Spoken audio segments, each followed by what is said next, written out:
Prologue. The pavement glittered in the moonlight as Andrea Douglas Brown hurried up the deserted high street. Her high heels click-clacked in the quiet, frequently breaking rhythm, a result of all the vodka she'd consumed. The January air was sharp, and her bare legs stung from the cold. Christmas and New Year had been and gone, leaving a cold, aseptic void. Shop windows slid past, bathed in darkness broken only by a grimy off-licence under a flickering streetlight. An Indian man sat inside, hunched in the glow of his laptop, but didn't notice as she stalked past. Andrea was so fueled by anger, so intent on leaving the pub behind, that she only questioned where she was going when the shop windows were replaced by large houses set back from the pavement.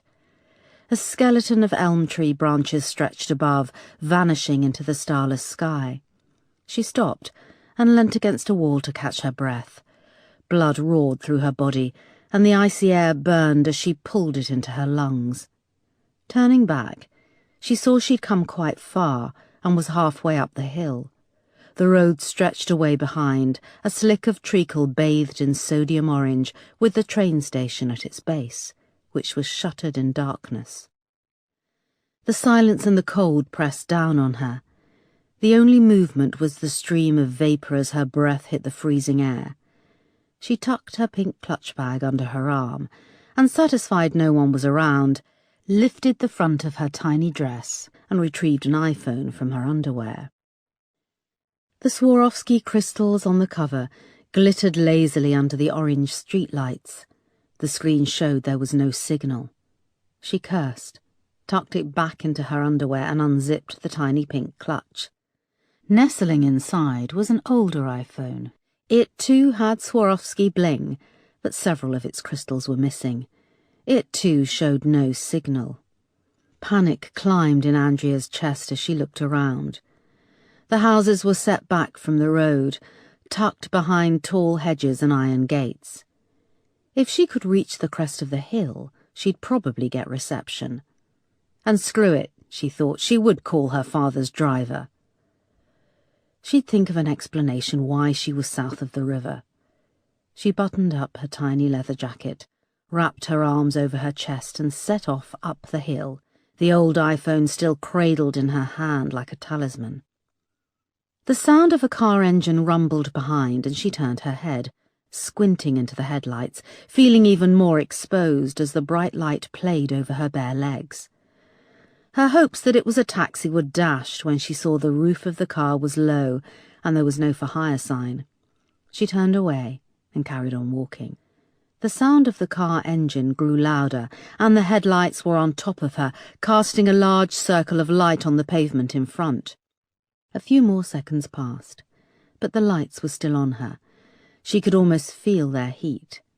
She glanced back into the glare.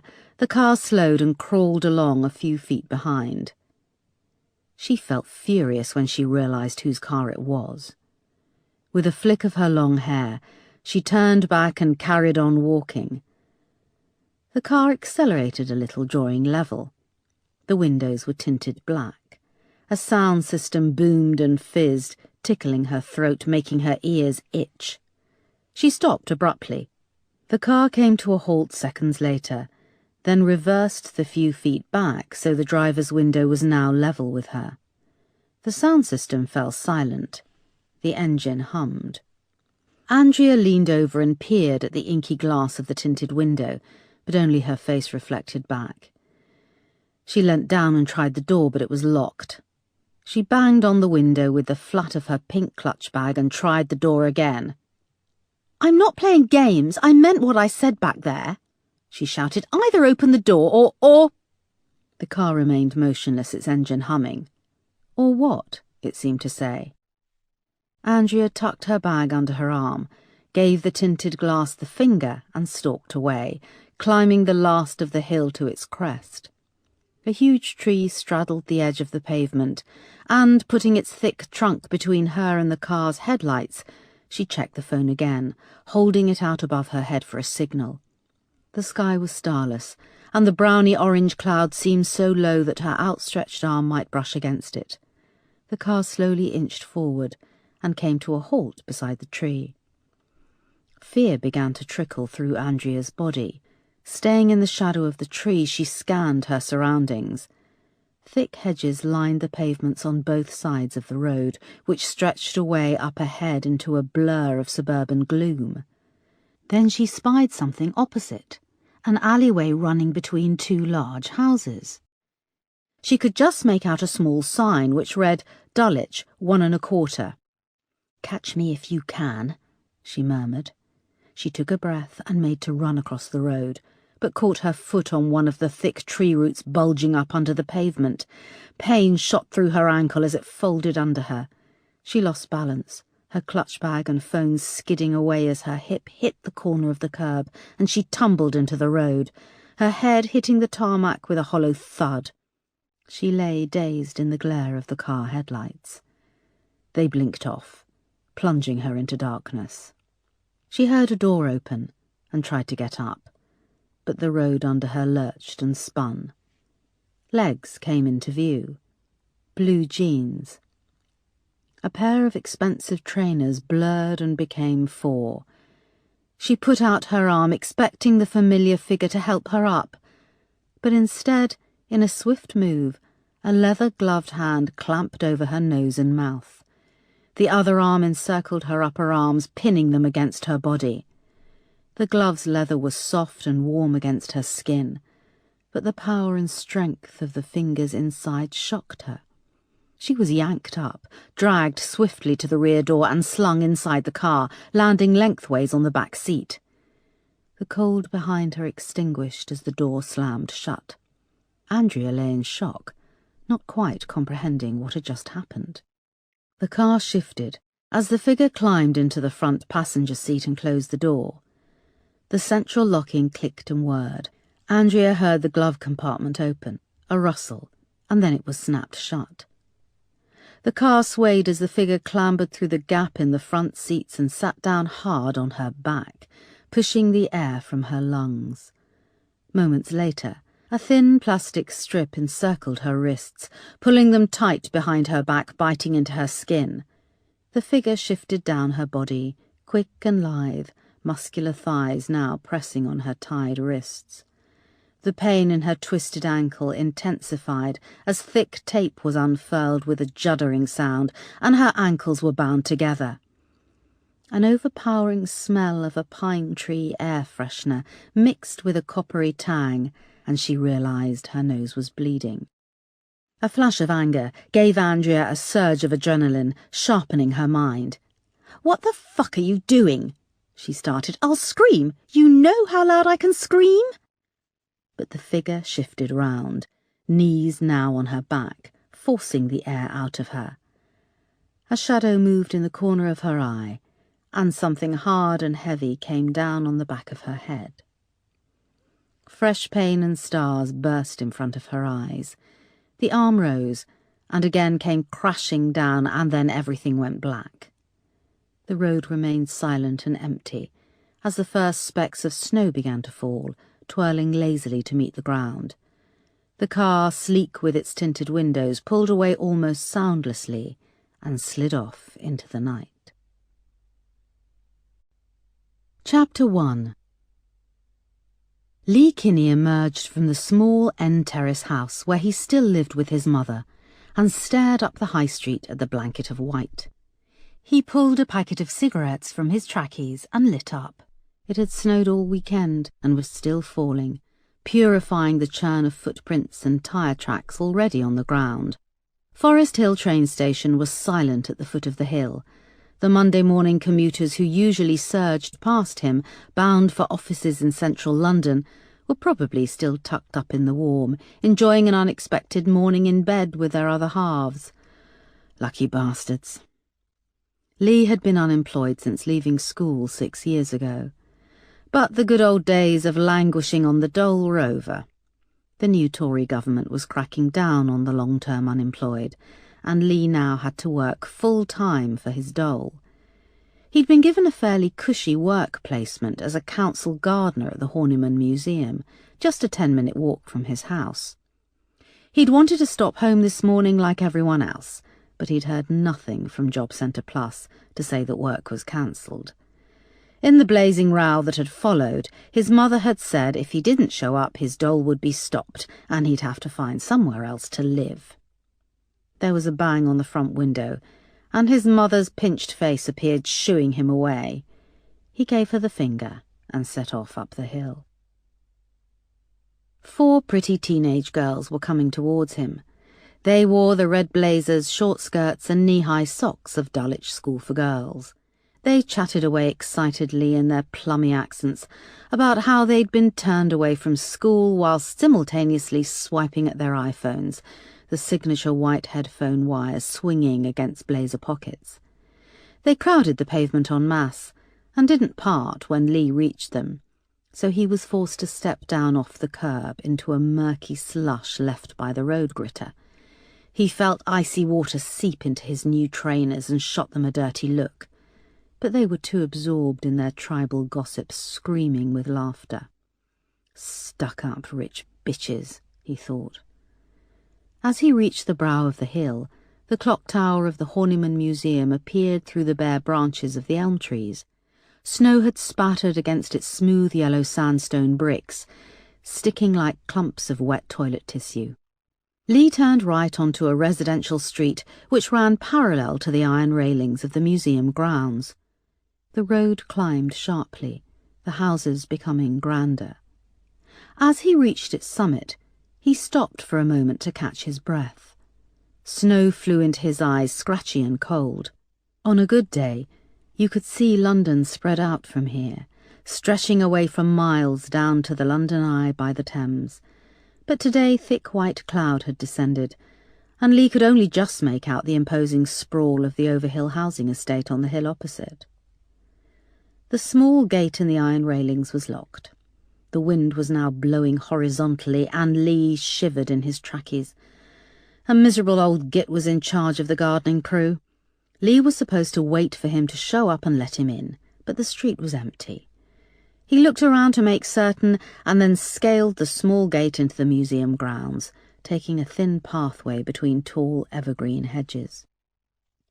Sheltered from the shrieking wind, the world around him fell eerily silent. The snow was laying fast, and rapidly refilled his crunching footprints as he made his way through the hedgerows.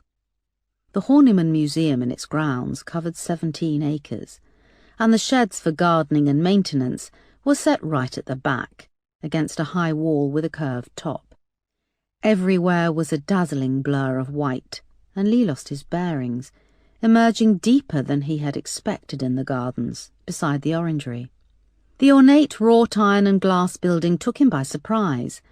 He doubled back, but after a few minutes was again in unfamiliar territory, finding himself at a fork in the path.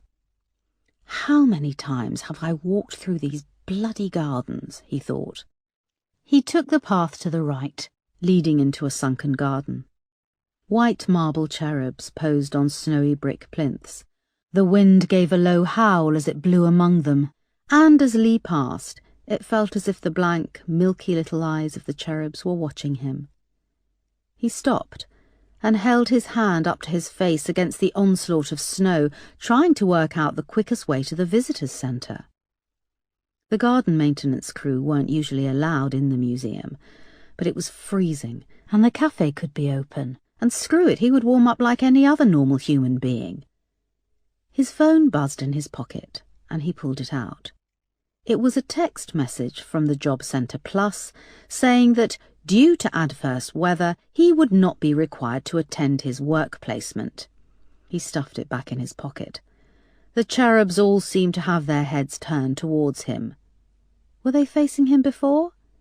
He imagined their pearly little heads slowly moving, tracking his progress through the garden. He shook away the thought and hurried past the blank eyes, concentrating on the snow-covered ground, and emerged into the quiet of a clearing around a disused boating lake. He stopped and squinted through the whirling flakes. A faded blue rowing boat sat in the centre of a pristine oval of snow that had settled on the frozen lake. At the opposite end of the lake was a tiny decaying boat shed, and Lee could just make out the cover of an old rowing boat under its eaves. Snow was seeping into his already wet trainers, and despite his jacket the cold was spreading around his ribs. He was ashamed to realise that he actually felt scared. He needed to find his way out of here. If he doubled back through the sunken garden, he could find the path around the perimeter and emerge onto London Road. The petrol garage would be open, and he could buy more fags and some chocolate. He was about to turn back when a noise broke the silence. It was tinny and distorted, coming from the direction of the boat shed.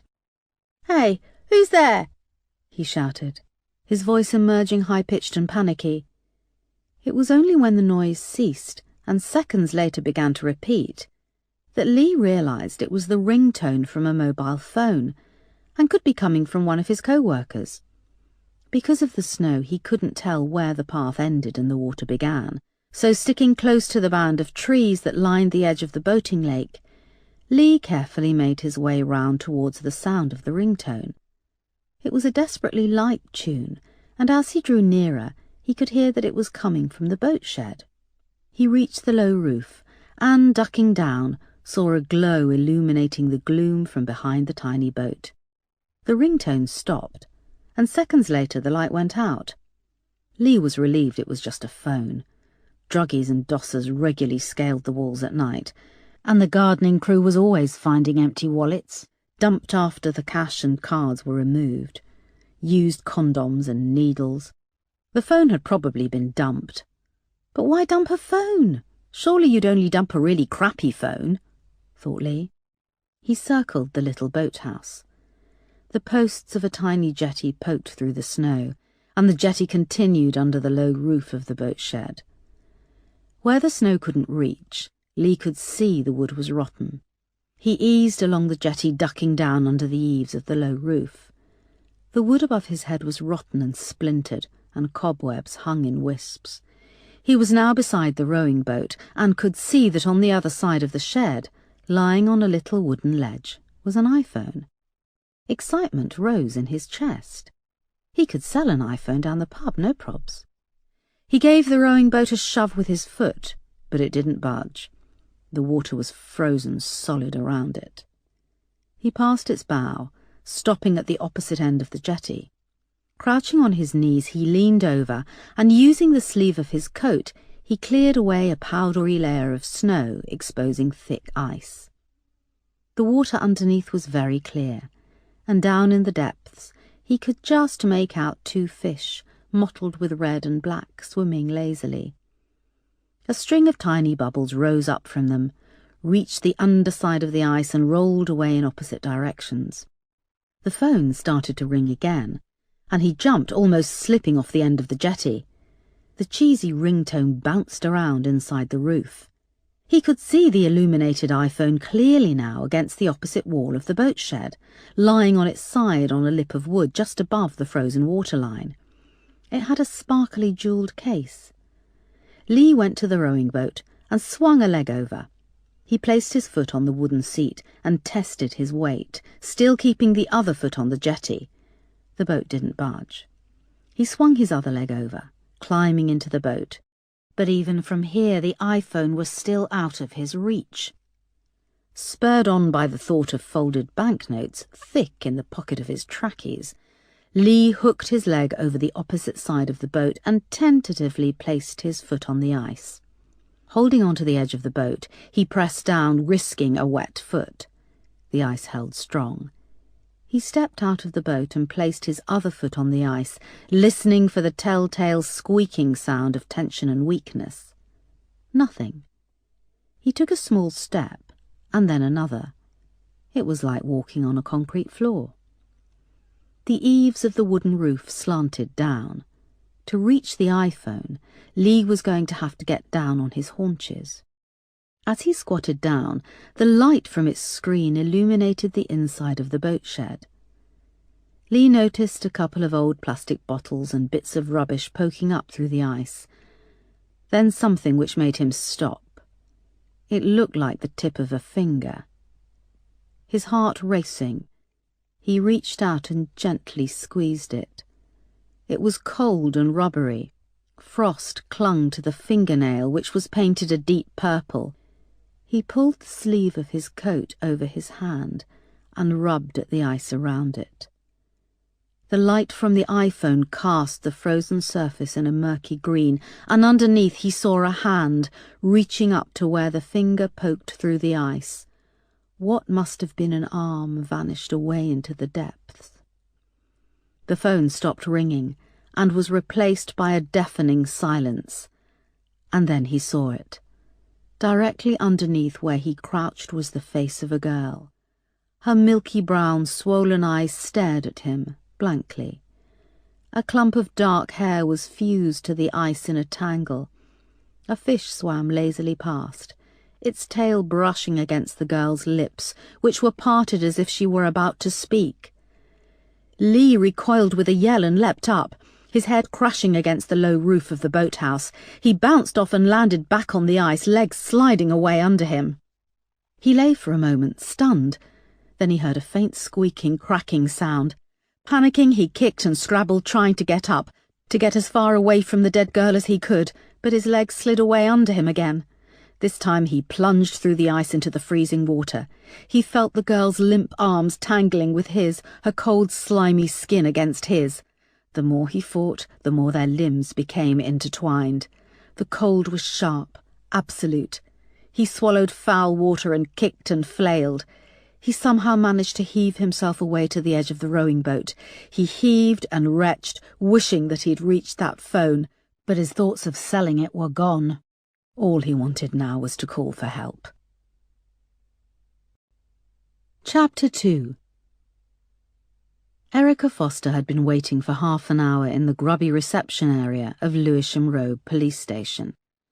She shifted uncomfortably on a green plastic chair, one of a row bolted to the floor.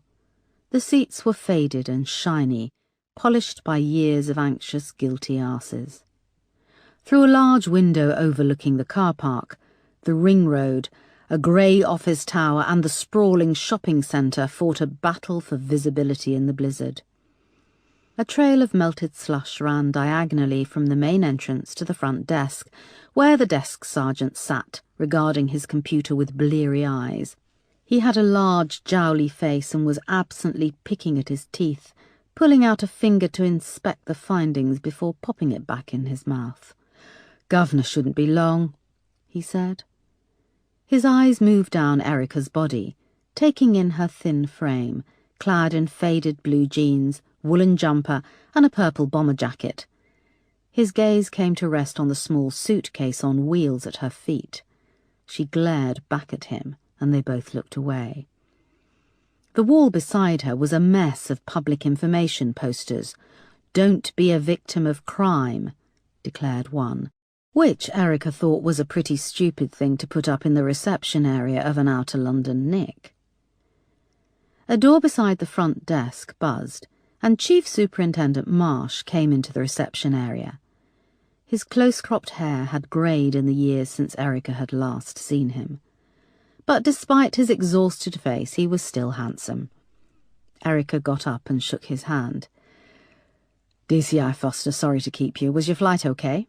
he said, taking in what she was wearing. "Delayed, sir, hence the civvies," she replied apologetically. "This bloody snow couldn't come at a worse time," said Marsh, adding, "Desk Sergeant Wolfe, this is DCI Foster. She's joining us from Manchester. I'll need you to assign her a car ASAP. "Yes, sir," nodded Wolfe. "And I'll need a phone," added Erica. "If you could find something older, preferably with actual buttons. I hate touch screens." "Let's get started," said Marsh. He swiped his ID card and the door buzzed and clicked open. "Snotty cow," murmured Wolfe, when the door had closed behind them. Erica followed Marsh down a long, low corridor. Phones rang and uniformed officers and support staff streamed by in the opposite direction, their pasty January faces tense and urgent. A fantasy football league pinned up on the wall slid past, and seconds later, an identical pinboard held rows of photos with the heading, "Killed in the Line of Duty."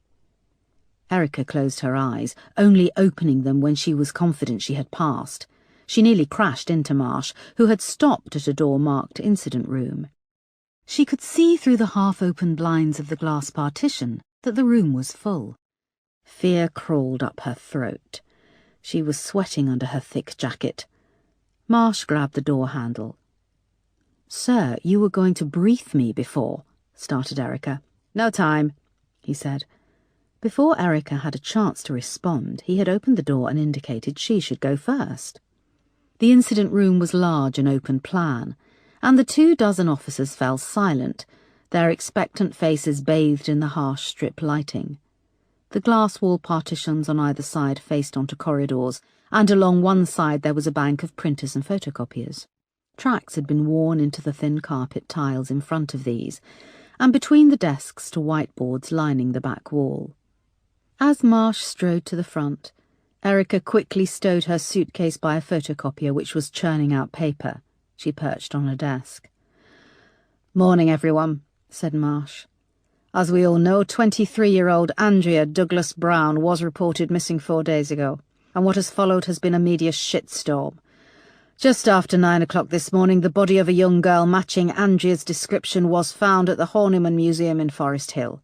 Preliminary ID is from a phone registered to Andrea, but we still need a formal ID. We've got forensics on their way now, but it's all being slowed down by the bloody snow." A phone started to ring. Marsh paused. It carried on ringing. "Come on, people, this is an incident room. Answer the bloody phone." An officer at the back snatched it up and started to speak quietly.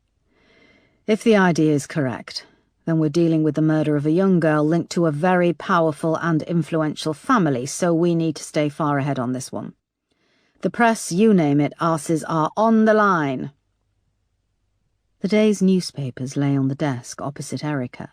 The headlines screamed out, "Daughter of top Labour peer vanishes," and "Andy kidnapped terror plot."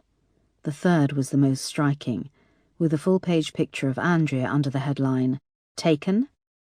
"This is DCI Foster. She's joining us from the Manchester Metropolitan Police," finished Marsh. Erica felt all eyes in the room turn to her. "Good morning, everyone. I'm pleased to be—" started Erica. But an officer with greasy black hair interrupted. "Gav, I've been on the Douglas Brown case as a missing person and—" "And what, DCI Sparks?" asked Marsh. "And my team is working like clockwork. I'm following up several leads. I'm in contact with the family. DCI Foster has vast experience working on sensitive murder cases. But, Sparks, this isn't a discussion. DCI Foster will now be taking the lead on this. She'll be hitting the ground running, but I know you will give her your best," said Marsh. There was an awkward silence. Sparks sat back in his chair and regarded Erica with distaste. She held his gaze and refused to look away. Marsh went on. "And its mouths shut, everyone. I mean it. No media, no gossip, okay?" The officers murmured in agreement. "DCI Foster, my office." Erica stood in Marsh's top-floor office as he searched through piles of paperwork on his desk. She glanced out of the window, which afforded a more commanding view of Lewisham. Beyond the shopping centre and train station, uneven lines of red-brick terraced houses stretched towards Blackheath. Marsh's office deviated from the normal order of a chief superintendent. There were no model cars lined along the windowsill, no family photos angled on the shelves. His desk was a mess of paperwork piled high, and a set of shelves by the windows seemed to be used as an overflow crammed with bulging case files, unopened post, old Christmas cards, and curling post-it notes covered in his small, spidery handwriting. In one corner, his ceremonial uniform and hat lay draped over a chair, and on top of the crumpled trousers his BlackBerry winked red as it charged. It was a strange mix of teenage boy's bedroom and high authority. Marsh finally located a small padded envelope and handed it to Erica. She tore the edge off and pulled out the wallet with her badge and ID. "So I suddenly go from zero to hero," she said, turning the badge over in her hand. "This isn't about you, DCI Foster. You should be pleased," said Marsh, moving around and sinking into his chair. "Sir, I was told in no uncertain terms that when I returned to service, I'd be put on administrative tasks for 6 months minimum." Marsh indicated she should take the seat opposite. Foster, when I called you, this was a missing person case. Now we're looking at murder. Do I need to remind you who her father is? Lord Douglas Brown. Wasn't he one of the main government contractors for the Iraq War, at the same time as serving in the cabinet? This isn't about politics.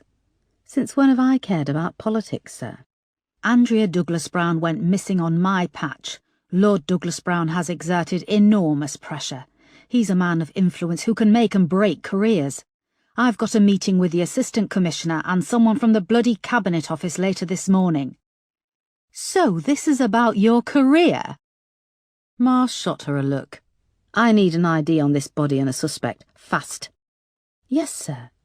Erica hesitated. Can I ask, why me? Is the plan to throw me in first as potential fall guy, then Sparks gets to clean up the mess and look the hero? 'Cause I deserve to know if... Andrea's mother is Slovak, and so are you. I thought it might help things to have an officer her mother can identify with. So it's good PR to put me on the case? If you want to look at it like that. I also know what an extraordinary police officer you are. Recently you've had troubles, yes, but your achievements far outshine what has... Don't give me the shit sandwich, sir, said Erica. Foster, the one thing you've never mastered is the politics of the force. If you'd done that, we might be sitting on opposite sides of this conversation right now. Yeah, well, I have principles, said Erica, giving him a hard stare. There was silence. Erica, I brought you in because I think you deserve a break. Don't talk yourself out of the job before you've begun. Yes, sir, said Erica. Now get over to the crime scene. Report back to me the second you have information. If it is Andrea Douglas Brown, we'll need a formal ID from the family. Erica got up and went to leave. Marsh went on, his voice softer. I never got the chance at the funeral to say how sorry I was about Mark. He was an excellent officer and a friend. Thank you, sir. Erica looked at the carpet. It was still difficult to hear his name. She willed herself not to cry. Marsh cleared his throat and his professional tone returned. I know I can rely on you to reach a swift conviction on this. I want to be kept posted every step of the way. Yes, sir, said Erica. And DCI Foster? Sir? Lose the casual gear. Chapter 3. Erica found the women's locker room and worked fast, changing into a forgotten but familiar ensemble of black trousers, white blouse, dark sweater, and long leather jacket. She was stuffing her civilian clothes into a locker when she noticed a crumpled copy of the Daily Mail at the end of one of the long wooden benches. She pulled it towards her and smoothed it out. Under the headline, Daughter of Top Labour Peer Vanishes, was a large picture of Andrea Douglas Brown. She was beautiful and polished, with long brown hair, full lips and sparkling brown eyes. Her skin was tanned, and she wore a skimpy bikini top, shoulders back, to accentuate her full breasts. She stared into the camera with an intense, confident gaze. The photo had been taken on a yacht, and behind her the sky was a hot blue, and the sun sparkled on the sea. Andrea was being embraced from either side by wide, powerful male shoulders, one taller and one shorter. The rest of whoever they were had been cropped out.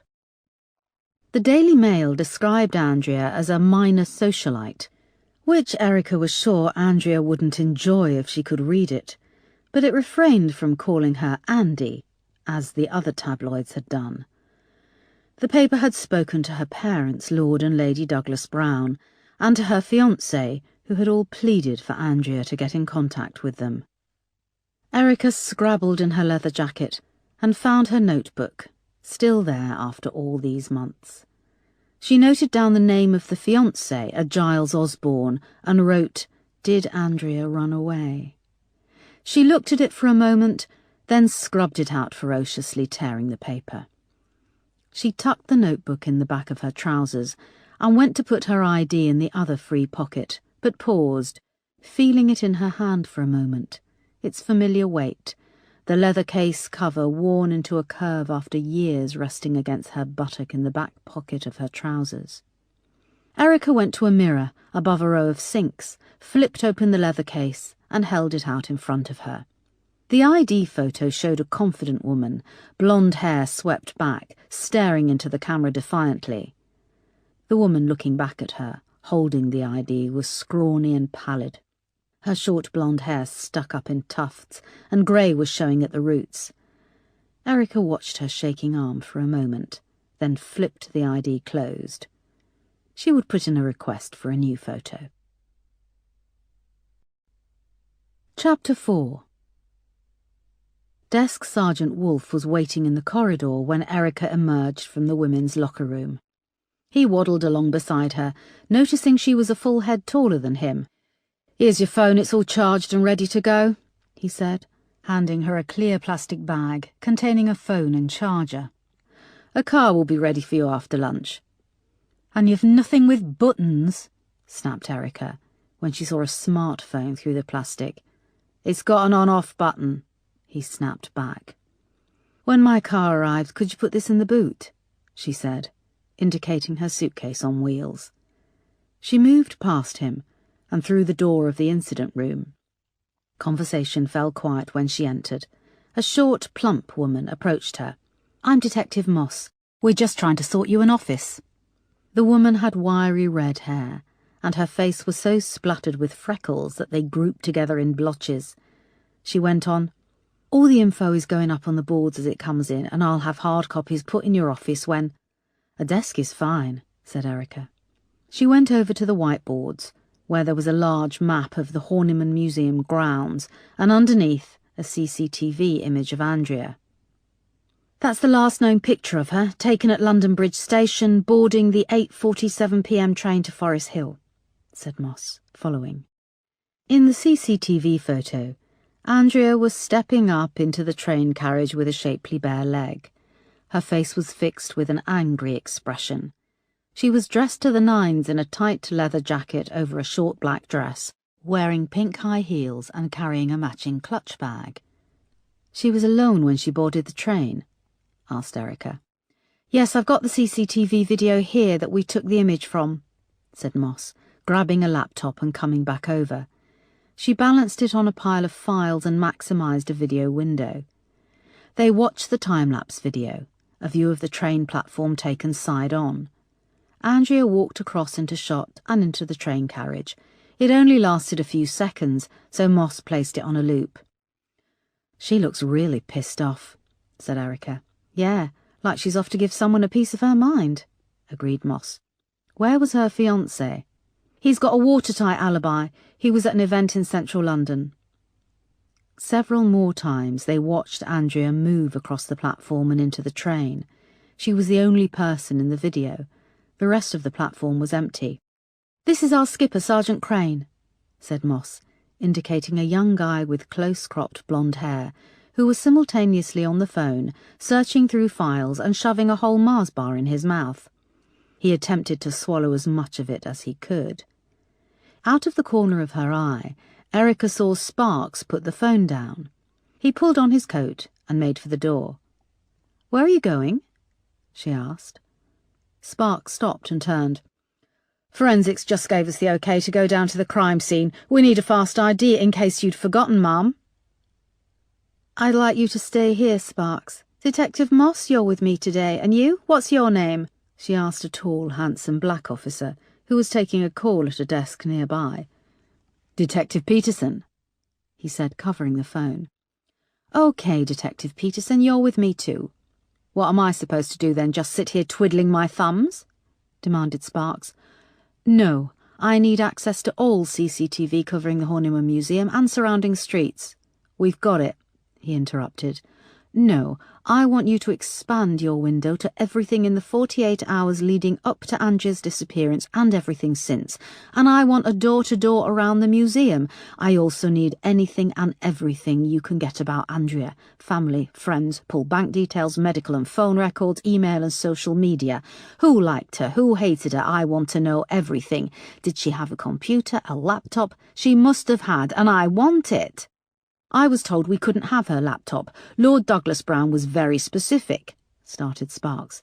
"Well, I'm telling you to get it." The incident room had now fallen silent.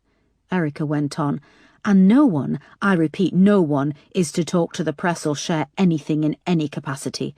Do you hear me? I don't even want people saying no comment. Mouths shut." "Is that enough to keep you busy, DCI Sparks?" "Yes," said Sparks, glaring at her. "And Crane, you'll get the incident room running smoothly?" "Already on it," he said, swallowing the last of his Mars bar. "Good, we'll reconvene here at 4. Erica walked out, followed by Moss and Peterson. Sparks threw down his coat. "Bitch," he said under his breath, and sat back down at his computer. Chapter 5. Moss peered over the steering wheel at the snowy road ahead. Erica sat beside her in the passenger seat, with Peterson in the back. The awkward silence was broken periodically by the windscreen wipers, hissing and squealing as they passed over the glass, and looking as if they were gummed up with grated coconut. South London was a palette of grimy greys. Decaying terraced houses slid past, their front gardens paved over for parking. The only dots of colour came from the wheelie bins packed outside in clusters of black, green and blue. The road turned sharply to the left, and they came to a halt at the back of a line of cars stretching around the first bend of the one-way Catford gyratory. Moss flicked on the siren, and the cars began to mount the pavement so they could pass. The heating in the squad car was broken, and it gave Erica a good excuse to keep her shaking hands deep in the pockets of her long leather jacket, hoping it was hunger making them shake, and not the pressure of the task ahead. She spied a packet of red licorice bootlaces tucked into the slot above the radio. "Do you mind?" she asked, breaking the uneasy silence. "Yeah, go ahead," said Moss. She put her foot down, and they sped through a gap in the traffic, the back wheels lurching to one side on the icy road. Erica pulled a bootlace from the packet, pushed it into her mouth and chewed. She eyed Peterson in the rearview mirror. He was hunched intently over an iPad. He was tall and slight, with an oval, boyish face. He reminded her of a wooden toy soldier. He looked up and held her gaze. "So, what can you tell me about Andrea Douglas Brown?" said Erica, swallowing the licorice bootlace and grabbing another. "Didn't the super brief you, boss?" asked Peterson. "He did, but imagine he didn't. I approach every case from the point of knowing nothing. You'd be surprised what new insights come up." "She's 23 years old," started Peterson. "Did she work?" "There's no employment history." "Why?" Peterson shrugged. "Doesn't need to work. Lord Douglas Brown owns Samtech, a private defence company. They develop GPS and software systems for the government. At the last count, he was worth 30 million. "Any brothers and sisters?" asked Erica. "Yeah, she has a younger brother, David, and an older sister, Linda." "So you could say Andrea and her siblings are trust fund kids?" asked Erica. "Yes and no. The sister, Linda, does work, albeit for her mother. Lady Douglas Brown owns the Society Florists. David is doing an MA at university." They had now reached Catford High Street, which had been gritted, and the traffic was moving normally. They sped past pound shops, payday moneylenders, and independent supermarkets with exotic produce piled high, threatening to spill over onto the slushy pavements. "What about Andrea's fiancé, Giles Osborne?" They were due to have a big wedding in the summer," said Moss. "What does he do?" asked Erica. "He runs an events company, upmarket stuff. Henley Regatta, product launches, society weddings." "Did Andrea live with him?" "No, she lives at home with the parents in Chiswick." "That's West London, yeah?" asked Erica. Peterson nodded at her in the rearview mirror. Moss went on. "You should see the family home. They've knocked 4 houses together, excavated the basement, must be worth millions." They passed a Tops Tiles, which looked closed, its car park a large empty square of fresh snow, then a Harvester restaurant, where a tall Christmas tree was being slowly fed into a chipper by a man wearing earmuffs.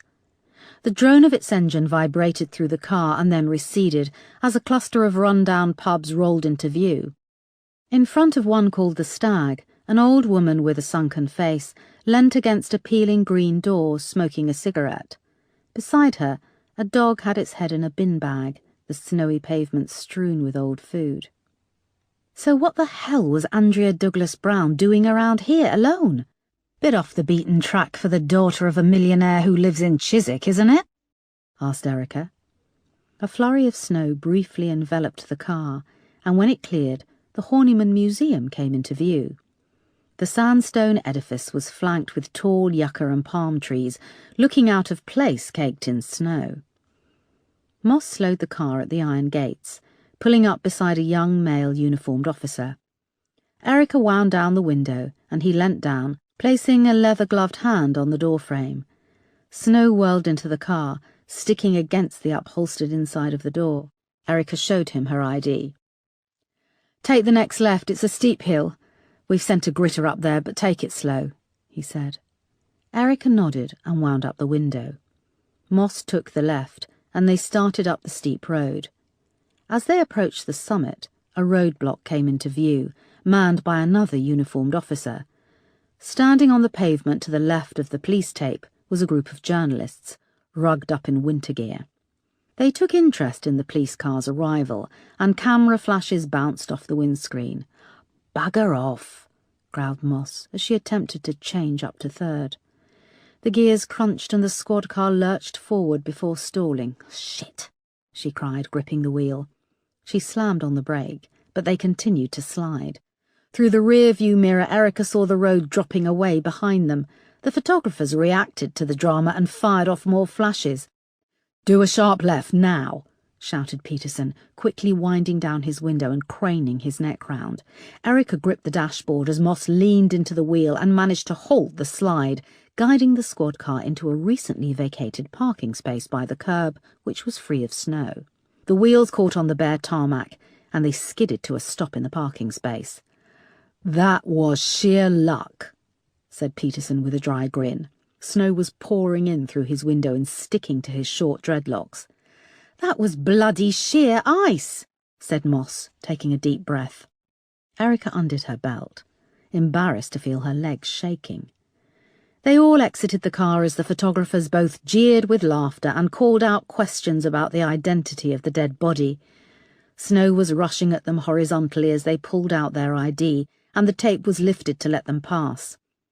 As Erica crossed underneath, she took comfort in being back, the police tape being lifted for her, the feel of the ID in her hand again.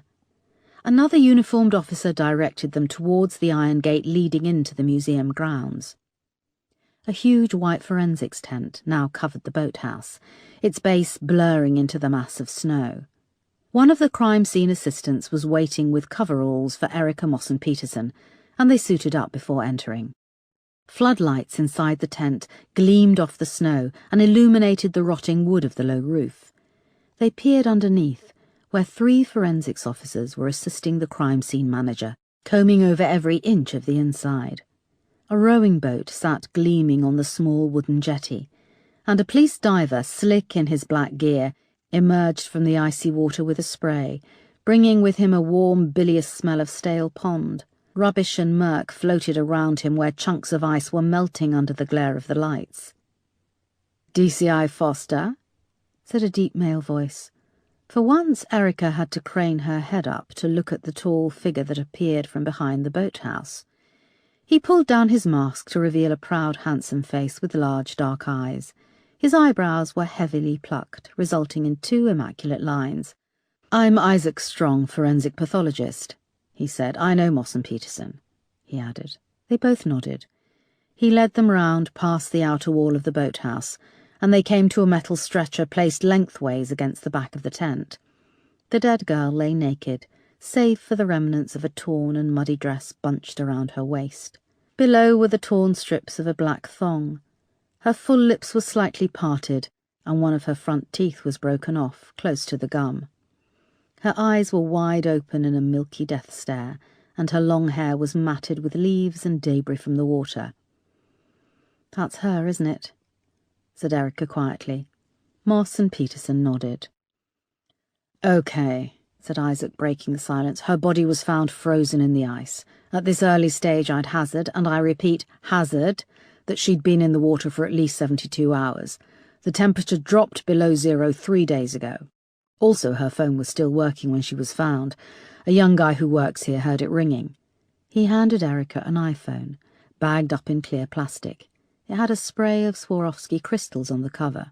"Do we know who was ringing?" asked Erica, seizing the thought of an early lead. "No, the battery died shortly after we retrieved it from the water. It's been dusted for prints, but it's a mess." "Where's the guy who found her?" "The paramedics are with him in an ambulance by the visitors' centre. He was in a state when Uniform arrived on the scene. He'd fallen through the ice on top of the body, vomited, urinated, and defecated in shock, so we're trying to eliminate his DNA fast," said Isaac. He moved to the body on the stretcher.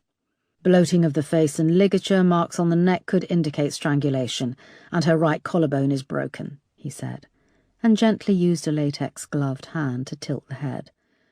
"Clumps of hair are missing roughly around the same patch by each temple." "Whoever did it could have been behind her and pulled at her hair," said Moss. "Is there evidence of sexual violence?" asked Erica. "I'll need time to look further. There are wheals and scratches on her inner thighs, ribs and breasts." He indicated a bloom of red lines under each breast, and carefully placed his hand over to show the imprint of fingers on her rib cage.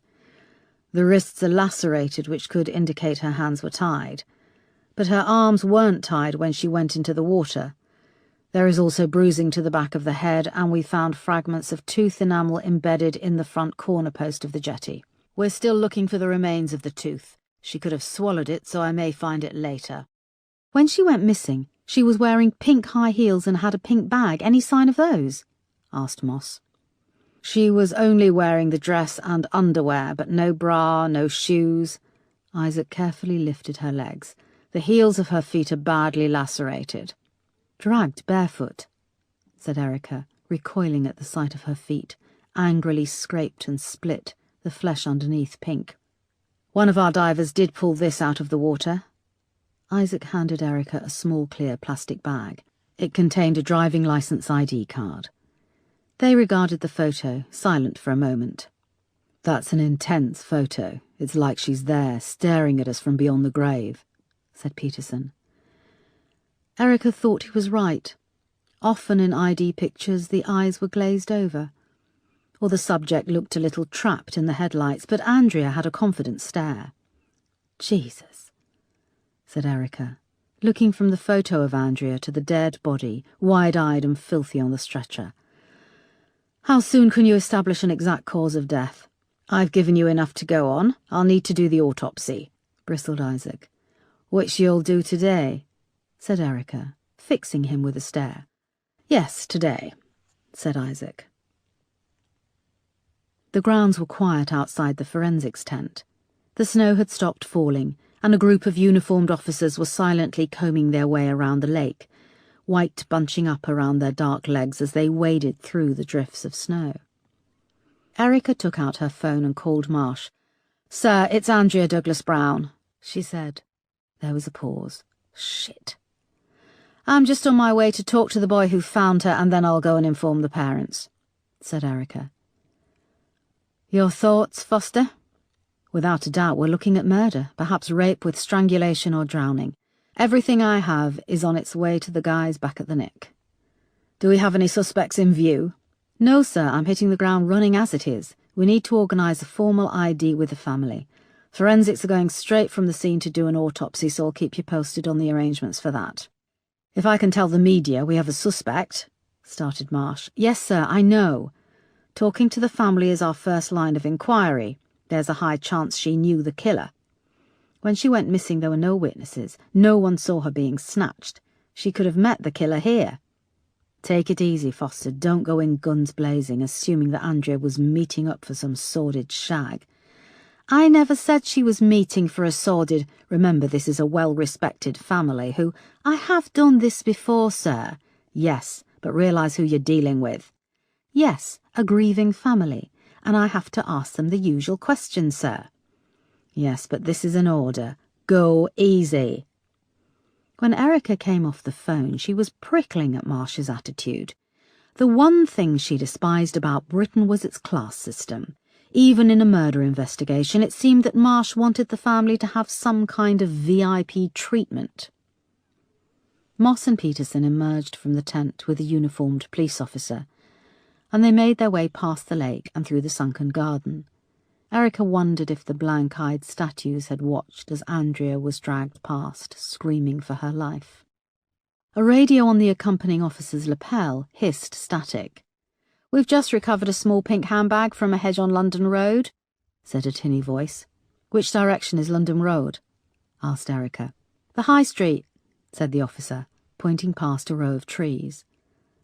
After months of inactivity, Erica was struggling to get her brain back into gear.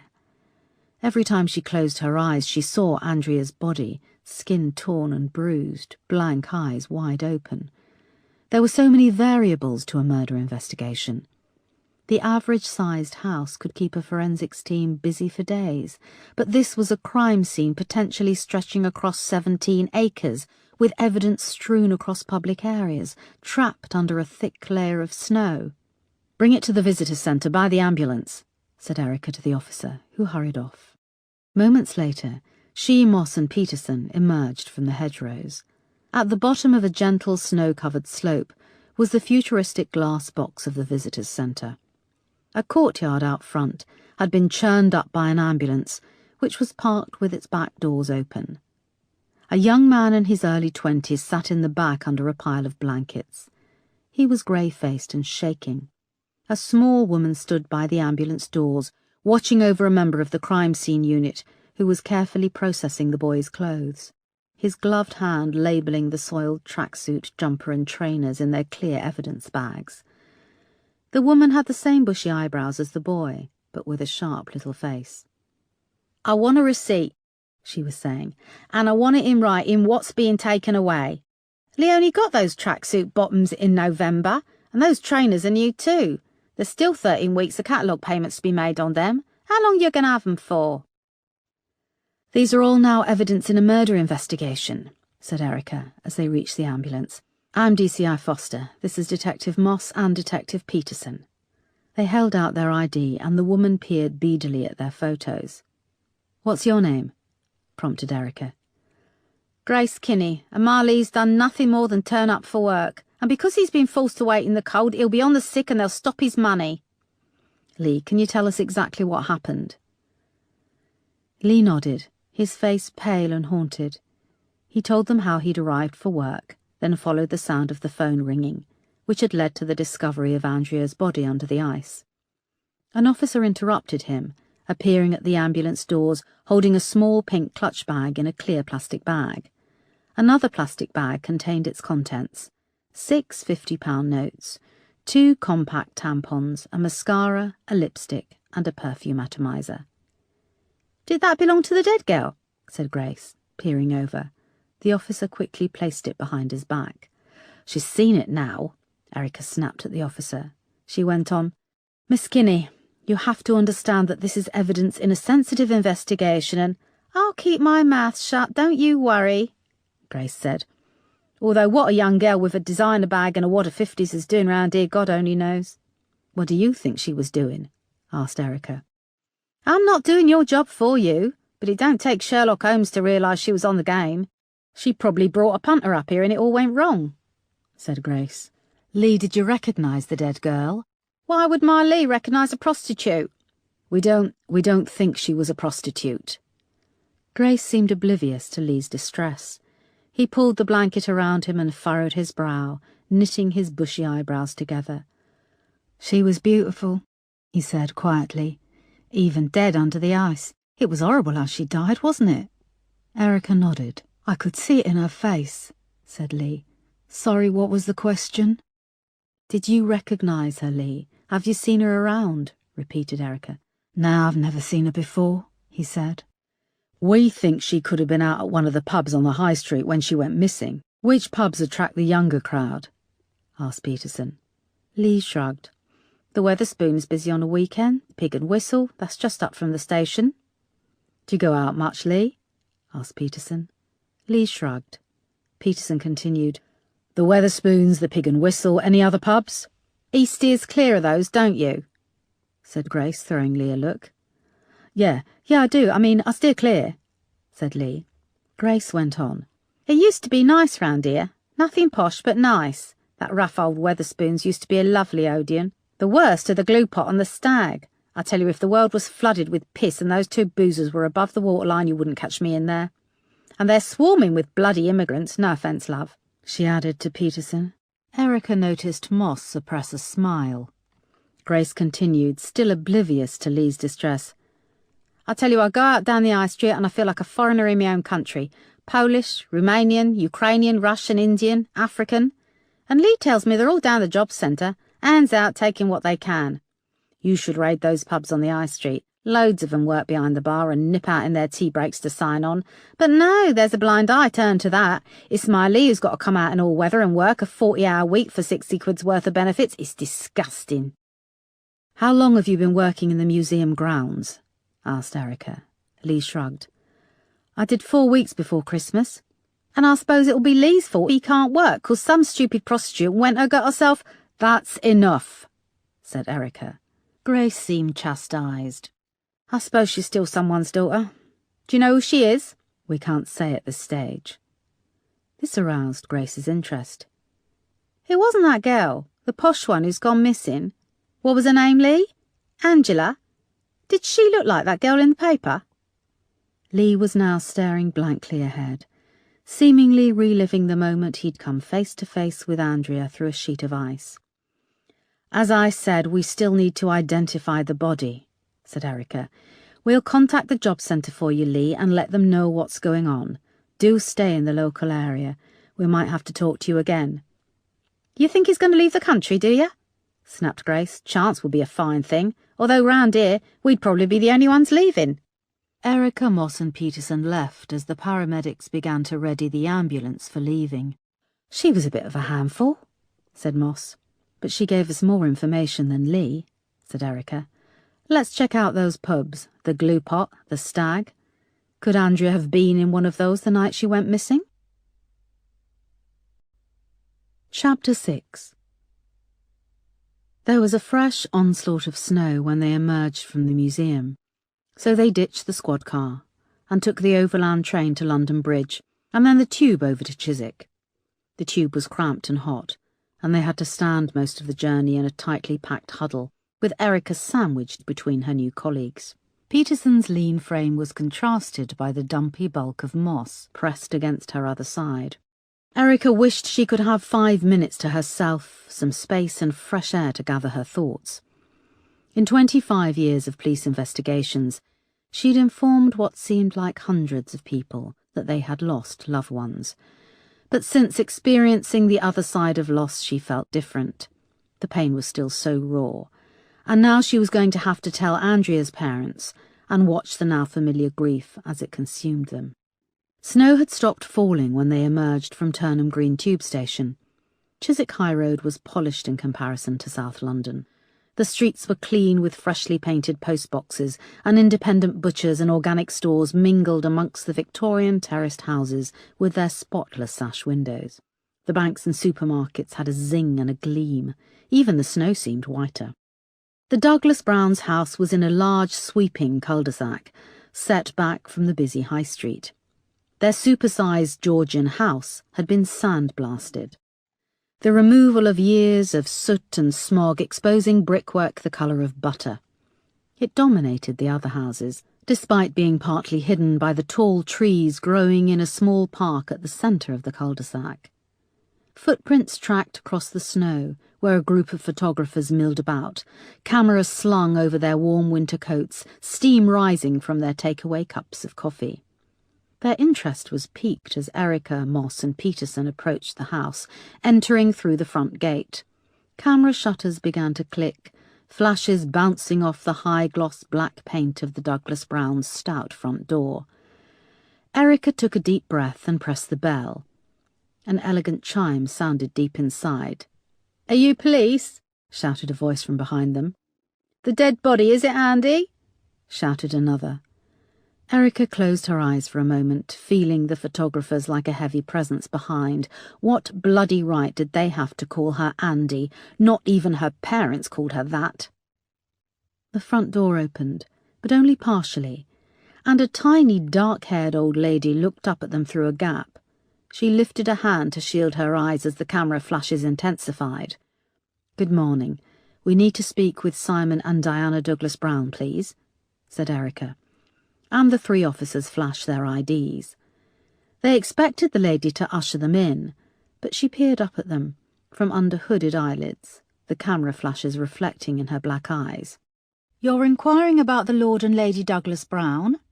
"Yes, it's regarding the disappearance of their daughter, Andrea," said Erica quietly. "I'm the Douglas-Browns' housekeeper. Please give me your identification," said the little woman, "and wait here whilst I confirm who you are." She collected up their IDs and closed the door.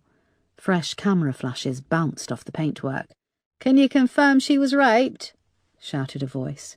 "Can you confirm it's murder? And if so, do you believe it was politically motivated?" shouted another. Erica gave Moss and Peterson a sideways glance, and they kept facing the door. Seconds ticked by. They could almost feel the heat of the camera flashes on their backs. "What does she think we're trying to do? Sell them fucking double glazing?" hissed Moss quietly. "Lord Douglas was involved in a hidden camera sting last year," said Peterson from the corner of his mouth. "The news of the world caught him on film trying to bribe a defence contractor from Tehran." "The fake sheikh?" murmured Erica. She was about to say more when the door opened a little wider this time. The camera shutters from behind intensified. "Yes, they all seem in order," said the little woman, returning their IDs and beckoning them through the gap. They followed her inside, and she closed the door against the cold and photographers. The narrow hallway opened out into a gallery, where an elegant carpeted wooden staircase snaked up around 3 floors. High above was a round stained glass skylight, which played a pattern of soft colours over the creamy walls. A glossy grandfather clock sat at the base of the stairs, its pendulum swinging silently. The housekeeper led them down a corridor, past a doorway through which they glimpsed a large steel and granite kitchen, and past an enormous gilt mirror, underneath which sat an equally impressive vase of fresh flowers. They arrived at an oak door, and were led through to a study overlooking the snow-covered back garden. "Please wait," the housekeeper said, eyeing them as she backed out of the room and closed the door. Underneath a sash window was a sturdy desk of dark wood. Its leather surface was empty apart from a sleek silver laptop. A bookcase filled the wall to the left, and a large leather button-back sofa and 2 armchairs stood on the right.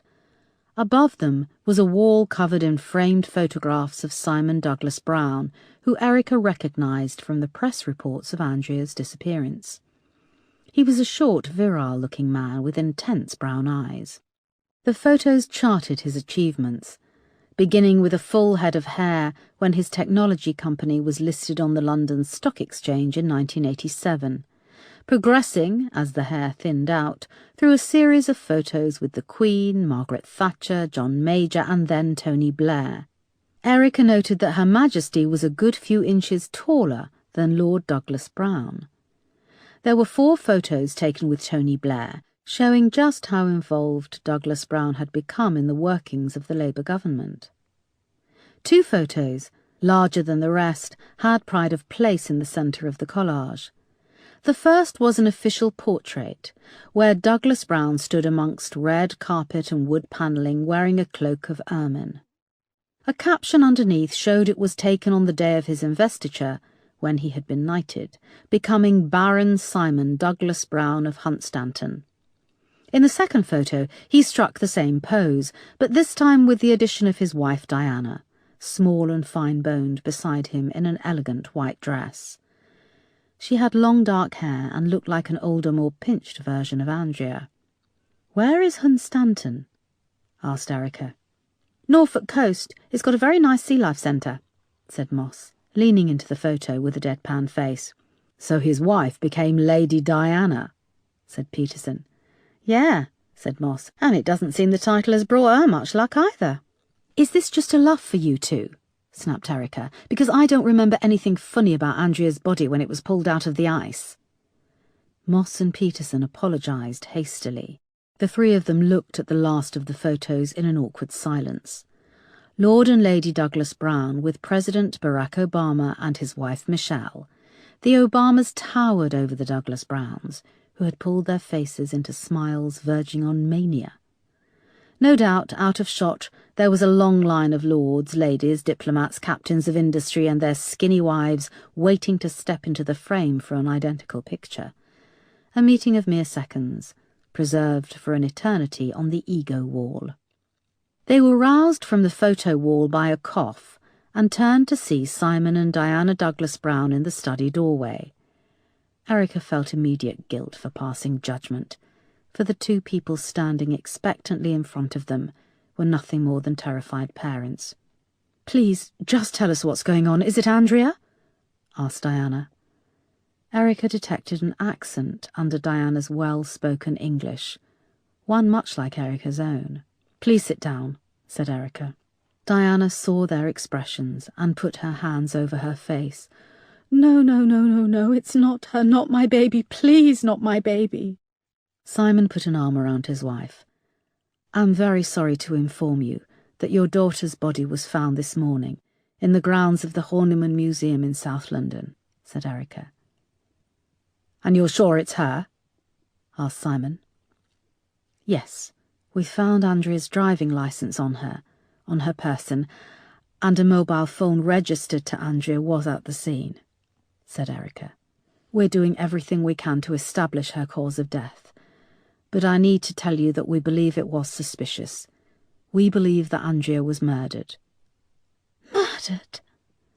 Diana pulled away and sank down into a sofa by the bookcase, her hand still over her face.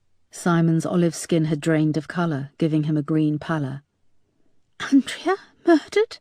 Diana repeated. "Who would murder her?" Erica paused and then said, "I'm afraid we'll need you to come and formally identify Andrea's body." There was another silence. A clock chimed in the depths of the building. Diana took her hands from her face and looked up at Erica, studying her. "Odkielšte?" she said. "Narodila som se v Nitre," replied Erica. "No Slovak, not now. Let's speak English," said Simon.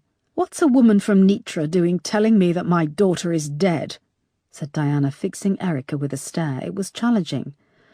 "Like you, I've lived in England for longer than I lived in Slovakia," explained Erica. "You're nothing like me. Where's the other officer, the one who was here before, Sparks? I don't want the fate of our daughter resting on the skills of some Slovakian." "Mrs. Douglas Brown," said Erica, feeling anger rise in her. "It's Lady Douglas Brown." Erica snapped. "I've been a police officer for 25 years, a detective chief inspector for—" "I can assure you we're doing everything we can to find the person who did this," said Peterson, stepping in and shooting Erica a look. Erica composed herself and pulled out her notebook, flicking through to a blank page.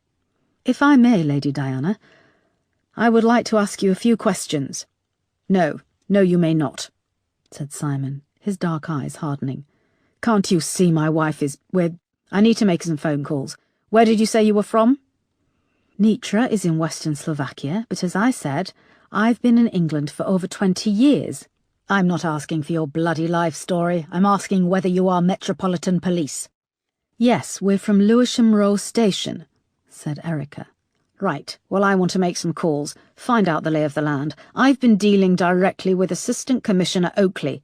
Sir, I'm leading the investigation, and I've worked with Commander Clive Robinson on several police steering committees and whilst I respect that, you have to understand that I am now leading this investigation and I need to ask you both some questions." Too late. Erica realised her voice had risen to a shout. There was a silence. "Boss, can I have a word?" asked Peterson. He glanced at Moss, and she gave a small, almost imperceptible nod. Erica felt her face flush. "Boss, a word now," said Peterson. Erica rose and followed him out into the corridor. He closed the door. She leant against the wall and tried to slow her breathing.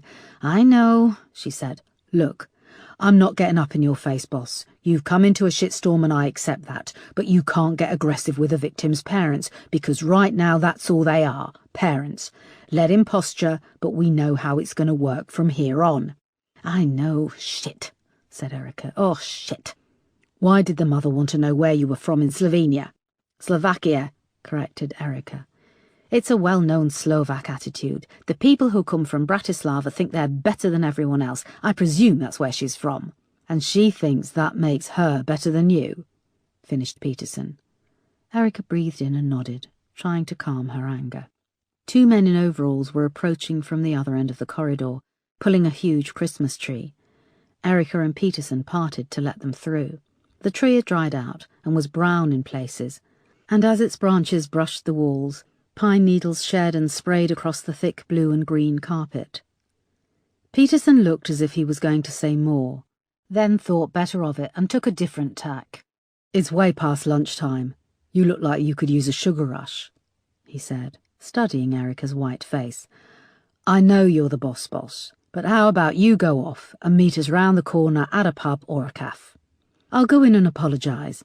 Boss, let the dust settle, yeah? We'll get as much info as we can and come and find you. Yeah, okay, but if you can... I'll arrange for them to do the ID, yes. And we'll need Andrea's laptop and, well, just get as much as you can for now."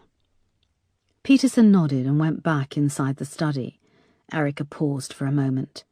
She'd totally blown it and was coming away with nothing.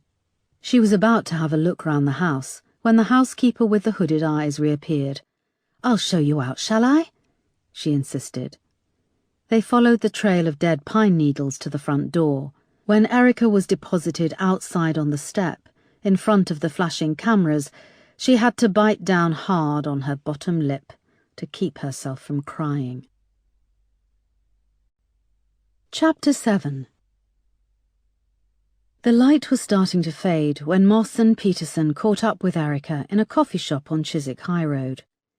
She spent a frustrating hour sitting by the window, watching the light fade on a day that had seemed so long, but in which she felt she'd achieved nothing.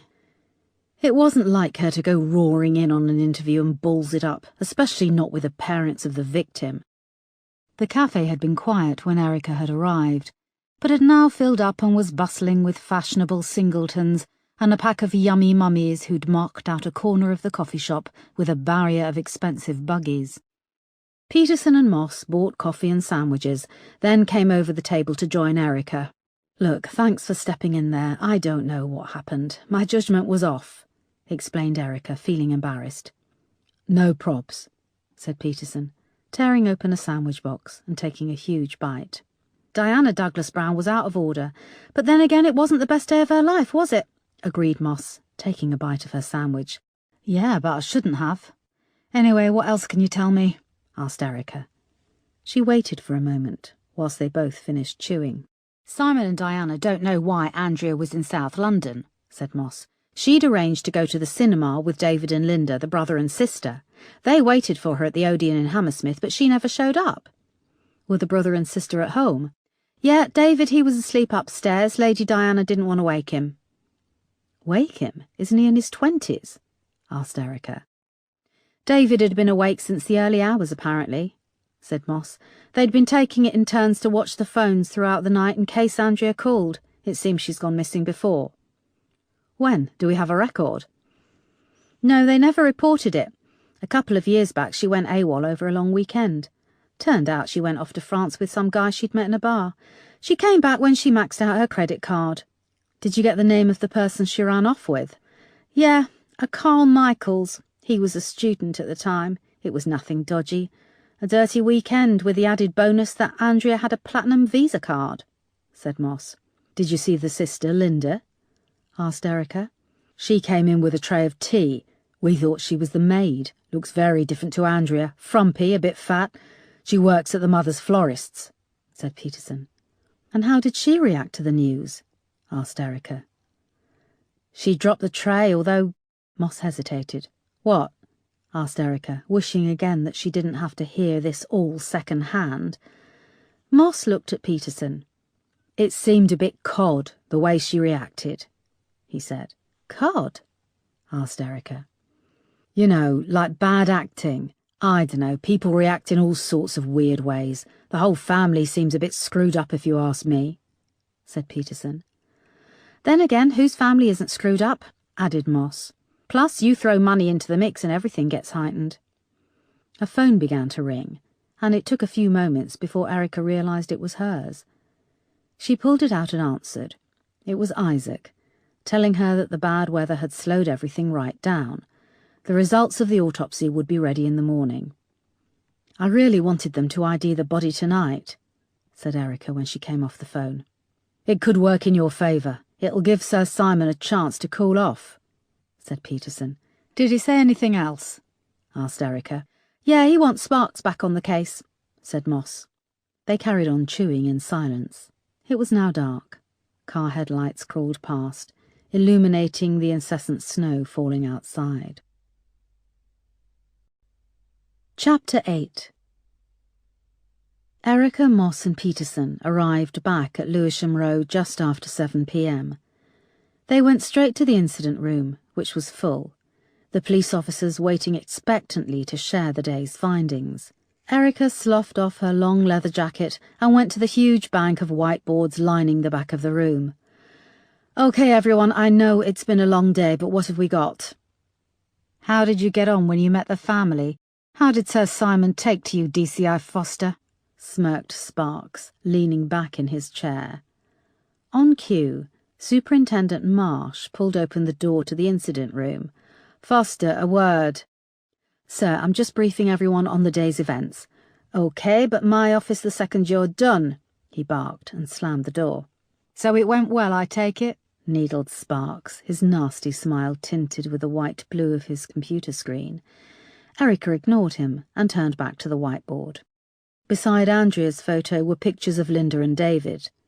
She noticed with interest that Andrea and her brother were very attractive, but Linda was overweight and matronly, with a pointed nose and a whiter complexion than her siblings.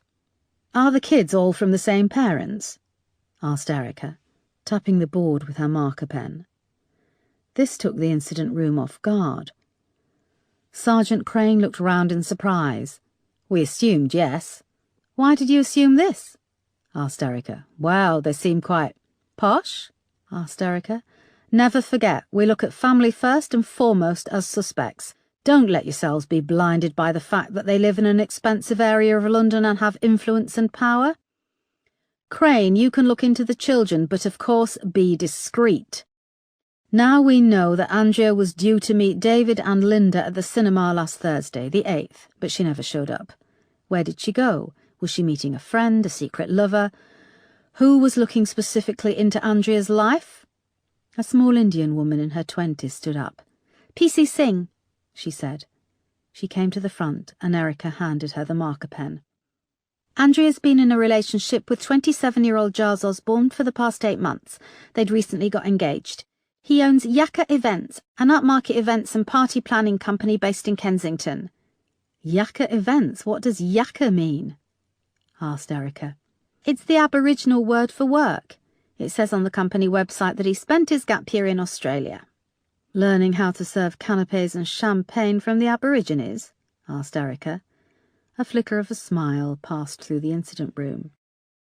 "He's privately educated, comes from a wealthy family. He has an alibi for the night Andrea went missing." "I've already interviewed him. We found this out last week," interrupted Sparks. "What about the records for Andrea's phone and social media? I take it those have been requested?" "Yes," said Singh. "Where are they?" "I'm on it. I requested them this morning, so we're hoping to get them in the next 24 hours, said Crane. "Why weren't they requested before, when she became a missing person?" asked Erica. There was silence.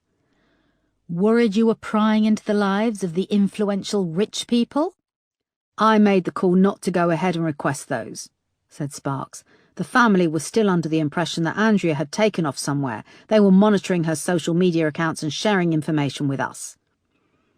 Erica rolled her eyes. "I want those records the second we have them, and anything that gets pulled off the phone hard drive," she said to Crane. "Now, Sparks, you seem full of the joys of late winter. What did you manage to find with the CCTV? DCI Sparks leaned back in his chair with a creak. "Not good news, I'm afraid. Until a couple of days ago, 3 of the CCTV cameras on the London Road were down, so we've got nothing around the train station forecourt or leading up the High Street to the Horniman Museum. Of course, the back roads aren't covered either, so we're blind to the events on the night of the 8th. Shit, said Erica. We have got her coming off the train at Forest Hill Station at... Sparks flicked through his notes. 9:06 p.m. She comes off the train, goes along the platform and leaves past the ticket office. It was unmanned and only a couple of other people got off at the same time. Can we find out who they are? Maybe they walked up with her. I'm already on it, Sparks finished. What about the door-to-door? Sergeant Crane leaned forward in his chair, saying, Not a great deal, boss. Most people were either still away after their Christmas break or asleep. What about any pubs? The Weatherspoons and the Pig and Whistle have CCTV. She didn't go into either of those. There's another 4 pubs on the high street. Grace Kinney mentioned 2, the Glue Pot and the Stag. We've been to them all. Pretty rough shitholes they are too, boss. And no one who works there remembers seeing her. Look at staff rotas, find out who the locals are. Check again. She was dressed for a night out. There's a high chance she did go into one of those pubs. What if she was going to a house party? Asked Singh. OK, then what about off-licences? Did she go into any to buy fags or booze? Again, the off-licences do have CCTV, tends to be patchy, but none of them saw her, said Crane. What about outside the house where a bag was found? Yes, number 49, and unfortunately nothing again. Homeowner is a gaga old lady with a live-in carer. Neither of them saw or heard anything. There was an uncomfortable silence. Perhaps you should let your team get some rest. It's been a long day, said Sparks. Yeah, OK, let's meet back here at 9 tomorrow. We should have the autopsy results by then and the phone and social media records. Erica said goodnight to her officers, and when she was last in the incident room, she looked over at the whiteboards in silence, lingering over Andrea's picture. Look at you. Just 23. You had your whole life ahead of you. Andrea stared back at her, defiantly, almost mocking her. Erica jumped as her phone rang. Do you want to keep me waiting any longer? Barked Marsh. Shit, sorry sir, I'm on my way up. Chapter 9. So what you're telling me is you've got nothing, said Marsh. He was red in the face as he paced up and down his office. Erica had just underlined the progress made during the first day of investigations.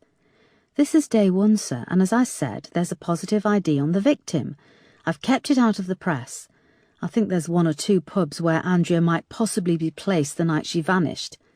Might possibly be placed? What does that mean? It means we're hampered by a CCTV black spot all up the London Road and around the train station. We need time and resources to keep on at people asking questions. Everyone has worked bloody hard, especially when the weather has slowed proceedings. And what the hell did you think you were doing, getting into a row with the Douglas Browns? Erica took a deep breath to steady herself. I admit, sir, that I should have handled the victim's parents better. Too bloody right you should have. I thought Lady Diana would have found some common ground with you being Slovak. Yes, well, that was the problem. She thought I was common, not good enough to be leading the murder investigation. Yeah, well, you didn't choose to be a police officer, so people could be nice to you, DCI Foster. There is a course I can send you on, dealing with the public. That's the problem. We're not treating them as members of the public. In fact, is Sir Simon leading the investigation? He seems to think he's in charge. Anyway, who told you about what happened? He called you, didn't he? Knows your direct line number. You're on thin ice, DCI Foster, said Marsh. He called DCI Sparks, actually, who relayed the message to me. How good of him. Marsh shot her a look. I stuck my neck out on this to get you on the case. I don't want your pity, sir, and if you're not careful, you'll be gone before you've even started. You need to learn how to keep your mouth shut. I got you on this case because you're a bloody good copper, one of the best I know. Although right now I'm questioning my judgment. I'm sorry, sir, it's just been a long day. Tough conditions and no sleep. But you know me, I don't make excuses and I will find who did this. OK, said Marsh, calming down, but you need to apologise sincerely to the Douglas Browns. Yes, sir, and get a decent night's sleep. You look like shit. Thanks, sir. Where are you staying? A hotel. Good, now bugger off and come to work tomorrow with your head screwed on, said Marsh, waving her away. Erica was furious when she left Marsh's office, furious that she'd been given a dressing down, and furious with herself that she'd messed up. She went back down to the incident room and grabbed her coat. Andrea's picture stared boldly back at her from the centre of the whiteboard. The handwritten notes on the case blurred in the bright lights, and Erica rubbed her tired eyes. It felt like she was looking at everything through murky glass. She couldn't get a handle on the details. Tiredness and anger washed over her again. She pulled on her coat and left, flicking off the light. When she came out of the incident room, she met Desk Sergeant Wolfe in the corridor. "I was just coming to tell you we've sorted you a car. It's a blue Ford Mondeo," he said, holding out a key fob, his jowly face more sullen than it had been that morning. "Thanks," said Erica, taking the key. They made for the main entrance, Wolfe struggling a little to match her stride. "I didn't put your suitcase in, though. I did my back in a few years ago. Had to have a disc removed. It's behind my desk." They emerged into the reception area, where a thin, bedraggled woman was leaning over Wolfe's desk using his phone. She wore filthy, ripped jeans and an old Parker jacket that was stained and covered in cigarette burns. Her long grey hair was tied back with an elastic band, and underneath her eyes were deep, dark circles. Two unkempt little girls beside her were shrieking encouragement at a little boy with a buzz cut who sat on Erica's suitcase. He wore a pair of stained white tracksuit bottoms and was gyrating his hips with one hand on the suitcase handle and the other in the air, like he was riding a bucking bronco. Wolfe hurried behind his desk and put his finger on the phone, cutting off the call. "I was fucking talking," snarled the woman indignantly, displaying a mouth of crooked round teeth. "Ivy, this is a police phone," said Wolfe. "Well, it ain't rung for the past 10 minutes. Think yourself lucky the criminals are having a rest." "Who do you want to call? I could do it for you," said Wolfe. "I know how to use a fucking phone." "Who is this woman?" asked Erica.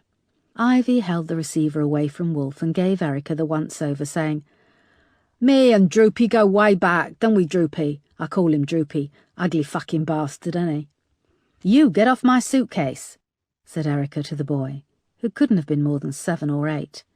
He ignored her and carried on whooping and riding the suitcase. Wolfe grappled with Ivy for the receiver and finally managed to prise it from her grip. "I should be allowed to use this bloody phone. It's only a local call, and besides, I pay your wages." "How do you pay my wages?" asked Wolfe. "I've got money, I pay me taxes, and that's what pays your wages." Erica went to lift the little boy off her suitcase, but he leaned over and sank his teeth into the back of her hand. The intensity of the pain surprised her. "Let go now," said Erica, trying to keep calm. He looked up at her with a nasty grin and bit down even harder. Intense pain shot through her hand and she snapped, slapping him hard across the face. He screamed, releasing Erica's hand, and fell off the suitcase, hitting the ground with a thud. "Who do you think you fucking are?" growled Ivy, lunging across at her. Erica tried to dodge out of the way but found herself with her back flat against the wall. Wolfe caught Ivy just in time as a long blade glinted inches from Erica's face.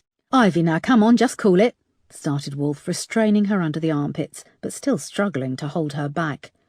"Don't you tell me to cool it, you fat ugly cunt," said Ivy, dangerously. "You touch my kids and I'll cut your face, no problem, you bitch. I've got nothing to lose." Erica tried to control her breathing as she saw the flick knife inch closer to her face.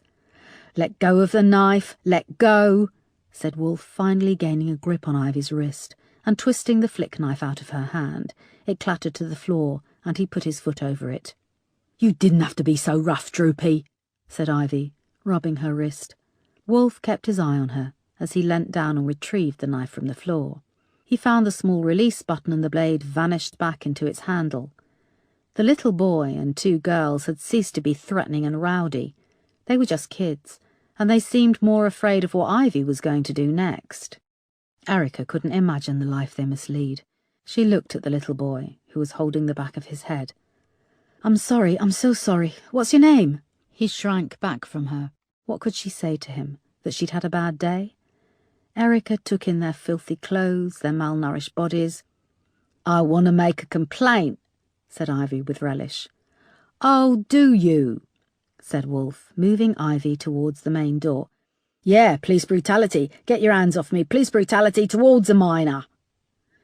You'll need to fill in a form, said Wolf, before you spend the night in the cells for pulling a knife on a police officer. Ivy narrowed her eyes. Nah, I haven't got fucking time. Come on, kids, now! She gave Erica a last look, and they followed after her through the main door. There was a flash of coats as they passed the window. Shit, said Erica, slumping against the main desk and rubbing at the back of her hand.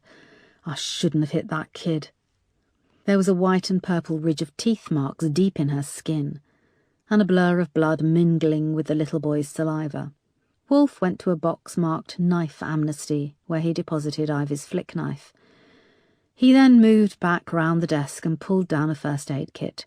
He placed it on the table beside Erica and opened the lid. You know her? Asked Erica. Oh, yes, Ivy Norris or Jean McArdle, Beth Crosby. Sometimes she goes by Paulette O'Brien. Bit of a local celebrity.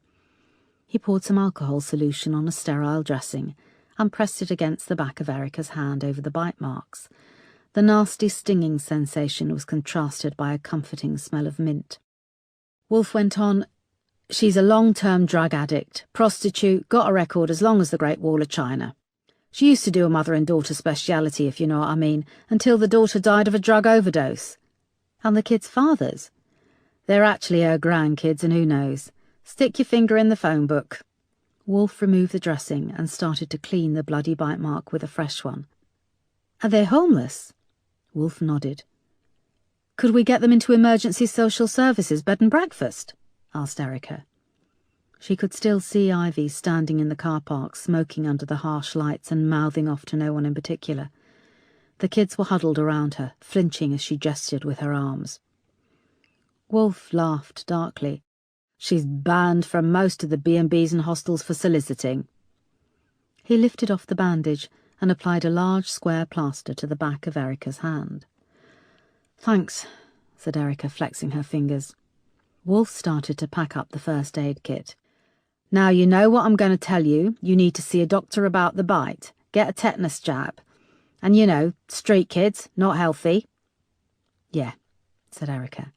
And I have to log this down, everything what happened. She pulled a knife on you, he bit you. Yeah, and I hit him. I hit a bloody kid. It's fine, do your job and thank you. He nodded, took his seat again and pulled out some paperwork. Erica turned back to look outside, but Ivy and the kids were gone. Chapter 10. It was bitingly cold outside. The main entrance of Lewisham Road Police Station was lit up, but the car park was a pool of darkness. Long rows of cars twinkled with frost under the street lamps, and beyond the traffic crawled steadily by. Erica's hand was still throbbing. She pointed the key fob to her left and clicked, then did the same to her right. A car down the far end of the car park gave 2 pulses of orange light. She cursed and set off, dragging her case through the deep snow. She stowed the case in the boot and got inside. The car was freezing, but smelt new.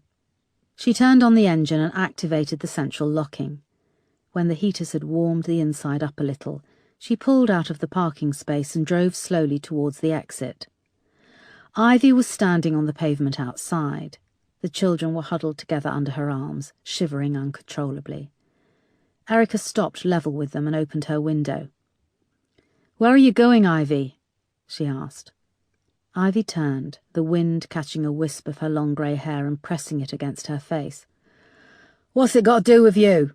said Ivy. "I can give you a lift." "Why would we get in a car with a kiddie-bashing pig?"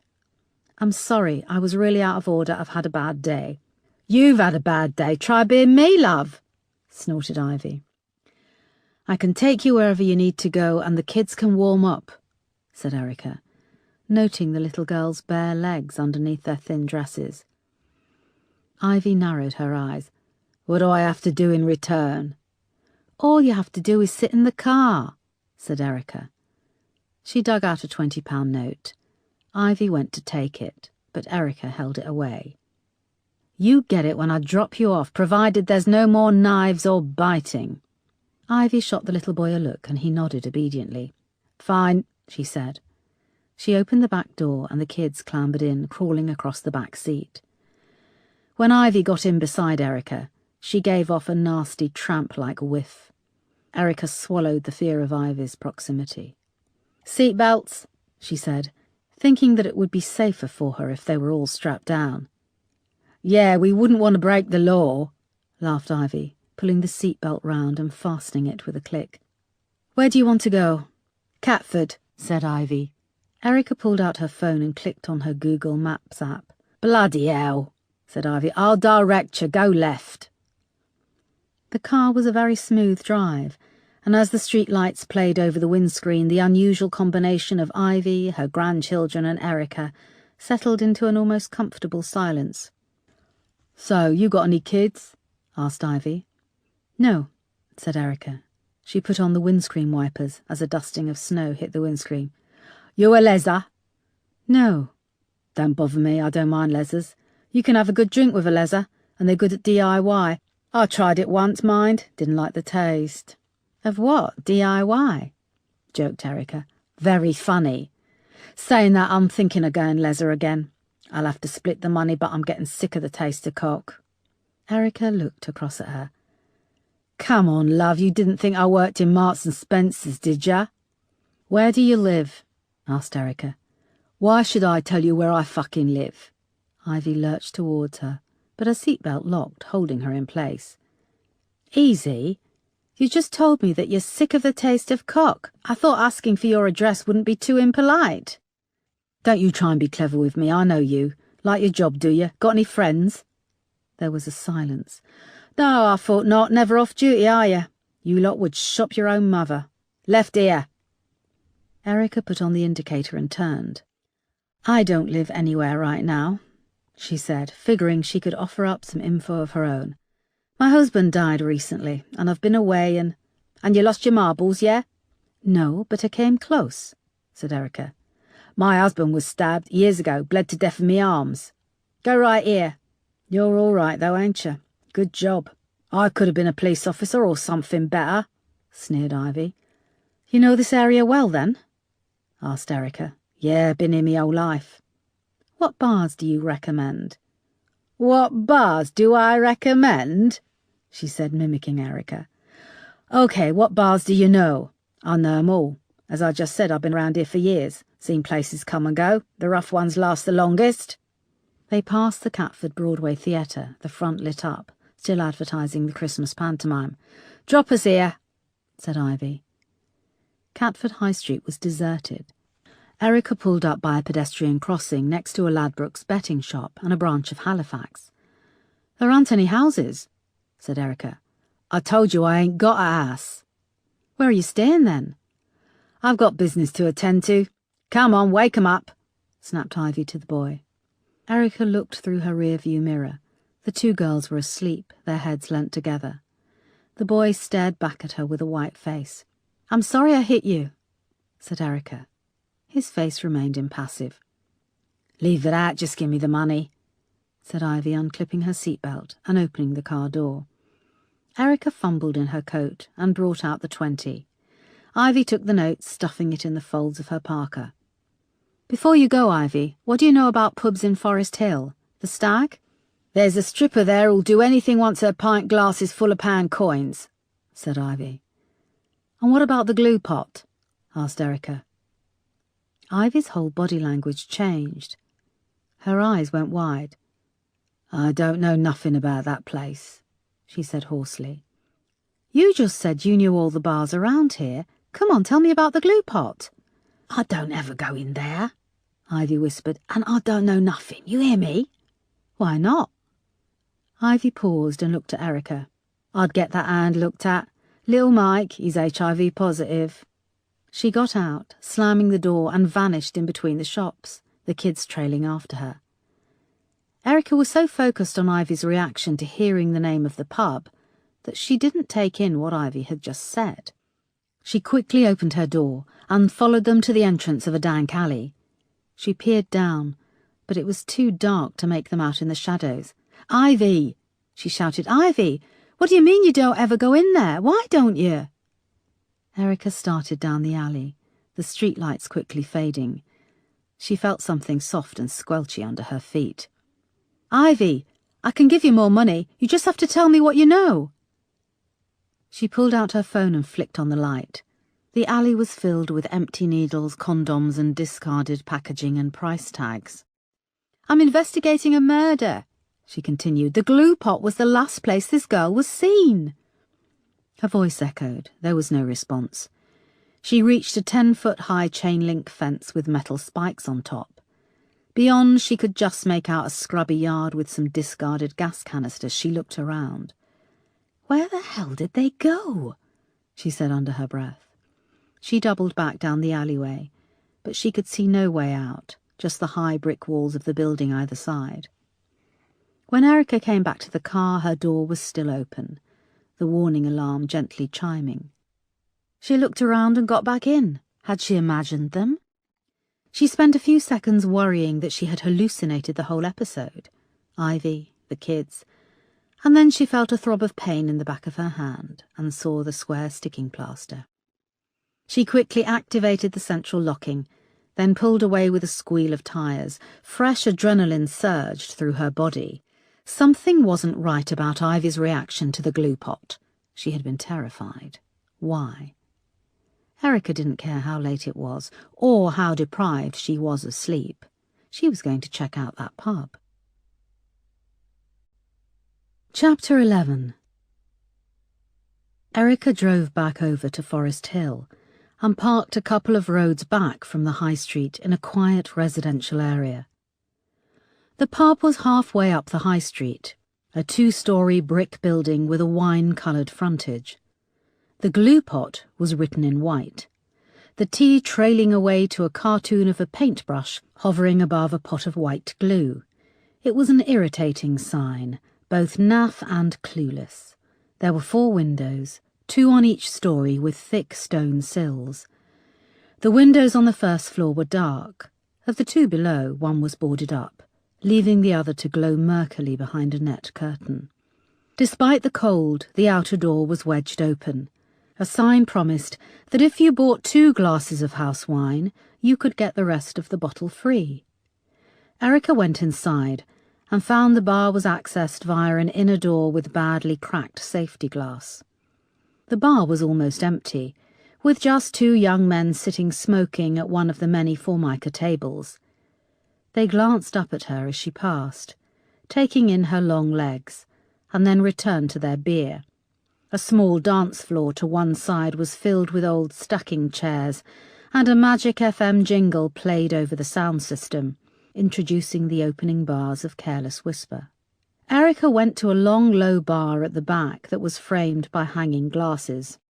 A dumpy young girl was sitting watching Celebrity Big Brother on a tiny portable television. "Double vodka with tonic, please," Erica said. The girl heaved herself up, reached for a wine glass, then pushed it against an optic, keeping her eye on the screen. She was wearing a faded Kylie Showgirl Tour t-shirt stretched to capacity over her large bosom and dumpy frame. She adjusted the back of the t-shirt, pulling it down over her large backside. "You looking for an au pair, childcare?" the girl asked, presumably having picked up on Erica's slight accent. Erica detected the hint of an accent in the girl, too. Polish, Russian, she couldn't place it. The girl pushed the glass against the optic again. "Yes," said Erica, deciding to play along. The girl pulled out a plastic bottle of tonic water and filled the wine glass up to the brim. She placed the drink down on the bar, then slid across a square of card and a biro. "You can put a card on the board for £20. New cards go up every Tuesday. $23.50 for that and a drink," she said. Erica paid and sat down, taking a gulp of the drink. It was warm and flat. "Why didn't you send your husband?" asked the girl, watching to see what Erica wrote on the card. "Like I need my husband to drink more." The girl nodded with familiarity. Erica moved over to the small corkboard the girl had indicated, which was on the wall beside the bar. It was plastered with hundreds of cards, one over the other, handwritten in Slovak, Polish, Russian, Romanian, all advertising construction jobs, childcare, or au pair positions. "Is it always this quiet?" asked Erica, looking around at the empty bar. "It's January. shrugged the woman, wiping ashtrays with an old cloth. And no football. My friend got her au pair from an advert here, said Erica, coming back to her bar stool. Do you get many women in here, young girls looking to be au pairs? Sometimes. My friend said there was a girl looking for work, that I might meet her here. The girl stopped wiping an ashtray and regarded her with a cold eye. Erica took another sip of her drink, then pulled out her phone. She scrolled through to the picture of Andrea and turned it round. This is her. Never seen her, said the girl a bit too quickly. Really? My friend did say she was in here just a few days ago. I didn't see her. The girl lifted up a wire tray half filled with empty glasses and went to leave. I'm not done yet, said Erica, placing her police ID on the bar. The girl hesitated and put the wire tray back. When she turned, she saw the ID and looked panicked. No, it's okay. I just need you to answer my questions. What's your name? Christina. Christina? Just Christina, she insisted. Okay, just Christina, I'll ask you again. Have you seen this girl in here? The girl looked down at the picture of Andrea on the phone and shook her head so furiously that her cheeks wobbled. Were you working here the night of the 8th? It was a Thursday, just over a week ago. The girl thought about it and shook her head again. Are you sure? She was found dead earlier today. The girl chewed her lip. Are you the landlady? No. You just work here? Yes. Who's the landlady or landlord? Christina shrugged. Come on, Christina, I can find out this information easily with the brewery. And those men were smoking in here despite the smoking ban. Do you know how much that would cost in fines? Thousands of pounds. And then there's the illegal employment agency. You just charged me £20 to advertise. I could make a call and have a team of officers here in 5 minutes, and you'd be responsible. Christina started to cry. Her huge chest heaved, her face went red, and she scrubbed at her beady little eyes with the corner of a tea towel. If you can just answer a couple of questions, said Erica, I can make sure that you are seen as an innocent employee. Christina stopped crying and caught her breath.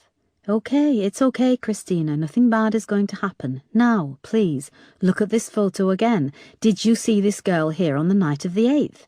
That was last Thursday. She was abducted and murdered. If you can tell me anything, you might help me find whoever did this. The girl looked down through swollen eyes at the picture of Andrea. She sat there in the corner, she said, finally. Erica turned and saw the small table by the dance floor. She also noticed that the 2 men drinking had gone, leaving half-full pints. You sure it was this girl? Said Erica, holding up the picture on the phone again. Yeah, I remember how beautiful she was. Was she alone? Did she meet anyone? Christina nodded. There was a young woman with her, short blonde hair. As short as mine? Asked Erica. The girl nodded. Anything else? They had a drink or two, I don't know. It was a really busy night and... Erica could see she was becoming more worked up and scared. Go on, Christina, it's okay, I promise. Then I don't know where she went, her friend, but when I looked again there was a man sitting with her. What did he look like? The woman shrugged. Tall, dark, they argued. What do you mean, tall and dark? Can you be a bit more detailed? Said Erica, trying to hide her frustration. This was a real breakthrough, but Christina was being too vague. She made a decision and pulled out her phone. Christina, I want you to come with me to the station and do what we call a photo fit of the woman and man you saw Andrea sitting with. No. Christina started, backing away. Erica dialed the number for the duty desk at Lewisham Row. It started to ring. Your information could lead us to finding out who killed this woman, Andrea. But I'm at work and... I can get the officers to come here. We can do this now. The duty officer picked up the phone. It's DCI Erica Foster. I need uniform and a squad car to the Glue Pop Hub in London Road in Forest Hill. And who do you have on duty who can do a photo fit? There was a movement, and Erica realised Christina had darted through a door at the back of the bar. Shit! Hang on, I'll call you back. Erica swung herself over the bar and through the doorway to a filthy little back kitchen. A door stood open. Erica stepped into the alleyway. It stretched away long and empty in both directions. A light dusting of snow began to fall. It was eerily silent. Erica walked the length of the alley in both directions. The houses backing onto it were dark, and the roads at either end were empty. The snow started to fall more heavily, and the wind whistled through the buildings. Erica pulled her coat around her against the freezing cold. She couldn't shake off the feeling she was being watched. Chapter 12. 2 uniformed police officers were called to the glue pot, but an extensive search came up with nothing. Christina had vanished. The flat above the pub was unoccupied, filled with a mess of junk and old broken furniture. It was gone midnight by the time that the officers told Erica to knock off and get some sleep. They would remain stationed at the pub, and at first light they would track down the landlord.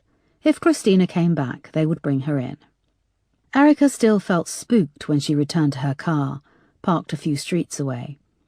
The streets were silent, and every noise seemed amplified, the wind keening as it blew around the buildings, a wind chime on the porch of a house.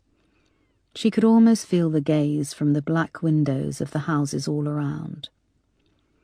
From the corner of her eye, she saw a shadow move in one window. She turned, but there was nothing. Just a dark bay window. Was someone watching her from the shadows? She realized she was in desperate need of rest. She would find the first hotel and book in. She unlocked her car and climbed in, activating the central locking. She sank into the comfort of the seat, leaned back her head, and closed her eyes. It's a baking hot day on a run-down street in Rochdale, and Erica's protective police gear sticks to her skin. She shifts uncomfortably, crouched against the low wall of a terraced house, looming tall in the heat.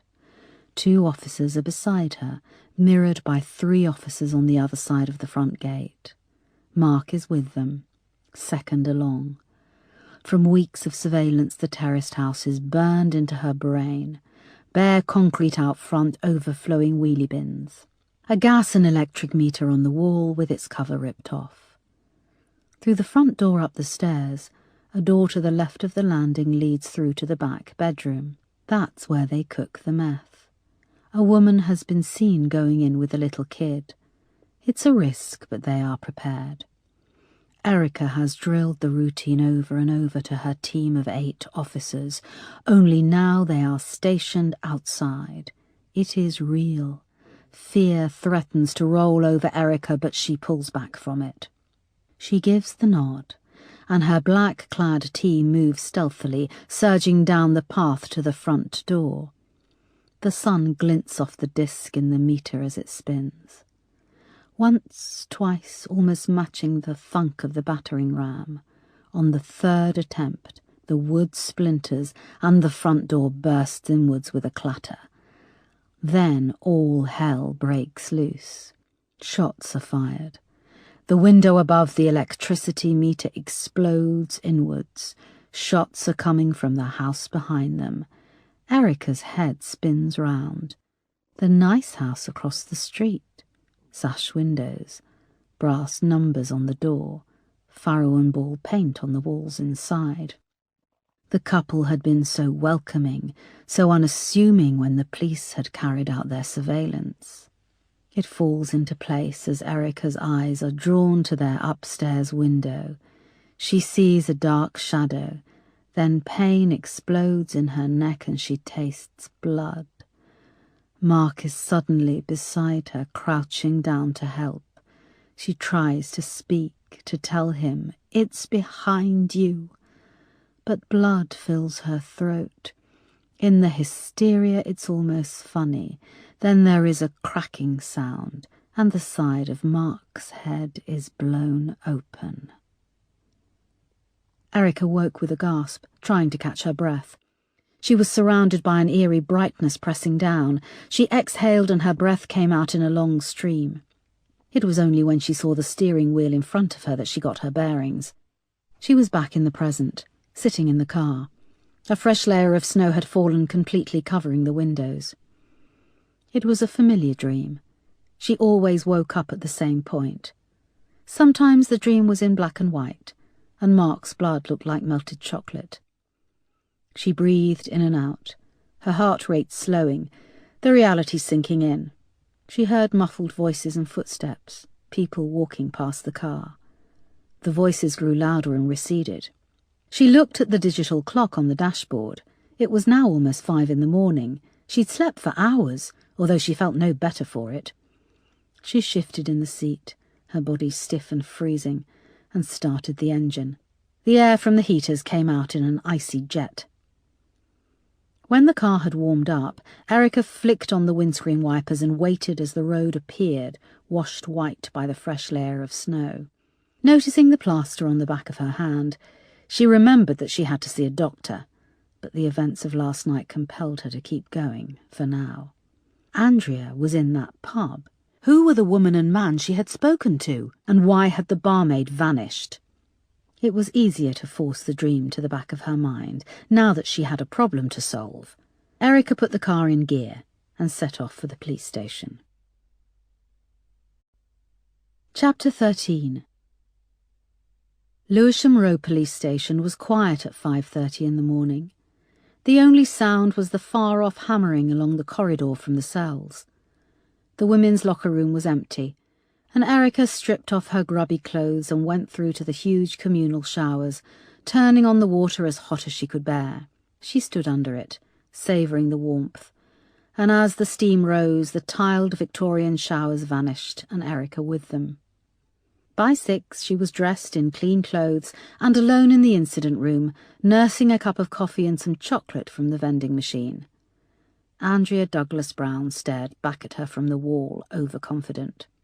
Erica went to the desk she'd been allocated, located her password and logged on to the intranet. It had been 8 months since she'd looked at her work email. Not through any kind of abstinence. She'd not had access. Scrolling through, she saw messages from former colleagues, newsletters, junk mail, and a notice to attend a formal hearing. That almost made her laugh. She had been notified of a formal disciplinary hearing through an internal mail system that she'd been barred from accessing. With a long sweep of the mouse, she highlighted all the old emails and pressed delete. There was now just one email from Sergeant Crane, sent late the previous night. Find attached Andrea D.B.'s full Facebook profile history 2007 to 2014, plus records from her phone recovered at the crime scene. Crane. Erica opened the attached file and clicked print. Moments later, the printer by the door whirred into life, rapidly spitting out paper. Erica grabbed the pile of pages and took them down to the staff canteen, hoping to find it open for a decent coffee. But it was in darkness. She found a chair at the back, clicked on the lights, and started to sift through Andrea Douglas Brown's Facebook profile. It spanned 217 pages, almost 9 years, taking Andrea from a fresh-faced 14-year-old to a sultry siren of 23. In her early posts, she was quite a conservative young woman, but once boys had come on the scene, she had started to dress more provocatively. Andrea's 7 years of Facebook posts were an endless blur of party photos and selfies. Hundreds of photos with handsome men and beautiful girls, rarely the same people more than a few times. It seemed that she was a party animal, and one who parted at the expensive end of the spectrum. The clubs she frequented were the type where you needed to book a table, and there never seemed to be a shortage of champagne bottles littering those tables in the photos. Throughout the years, there was little interaction on Facebook with her siblings.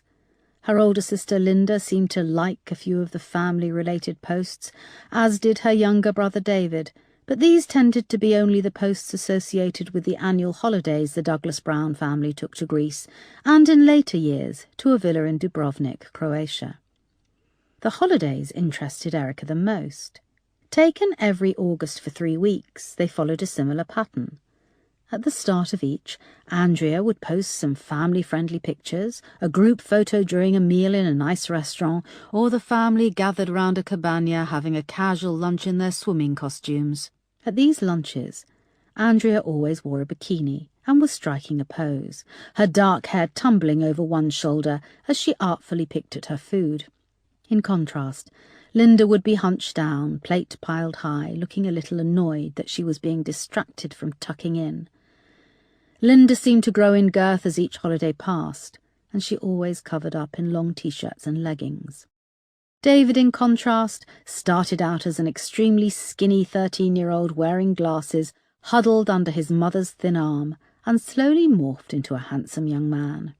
Andrea seemed closer to David. In many of the photos she had drawn him into a reluctant bear hug, his glasses askew. There were barely any photos of Linda and David together. Sir Simon and Lady Diana seemed to give nothing away in photographs, pulling the same faces year in, year out, broad yet vacant smiles.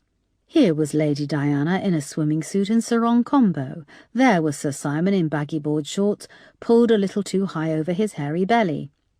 As each holiday progressed, Andrea would quickly lose interest in family time and start to post pictures she'd taken of local boys.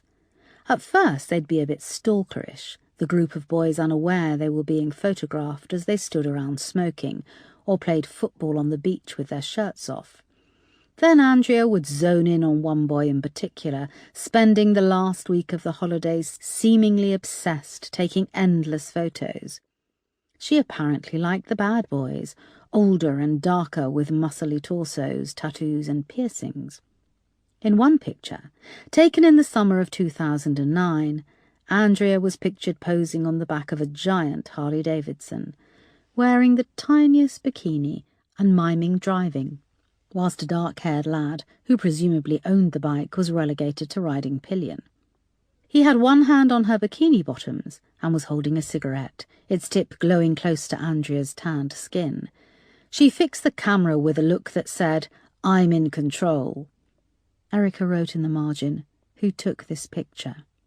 She barely noticed when the shutters went up on the canteen serving hatch and bleary-eyed officers began to file in for breakfast. She read on, fascinated by Andrea's life. In 2012, a new friend appeared on the scene, a girl called Barbara Kardosheva. Slovak name, wrote Erica in the margin. Barbara was dark and beautiful like Andrea, and rapidly seemed to become a close friend, even joining the family holiday in 2012 and 2013. In Barbara, Andrea seemed to have found a boy-hunting partner in crime. Although they now sought boys in a more sophisticated way, pictured together with a string of dark-haired hunks in expensive nightclubs or around equally expensive sun loungers. Andrea seemed to have made Barbara a genuine friend, posting pictures where they shared downtime, in which Andrea wore no makeup and was much less conscious of the camera. In many ways, Andrea was prettier without her war paint, larking about with a genuine smile on her face. In one picture, the girls posed side by side in front of a mirror, wearing oversized pullovers that hung down to their knees. The huge pullovers were old ladyish. Barbara's was embroidered with cats chasing balls of wool, while Andrea's was embroidered with a giant ginger cat reclining in its basket. The phone camera flash was reflected in the top corner of the mirror. Andrea's sister Linda had commented, "Get out of my bedroom, you fucking cow." Andrea had liked the comment and posted smiley face. Then in late 2013, Barbara abruptly vanished without explanation, defriending Andrea. Erica flicked back through the pages to check nothing was missing. Barbara didn't appear once in a photo after this point. She didn't so much as like a post. Around 6 months later, in June 2014, Andrea's Facebook profile was deactivated. There was no explanation or message to her friends saying she intended to leave Facebook. Erica shifted her attention to the phone records. In comparison, they were bland and sparse. Crane had annotated the numbers, which consisted of regular calls to Andrea's fiancé, Giles Osborne, to a local Chinese takeaway on a Saturday, and on the same 7 Saturdays leading up to Christmas, phone votes for the X Factor. The rest of the phone calls were to her family, to the florist her mother ran in Kensington, and to her father's secretary. There were no calls the night she vanished, even though the phone was found with her at the murder scene. The phone records covered 8 months, only going back to June 2014. There was a clattering as a cup was dropped and shattered on the stone floor.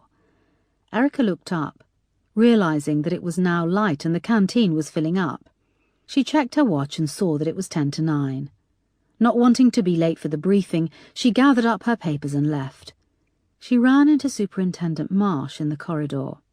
"I read last night's log," he said, raising an eyebrow. "Yes, sir. All will be explained. I have a strong lead." "Which is?" "I'll tell you in the briefing," she said, as they reached the incident room. When they entered, Erica could see the whole team had assembled at their desks. They fell silent. "Okay, morning everyone.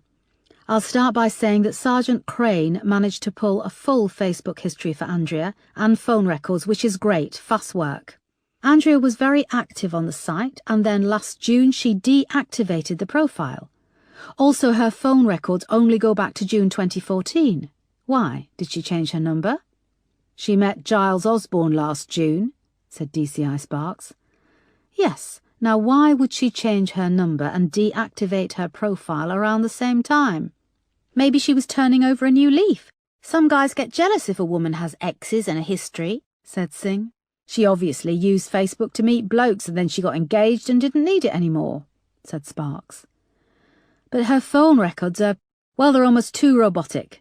Are you telling me she met the man of her dreams and her life was complete? She needed no other interactions?" "I didn't say that," said Sparks. "No, but there's something fishy about it. She made no calls the night she vanished. Let's dig around, find her old phone and pull the records. And see if she had a second phone we don't know about. Also, find out everything you can about a girl called Barbara Kardoshova, pronounced Kardoshova. She was a very close friend of Andrea between 2012 and 2013, and then she vanished.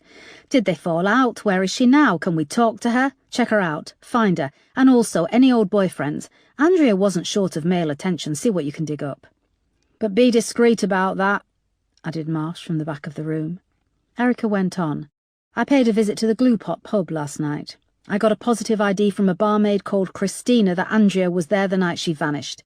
She says that Andrea was with a short-haired blonde woman and then later a dark-haired man." "Are you going to bring this Christina in, get her to do a photo fit?" asked Sparks. "She got scared off when I suggested this." "Okay, what's her surname?" asked Sparks. "Well, I didn't get that far before—" Sparks smirked and nodded his head. Erica went on. "Another woman I spoke to, Ivy Norris." Sparks interrupted. "Geez, I wouldn't believe anything Ivy Norris tells you. That old slapper is a known bullshitter and troublemaker." "Yes, but Ivy Norris had a very weird reaction when I mentioned the glue pot. She was scared. Now I want everything you can get on that pub. Find that barmaid and interview the landlord. I believe there's a link here to Andrea and we need to find it fast before things evaporate." "DCI Foster, can I have a word, please?" said Marsh. "Yes, sir. Moss and Peterson, I want you with me today. We're going to get the results of the autopsy and the Douglas Browns are doing the formal ID of the body." The incident room burst into busy chatter. Erica followed Marsh up to his office. She closed the door and took a seat opposite him. "The Douglas Browns are coming in for a formal ID this morning." "Yes, at 10:30. "I'll be issuing the official police statement at this time. Our press officer, Colleen, is very good, and of course we want to emphasise that this is the murder of an innocent girl. However, we need to be prepared that the press will find a political angle," said Marsh ruefully. "Well, they need to sell papers," said Erica. There was a pause, and Marsh drummed his fingers on the desk. "I need to know what angle your investigation is taking," he said finally. "I'm looking for the murderer, sir." "Don't be flippant. Well, you were just there in the incident room. This witness, Christina, saw Andrea in the glue pot on the night she went missing. She says Andrea was with a blonde-haired woman and a dark-haired man. I'm looking for those people." "And where is she now, this Christina?" "Well, she ran away, and I didn't get the chance to pursue any more information." "Was she aware you were a police officer?" "Yes. Do you think she could have felt it was in her best interest to give you a positive ID of Andrea?" "Sir?" "Look, Erica, she is more than likely an illegal immigrant, terrified of being deported. She probably would have told you she saw Elvis at the jukebox if she thought it might save her ass." "No, sir, I think I have a lead here. And another woman, a local, Ivy Norris. Her reaction to the glue pot was—" "I read last night's duty log, Erica. It says you hit Ivy Norris's grandson and then she pulled a knife on you. Yes, the boy bit me and I reacted badly, but that's not relevant. Sir Ivy Norris knows this area, and something about that pub scares her. Did you know that last month 4 people were beheaded at the Ramblers' Rest in Sydenham? She's probably not keen on going there for a drink either. Sir, Marsh went on, I've had the Assistant Commissioner up my arse. I have to report to somebody at the bloody Cabinet Office with updates on this investigation. They want assurances that unsavoury or unsubstantiated details of the Douglas Brown family won't be dredged up and played throughout the media. I don't control the media, nor do I leak details of investigations. You know that, sir. Yes, but I need you to... Sir, I need to do my job. Be straight with me. Are you telling me there are things I can't investigate? Marsh screwed up his face. No. Then what are you telling me? I'm telling you to stick to the facts. We've long suspected the glue pot is involved in placing illegal immigrants in work, and it's a regular hangout for prostitutes. You need concrete facts before you start saying Andrea Douglas Brown was in there on the night she vanished. What if I find that barmaid and get her on record with a photo fit ID? Well, good luck with that, because she's probably already packed in the back of some lorry and bound for Calais. Sir, we've got Andrea on CCTV. She did board a train to Forest Hill the night she vanished, and her body was found close to the High Street. Christ, is it any more obvious that I could be right? Marsh looked exasperated. OK, just tread easy. Be subtle in your investigation. The press is watching us. I will, sir, and I want to be kept informed. Everything, you understand? Yes, sir. Marsh gave her a look as she left his office. Chapter 14. The morgue seemed to leach what little warmth Erica had left in her body as they walked down the long fluorescent-lit corridor. They reached a metal door, where Moss buzzed through on an intercom. Forensic pathologist Isaac Strong buzzed them in. "Good morning," said Isaac softly, projecting an aura of calm and order. The white lab coat covering his tall frame was neatly pressed and spotless, a dark leather mobile phone case poking from its top pocket. He wore black skinny jeans and Crocs, and his dark hair was swept away from his high forehead. Again Erica was drawn to his soft brown eyes below his thinly arched eyebrows. His autopsy room was a heady mix of steel and Victorian porcelain tile.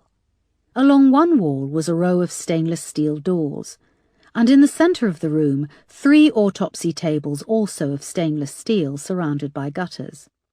Andrea Douglas Brown lay under a white sheet on the table closest to where they had entered. Andrea's eyes were now closed. Her hair had been washed and neatly brushed back from her forehead. The bruising had darkened, but her face was still swollen. Erica had hoped for her family's sake that Andrea would look as if she was sleeping, but despite the efforts to clean her up, her body still looked battered. Isaac moved around the trolley and gently removed the sheet. In addition to the bruising and lacerations over her naked body, there was now the coarse, neat stitching from where the Y-shaped incision had been made, running from each shoulder, converging at the chest and moving down between her full breasts to the sternum. "There was no fluid in the lungs, so she was dead when she went into the water," said Isaac. "The ice preserved decay, but you'll note the blanching of the skin from prolonged exposure to water. Ligature marks on the neck and a fractured collarbone indicate death by strangulation.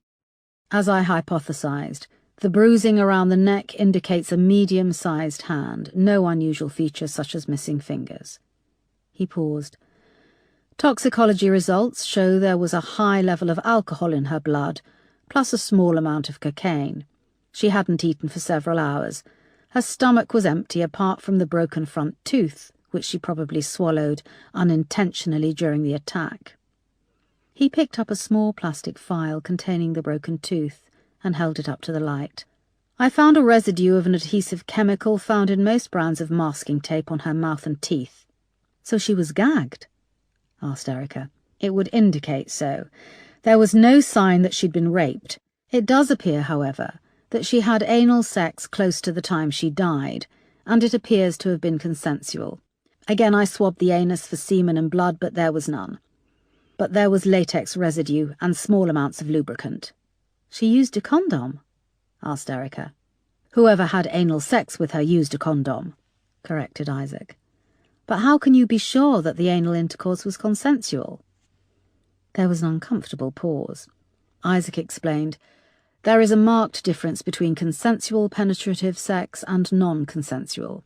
With consensual sex, the body is usually relaxed. Non-consensual sex is often coupled with extreme stress, panic, and resistance, causing muscles to tense and clench, which in turn can lead to internal bruising and abrasion of the flesh.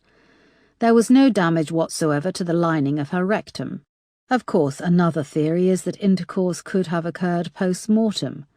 Please God, no, said Erica. I hope not. It's possible, yes, but I doubt it. This appears to be a crazed and frenzied attack. The killer set upon her like an animal. Her hair has been pulled out at each temple. Would he have had the will and control to stop to put on a condom? Were any condoms found at the scene? Asked Erica. The area around the boathouse and boating lake was littered with condoms. We're working on analysing them all, but it's taking time. They paused for a moment. Do you think Andrea was the kind of girl who did that kind of thing, anal sex? Asked Peterson. That's a little judgmental, said Isaac. Yeah, well, we can be politically correct here, or we can say it like it is. Doesn't just a certain type of girl go in for anal sex? Asked Peterson. I don't like that train of thought, said Erica. But we have to think like this, said Peterson. You're saying only slutty girls love it up the arse, ones who put themselves in dangerous situations? Asked Moss. Do you think this was al fresco sex gone wrong? Erica asked Isaac. As I say, it's not my job to hypothesize who a person was. When they come to me, I have to make my conclusions as to how they died. You can see here that her hands were tied with a cable tie. It cut into the skin quite deep. Also, her legs were tied, and the ankle of the left leg has a small hairline fracture. This wasn't naughty outdoor sex that went too far. This was an abduction, said Erica. She could have had sex earlier in the day with the fiancé, and then... Jeez. We're going to have to ask the fiancé. Is there any other DNA evidence at all? If there was, it was most likely destroyed by the water, when she was under the ice, said Isaac. When they had finished, there were a few minutes of downtime before the Douglas Browns were due to arrive and identify Andrea's body. Moss and Peterson took the opportunity to have a cigarette, and Erica found herself accepting an offer to join them, even though she had given up years ago. They stood in the doorway of a fire exit, looking out over the back of an auto repair shop. They could see inside the long row of garages where the cars were jacked up, men working in glowing pits underneath. Erica had dealt with more cases of rape and murder than she could remember. As they smoked in silence, she regarded the young men working opposite. They were young and strong. How close did the average man come in his life to raping women, killing them? How many held back? How many got away with it? The key is Andrea. Was it someone she knew? Asked Erica, exhaling cigarette smoke into the cold air, the long-forgotten rush of nicotine roaring through her blood. Do you think she was lured into the museum grounds, or did she go of her own free will? Asked Peterson. There's so little evidence to go on. No DNA. The CCTV cameras were down. Could that have been arranged? Asked Moss. The CCTV. Could it have been someone on the inside? Someone who'd a grudge against Sir Simon or the family?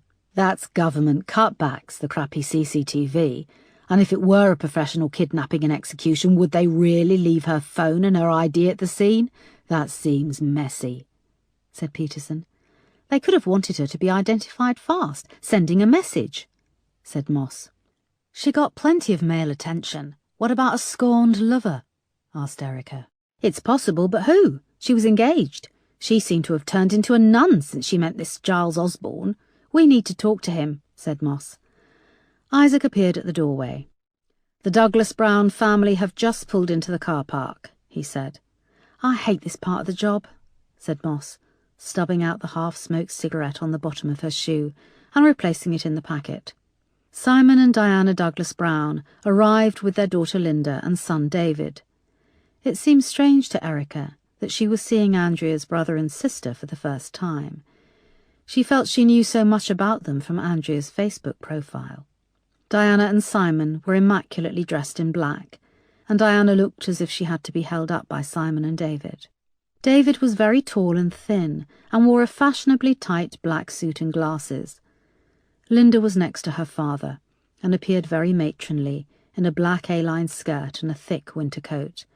They all had red eyes from crying. "Good morning. We're ready for you through here," said Erica, taking them to the door of the identification room. Simon put a hand over his wife's. "You stay here. David and Linda, you two. I'll do this." "Dad, we're together," said David. His voice had a rich, forceful command like his father's, which contrasted with his geeky appearance. Linda chewed her lip for a moment and then nodded in agreement. Erica showed them through. The identification room was small and institutional, with 2 chairs and a wooden table decorated with a hopelessly cheery bunch of plastic daffodils. "Please take your time," said Erica, leading them to a large glass window. On the other side of the glass, a curtain was closed. Erica noticed that the curtain had been hung the wrong way round, with the yellowing lining on show, some of the stitching coming away at the top. It was ironic that the dead were the ones who were shown the good side, whilst relatives and friends waited on the other, as if they were backstage. Diana visibly tensed as a mortuary assistant drew the curtain back, revealing Andrea, who lay under a sheet shrouded in white. A soft yellow light played over the wood panelling of the viewing room. Erica had never lost the feeling that viewing a body was almost abstract, theatrical. Some relatives remained impassive, others cried uncontrollably. One man, she remembered, had pounded on the glass so hard that it had cracked. "Yes, it's her. That's Andrea," said Diana. She gulped, and her eyes watered. She pressed a neat square of white handkerchief to her beautifully made-up face. Linda didn't blink, didn't flinch. She just tilted her head, eyes wide with a morbid curiosity. David stared grimly, fighting back tears. It was Simon who lost control, and with a wail broke down. David went to embrace his father, but he shook the boy off violently. It was only then that David cried too, leaning over, sobs heaving out of him. "Let me give you some privacy. Take as long as you need," said Erica. Diana nodded as she retreated. 5 minutes passed, and the family finally emerged with bloodshot eyes. Erica was waiting in the corridor with Moss and Peterson. "Thank you for doing that," said Erica softly. "Would it be possible for us to talk to all of you later this afternoon?" "What do you want to talk to us about?" asked Simon. His bloodshot eyes were now cautious and embarrassed. "We'd like to find out some more about Andrea, so we can discover if she knew the killer." "Why would she have known the killer? You think someone like Andrea would mix with killers?" said Simon. "No, sir, I don't, but we have to ask these questions." "Where is Andrea's fiancé?" asked Moss. "Giles understood that we wanted to be left as a family. I'm sure he will pay his respects when—" Lady Diana's voice trailed off, perhaps realising she now had to organise a funeral. They watched as the family walked slowly across the snowy car park to a waiting car. As they got in, Simon Douglas Brown stared across at Erica. His bloodshot eyes bored into hers. Then he got into the car, and it drove away into the snow. Chapter 15. Yaka Events was based in a futuristic office block on a residential street in Kensington. It rose up between rows of ordinary terraced houses, like a pretentious sculpture that had been delivered to the wrong address.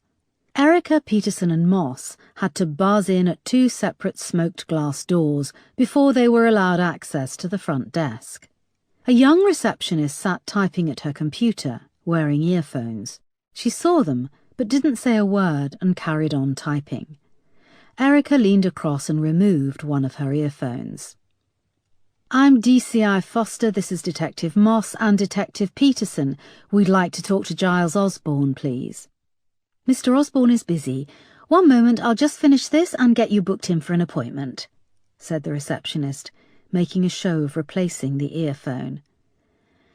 Erica leaned over again and pulled down on the cable, yanking both of the earphones out of the girl's ears. I'm not asking you, I'm telling you. We'd like to see Giles Osborne. They all showed her their police ID. The girl's attitude remained, but she picked up the phone on her desk. What is it regarding? The death of his fiancée, said Erica. The girl dialed a number. What did she think we were here about? A cat stuck up a fucking tree? Murmured Peterson. Erica shot him a look. The receptionist replaced the receiver. Mr. Osborne will be out in a moment. You can wait through there. They moved through to a chill-out area with sofas and a low wooden coffee table, where design magazines were neatly fanned out. In the corner was a small bar with a giant fridge, lit up and stocked with rows of beers, and beside that was a giant silver espresso machine.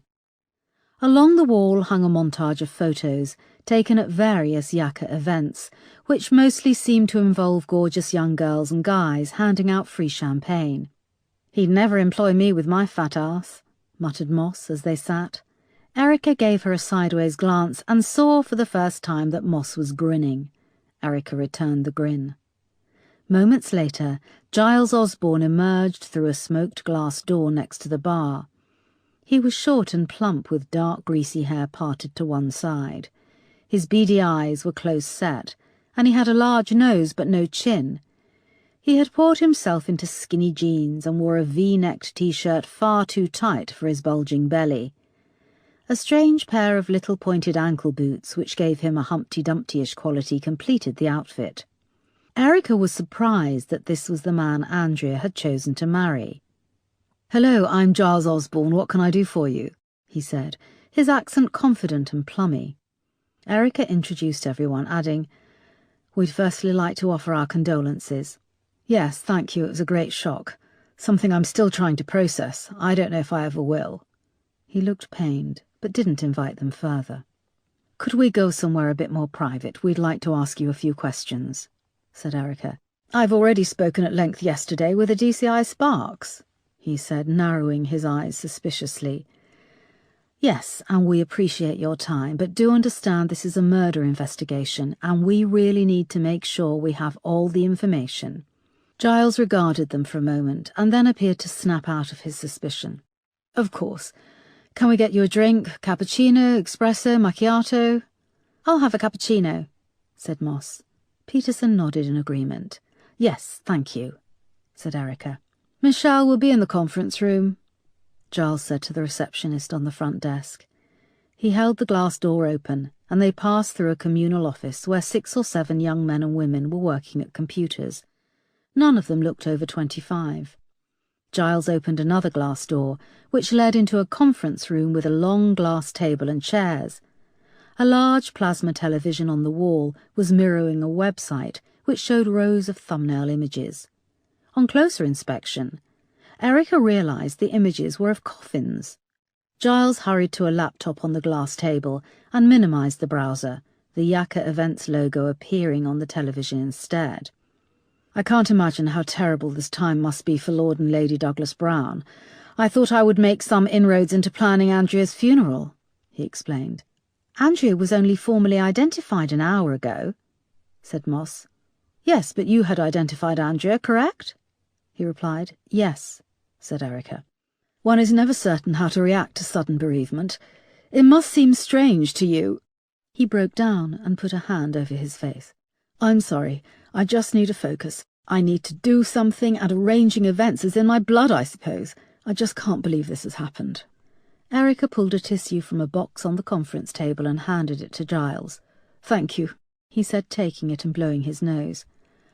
"I take it your company is successful," said Erica, changing the subject as they took their seats at the conference table. "Yes, I can't complain. There are always people who want to tell the world about their new product. Recessions come and go, but there is always a need and a want to communicate a concept, a brand, an event. I'm here to help convey that message." "What message do you hope to convey when you arrange Andrea's funeral service?" asked Moss. Before he could answer, the receptionist came in with the coffees and set them down. "Thanks, Michelle, you're an angel," said Giles to her back as she left. That's a really good question. I want people to remember Andrea for what she was, a beautiful young girl, pure and wholesome, innocent, with her whole life ahead of her." Erica turned that over in her brain for a moment. She saw Moss and Peterson do the same. "That's really good coffee," said Moss. "Thank you, we did the product launch. It's all completely fair trade. The farmers are compensated far above the market value for what they grow. Their children are given places in the schools. They have access to sanitation, clean water, full health care." "I didn't know I was doing so much good just drinking a cappuccino," said Peterson, his voice heavy with sarcasm. Erica could tell Peterson and Moss shared her dislike for Giles Osborne. This wasn't going to work if he knew it too. "We've come here today," said Erica, "to try and build a bit of a picture about Andrea. We believe the best way to catch whoever did this is to piece together her life and her final movements." "Sure," said Giles. "It was a shock. A terrible shock." His eyes began to fill with tears again, and he scrubbed at them angrily with the balled-up tissue. He sniffed a couple of times. "We were due to be married this summer. She was so excited. She had already started fittings for the dress. She wanted a Vera Wang, and I always gave my Andrea what she wanted." "Didn't her parents want to pay?" asked Erica. "No. The Slovak tradition is that each family pays half." "Are you Slovak? I think I hear an accent?" asked Giles. "Yes, I am. Married?" "No." "Can I ask where you and Andrea first met?" "She came to work for me last June." "As what?" "One of our sampling girls, although I don't really think she knew the meaning of the word work. I'd known Lady Diana for a few years. We often partner with her floristry business for our events. She said she had a daughter who was looking for a job, then she showed me her picture, and that was it." "How do you mean, that was it?" asked Peterson.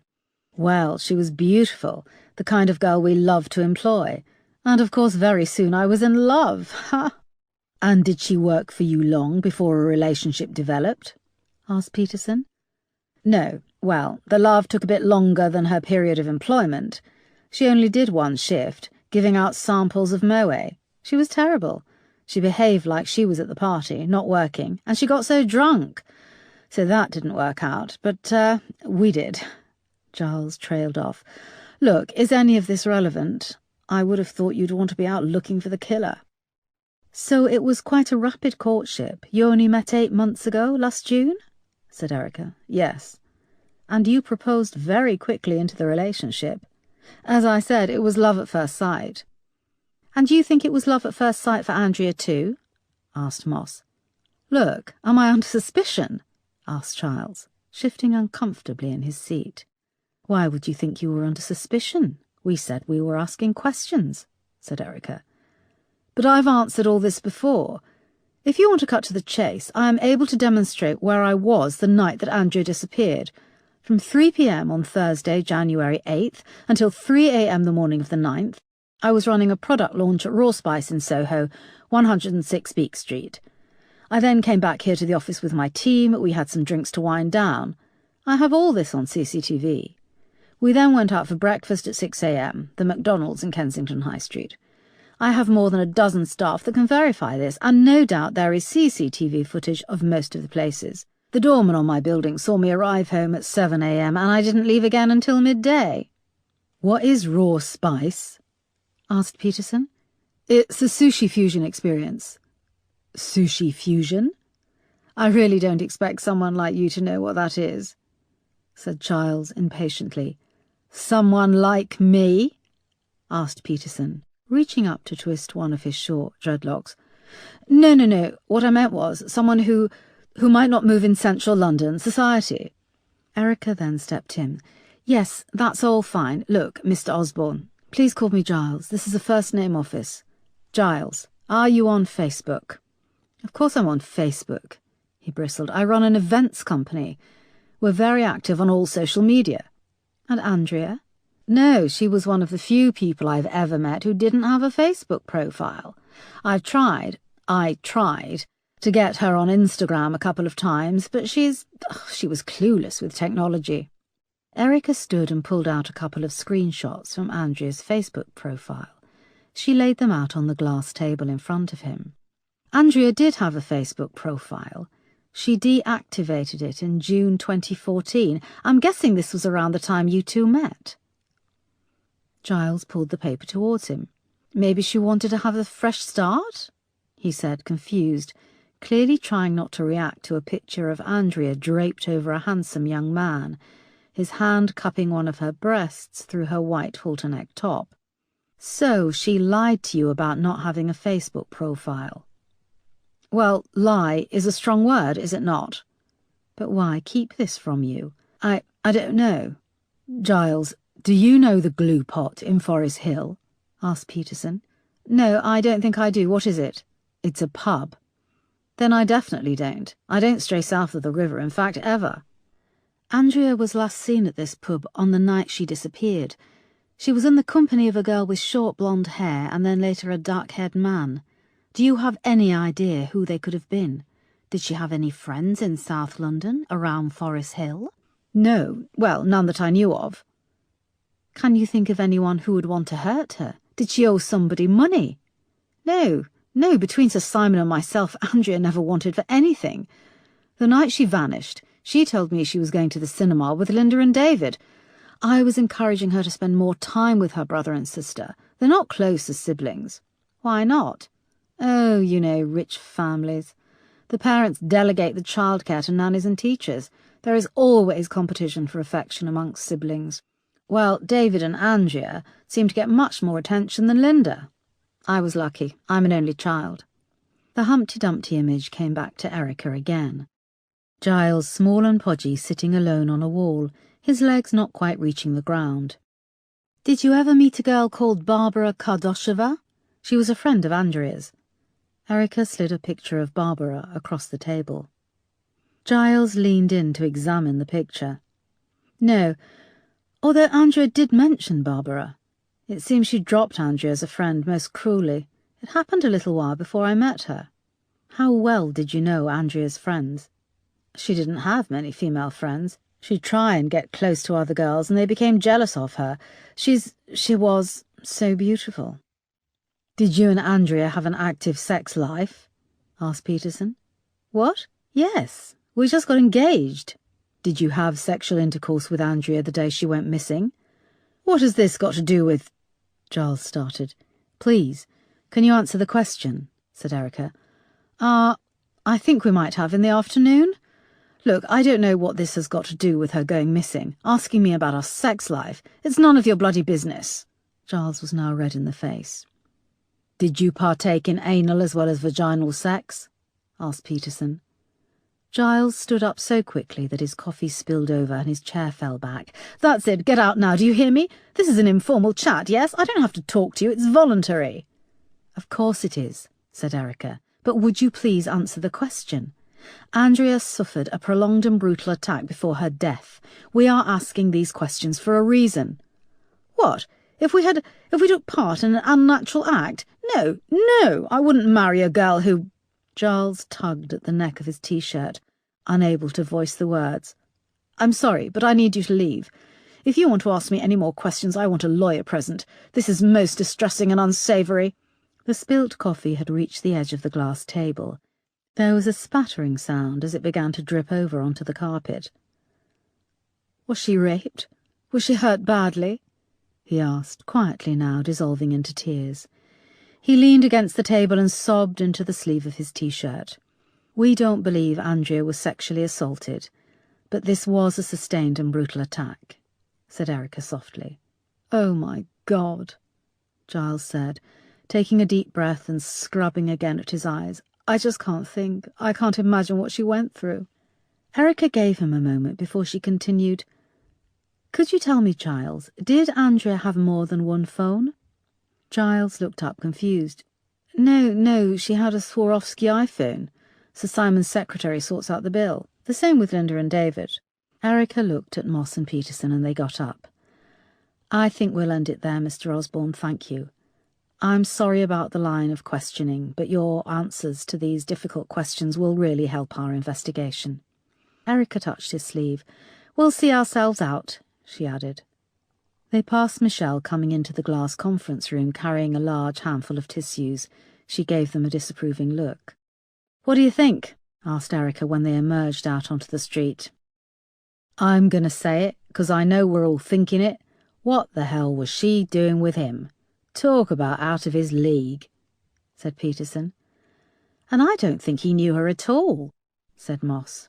Or she only let him know what she wanted him to know, added Peterson. Chapter 16. By lunchtime, the official news of Andrea's death was playing across the media. As Erica, Moss and Peterson approached the Douglas Brown residence, the bank of photographers had grown on the green outside, churning up the melting snow.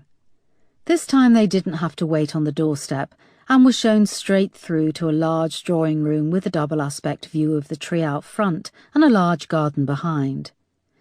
2 large pale sofas and several armchairs surrounded a long, low coffee table. An open fireplace was decorated in white marble, and in the corner sat a baby grand piano, covered in an assortment of framed photographs. "Hello, officers," said Simon Douglas Brown, rising from one of the sofas to shake their hands. Diana Douglas Brown was sitting beside him and didn't get up. Her eyes were red and swollen, and her face bare of makeup. David and Linda sat on opposite sides of their parents. Simon, Diana and David were still dressed in black, but Linda had changed into a tartan skirt and a baggy white woolen jumper, on the front of which embroidered kittens chased balls of wool. Erica recognised the jumper from the picture on Facebook. Andrea had worn it with Barbara. "Thank you for seeing us," said Erica. "Before we begin, I would just like to apologise to you if my manner yesterday was rude. It wasn't intentional, and I apologise unreservedly if I caused you any offence." Simon looked surprised. "Yes, of course it's forgotten, and thank you." "Yes, thank you," echoed Diana croakily. "We'd just like to find out a little more about Andrea's life," said Erica, taking a seat on the sofa opposite the family. Peterson and Moss sat either side of her.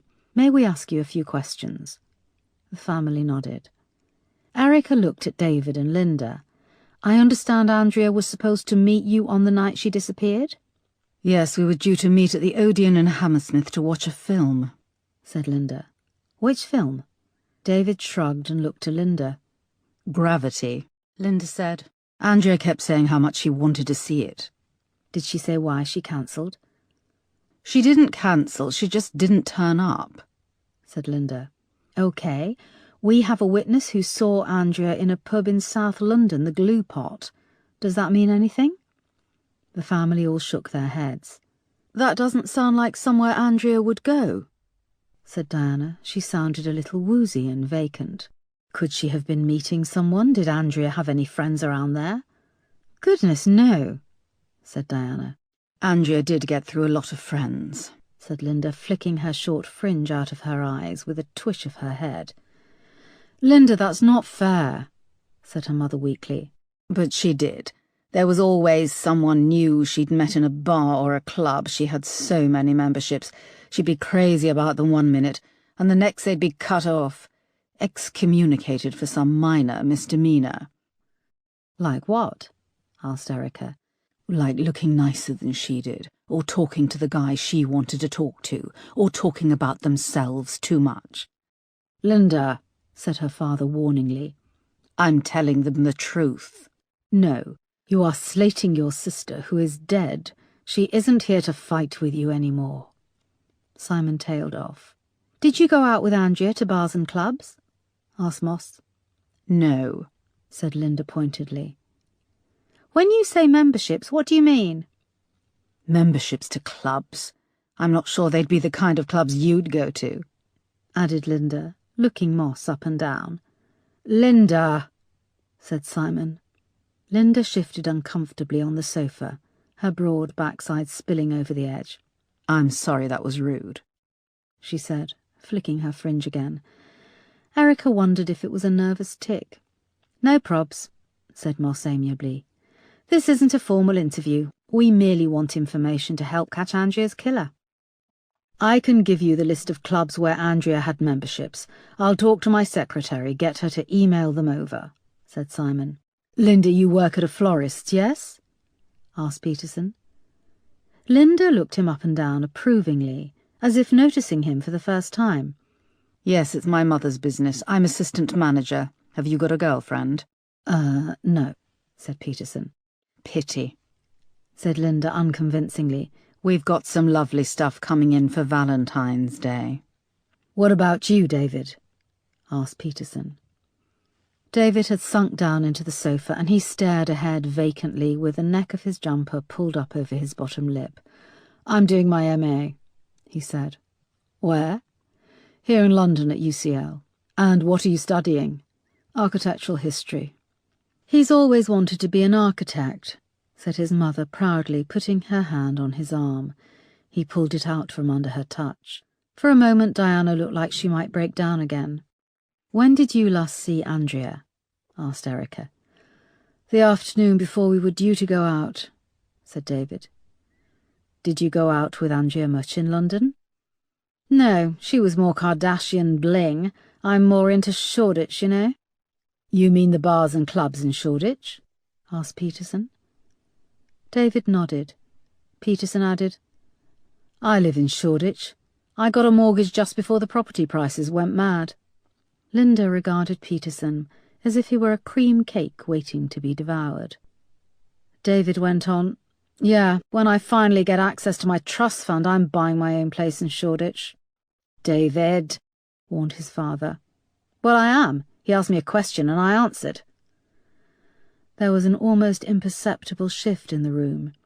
A look passed between Simon and Diana, and then there was silence. "So, Linda, you are a florist, and David is studying. What did Andrea do?" asked Moss. "Andrea was engaged to be married," said Linda, her voice heavy with irony. "Enough!" roared Simon. "I will not have you two talking like this, filling the room with this horrible atmosphere. Andrea is dead, brutally murdered, and here you are taking potshots at her." "It wasn't me, it was Linda," said David. "Oh, yes, it's always me, always Linda." Their father ignored them. Andrea was a beautiful girl, but not only that, she lit up a room when she walked in. She was beautiful and vulnerable and a light has gone out in our lives. The atmosphere in the room changed. The family seemed to shift on their chairs to move into each other and become a unit. "What can you tell us about Andrea's friend, Barbara Kardosheva?" asked Erica. "I think she was the closest Andrea ever had to a best friend," said Diana. "She even came on holiday with us. They were so close for a time, and then she just vanished. Andrea said Barbara just moved away." "Do you know where she went?" "No, she didn't leave a forwarding address, didn't answer any of Andrea's emails," said Diana. "Do you think that's odd?" "Of course it was odd. I think she came from a broken home, though. Her mother was unwell. Then, of course, people inevitably have a habit of letting you down." "Did they have a falling out?" "It's possible, but Andrea was... Well, she wouldn't lie about things like that. She'd have told us. Andrea thought that Barbara had become jealous of her." "Andrea's phone records only go back to June 2014, said Erica. "Yes, she lost her other phone. She'd had it since she was 13 or 14, said Simon. "And you replaced it for her?" "Yes. Have you got the number for the old phone?"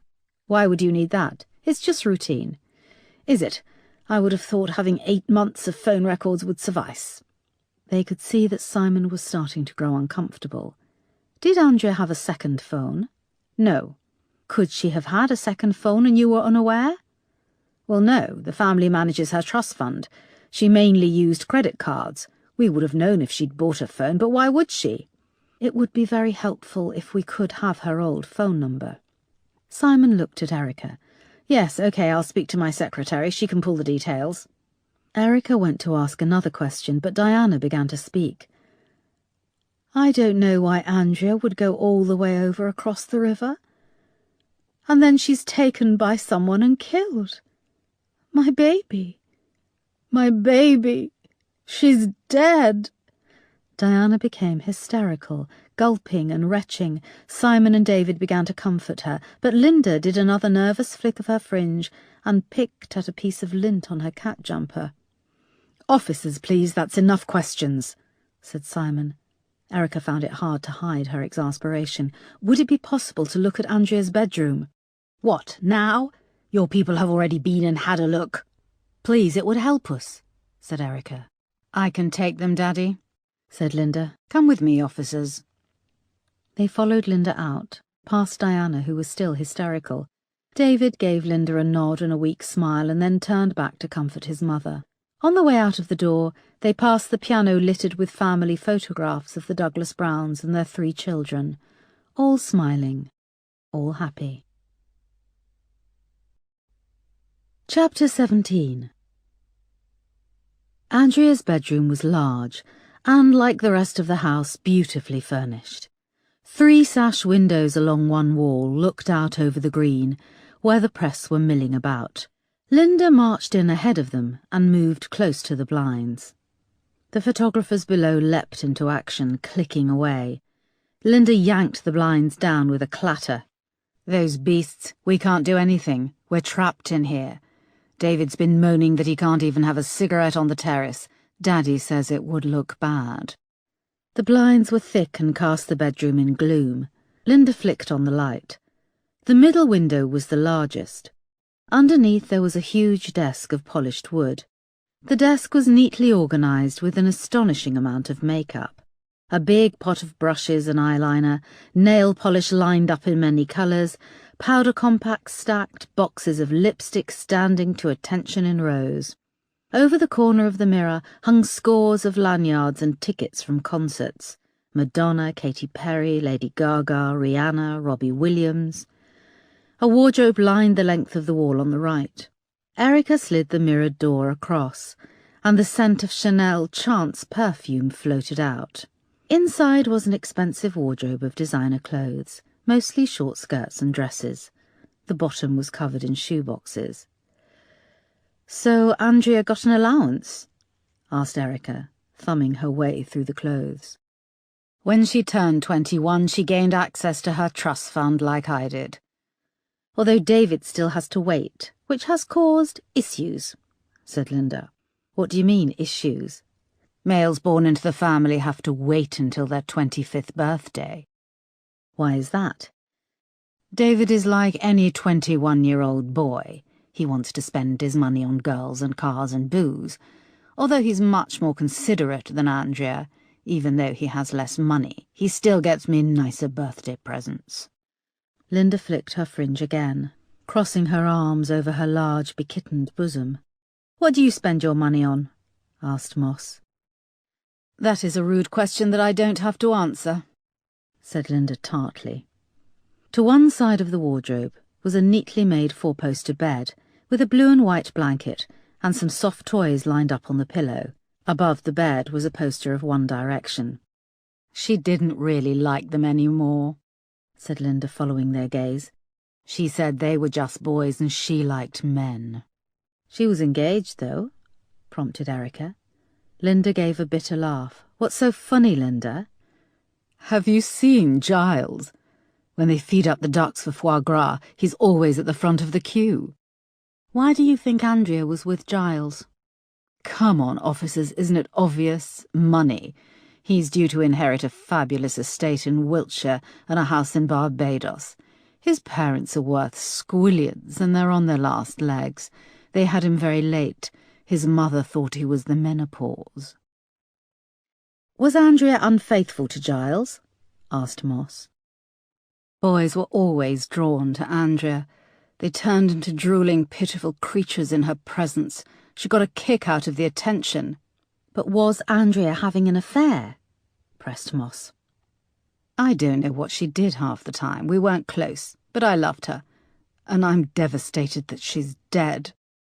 For the first time, Linda looked as if she might cry. "What about you, Linda?" asked Moss. "What about me? Are you asking if I make the boys drool? What do you think?" snapped Linda, cutting her off. "I wanted to ask if you have a boyfriend," explained Moss. "That's none of your business. Have you got a boyfriend?" "No, I'm married," said Moss. "What does he do?" asked Linda. She's a teacher," said Moss breezily. Erica tried not to look surprised. "No, I haven't got a boyfriend," said Linda. "Can these windows be opened fully?" asked Peterson, moving to the middle sash window, bending over to peer around the closed blinds. "Have they got suicide locks?" "No, they open all the way." said Linda, admiring Peterson's backside as he bent over. Erica joined him at the window and saw that there was a fire escape leading down to ground level. Did Andrea ever climb out of her window to meet friends if she was grounded? Asked Erica. My mother and father never had the time or inclination to ground us. We use the front door if we want to go out, said Linda. And you can come and go as you please? Of course. Erica kneeled down and looked under the bed. There were wispy clumps of dust on the polished wood floor, but one area stood out as a little cleaner than the others. She moved her attention to the chest of drawers and went to open the top one, pausing with her hand on the handle. Would you mind just waiting outside, please, Linda? She asked. Why? I thought you were here just to chat. Linda, have you got any photos of Andrea you can show me? It could help us, said Peterson. He came over and touched Linda lightly on the arm. Her round white face blushed scarlet. Yes, I think I have some, she said, staring up at Peterson with a smile. They left, and Erica closed the door. Good old Peterson taking one for the team, joked Moss, adding, What is it? Erica crossed back to the bed. Did forensics come in when it was a missing persons? No, Sparks came and had a poke round. I think Simon or Diana was with him, though, so it wasn't thorough. There's something underneath the bed that looks fishy, said Erica. They knelt down, pulling latex gloves out of their coats and slipping them on. Erica got down on her front and slid under the bed. Moss flicked on a torch and shone it under the bed as Erica examined a floorboard which was cleaner than the rest, tracing its seams. Erica pulled out her car keys, fitting a key between the floorboards, and levered it up. However, the board was long and the bed was low, so it wouldn't properly lift out. Erica replaced the board and shuffled back out. They took an end of the bed each and pulled it out a few feet with great difficulty. Jesus, that's no IKEA shit, grimaced Moss. Erica moved round and got the floorboard up. Inside a cavity underneath was a mobile phone box. Erica gently lifted it out and opened the lid. The moulded cardboard housing was still inside, but there was no phone. There was, however, a bag of small white pills, a small dark block of what looked like cannabis resin wrapped in cling film, a pack of large Rizzlers and a box of Swan Vestas filters. There was also a small instruction booklet for an iPhone 5S and a hands-free kit that was still in its little plastic bag. Erica lifted out the moulded cardboard. A small white receipt was nestled in the bottom. It was printed on thin, shiny paper, and along one edge was a sticky yellow substance that had blurred the ink. On the reverse it was blank, apart from the words, You're my baby, X, written in blue ink in a childish hand. It's a mobile phone top-up voucher, said Erica, turning it back over. But there's only half the transaction number, said Moss. What is that gunk? Erica put it to her nose. Dried egg yolk. What about the stash? Asked Moss, looking back in the mobile phone box. I don't know. Sadly, it's fairly run-of-the-mill. 6 tablets could be ecstasy, an ounce or 2 of cannabis resin. That's personal use, said Erica. Let's bag this up and call in a CSI to check out the rest of her bedroom. When they came back downstairs, Simon and David were showing a doctor to the front door. Is everything okay? Asked Erica. Simon thanked the doctor and opened the door. The doctor hurried down the path through the rain of camera flashes, clutching at his leather bag, eager to get out of the firing line. Peterson and Linda joined them as Simon closed the front door. No, everything is not okay. My wife is suffering severe trauma. I think I'd like to ask you to leave, please. We found this under Andrea's bed, said Erica, holding up a plastic evidence bag with the mobile phone box and the drugs. What? No, he snapped. My children do not do drugs. How do I know you didn't plant this? Sir, we're not interested in the drugs. What we are interested in is the fact we think Andrea had a second phone. In this box was a mobile phone top-up voucher dated 4 months previously. Were you aware of its existence? No, let me see that. Sir Simon took the thin plastic bag housing the receipt and studied it. David and Linda watched with curiosity. Whose writing is this? We don't know. Could Giles have written it? He went to Gordonston. He'd know the difference between your and your. How do you know this is even hers? It could be an old box. Could your secretary have organised a second phone for Andrea? No, not without telling me about it, said Simon. What do you two know about this? Was Andrea taking drugs? He added, turning on David and Linda. We don't know anything, Daddy, said Linda, flicking her hair. David shook his head along with her.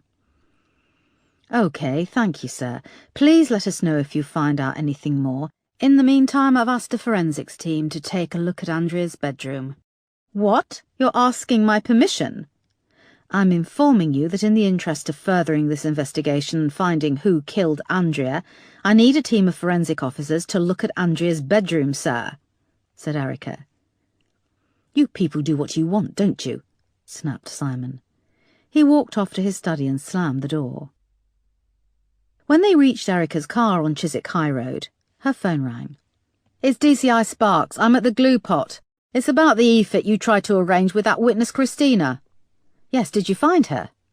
Asked Erica, hope rising in her chest. No, and according to the landlord, there's no one called Christina who works here.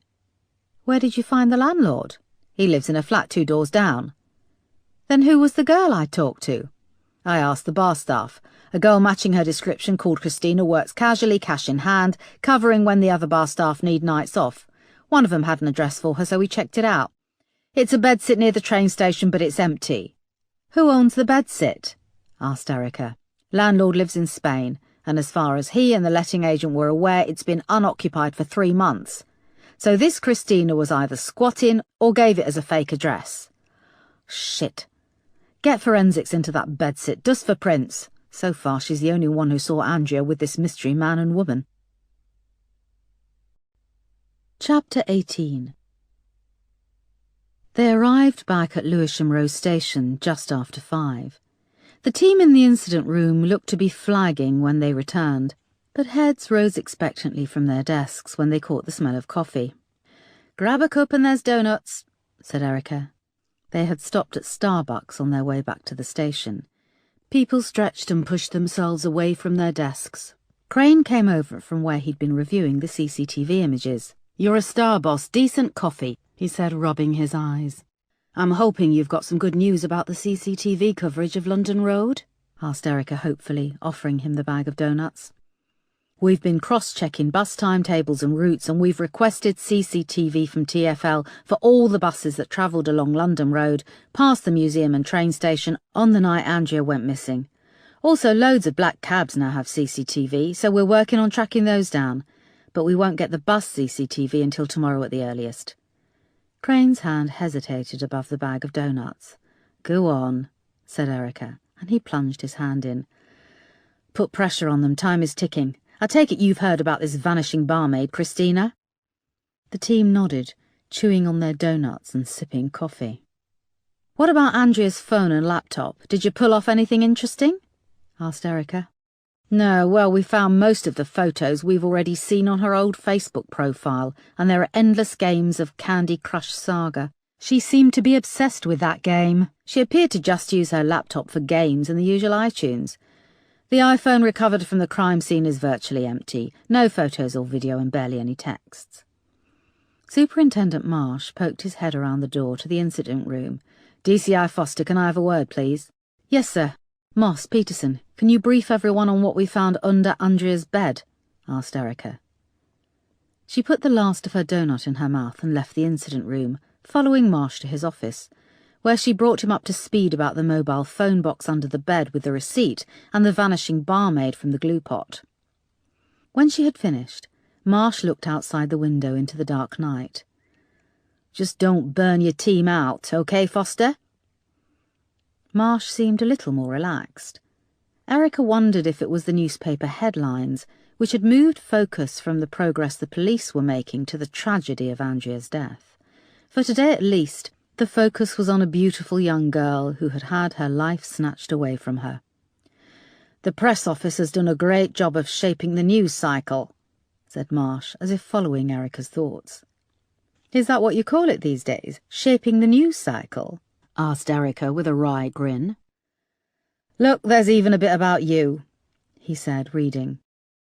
The case is being led by DCI Erica Foster, an experienced officer who successfully brought multiple murderer Barry Patton to justice. She was also commended for her success in conviction rates for honour killings within Manchester's Muslim community. And they've used a good photo, the one of us at Patton's trial. Why didn't you go the whole hog and give him my address too? Snapped Erica. I haven't had a letter from Barry Patton for a few months. He did send me a letter to congratulate me on having my own husband killed, though. There was a silence. I'm sorry, said Marsh. I thought you'd be pleased, but I didn't think. I'm sorry, Erica. It's okay, sir. It's been a long day. I've had HR on to me. They say you still haven't provided them with an address, said Marsh, changing the subject. So now you're running errands for human resources? You are also required to see a doctor. You had exposure to body fluids last night, added Marsh, indicating the now grubby bandage on the back of Erica's hand. For the first time, she thought back to what Ivy had said about the little boy being HIV positive. She was shocked by how little she cared. I haven't had time, sir. To what? Go to a doctor or find a place to live? I will see a doctor, said Erica. So, where are you staying? Asked Marsh. We need to know where to contact you. You've got my mobile. Erica, where are you staying? There was an awkward pause. I'm not staying anywhere yet. So what did you do last night? I worked through. You are leading a major murder investigation. Pace yourself. This is day 2. If you carry on like this, what are you going to be like on day 7? There won't be a day 7, not if I have anything to do with it, said Erica defiantly. Marsh handed her a card. It's for a drop-in clinic. Also, we've got the flat Marcy inherited from her parents. The tenants have just left. It's close to the station and it would save you going through all the bureaucracy of renting. Come by my house later if you're interested. You can get the keys. OK, thank you, sir. I've got some more work to do here first. Before 9, if possible. I try to get an early night during the week. When Erica came back into the incident room, she was met by PC Singh, who was triumphantly holding a piece of paper. Simon Douglas Brown's secretary just faxed through the contract for Andrea's old phone, the one she lost in June. We've put in a request with the network for the records. They should be here first thing tomorrow. I think that deserves another donut, said Erica, shaking the bag and offering it round. And that top-up receipt you found in the box under Andrea's bed, it was from a cost-cutter supermarket near London Bridge, said Crane. There's a date and timestamp. I've just got off the phone with the manager. He's going to go back through the CCTV. He only keeps it for 4 months, so it could be tight, but fingers crossed.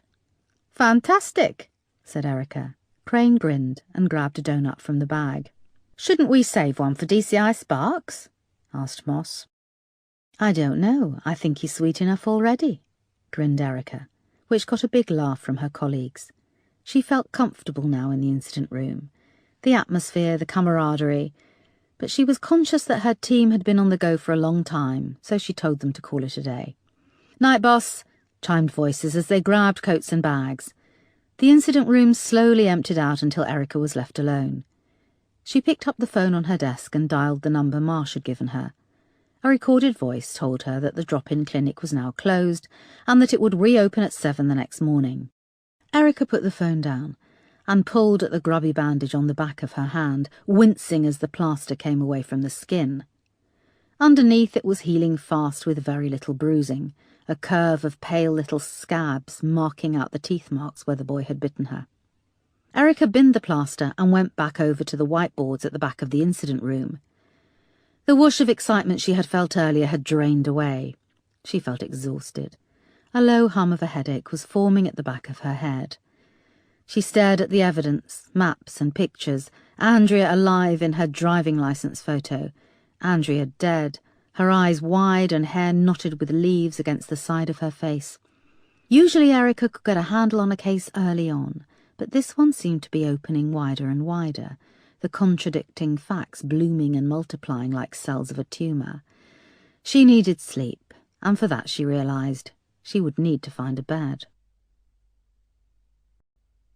Chapter 19. Erica had been starving when she left the station, so she stopped off at an Italian restaurant in New Cross and surprised herself by clearing a giant plate of spaghetti carbonara, followed by a large wedge of tiramisu. It was just after 9 when she turned into the road where Marsh lived, in a leafy, affluent corner of South London. Erica parked the car and found Marsh's front door, number 11. She was pleased when she saw that the house was in darkness. She'd much rather get a hotel for a few days while she looked for a flat than let Marsh take pity on her. The curtains were open in a large bay window on the ground floor, and she could see right through the double-aspect room to Hillyfields Park and beyond the lights of the London skyline. She was about to turn round and go back to her car when water began to whoosh down an ornate iron drain pipe at the front of the house. A light clicked on in a small upstairs window, and Erica found herself squinting as she was bathed in a perfect square of light. Marsh looked down from the window and, noticing her, gave an awkward wave. She returned the wave and waited by the front door. When Marsh opened the door, he was wearing tartan print pyjama bottoms, a faded Homer Simpson t-shirt, and was drying his hands on a pink Barbie towel. "Sorry, sir, I've left it a bit late to come over," said Erica. "No, it's fine, it's bath time." "I like your towel," said Erica. "Not my bath time, It was a joke, sir." "All right," he grinned. On cue, there was a scream and 2 tiny giggling girls with long dark hair ran into the hallway. One was wearing just a pink jumper, knickers and socks. The other was wearing an identical outfit, but her tiny jeans were bunched around her ankles. She tottered forward, lost her balance and fell, hitting the wooden floor with a thunk. There was a moment when she looked up at Marsh, her big brown eyes trying to work out if she should cry. A dark-haired woman in her mid-30s came rushing in after them. She was dressed casually in tight powder-blue trousers and a white blouse, which showed off her full breasts and hourglass figure. Where her sleeves were rolled up, bath foam clung to her bare arms. She was beautiful, much like her twin daughters. "Oh, dear," she said matter-of-factly, putting her hands on her narrow waist. "Did you go bump?" The little girl decided it was far more serious than it was, screwed up her face and began to wail. "Hello, Erica, welcome to the madhouse," said the woman. "Hi, Marcy, you look wonderful," said Erica.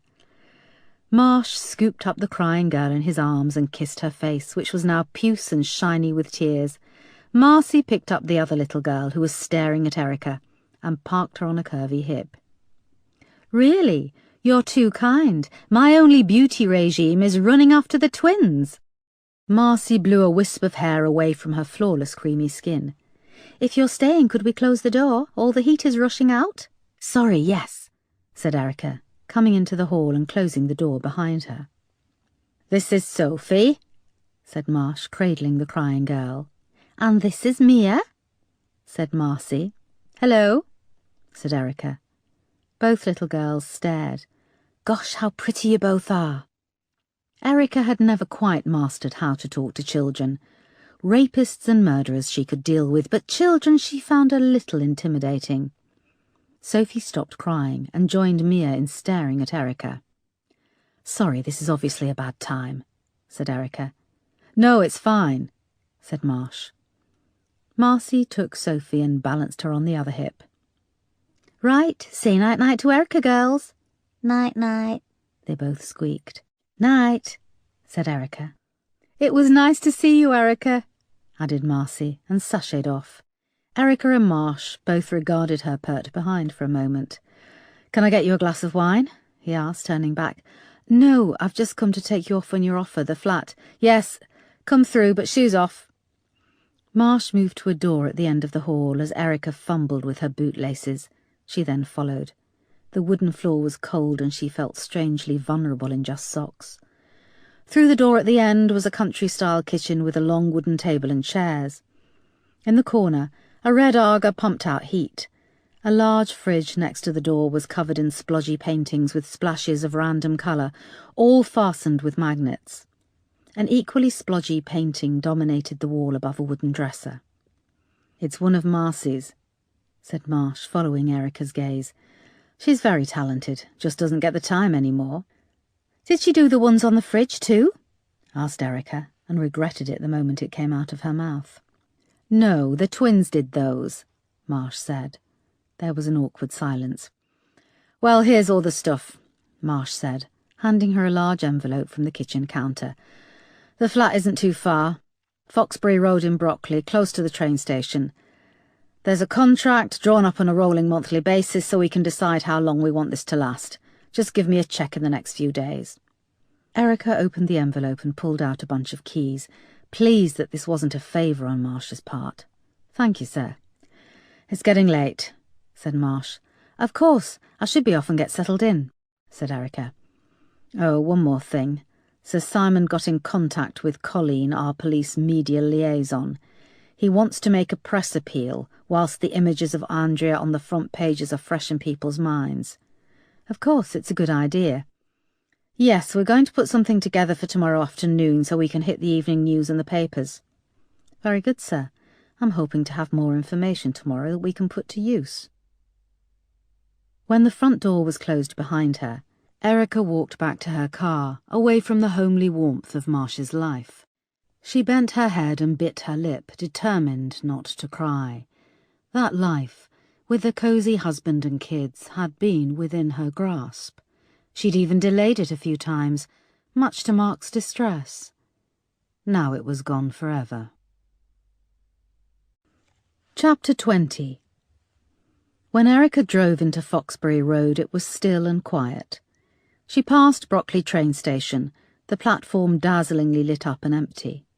A train streaked out from under a footbridge and clattered on towards central London. Erica drove on, past a long row of terraced houses, and found the flat down the far end, perched on a corner where the road led off sharply to the right.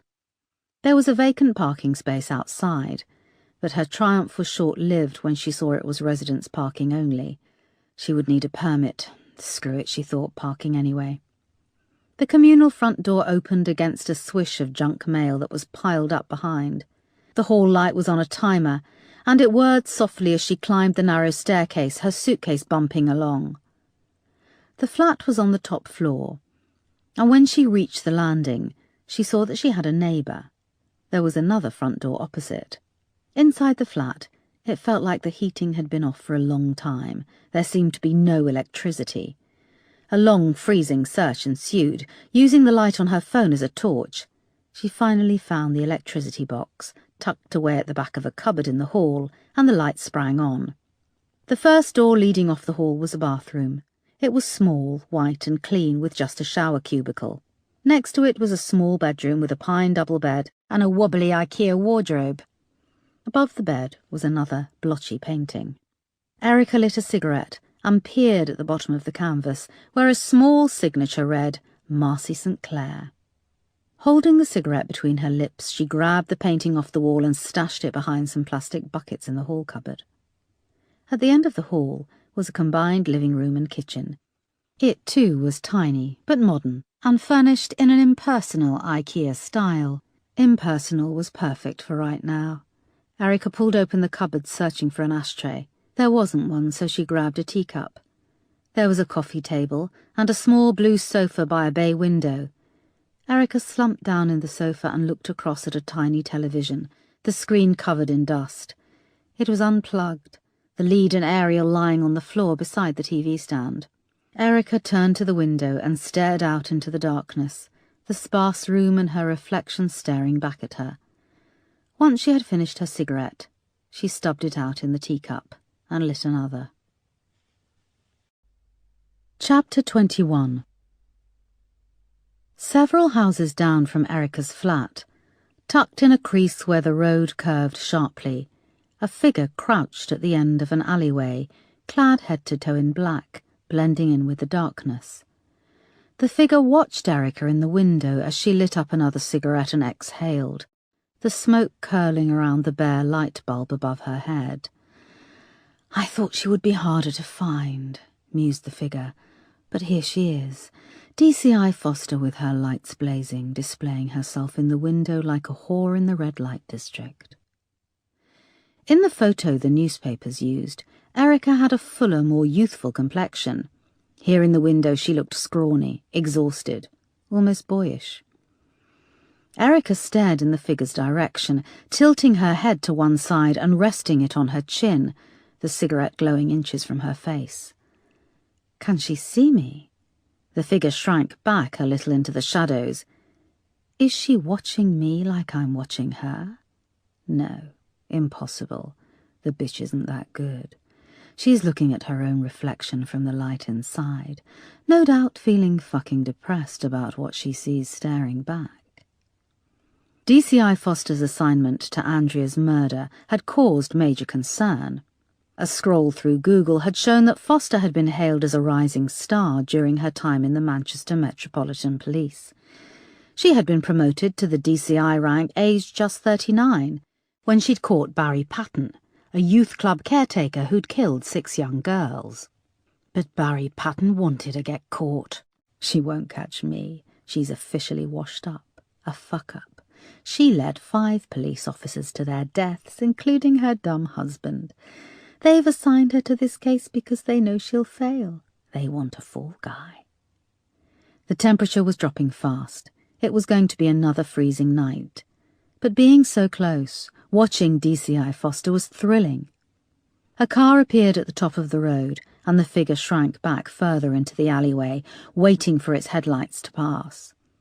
There was a soft purr as a black cat slunk along the top of the wall. It stopped and froze when it noticed the figure. "We're almost twins," the figure whispered, lifting a gloved hand and gently moving closer. The cat let itself be stroked. "Good kitty, good." The cat locked eyes with the figure, then leapt soundlessly off the wall, disappearing over the other side. The figure regarded its leather-gloved hands, turned them over, flexing the fingers. "I'd taken Andrea's shit for so long, but I never expected I'd do it. Live out the fantasy of strangling her, choking the life from her body." As the days had passed, the figure had grown confident, cocky almost, that Andrea's body wouldn't be found, that she would remain frozen under the ice. Winter would pass, and with the warmth of spring she would rot down until her mask of beauty was gone and she looked more like who she really was. But 4 days later she had been found, intact. There was the sound of a door slamming. Looking back up, the figure saw that the light had gone out in DCI Foster's window. She had left her flat and was stepping out onto the pavement to her car. The figure smiled.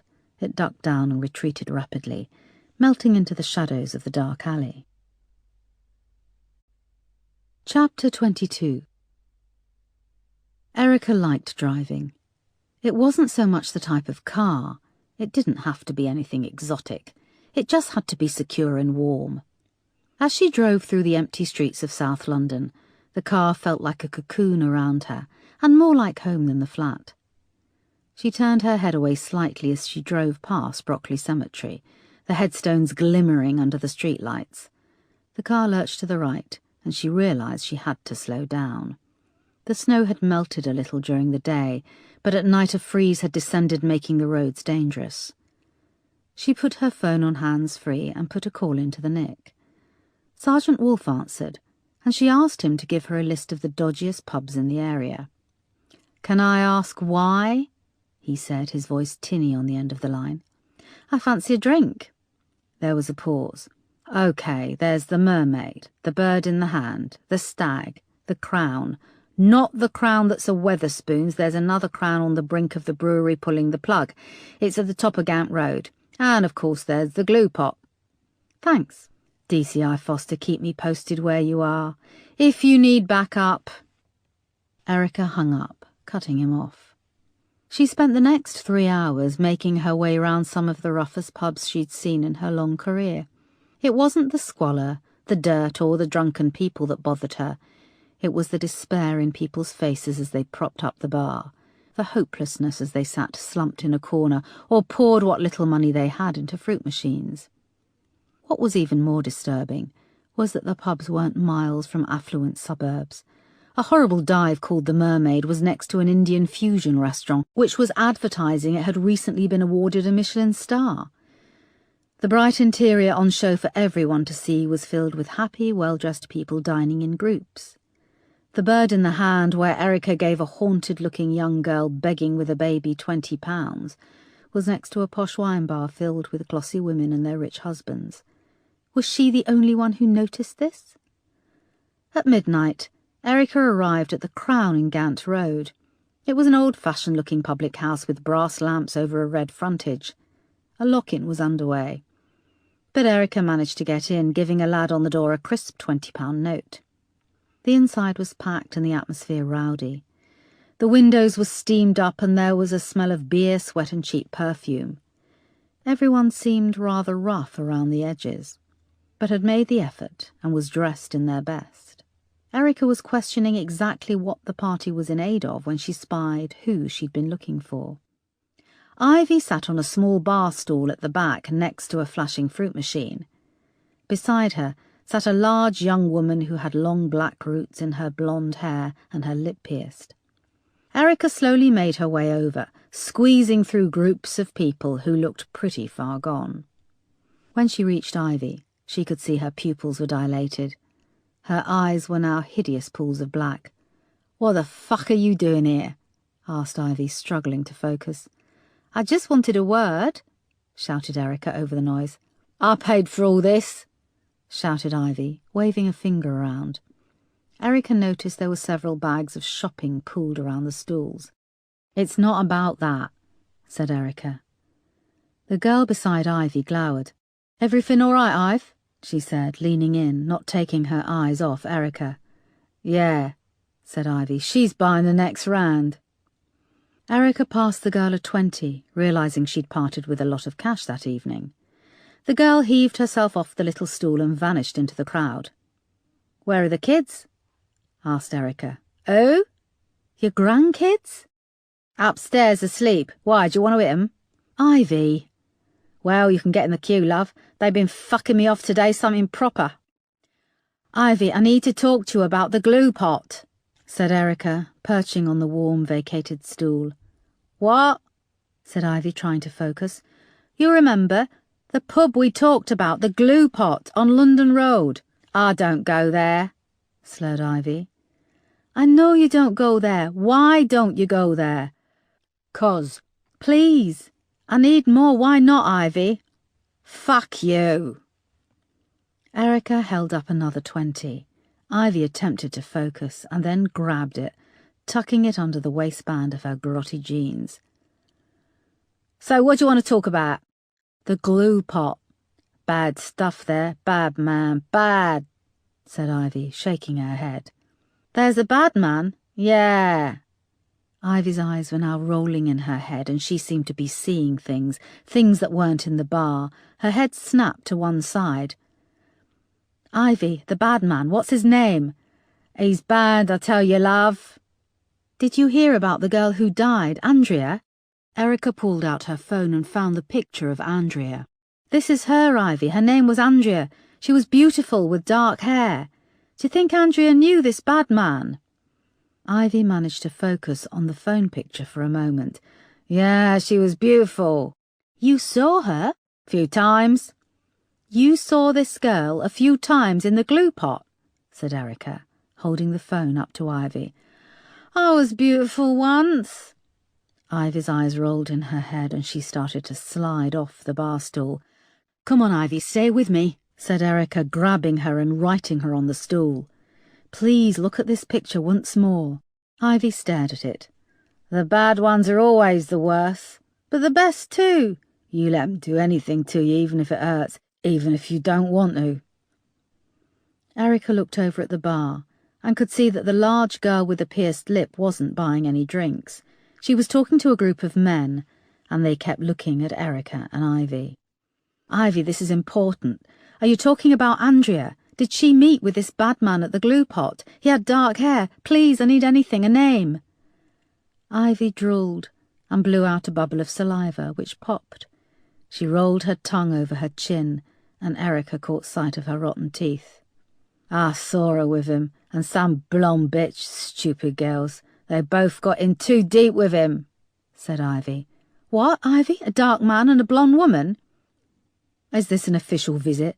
Asked a voice. Erica looked up to see a large bear of a man with wispy strawberry blonde hair. I didn't invite her, said Ivy, adding, she's a fucking pig. No, it's not an official visit, said Erica.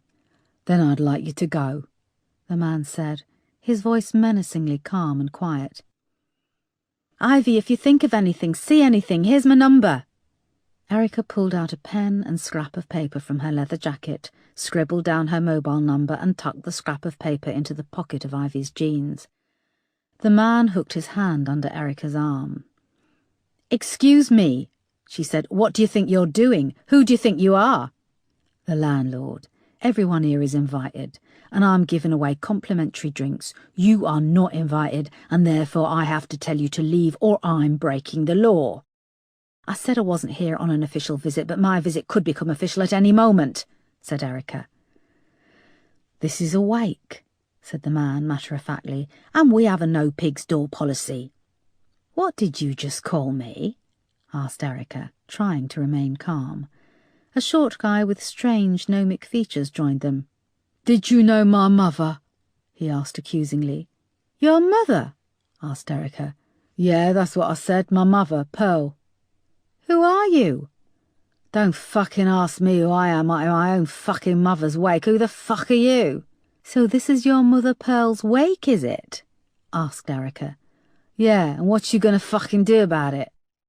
Erica looked around the room. People were starting to take notice. Call it Michael, said the landlord. I don't like her attitude, stuck-up lanky bitch, said Michael, looking her up and down. You need to calm down, sir, said Erica. Sir, are you taking the piss?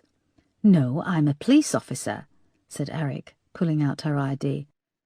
What's a pig doing here? You told me you'd had a word. I did have a word, Michael. This police officer is just leaving. There's a fucking pig here, cried a weedy red-haired woman who had tottered over, wearing only one pink slip-on shoe. There was a crack of glass, and then two blokes started to fight. The red-haired woman threw her pint over Erica and wiggled her fingers in a come-and-get-it gesture. Erica felt herself being grabbed around the waist. At first she thought she was being attacked, but the landlord was carrying her, holding her up in the air as people swore and spat at her. Through the force of his sheer weight and height, he pulled her through the throng and got her behind the bar. Get the fuck out. Go through there to the kitchens. The back door leads out to an alley behind, he said, putting out a hand to stop people from the crowd who were trying to squeeze through the small hatch to get behind the bar. A glass exploded above Erica's head, shattering a vodka optic. At the far end of the bar, the woman who'd thrown the drink pulled up another hatch, and people poured behind the bar and began to rush at Erica. "Get out," said the landlord.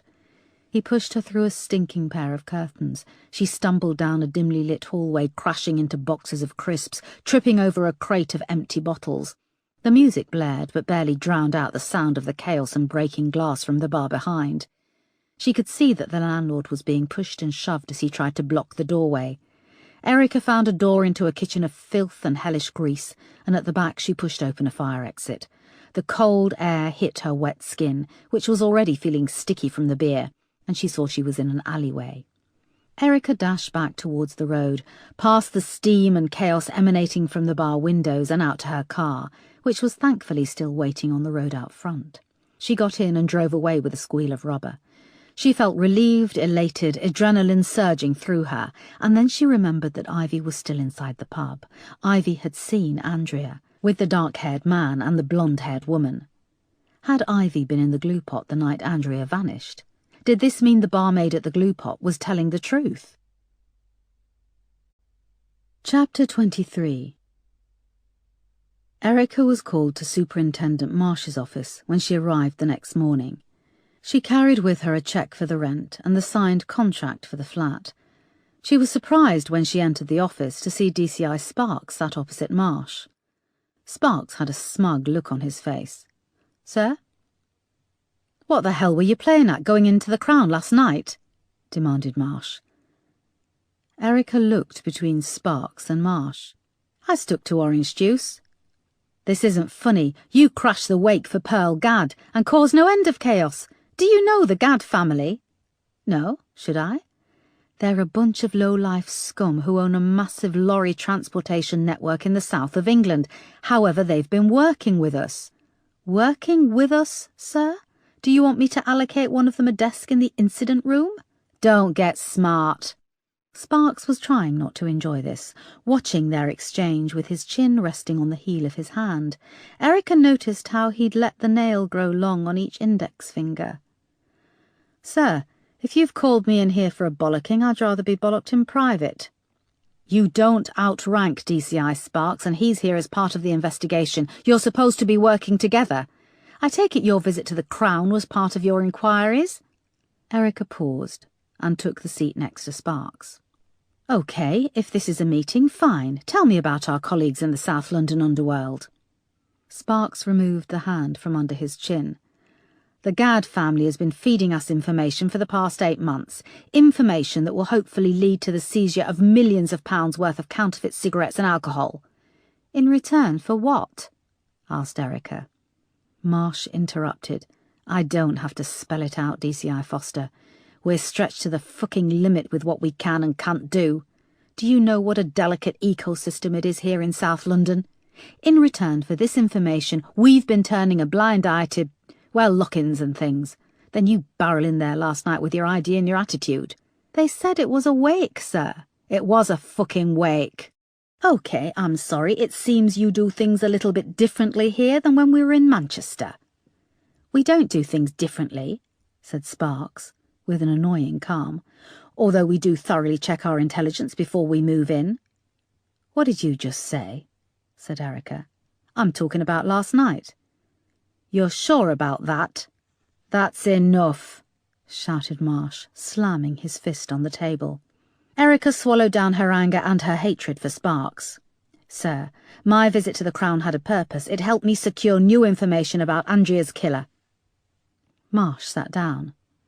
Go on, he said. I now have a second witness who saw Andrea on the night she died in the glue pot, talking to a tall, dark man and a blonde woman. This new witness went so far as to hint that Andrea could have been in a relationship with the man. Who is this new witness?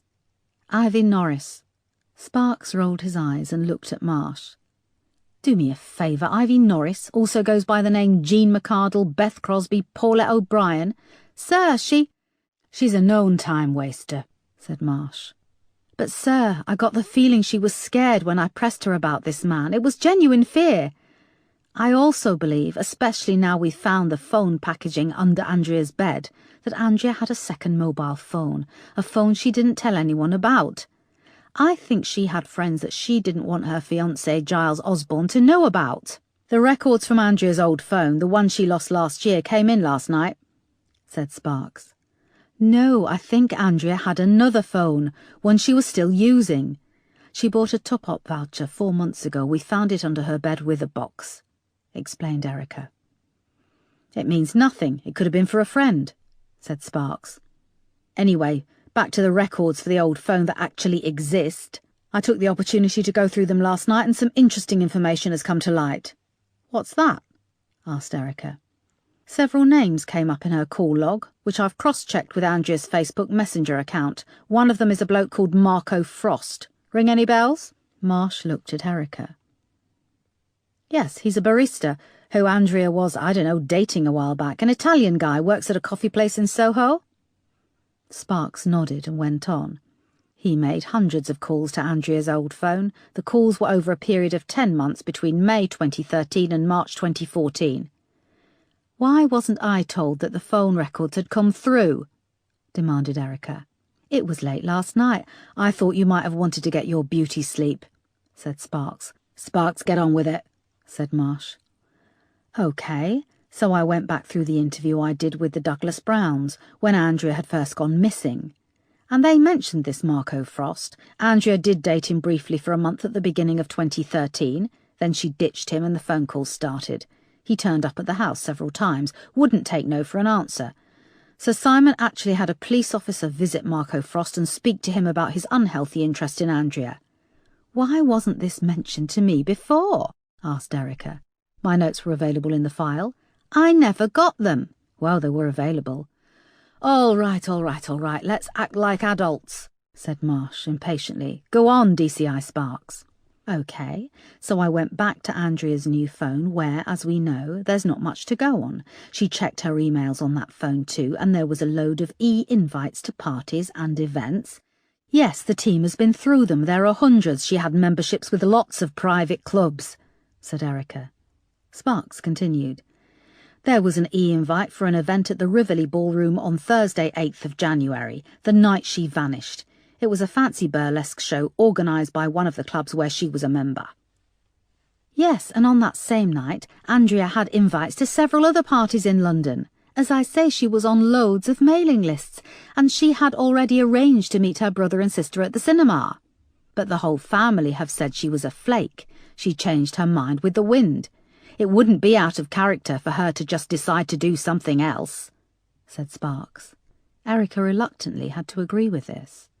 Sparks went on. The Rivoli Ballroom is actually bang opposite Crofton Park train station, which on the map looks fairly close to Forest Hill Station.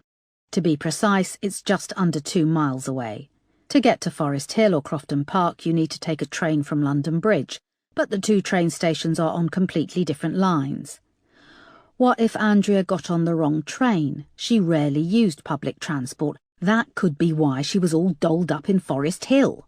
There was a silence from Erica and Marsh. And I saved the best bit until last, said Sparks.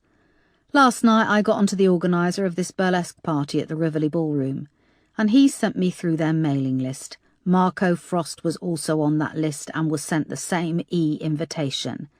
This gives us an opportunity. There was a silence. Erica could see Marsh rolling it over in his brain. This is very promising, he said, getting up and starting to pace. My next question is, where is this Marco Frost? I don't know. I've been up all night putting this together, said Sparks. Look, Sparks, we've had our differences, and I'd like nothing more than this to be a strong lead, but it's hardly a motive. How many people were on that mailing list of invites? Said Erica. 3,000. 3,000? And what makes you think Andrea went anywhere near this Rivoli Ballroom?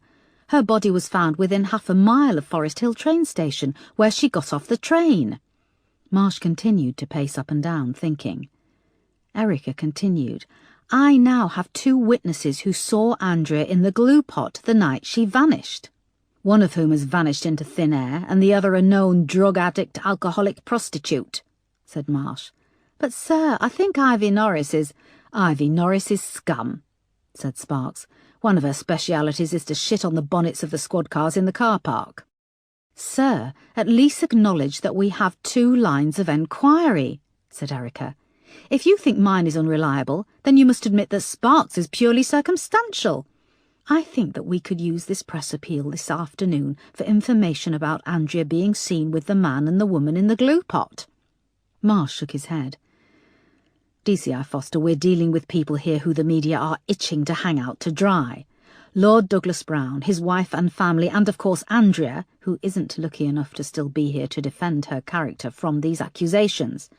Sir, it's not an accusation. Sir, the glue pot is a known hangout for prostitutes, said Sparks. It's been raided repeatedly. A bloke got sent down for making kiddie porn in the flat upstairs. I agree with Sparks, said Marsh. Anything we put out there about Andrea Douglas Brown will instantly be twisted and shredded by the press. We have to be sure it's fact. What if I can get Ivy Norris in here to make a statement? She's unreliable. She's made false statements before, said Marsh. But, sir... That's enough, DCI Foster. You will work with DCI Sparks to pursue the line of inquiry relating to Marco Frost and Andrea, both receiving an invitation to this party at the Rivoli Ballroom. Is that clear? Yes, sir, grinned Sparks. Erica nodded. Right, you can go, Sparks, and don't be too happy. There's still a dead girl, that hasn't changed. Sparks looked chastised and left the office. Marsh eyed Erica for a moment. Erica, try and cultivate some semblance of a private life. I'm all for my officers taking initiative, but you need to do things by the book and keep me informed of what you are doing. Take a night off and perhaps do your laundry. Erica realised she still had a sticky layer of beer on her leather jacket from the previous night. Did you visit the doctor yet? Marsh added. No. When you finish tonight, I want you to see our duty doctor. That's an order." "Yes, sir," said Erica. "Here's the contract for the flat." "Okay, good. How did you find it? All okay?" "Yes." When Erica emerged from Marsh's office, Wolfe was waiting for her in the corridor. "I didn't grass you. He got a call from the landlord at the Crown. Then he demanded the logbook from the front desk." "It's okay, thank you." As Wolfe went off to get changed and go home after a long night shift, Erica wondered who else from London's criminal underworld was able to pick up the phone and call Chief Superintendent Marsh. Chapter 24. By mid-morning, the incident room at Lewisham Row was hectic. Phones rang, faxes and printers churned, and police officers rushed in and out. Erica and Sparks were sitting in a corner with Marsh and Colleen Scanlon, the stern and rather matronly police media liaison officer. They were working through what was going to be covered at the press appeal. "So I finish with my introduction, and then we'll hear from Sir Simon," said Marsh. "I think he wanted to use autocue for this, if we can arrange that." "That shouldn't be a problem. We'll need his final text within the next couple of hours to get it emailed over and loaded up," said Colleen. "Okay," said Marsh. "So Sir Simon will say, Andrea was an innocent, fun-loving 23-year-old with her whole life ahead of her. Then we've got her picture flashing up on the screens behind us. She never hurt anyone, never caused anyone pain, and yet here I am, a heartbroken father, making an appeal for witnesses to a horrific crime, the murder of my daughter. Shouldn't that be an horrific crime?" "Anne would be actually incorrect," said Colleen. "Although it's a common misconception. You only use it as an indefinite article when the following word begins with a vowel sound. We want this press conference to be an open, down-to-earth line of communication to the public," snapped Erica. "Let's not waste time debating the correct bloody grammar." "Okay, so a horrific crime," said Marsh. It pained Erica that the press conference was being built around evidence she felt was circumstantial, and that the team who she thought she'd bonded with had seized upon Sparks's weak theory with such zeal. She had to admit that to an outsider the Rivoli ballroom theory had more credence. She cursed herself for being so stupid and going off on her own to pursue the glue pot barmaid and Ivy Norris. She should have taken Moss or Peterson. She looked over at them both working the phones, trying to track down Marco Frost. She turned the Frost theory over in her brain, and a sliver of doubt flashed through her. But then her gut instinct kicked in. Her gut was telling her she was onto something with Andrea meeting the dark-haired man and blonde girl in the glue pot.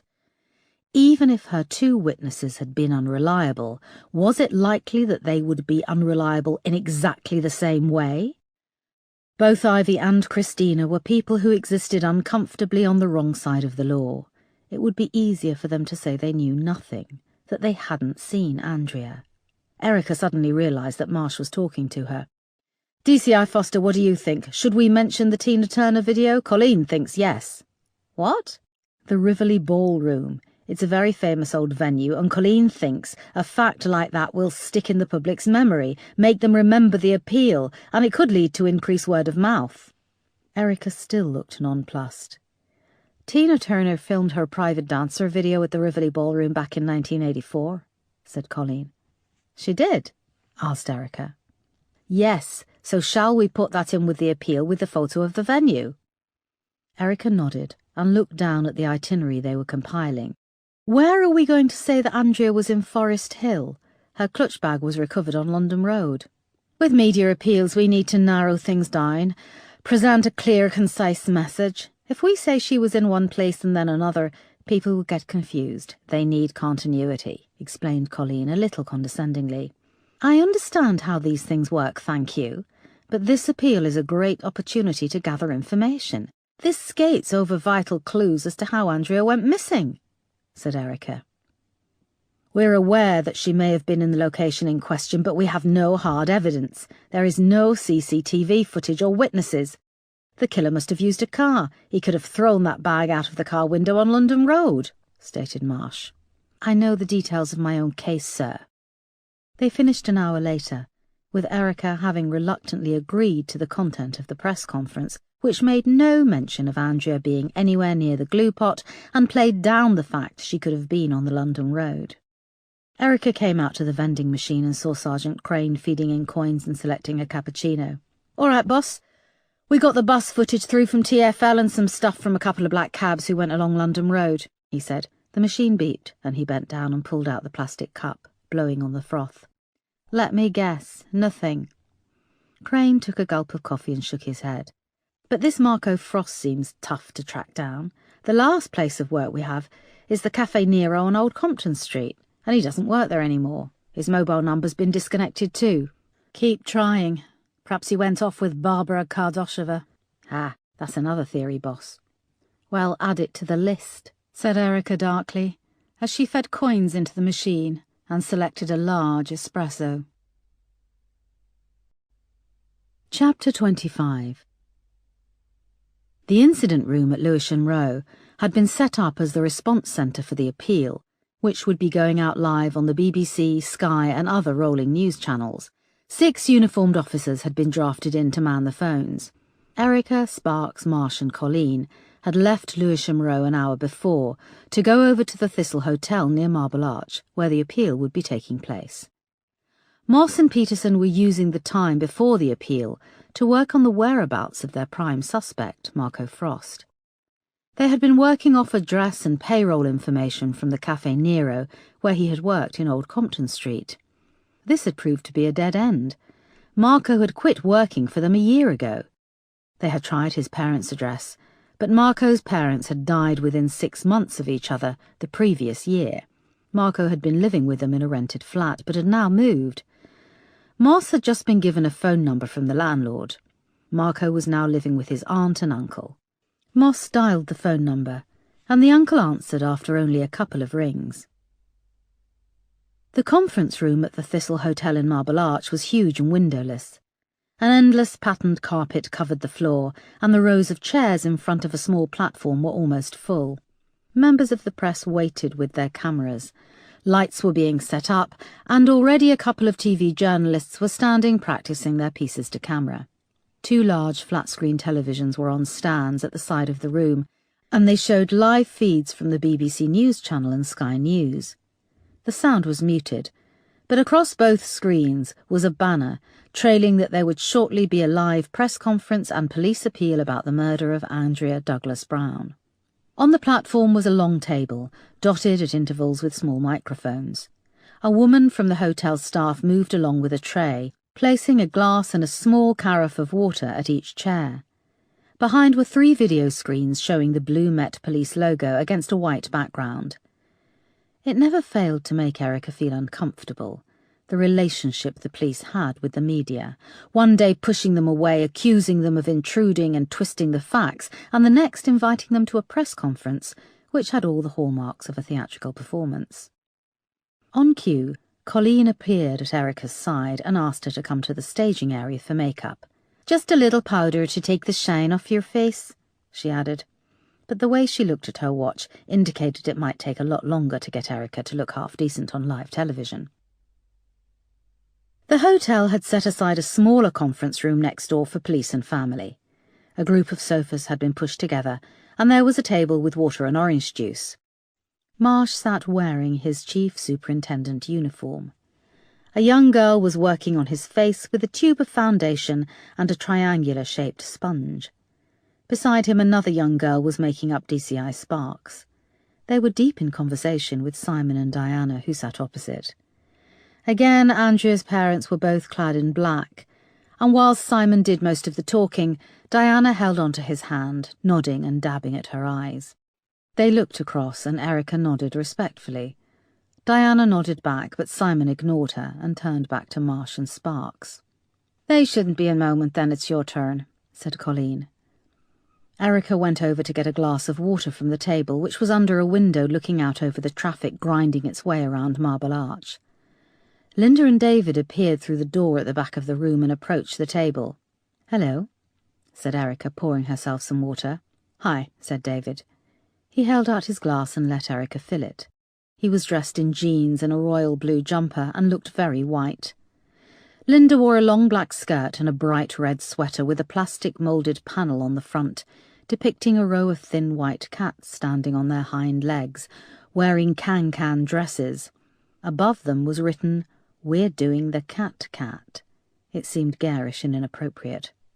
Colleen came back and told Erica they were almost ready. "I hate wearing makeup too," said Linda, pouring herself a glass of orange juice. "You're not going to be on telly," said David, sipping his water. "Did you know Jimmy Savile always refused to wear makeup on television? He said he wanted people to see the real him.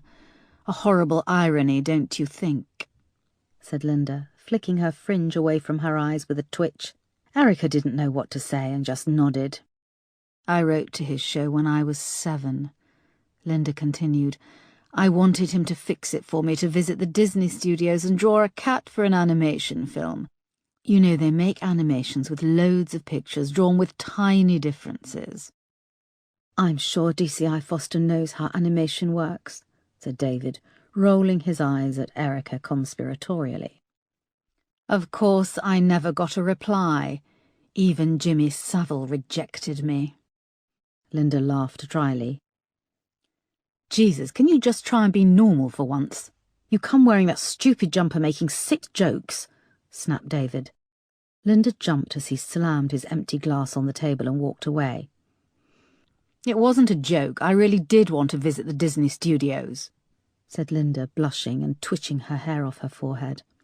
Erica was glad when Colleen appeared and took her to the makeup girl. Marsh and Sparks were now standing near the door to the larger conference room with Simon and Diana. The makeup girl worked fast on Erica, and just as she finished, a young guy wearing earphones approached and said there were 2 minutes to go. Erica's phone rang. "Sorry, I need your phone off. It interferes with the sound," he said. "I'll just take this quickly," said Erica, seeing Moss's name flash. She moved over to the window and answered the call. "Boss, it's me," Moss said. "Are you there with the Super and Sparks? I've been trying their phones." "They've switched them off, something to do with the microphones and sound," said Erica, realising she'd been third on Moss's list. "We've tracked down Marco Frost. He lives with his uncle in North London." Erica could see the press conference was about to start. Moss went on. "Marco Frost was in Puglia in Italy until 2 days ago. He went with his uncle and aunt for an extended Christmas break to visit relatives. They drove in the uncle's car. The uncle owns a convenience store near Angel, and they brought back a shed load of olive oil and meats, etc., etc." "So Marco Frost has an alibi," said Erica, the excitement rising in her. "Yep, he even used his credit card when he was abroad. He can't have killed Andrea." Colleen appeared at Erica's elbow. "We have to go, DCI Foster, and that has to be turned off," she said. "Good work, Moss." "Is it? This means we're none the wiser about who killed Andrea. Well, there's your theory." "I've got to go, Moss. I'll talk to you later," said Erica, and hung up. She switched off her phone, and she saw the others move towards the conference room. Simon went first, followed by Marsh, then Sparks. "So Marco Frost didn't kill Andrea," thought Erica. "Sparks's theory has just fallen apart." The conversations she'd had with the glue pot barmaid and Ivy needled in her brain. Andrea had been seen with a dark-haired man and a blonde woman. They were still out there. Whoever did this was still out there. Marsh, Sparks and Simon had now disappeared into the press conference. Diana remained on the sofa. She was crying again and was being comforted by Linda and David. "We need you in there now," hissed Colleen to Erica. Giles Osborne burst through the door at the back. He was rugged up in a huge winter coat. He rushed over to Diana, unwinding his scarf and apologising for being late. "Have I missed the appeal?" he said. Diana shook her head through her tears. "No, DCA Foster," said Colleen. Erica made a decision which would have far-reaching consequences. She took a deep breath, smoothed down her hair, and went into the press conference. Chapter 26. Moss, Peterson, Crane and the rest of the team were back at Lewisham Row, gathered around a large flat-screen television. The BBC News channel counted down to the hourly bulletin, and then a wide shot of the press conference came onto the screen. Seated at the long table were DCI Sparks, DCI Foster and Superintendent Marsh. Next to Marsh sat Simon Douglas Brown, who looked haunted and drawn. Simon read his statement from the prepared script, and footage of him was interspersed with the driving licence photo of Andrea that had been doing the rounds in the press, plus a newer photo, Andrea on her last family holiday with Linda, David and their parents. They were all smiling at the camera with a backdrop of the sea behind. David smiled bashfully. Linda's face remained set in the same pudgy-faced scowl. DCI Foster was right. This is all very touching, said Crane. But it's like a well-packaged display of grief. Will it prompt anyone to call in? On the screen, Simon Douglas Brown finished his statement, and the camera pulled out to a wide shot. Superintendent Marsh was about to speak when Erica leaned over and shifted his microphone towards her. She addressed the camera and started to speak. The events leading up to the disappearance of Andrea are confusing and we need your help. We would appreciate anyone coming forward who saw Andrea on the night of the 8th of January. It was a Thursday night. We believe Andrea spent some time between 8 p.m. and midnight in a pub called the Glue Pot on London Road, that's South London in Forest Hill. Andrea was seen by a member of the bar staff talking to a dark-haired man and a blonde-haired girl. Members of the public may also have seen Andrea walking up London Road between 8 p.m. and midnight towards the Horniman Museum where her body was found. If you have any information, however small, please come forward. Phone the incident room number, which will be coming up shortly. Was that planned? Asked Peterson, back in the incident room. Nope, said Moss. On screen, there was a moment where Superintendent Marsh couldn't find his place or what to say next. He shot Erica a look and pulled back the microphone. We'd like to add that this is it's a lead that Andrea was seen. We also believe that Andrea could have been on her way to a party in the Rivoli Ballroom, which is close to Forest Hill Station, where she alighted on the night of the 8th of January, countered Marsh more forcefully. There was a moment of silence. The camera cut again to a wide shot of the press conference. Geez, he's making a mess of it. It's like he's making it up, not Foster, said Moss. The cameras flicked between wide shots of the conference room and the gathered press, which added to the confusion before settling back onto Superintendent Marsh, who finally got back on track and finished the scripted appeal. He ended with, "We have officers standing by now to answer your calls and emails. Thank you."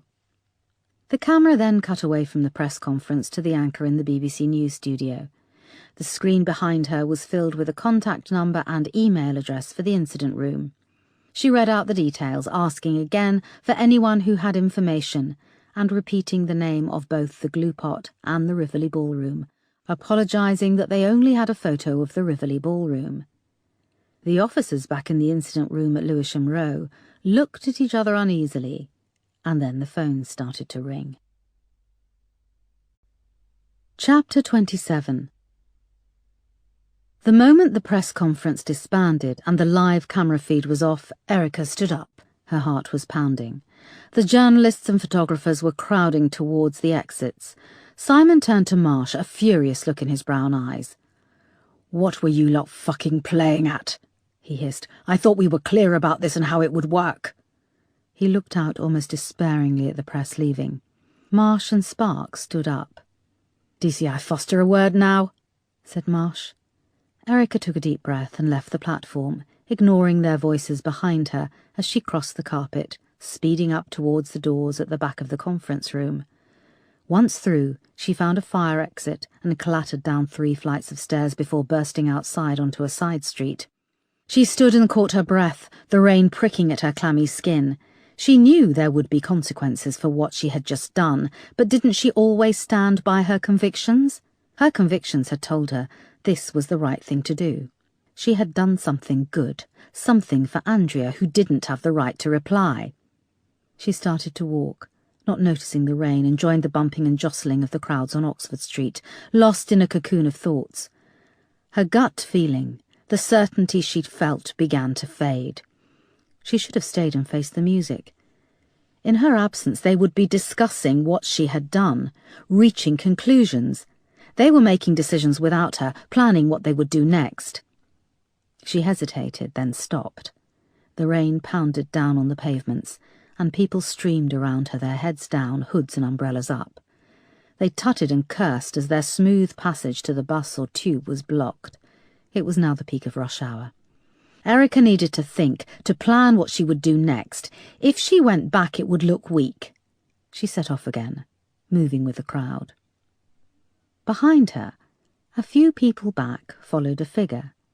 The same figure that had watched Erica smoking at her window. This time the figure wasn't completely clad in black, but easily blended in amongst the crowd with their hoods and umbrellas. The crowd seemed to swell and slow as they approached Marble Arch tube station, the figure shadowing Erica with a gap of just 2 people between them. Erica was one of the few people on the street without a hood, and was walking with her head down, the collar of her leather jacket up. She is indeed a worry to me. She's been to that fucking pub and talked to people. She knows a great deal more than I thought. Has it been an act, all that angst and despair? Until that press conference I thought she was damaged goods, the burnt-out wreck of a once brilliant cop. The figure was close to Erica now. All that separated them was a burly businessman in a pale raincoat mottled with drips of water. Erica pulled her collar closer so that it touched the blonde hair at the nape of her neck.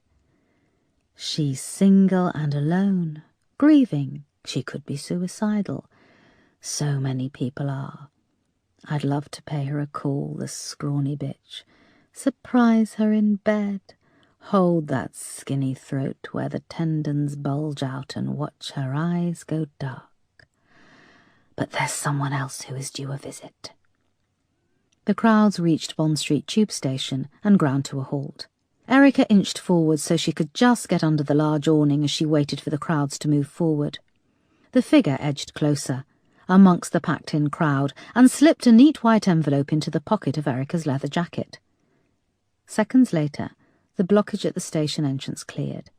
The figure left Erica and moved on through the crowd, blending in, just another person eager to get somewhere fast. Chapter 28. When Erica emerged from the concourse at Brockley Station, she was confused to see her new home in daylight. The street was busy. A Royal Mail van moved past and parked at a postbox. A fresh-faced young postman got out and opened the box, pulling out a full sack of letters. There was a cafe opposite the station, where 2 women sat at a table outside, huddled in jackets against the cold and smoking cigarettes. Thick red lipstick smeared on the edge of their white china cups. A handsome waiter with a pierced lip came to their table. He said something as he took their empties, and the women shrieked with laughter. Erica fumbled in her bag and pulled out her cigarettes. Her hands shook as she lit up. Her feeling of anxiety had increased during the train journey back. Her heart was pounding in her chest, and it was like she was seeing the world through slightly blurred glass. The handsome waiter was still chatting to the women, and they were flirting back with ease. "Oh, no," said a voice. Erica looked round. A paunchy man in a South West Trains uniform stood beside her. He had grey hair and a greying moustache. "Excuse me?" asked Erica. "You just quite fancy a £1,000 fine, do you, love?" "What?" she said, feeling dizzy. "It's illegal to smoke at train stations, but I know how we can resolve this. All you need to do is take 1 step forward. Go on." Erica, confused, stepped forward. "There, love, all solved. You're no longer on station property." He pointed to her feet, where she now stood on the smooth tarmac running past the station concourse. "Okay," she said uneasily. The man regarded her warily. It was only then that she realized he was being kind, but it was too late, and he went off, muttering. Erica stumbled away, heart racing faster, drawing on her cigarette. The women at the cafe were now browsing the wine list, laughing and chatting with the handsome waiter. An old man twirled a metal stand of greeting cards around outside a newsagent's on the corner. 2 old ladies walked slowly, weighed down by shopping bags and deep in conversation. Erica grabbed the low wall outside her house and steadied herself. It occurred to her that she had no clue how to be a normal person. She could look at dead bodies and deal with interviewing violent sex offenders. She'd been spat at and threatened with a knife. But living in the real world as a member of society, it frightened her. She had no clue how to be single, alone, with no friends. The enormity of what she had just done came back to her. She'd hijacked the press conference of a major murder inquiry. What if she was wrong? She hurried back to the flat, the dizziness intensifying, a cold sweat prickling under her collar.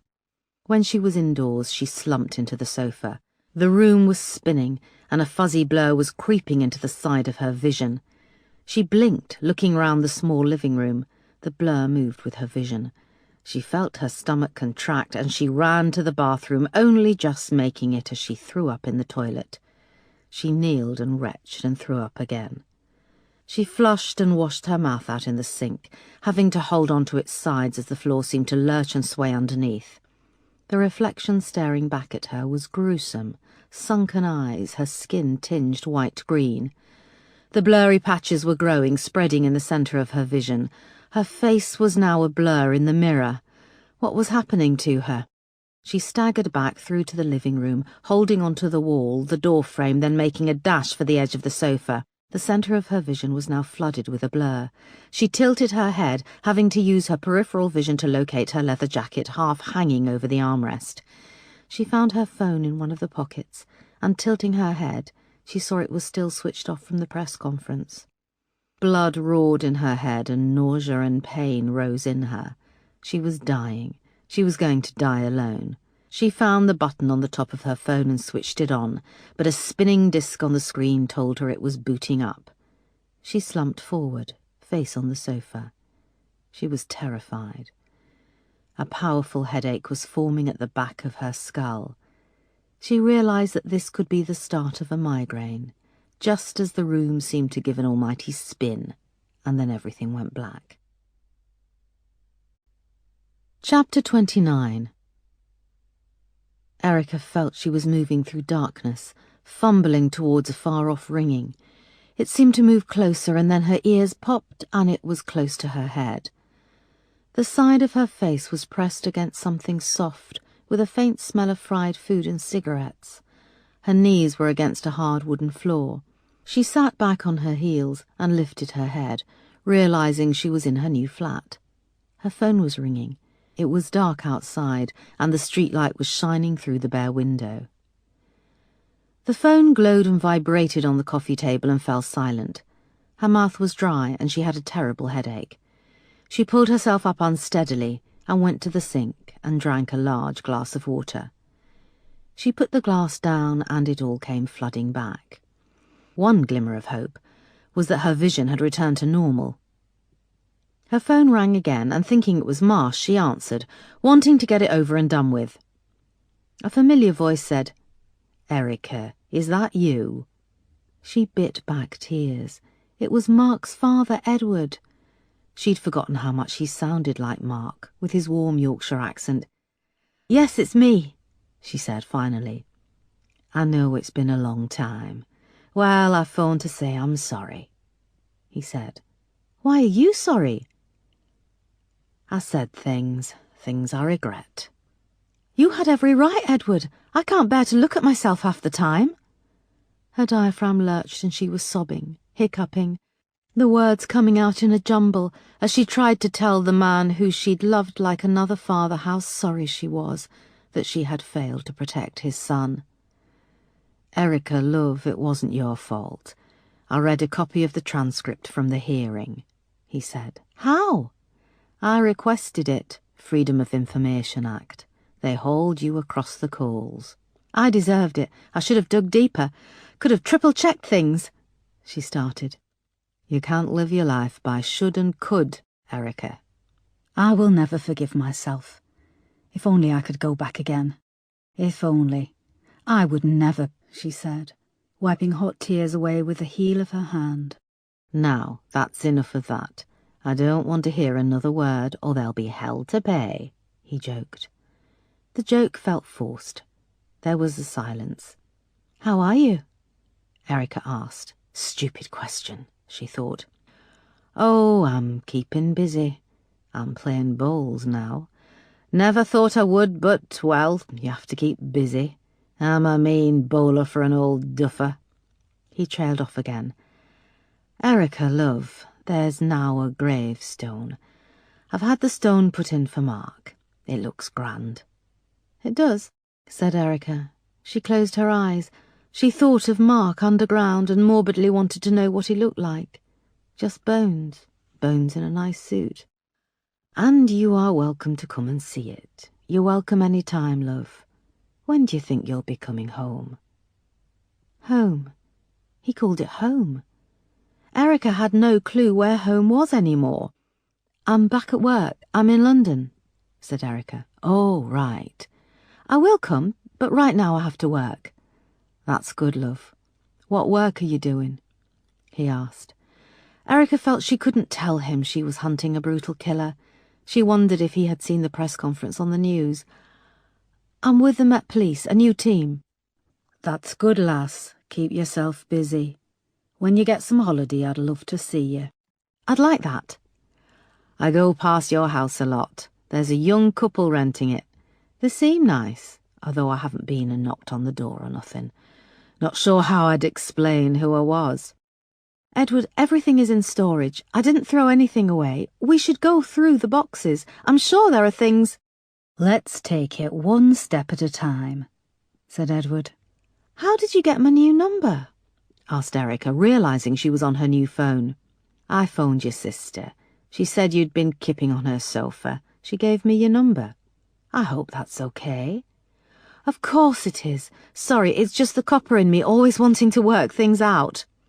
I just want you to know, Erica, that you're not alone. I know people weren't kind up here, and you can't blame most of them. But you lost him too. Edward's voice cracked. He went on, I just hate to think of you being alone. You've got me, love, for what it's worth. Thank you, said Erica softly. Well, this'll be costing me a fortune ringing up London, so I'll be off. It's good to hear your voice, Erica. Don't be a stranger. You too, no, I won't. There was a click and a beep, and he was gone. Erica put her hand on her chest and took a deep breath. A rush of warmth flooded through her, and she had to blink back the tears. Her phone rang again in her hand. She saw it was Moss. Boss, where are you? She said. Home. You're not going to believe this. Another body has been discovered, this time in the water at Brockwell Park. Is there an ID on the victim? Asked Erica. Yes, it's Ivy Norris. Chapter 30. The Brockwell Park and Lido in Dulwich were less than 3 miles from the Horniman Museum, where they'd discovered Andrea's body. Erica hurtled past the clock tower, which was lit up and showing it was 10:15. Large drops of rain burst on the windscreen and rapidly became a downpour. Erica flicked on the wipers and leaned forward to see through the whirling water. 2 uniformed officers swam into view, standing beside a cordon at the Lido entrance. Erica came to a lurching stop and emerged into the rain, which was roaring as it hit the surrounding parked cars. DCI Foster, shouted Erica above the noise and holding up her ID. The officers lifted the tape and she passed through. The park and Lido were popular in the summer for swimming and picnics. But in the darkness of a rain-lashed January night they were bleak and depressing. Moss and Peterson were waved through the police tape just behind Erica, bringing a powerful torch, its beam illuminating their way along a series of concrete paths, past a boarded-up ice cream hut and a pavilion with its paint peeling away. They emerged into a clearing, unable to make out anything. Thunder rumbled in the distance, and lightning lit up the vast open-air swimming pond. Up ahead was the glowing outline of a large white forensics tent. A path of polythene had been marked out along the muddy water's edge. 3 crime scene assistants in white overalls were kneeling in the mud, working fast to take an impression of a set of footprints. A crime scene officer met them at the tent, and they quickly suited up as the rain continued to roar on the canvas. A bright halogen light shone down on the still form of Ivy Norris. She lay on her back in the mud, amongst a churned-up mess of brown smearing her clothes and body. "Please stand on the boxes," said a CSI, indicating where a series of platforms had been placed around the body to preserve evidence in the mud underneath. They approached Ivy's body, moving from platform to platform until they were at her side. Her greasy hair was pulled back from her yellowing face, and her face was frozen in the same wide-eyed fear as Andrea. Her nose had been flattened amongst a mess of clotted blood. She wore the coat and jumper Erica had seen her in a few days previously, but she was naked from the waist down. Her legs were painful to look at, emaciated, with clusters of scars, bruises and needle marks. Her pubic hair was grey and matted. A crime scene photographer took a picture, and the tent was filled with a flash and a high-pitched squeal. Isaac Strong stood silently on one of the boxes. He nodded at them all. "Who found her?" asked Erica. "A group of kids who climbed the fence for a dare." "Where are they now?" "Your officers are with them at the community centre over the road. We've already taken DNA." "Did they see anything?" asked Erica. "No, it was dark. One of the boys tripped over the body and fell." "He must have been terrified," said Moss, looking down at Ivy. "Her nose is broken, I think her cheekbone also. There are extensive ligature marks on her neck," said Isaac, crouching down and gently pulling down the folds of Ivy's sweater. "I also think foreribs are broken. I'll have more idea about internal damage when I conduct my autopsy." She was carrying £100 in cash. The notes were folded inside her bra. "So we could rule this out as a random assault or robbery?" asked Moss. "I don't want to be drawn on that until I've done my autopsy, but obviously when a body is left with money, it indicates that robbery wasn't on the assailant's mind. Sex was, though. On a first examination there is semen present in her vagina." "Ivy was a well-known prostitute," explained Moss. "Perhaps whoever did this had lured her with the cash," added Peterson. "We can't assume that because of that the sex was consensual," said Isaac sternly. "There is extensive bruising around the pelvic area." "Where are her arms?" Erica asked, dreading for a moment that they'd been hacked off. "Her arms are bound behind her back," said Isaac. One of his assistants approached and carefully lifted Ivy from the mud. Both arms had been pulled tight under her body. They were slick with mud and stones. Isaac wiped at her wrists with a gloved finger. "See? They've been bound using a plastic tie, often used in industry or product packaging." "What about her shoes?" asked Erica, seeing Ivy's feet, which were mud-splattered and swollen with a map of broken veins and long, dirty toenails. "We found them in the mud," said Isaac. "There are also patches of hair missing from each temple. They look to have been pulled out at the root." He tilted Ivy's head and indicated large, angry pink patches dotted with dried blood. The photographer crouched in and took a photo. As the flash illuminated her skin, it appeared almost translucent, with threads of blue veins on her forehead. "Andrea's hair was pulled out," said Erica softly. "Time of death?" asked Peterson. "Internal body temperature leads me to say she hasn't been dead for very long, but the body has been exposed to the freezing temperatures and rain, so I'll need to clarify this." "We've got officers doing a door-to-door and searching the area," said Peterson. They watched as the photographer worked, taking pictures of Ivy from every angle. A young woman assisting Isaac gently placed plastic bags over Ivy's hands to preserve any DNA evidence. Isaac moved to a hastily set-up bench in the corner of the tent, returning to them with a clear evidence bag. "This is what we found on her. A bunch of keys, 6 condoms, £100 in cash, a credit card in the name of Matthew Stevens, and a phone number on a scrap of paper." "That's your number," said Moss, shooting Erica a look. "I was talking to Ivy the other night in connection to Andrea's murder. She had given me some information, but I think she was scared. I said she could call me." Erica's voice tailed off with a realization that the information had died with Ivy. "Did she try to call you?" asked Peterson. "I don't know. I'll need to check my phone." She hadn't checked her messages since before the press conference. She excused herself and went back through the partition into the doorway of the tent. A figure was working its way along the bank. When it came closer, Erica saw it was DCI Sparks. "What are you doing here?" asked Erica. "You're not in the first response unit." "I've been asked by Chief Superintendent Marsh to take over as Senior Investigating Officer," said Sparks. Despite the gravity of the situation, his glee was bubbling under the surface. "What, at 11 p.m. at the scene of a murder?" asked Erica. "You should answer your phone. The super has been trying to call you," said Sparks. "I haven't finished here. I can discuss this with Marsh tomorrow," said Erica. "I have clear instructions. I've been made SIO and I would like you to leave the scene." "You'd like me to leave?" "No, I'm ordering you to leave." "DCI Sparks, I have just been to the crime scene and there are things—" started Erica. "I said I'm now in control of this crime scene and I'm ordering you to step aside," shouted Sparks, losing it. "I think you'll find, if you have any knowledge of crime scene procedure, that the forensic pathologist has ultimate control over the crime scene and therefore gives the orders," said Isaac, appearing behind Erica with Moss and Peterson.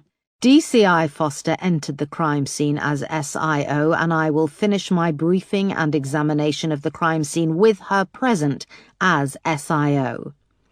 Now, DCI Sparks, you are in danger of contaminating the crime scene. If you wish to continue to observe, I'll ask that you follow proper procedure. Suit up and shut up." DCI Sparks opened his mouth to say something, but Isaac looked down on him and raised an impeccably shaped eyebrow, daring him to contradict. 8 a.m. tomorrow there will be a briefing at Lewisham Row where we'll be refocusing this investigation.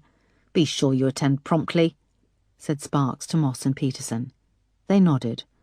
Sparks gave Erica a long, hard look, and then stomped away, accompanied by one of the uniformed officers.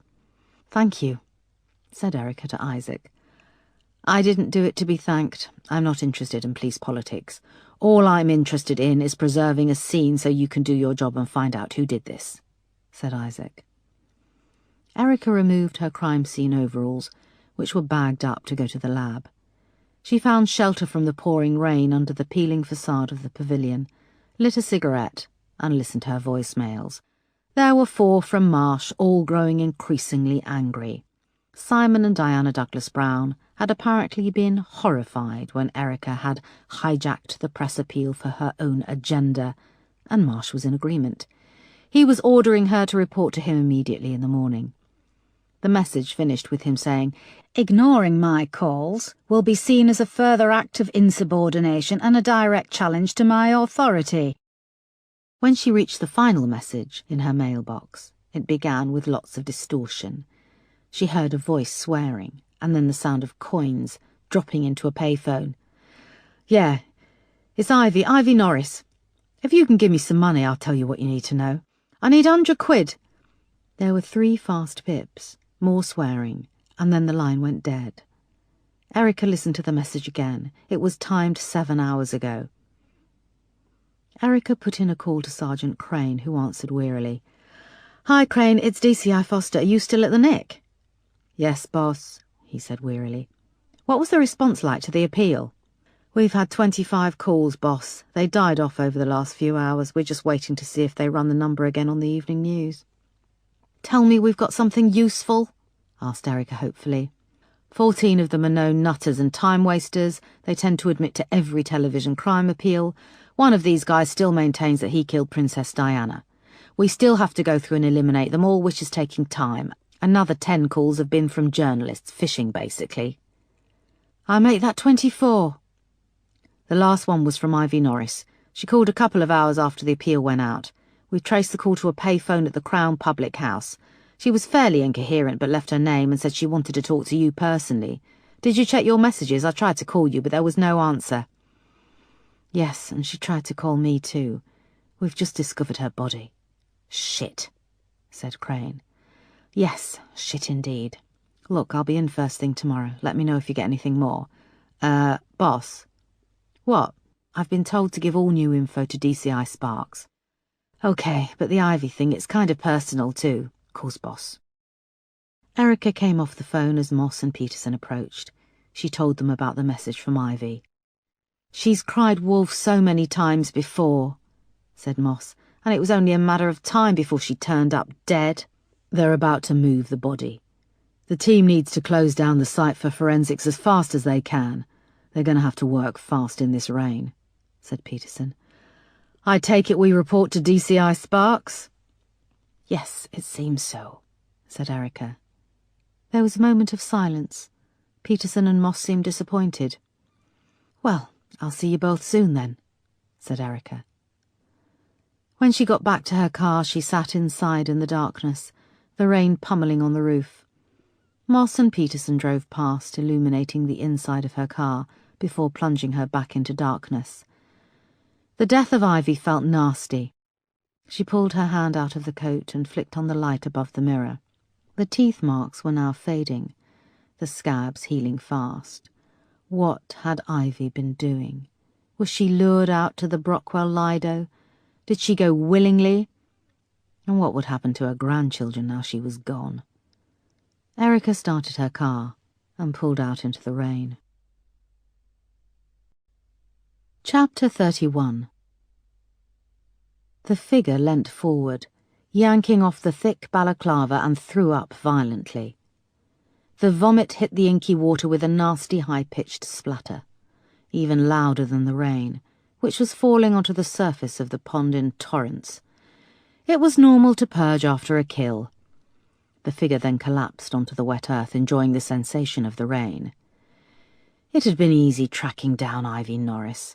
At her age she was a creature of habit, and had been lurking under a streetlight at the bottom of Catford High Street. She'd looked more disgusting than usual, with what smelt like dried vomit on the furry hood of her coat and blood crusting around her nostrils. "My name's Paulette. You want oral or full sex?" Ivy had said, her eyes lighting up when the expensive car had pulled up beside her. She only saw the figure properly when she climbed into the passenger side, and the central locking was activated. "Hello, Ivy. I'm looking for something from you," the figure had said in a smooth voice. Ivy had started to plead and panic, apologizing, saying it wouldn't happen again, the words tumbling out, spittle flying onto the dashboard of the expensive car. "I'm telling you, I had to speak to that copper. She threatened me. She threatened to take me kids away. All she knows is that Andrea girl was with a bloke with dark hair and a girl with blonde hair, and I ain't gonna say no more." The figure had then held out a gloved hand, offering Ivy 2 £50 notes. "What do you want me to do?" Ivy had asked uncertainly. I don't know if she was just so beaten down by life, or if she thought there was a chance I would let her go afterwards. But she took the money. Ivy hadn't questioned the remoteness of the location, and when they had got there, she had allowed her hands to be tied behind her back. She hadn't even suggested a safe word. "Just not me face," she said. "I know I'm not much to look at, but it makes life easier if it's not me face." It was then that I snapped and punched her in the face. She didn't look surprised, just disappointed. When I did it again, harder, she looked consigned to her fate. Another disappointment to add to her collection. I ripped handfuls of her hair out, broke her nose. She only looked surprised when my hands had been on her throat for longer than a minute. It was then that she realized she was going to die. Far away, across the grass of Peckham Rye Common, a police car streaked past, sirens blazing out. The figure lay deep in the undergrowth next to a pond, enjoying the sensation of being cleansed by the rain. My car is a few blocks away, but I can't go back for it yet. Not yet, when it gets light, when I'm clean. Chapter 32. Erica didn't sleep for a long time. She lay awake, listening to the rain pounding relentlessly against the window. She couldn't get the image of Ivy out of her mind, of her blank eyes wide with horror, as if still seeing her killer's face. Erica wondered what that face looked like. Was it old or young, dark or fair? Was the killer physically threatening or an everyman who just blended in? She didn't remember drifting off to sleep. She opened her eyes and the light was filtering softly through the curtains in her bedroom. The day had dawned, and for the first time since she could remember, it had been a dreamless sleep. She pulled the curtain to one side and saw it had stopped raining, but the sky was a pale grey. It was light. She leaned over to the bedside table and picked up her phone to see the time. It was on its charger, but dead. She cursed, moving through to the living room where she saw the digital clock on the oven was dark. She opened up the tiny cupboard housing the electricity box, yanked out Marcy's blotchy painting, and flicked the main switch on and off. But nothing. Peering out of the front bay window at the empty street below, she had no clue what the time was. She opened her front door, crossed the landing to the door opposite and knocked. A few seconds later, she heard a key turning, bolts shooting back and the rattle of a chain. The door opened a few inches and a small elderly lady with a meringue of white hair peered through the gap. "Sorry to bother you," said Erica. "Could you tell me what the time is?" "Who are you? Why do you want to know the time?" the lady asked suspiciously. "I'm your new neighbour. I think we've had a power cut, and my only clock is on my phone, which is also dead." The old lady pulled back the thin sleeve of her cardigan and peered at a tiny gold watch biting into the flesh of her wrist. "It's 10:20 past," she said.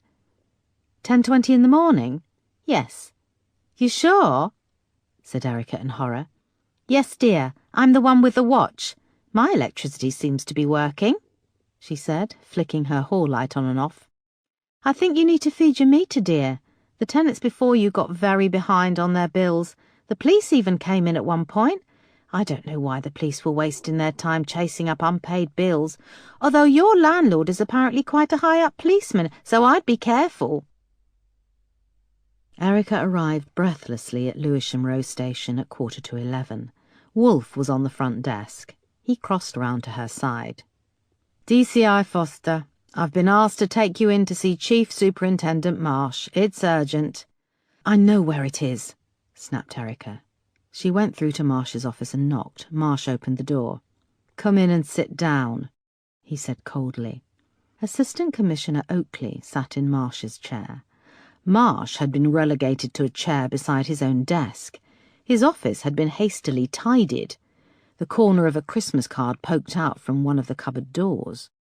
"Good morning, DCI Foster. Please have a seat," said Oakley, in calm, clipped tones. He was immaculately dressed. His uniform crisp, his grey hair neatly parted, not a hair out of place. His skin was tanned and shiny. He was like a sleek fox. Not in any way sexual, but cunning and immaculately groomed. Erica remembered she'd read that if foxes are fed on the finest food, they have the glossiest coats. Erica sat and noticed that Marsh was pulling on a pair of latex gloves. "Please can we see your mobile telephone?" said Oakley. "Why?" "You are the last person to have received a call from the murder victim Ivy Norris. The voicemail on your phone is now evidence in the investigation." His tone was final. No questions were to be asked. Erica took out the phone and handed it to Marsh. "It's not switching on," said Marsh, turning the phone over and pressing the power button. "The battery's dead," said Erica. "This is your designated phone, for work purposes, and it's dead?" asked Oakley. "I can explain." "Please read out the serial number," said Oakley, ignoring Erica. Marsh worked quickly, pulling the back off the phone and reading the number out as Oakley wrote it down. "It's possible to access my voicemail independently without needing the handset," said Erica, as Marsh placed her phone into a fresh plastic evidence bag and sealed it up. Oakley ignored her and opened a file. "DCI Foster, do you know why you are here?" "I think so, sir. I'm not sure why you are, though." 3 days ago, an official report was filed by Desk Sergeant Wolfe. It details an incident between yourself and Ivy Norris's 7-year-old grandson, Matthew Paulson. Ivy Norris, whose body was discovered last night. "I'm aware of that, sir. I was one of the first responders at the scene," said Erica. "It says in Wolfe's report that during the incident in the reception area of this station, you physically struck the boy on the back of his head. What do you have to say about that?" The Assistant Commissioner looked up at her from the file. "Is it also mentioned in the report that at the time the boy had latched onto my hand with his teeth?" said Erica. "What were you doing in such close proximity to the child?" "He was sitting on my suitcase, sir. He wouldn't get off." "He was sitting on your suitcase," repeated Oakley, leaning back. He tapped his pen against his teeth. "Were you injured during this attack by a small 7-year-old boy?" "Yes, my hand was cut," said Erica. "Yet there is no further entry to this incident in the report. Procedure would dictate that you are examined by a doctor who can verify this. Were you examined by a doctor?" "No." "And why not?" "It wasn't life-threatening. Unlike some people, I like to engage more in police work than pushing paper around." "Not life-threatening. Yet these things can fast become career-threatening," said Oakley. Erica looked to Marsh, but he said nothing. Oakley flicked through the file. "I had CCTV images pulled from the reception area, which does indeed show the full altercation. Ivy Norris threatened you with a knife, and the situation was diffused by the desk sergeant. However, 6 minutes later you are seen in the car park where Ivy Norris and her 3 grandchildren get into your car." He passed a large photo across the desk that showed a remarkably sharp image of Ivy and the children outside Erica's car.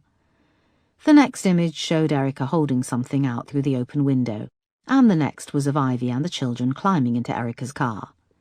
"It was freezing cold. I felt sorry for them. I gave them a lift." "And what were you holding out to Ivy in the photo?" "Cash." "You gave them a lift? Where?" "To Catford High Street." "And then what happened?" "I dropped them where they wanted to go." "Which was?" "By a Ladbrokes betting shop. Ivy didn't want me to see where she lived. They left the car and vanished in between the shops." "Left the car or fled the car? What happened when they were in your car? Was there any further physical violence from either party?" "No." "You were then seen again, 24 hours later, with Ivy Norris, this time harassing her at a private wake." "It was a glorified lock-in, sir, and Ivy was in a public place. I wasn't harassing her."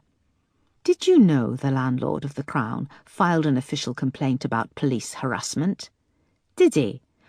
Was that in between working as a police informant, or was that part of his work as a police informant?"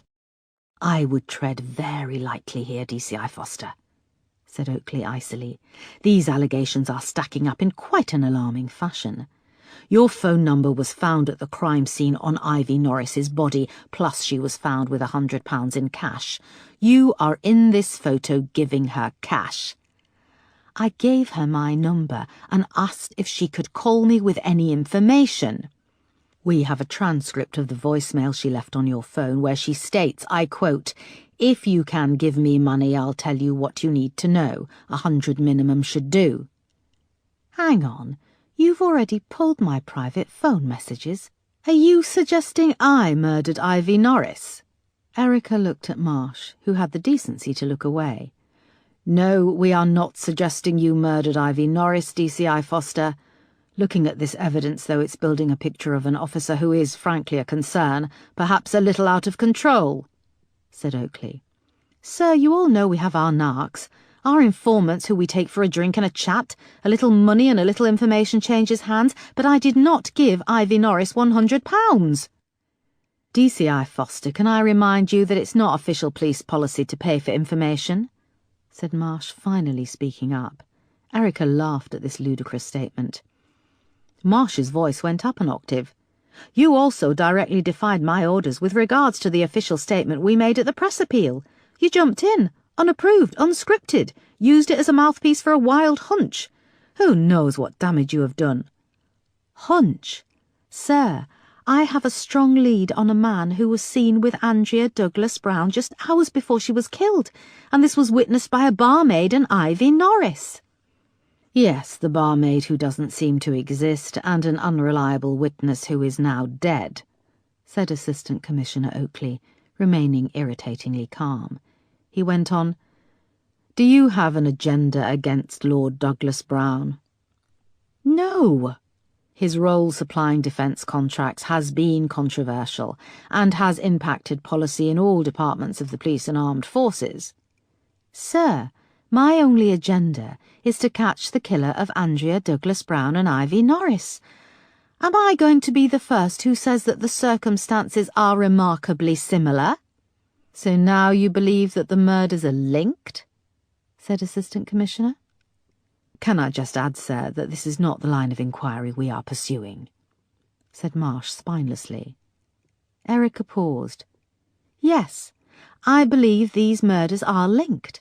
I believe to pursue my line of investigation would be in the best interests of catching this killer.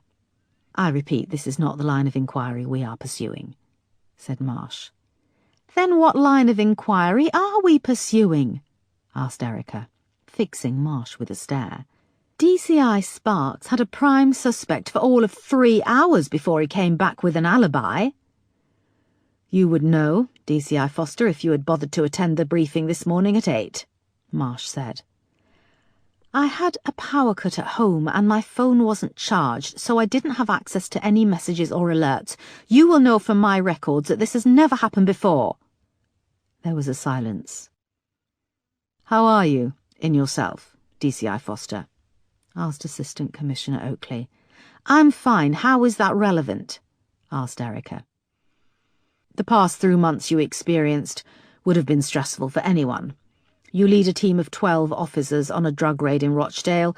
Only 7 of you came back. I don't need you to read my own file back to me, said Erica. Oakley went on. You went in with insufficient intelligence. It seemed you were keen to get on with it, like you are now. Can you see how this might be construed as impulsive behaviour on your part? Erica gripped the arms of her chair.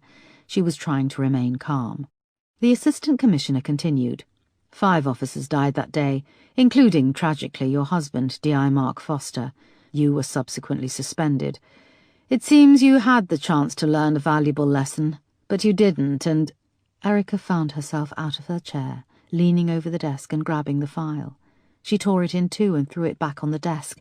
This is bullshit. I took the lead yesterday because I believe Andrea was seen with 2 people who could provide information about her killer. Simon Douglas Brown didn't like it, and he's now dictating how this investigation should be run. She remained standing, in shock. Assistant Commissioner Oakley sat forward in his chair and said in a practised tone, DCI Foster, I am formally relieving you of duty, pending an investigation into your conduct and a fresh psychiatric evaluation of your ability to serve in the police force of England and Wales. You will surrender any weapons, formal identification and official vehicles and await further correspondence. You will continue to receive full pay pending results of our investigation, and you will present yourself when requested to be examined by an official police psychiatrist. Erica bit down hard on the inside of her cheek, willing herself not to say any more. She handed over her ID badge. All I want to do is catch that killer. It seems you both have another agenda.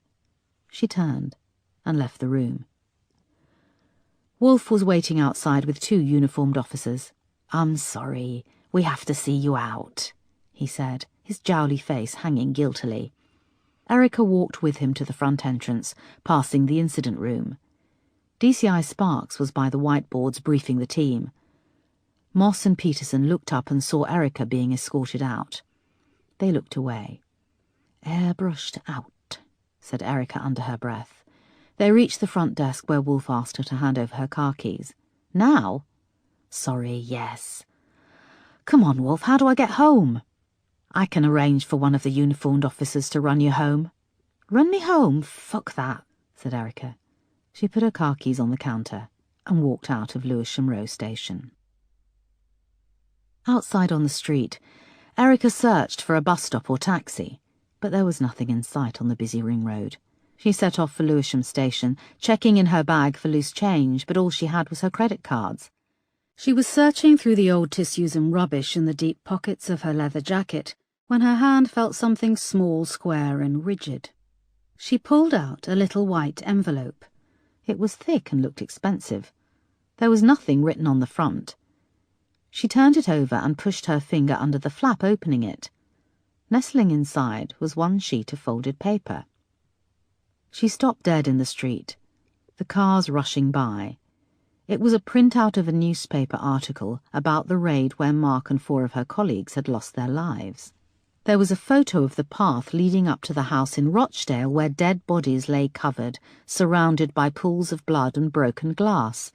Another of police helicopters hovering above the house, airlifting 2 of her colleagues who would later die in hospital. And there was a grainy black and white picture of a barely recognisable officer lying on a stretcher and soaked in blood, his hand raised with limp fingers. It was the last photo taken of Mark alive. Above it was written in red marker pen, "You're just like me, DCI Foster. We've both killed 5. Chapter 33. Over the next few days, there was a shift in the media coverage of Andrea's murder, and Erica's statement at the press appeal kindled a more negative press reaction. It smoked at first, with hints of Andrea's past relationships, then slowly sputtered to life with fiery revelations of Andrea's many lovers, and the suggestion that she'd enjoyed both male and female partners. By the end of the week, the tabloids ignited in a fireball of disclosures. One of Andrea's ex-boyfriends, who described himself as performance artist, came forward and sold his story to one of the tabloids. Stills from a video emerged of them engaging in oral and anal sex, and of Andrea being tied up and flogged in a sex dungeon while wearing a see-through plastic dress and a gag ball. The tabloids had prudishly pixelated the images, but readers could be in no doubt as to what she was doing. The broadsheets condemned the tabloids while simultaneously offering their own thoughts and opinions, stoking the fire. The right-leaning newspapers had found a new way to attack Simon Douglas Brown, and in their eyes, Andrea might, just might, have asked for it. Erica passed 4 long and lonely few days in her new flat, attempting to settle in. She got her electricity sorted out and watched the media coverage unfold. She went for a medical check-up, taking the bus to Lewisham Hospital, where she explained she was a police officer and she had been exposed to blood and bodily fluids.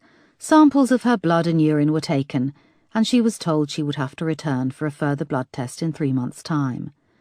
The whole encounter was cold and clinical, and made her feel very small and insignificant in the world. Alone in her flat, she kept staring at the note, trying to work out how it had been placed in her pocket. Was she losing it? How could she have not noticed something?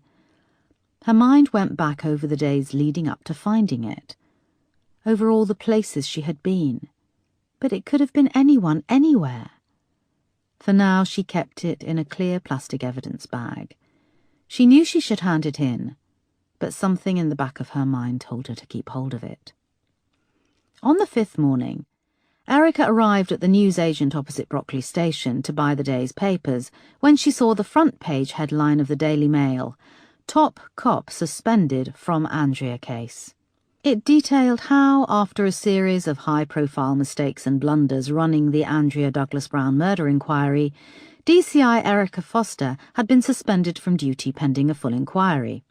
It stated that Foster had been accused of erratic behaviour, of leaking information to the press relating to the case, and of misplacing confidential information regarding police informants, which, most probably, resulted in the death of Ivy Norris.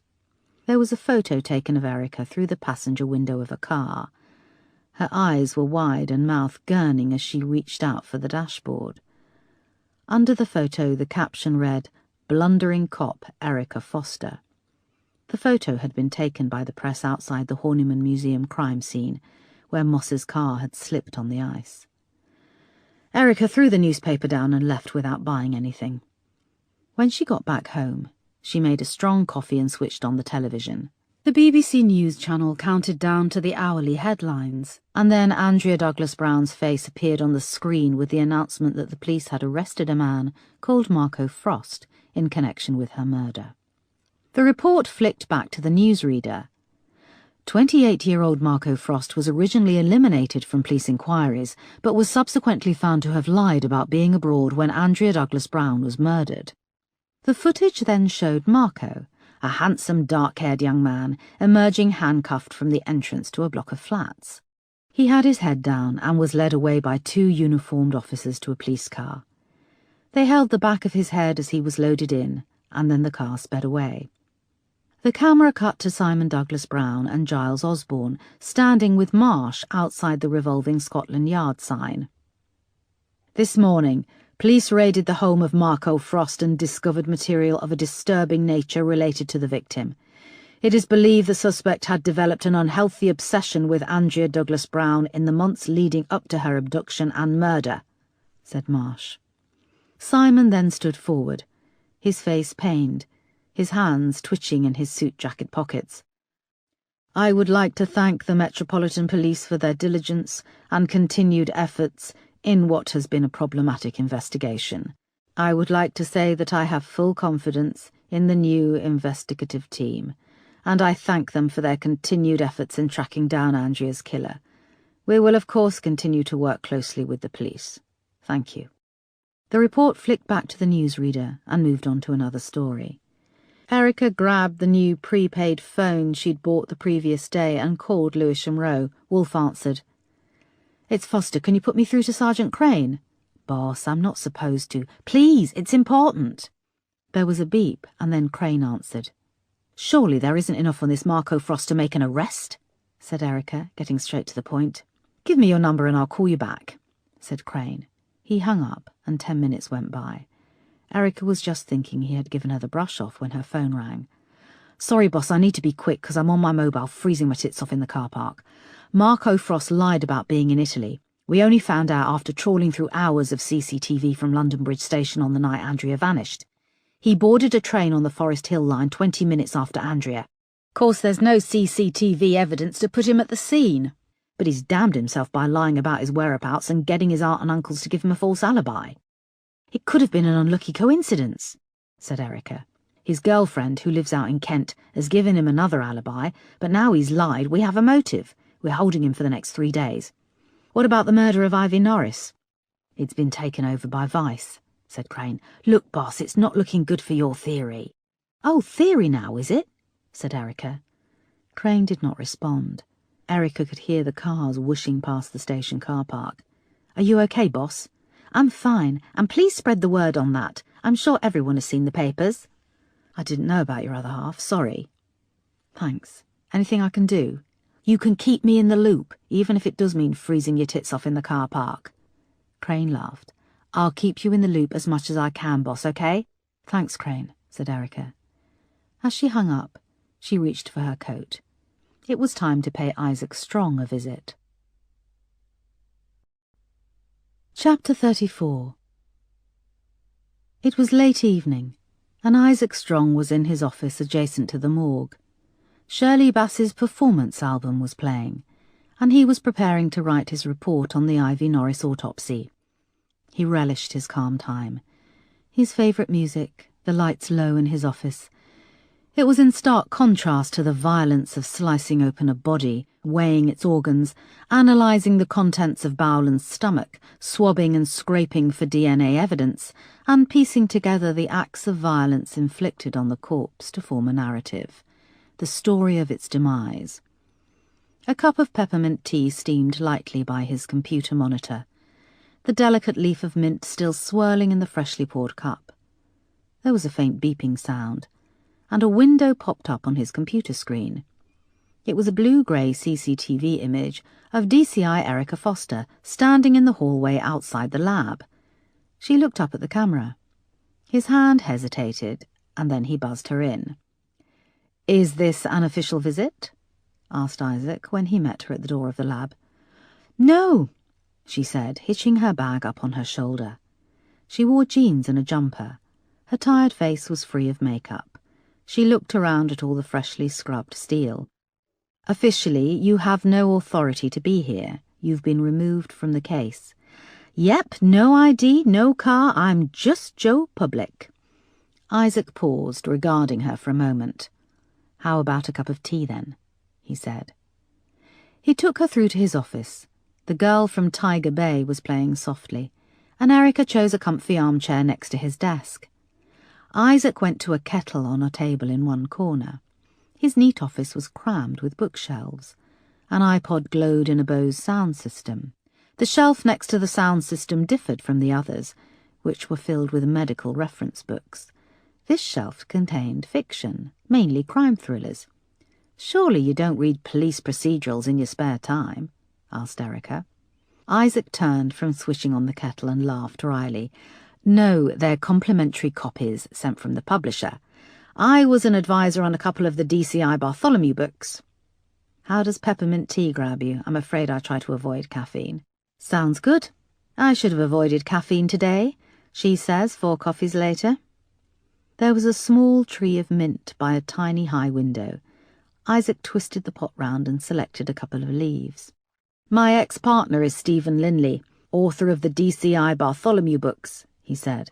"Oh, I'm gay," or "Oh, how odd to be with someone who writes crime thrillers." "Oh, to neither." Isaac dropped the leaf into the cup and waited for the kettle to boil. "Actually, that is a bit odd, that you dated someone who writes crime thrillers," said Erica. The kettle came to the boil and Isaac poured in water. He based one of his forensic psychologists on me, then killed the character off when our relationship ended. "How?" "Gay bashed and dumped in the Thames." "Sadly, the pen is mightier than the sword," said Erica, taking the steaming cup. Isaac took a seat at his desk and twirled the chair round to face her. Ivy Norris had 2 types of semen inside her vagina. Her arms were bound and she was strangled. Our attacker had not long departed. She'd been dead less than an hour. "Anything from the DNA database?" "We've run both samples of semen, but nothing has come up." Erica nodded and almost subconsciously looked at the back of her hand. "Is that a bite mark?" asked Isaac. "Yes, it was Ivy's grandson." Ivy's blood work came back. She was a heroin addict and HIV positive. It's feasible she passed it on to her grandson. "When he bit me, he broke the skin," said Erica, sipping her tea. "Then I'd advise an HIV test." Isaac wrote a number on a piece of paper and handed it to her. "Here, it's the drop-in clinic I use when I get tested. It's fast, clean and anonymous. It can take up to 6 or 9 months for the virus to show itself, so to speak. You'll have to get retested again." "Thank you. What are you going to do?" "I have to attend a formal hearing, psychiatric evaluation, a medical, no doubt. If you are diagnosed with HIV. I'll deal with that if it happens. Right now, a fear of dying is well down my list." The album had finished and there was a comfortable silence in the room. Isaac looked at her, debating whether or not to say anything. "Don't give up on this case," said Isaac. "I think the case has given up on me," said Erica. "I've been back through my records. There were 3 cases, autopsies I conducted, where the victims were East European girls, all suspected of having been trafficked to the UK. All 3 were found raped and strangled, hands bound, dumped in water around London, hair pulled out, no clothes below the waist." "What? When?" asked Erica. "The first was March 2013, the second was November of that year, and the third was February 2014, just under a year ago." "What? Why was this never flagged?" asked Erica, sitting forward. "Circumstance often overrides putting the evidence together. Sadly, the 3 girls were all prostitutes, whether they'd had a choice in the matter or not. They got lost amongst all the other killings. A prostitute is almost expected to lose her life. They were never linked, and the cases remain open." "Dirt poor East European prostitute found strangled. Oh well, shit happens. Young daughter of titled millionaire found strangled. Yes, it reads rather differently, doesn't it?" agreed Isaac. "Why didn't you mention it before?" asked Erica. "Something about Ivy's death flagged it in my mind. Of course, Andrea differs from these because she hadn't been raped. However, the 3 other girls were found in a state of decay, and they were sex workers. It's possible they had been raped, but not at the same time as being killed. Ivy Norris was also a prostitute and was found with 2 types of semen. It's possible that her killer didn't rape her either." "Jesus," said Erica, standing up. This is a major breakthrough. We now have 4 deaths linked with Andrea. And I did, of course, pass this information across to DCI Sparks as soon as I made the discovery. When? Yesterday morning. And what did he say? I haven't heard anything. I think he's concentrating on his prime suspect, the Italian lad. He should be at least running these dates, checking where Marco Frost was when these murders happened. Jesus, can I see the file? No. No? I thought about telling you, and I wasn't going to. And then you show up, and, well, I have a good instinct for people. His eyes travelled up to the shelf of crime thrillers. Well, a good instinct for everyone except lovers. Please, can I see the files? No, I'm sorry. I think it's grossly unfair what happened to you in the press, but you do need to cool down. You need to think tactically. Can't one of your colleagues furnish you with the information?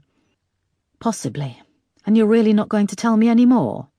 He reached for a pad of paper. I'll give you their names and date of birth, but this will not come back to me, do you hear? I promise, said Erica. Isaac watched Erica through the CCTV monitor as she hurried off down the corridor, clutching the list of names, and hoped that she would remain true to her promise. Chapter 35. Erica went straight to the coffee shop when she got back to Brockley Station. She ordered a coffee, booted up her laptop, and started to search the internet. Armed with names and dates, it didn't take her long to find details of the girls. The first victim was 19-year-old Tatiana Ivanova from Slovakia. A lone swimmer at Hampstead Heath Ponds found her body in March 2013. It had been a warm start to spring, and her body was badly decayed. The press used a photo of Tatiana at a dance competition. She was dressed in a black leotard with sparkly silver fringing, striking a pose hand on hip. She must have been part of a dance troupe, but the other girls had been cropped out. She was dark-haired, very beautiful, and looked younger than her years. The second victim was Mirka Bratova, aged 18. She was originally from the Czech Republic, and was found 8 months after her disappearance in November 2013. One of the park wardens in the Serpentine Lido discovered her body floating in the water amongst leaves and rubbish by the sluice gate. In the press photo, she was also dark-haired and very beautiful, and pictured holding a black kitten on a sunny balcony. Behind her, blocks of flats stretched away into the distance. The third victim was Karolina Todorova, again aged just 18. Her body was discovered in February 2014. A man was out walking early in the morning, and his dog found her body at the edge of one of the lakes in Regent's Park. Karolina was originally from Bulgaria. The press had used a photo taken in an automatic photo booth. She was dressed up for a night out in a white, low-cut top, and she had a streak of pink in her dark hair. Another girl was hugging her in the picture, presumably a friend, but her face had been blurred out. It frustrated Erica that she couldn't see more. Details were sketchy and almost dismissive in the press reports of the deaths. One other thing mentioned about all the girls was that they had come to England to work as au pairs, and that they had then fallen into prostitution. Erica wondered if it had been that gradual. Had the girls been lured to the UK on the pretence of a better life, of a good job, the chance to learn English? Erica looked up from where she sat in the window of the cafe. Outside it was raining hard. It hammered on the awning out front, where several people had gathered to shelter. She took a sip of her coffee, but it was cold. Erica had left Slovakia when she was just 18, for the same reason, to be an au pair. She'd left the bus station in Bratislava on a bleak November morning, travelling to Manchester in England with little knowledge of English. The family she'd worked for had been okay. The kids had been sweet, but the mother had had a cold attitude towards Erica, as if somehow Eastern Europeans were worth a bit less as human beings. Erica had found the suburban street where they lived to be sinister, and the atmosphere in the house was always tense between husband and wife. They'd refused to let her return home early that first Christmas, when Erica's mother had fallen ill with cirrhosis of the liver, and 18 months later, when they had decided they no longer needed an au pair, they had given Erica 3 days' notice to leave. They hadn't asked if she had anywhere to go. Erica realised she was lucky, though, and blessed in comparison. Had Tatiana, Mirka and Karolina said goodbye to family just like she had? Erica remembered the crumbling bus terminal in Bratislava, rows and rows of bus platforms. Each platform had rusting metal poles holding up an enormous long shelter, and it had been so damp. She had wondered if it was damp from the tears of all these teenagers who had to say goodbye, to leave a beautiful country where the only way to succeed is to get out. Did the parents of the 3 dead girls cry? They had not known that their girls would never return. And what had happened when the girls arrived in London? How had they ended up working as prostitutes? Tears rolled down Erica's face, and when the waiter came to take her coffee cup, she turned her head away and angrily dried her eyes. She had cried enough tears to last a lifetime. Now it was time for action. Chapter 36. The next afternoon, Erica felt like she had exhausted all the options she could take as a civilian. She was making another cup of coffee and weighing up her options when she heard a bell ringing. It took her a few moments to realise it was the front door. She left her flat and went down to the communal front entrance. When she opened the door, Moss was waiting on the front step, her face giving nothing away. "Are you making home visits?" asked Erica. "You make me sound like a bloody Avon lady," said Moss with a wry grin. Erica stood aside to let her in. She hadn't expected to ever receive visitors in the flat and had to clear off the sofa for Moss. She grabbed several days' dirty plates off the coffee table and the teacup overflowing with cigarette butts. Moss didn't comment and sat down, shrugging off a backpack she was carrying. "Do you want some tea?" asked Erica. "Yes, please, boss." "I'm not your boss anymore, call me Erica," she said, tipping the dirty plates into the sink. "Let's stick with boss. First names would be weird. I wouldn't want you to call me Kate." Erica stopped, her hand hovering over a box of tea bags. "Your name is Kate Moss."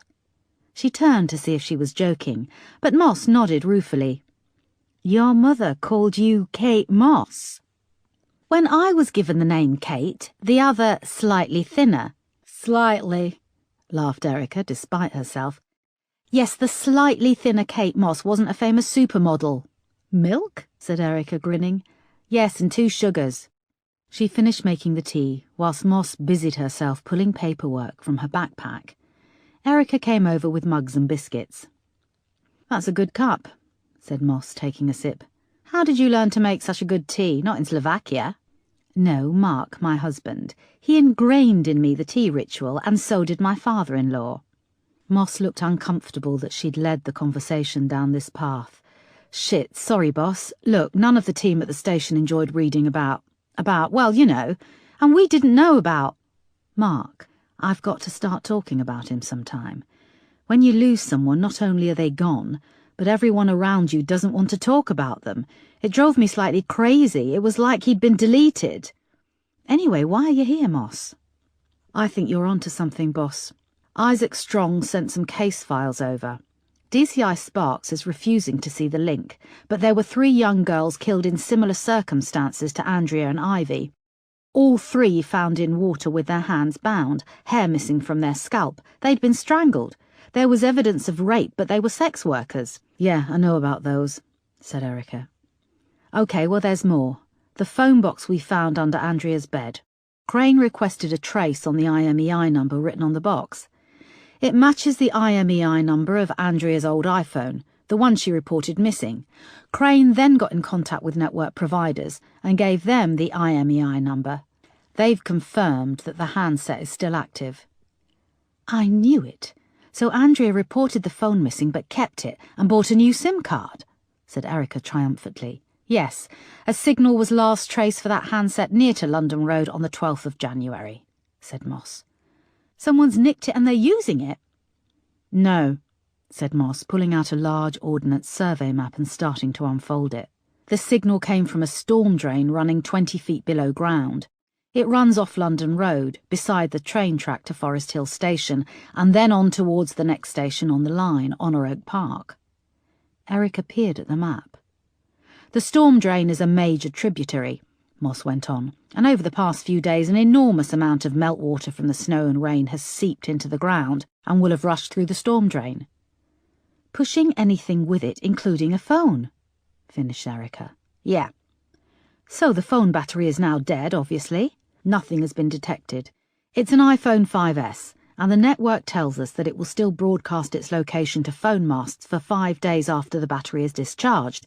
Of course, that's now passed. Erica looked at the map. She saw Moss had drawn a red line from London Road along to Honour Oak Park. It covered just over 1.5 miles. So what? The theory is that the phone was chucked or dropped into a drain when Andrea was taken? Yeah, but it's not a theory that DCI Sparks or Superintendent Marsh want to hear.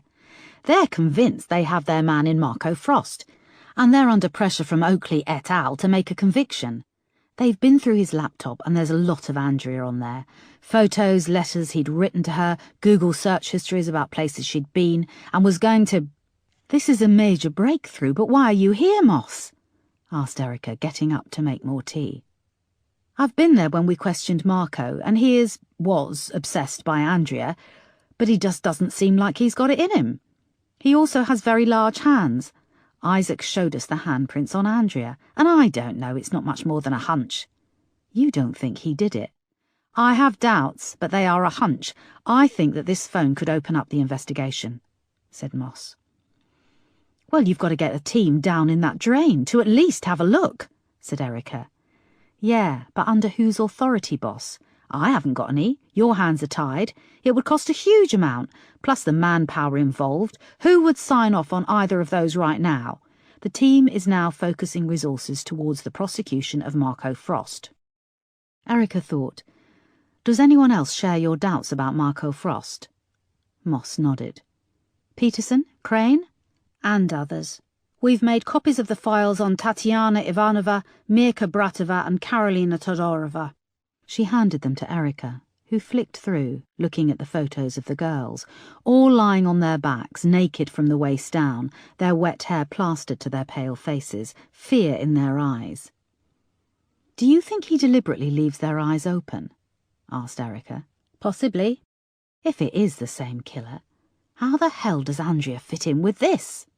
Whoever it was ventured out of their comfort zone. She's a different kind of girl, said Moss. Only because she was rich. The girls are all similar. Dark, beautiful, good figures. Do you think Andrea was working as a prostitute? Did you see the stuff in the papers? She didn't need the money. I think first and foremost she saw sex as a thrill, said Erica. The thrill of the chase, finished Moss. What if Andrea had fallen for the man who was doing this? She's attracted to dark, handsome men. But what about Ivy Norris? Her death bore hallmarks of the previous killings, but she doesn't fit the pattern. She wasn't young or attractive like the rest of these girls. Maybe it wasn't about that. She shares the common thread that she was a prostitute. What if she saw Andrea with the killer in the pub, and she was killed to shut her up? Moss had no reply to this. Erica became aware that they were sitting in the dark. The sun had set. Erica went to the kitchen drawer and took out the note she'd received. She came back and placed it in front of Moss on the coffee table. Shit, where did you get this? Moss asked. I found it in my pocket. When? Just after I was suspended. Why didn't you hand it in? That's what I'm doing now. Moss looked up at Erica. I know. Geez, this means we've got a serial killer out there, said Erica. A serial killer who got close enough to put this in your pocket. Do you want me to arrange for a car outside? No, they think I'm crazy enough. I've been asked to attend a psych evaluation. The last thing I need is to stoke things up, saying I've got a stalker. Erica saw Moss's face. Over the years I've had plenty of disgusting hate mail. But was it all hand-delivered? I'm fine, Moss. Let's focus on what we can do next. Well, OK, I've got Crane cross-checking the dates against Marco Frost's movements, but we don't know the exact time of death for these girls. We need to get that phone. Andrea could have been communicating with this guy. There could be his number, voicemails and his email, even pictures on the phone itself. That phone is the key, said Erica. We need the resources to retrieve it, said Moss. I'll have a crack at Marsh, said Erica. You sure? Isn't that a bit risky? asked Moss. I've known him a long time. He was an ex? God, no, I trained with him, and I introduced him to his wife. That's got to count for something, said Erica. And if it doesn't, well, what have I got to lose? Chapter 37. Chief Superintendent Marsh was forcing himself to eat his second creme brulee. He was already full, but they were just so good. He gripped the ramekin and plunged his spoon through the crisp caramel with a satisfying crunch. Marcy had bugged him for one of those cook's blowtorches for Christmas, promising she'd make him creme brulee every week. She'd almost kept her promise. He looked at her, bathed in the candlelight of their dining room. She sat next to him at the long table and was deep in conversation with a round-faced man with dark hair whose name escaped Marsh. He'd been listening out all evening to see if Marcy mentioned this man by name, but so far she hadn't. Forgetting the name of the head of her art class would guarantee nothing would happen in the bedroom later, and Marsh wanted her badly. Her long dark hair hung loose over her shoulders, and she wore a long floaty white dress which clung to the curve of her breasts. He looked around the table at their other three guests, thinking how unattractive they were in comparison. A middle-aged woman with scarlet lipstick who was managing to look both grubby and elegant, an old man with a straggly beard and long fingernails, who Marsh was convinced had only come along for the free food, and a thin camp guy with mousy hair tied back in a ponytail. They were deep in conversation about Salvador Dali. Marsh was wondering if it would be rude to offer them coffee whilst dessert was still being eaten, when the front door knocker clattered. Marcy tilted her head to Marsh and frowned. "Don't let me disturb you, I'll go," he said. Erica reached up impatiently and knocked again. She could see people were home. The curtains were drawn at the large bay window, and laughter seeped out with a soft glow of light. Moments later, the hall light came on, and Marsh opened the door. "DCI Foster, what can I do for you?" She noted that he looked quite handsome in crisp beige chinos and a blue shirt rolled up at the sleeves. "Sir, you're not picking up my calls and I need to talk to you," she said. "Can it wait? We've got company," said Marsh. He noticed Erica was clutching a pile of what looked like case files. "Sir, I believe the murders of Andrea Douglas Brown and Ivy Norris are linked to 3 other murders. Young girls found in the same circumstances as Andrea. The murders have happened periodically since 2013, all found dumped in water in the Greater London area." Marsh shook his head, exasperated. "I don't believe this, DCI Foster." "Sir, they were all young Eastern European girls," said Erica. She flicked open a file and held up the crime scene photo of Karolina Todorova.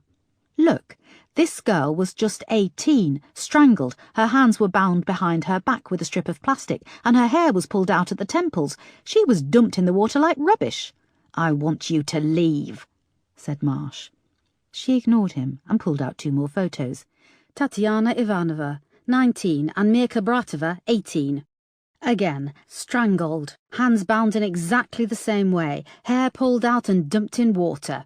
All in a 10-mile radius around central London. Even the type of girl is the same.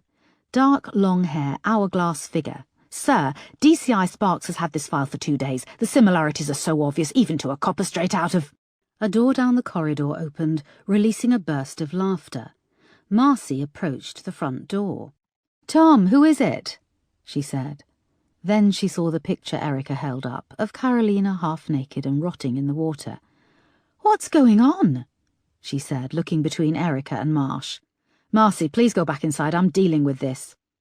"Let's see what Marcy thinks," said Erica, opening another folder and holding up a large photo of Mirka Bratova's body photographed lengthways, her face staring in terror. Leaves and vegetation clung to her pale flesh. Her pubic hair was matted with blood. "How dare you? This is my home!" cried Marcy, putting her hand over her mouth. Erica refused to close the file. "This girl was just 18, Marcy. 18! She came to England thinking she had work as an au pair, but she was forced into prostitution, no doubt raped regularly, and picked up and brutally strangled. Time goes so fast, doesn't it? How old are your 2 little girls now? They'll be 18 before you know it." "Why is she here? Why aren't you dealing with this at work?" cried Marcy. "That's enough, Erica," shouted Marsh. "He's not dealing with it at work," said Erica. "Please, sir, I know that there has been a trace on the phone belonging to Andrea Douglas Brown. Give me the resources to find that phone. There's stuff on that phone about Andrea's life, stuff she kept secret. I believe that information could lead us to catch who killed her and these girls. Look at their photos again. Look at them." "What is this, Tom?" asked Marcy. "Marcy, go back inside now." Marcy took one more look at the pictures and went back into the front room. There was a moment of loud laughter, and then it was snuffed out as she shut the door again. "How dare you, Erica?" "No, sir. How dare we? This isn't about me. Yes, I'm out of order to show up on your doorstep. It's bang out of line. But I can live with being a cunt. What I can't live with is what's happened to these girls. Can you really sleep tonight not knowing we tried? Think back to when we first joined the force. We had no power. You can make this decision now, sir. You. Fuck it, you can bill me for the search team, fire me at the tribunal. I honestly don't care right now. But look at these. Take a look." Erica held up the photos again. "That's enough," shouted Marsh. He slammed the front door and Erica heard the locks shoot home. "Well, at least I tried," she said to the photos. She closed the file, placed it gently back in her bag, and walked back onto the street. Chapter 38. The figure had materialized in the alleyway opposite Erica's flat when darkness fell, just before D.I. Moss had come out of the front door and driven away in her car. What was the fat little leser doing there? This is a new development. Watching DCI Foster's movements had become almost addictive. Coupled with the torrential rain, it had been easy to follow her with a hood up, head down, and 3 different waterproof jackets in a backpack. The secret of blending in is don't try to. Everyone is so fucking self-obsessed. The figure's eyes were drawn upwards to Erica, who was staring out of the window smoking. What is she thinking? What was that other cop Moss doing there? DCI Foster is supposed to be off the case. Abruptly, Erica got up and closed the blinds. Moments later she came out of her front door. She was carrying her bag and headed towards the station. The figure retreated and sprinted back down the alleyway to a car, and then drove out onto the main road, trying to keep slow, be normal, blend in. Erica was just turning into Brockley Station when the figure turned the car into the station approach. Another car started to pull out of a space in front, and the figure used the opportunity to stop, watching Erica as she passed over the footbridge to the opposite platform. The driver in front finished pulling away from the space and waved a hand in thanks. The figure grinned and waved in return, then sped back down Erica's road, past her dark flat, and parked a few streets away. When the car engine fell silent, the figure took a moment to visualize the back of DCI Foster's building. A high wall curled round the back of the property, with an alleyway running along one side. When it had been converted from a big house into flats, the back had been left a mess of old and new windows, downpipes, and guttering. The figure climbed out of the car and took a backpack from the boot. I wasn't going to do this now, but it seems things have accelerated. Watching from outside is no longer giving me enough. On the way back to DCI Foster's flat, a couple of commuters walked past, deep in conversation, oblivious. Once outside Erica's flat, the figure climbed up onto the surrounding wall, having thought carefully about how to get up to the top floor.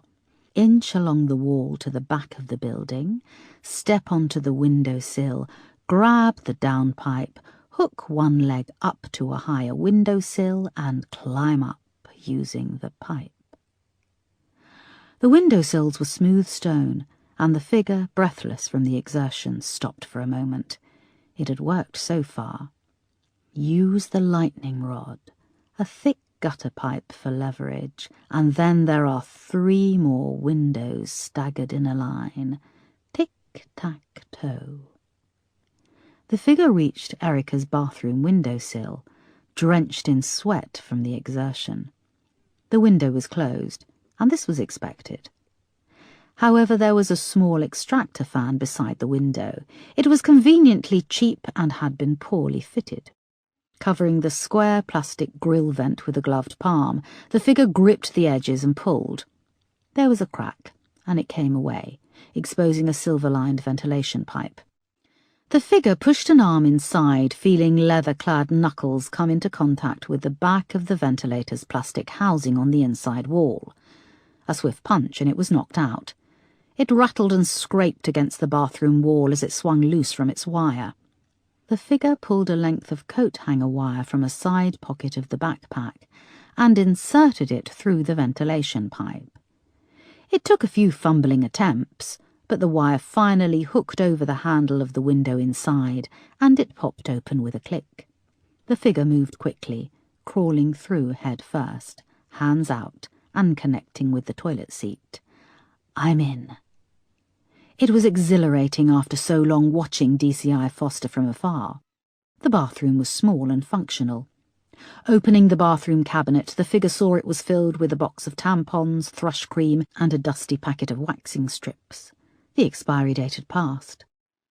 How heartbreaking she carries a packet of old waxing strips with her. The figure gathered up the contents of the bathroom cabinet and moved through to the sparse bedroom. It smelt neutral. The smell of women could sometimes be interesting and exotic. The smell of others could repel. All I get is stale cigarettes, fried food, a hint of cheap perfume. The figure pulled back the bed covers, neatly laid out the contents of the bathroom cabinet on the mattress, and replaced the covers, before moving through to the living room. It was dark, save for the orange glow of a streetlight. Strewn on the coffee table amongst dirty cups and an ashtray were copies of police files. The figure lifted one with a gloved hand, rage surging. There were pictures of Mirka Bratova alive and then dead and decayed in the water. DCI Foster knew. She'd connected the dots, and the fat little leather bitch was helping her. There was a noise on the landing, a creaking of stairs, and the figure crept to the front door and peered through the spy hole. An old woman with white hair reached the landing. She came close to the front door, her face bulging obscenely in the peephole. She listened for a moment, then turned and went to her front door. The figure felt a sudden need to get out of there, to go away, to plan. DCI Foster has forced my hand. I'm going to have to kill her. Chapter 39. When Erica returned home to the flat, she took a long hot shower and wrapped herself in a towel. She came through to the bedroom and sat on the bed, running through the evening's events in her head. They didn't play back much better than when they had happened the first time round. She went to plug in her phone and then stopped. She pulled back the duvet cover. Underneath, the contents of her bathroom cabinet had been laid out on the mattress. She stood quickly and went to the bedroom window. It was closed, and there was a sheer drop down to the alley below. She moved to the front room and flicked on the light. The room was as she'd left it. Blinds closed, files and coffee cups littering the table. She passed the front door. There was no letterbox. Had she locked the door? Of course she had, she thought. She went back into the bathroom and opened the cabinet above the sink. It was empty. The window had been closed when she'd taken her shower, and she hadn't opened it. No, she thought she was just tired and forgetful. She must have taken the things out of the cabinet herself. She noticed how steamed up the bathroom was and pulled the cord on the tiny extractor fan. She pulled it again. Nothing happened. Shit, she said, wiping the condensation off the mirror with the back of her hand. Why did Marsh have to be her landlord too? The last thing she wanted to do was contact him. She flicked off the light, went back to the bedroom and took the things out of her bed, feeling uneasy. Had she taken them from the bathroom cabinet? And then there was the note she'd received. But how had someone got in? They would have needed a key. The next morning, Erica tidied the flat and was contemplating calling into the station that she may have had a possible intruder. Possible being a very accurate word. when she heard the post land on the mat downstairs. After sorting through the bills for her neighbours and leaving them on the table by the door, she found a letter addressed to her first piece of mail in her new flat. It was a request from the Met Police that she attend a psychiatric evaluation in 7 days' time. "I'm not crazy, am I?" said Erica to herself, only half joking. When she came back up to the flat, her phone rang. "Erica, it's Marsh. You've got 6 hours with a team from Thames Water. If you don't find the phone, then that's it. You understand?" Hope rose in Erica's chest. "Yes, thank you, sir." "There's virtually no chance it's down there. Have you seen the rain we've been having?" Erica looked out as the rain hammered against the window. "I know, sir, but I'll take those odds. I've solved cases on less." "But you won't be solving this. You're suspended, remember? And you'll pass any evidence over to DCI Sparks immediately." "Yes, sir," said Erica. "Moss will be in touch with the rest of the details." "Very good, sir." "And if you ever pull a stunt like that again, showing up on my doorstep and waving sick crime scene photos in my wife's face, you won't just be suspended, your career will be over." "It won't happen again, sir," said Erica. There was a click and Marsh hung up. Erica smiled. "Behind every powerful man is a woman who knows how to push his buttons. Good on you, Marcy." Erica walked over to meet Moss and Peterson. The manhole accessing the storm drain was beside the graveyard at Honor Oak Park Church, only a couple of miles from Erica's flat. The church was a few hundred yards past the train station perched on a hill. The rain had stopped, and there was a slight break in the clouds when Erica met Moss by a large van bearing the Thames Water logo. Peterson had a tray of takeaway coffees and was handing them out to a group of guys wearing overalls. "This is Mike. His team will be coordinating the search," said Moss, introducing them. "I'm Erica Foster," she said, leaning over to shake hands. The guys didn't mess about. They gulped down their coffee, and within minutes they were levering up the giant manhole cover and rolling it to one side with a clink.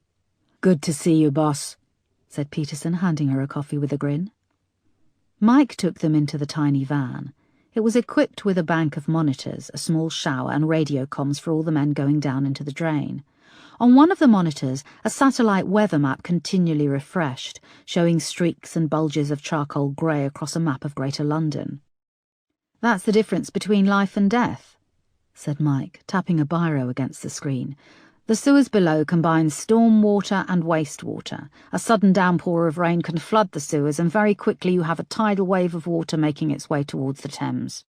"What did you do before all this technology?" asked Peterson, pointing at the television screens and satellite weather maps.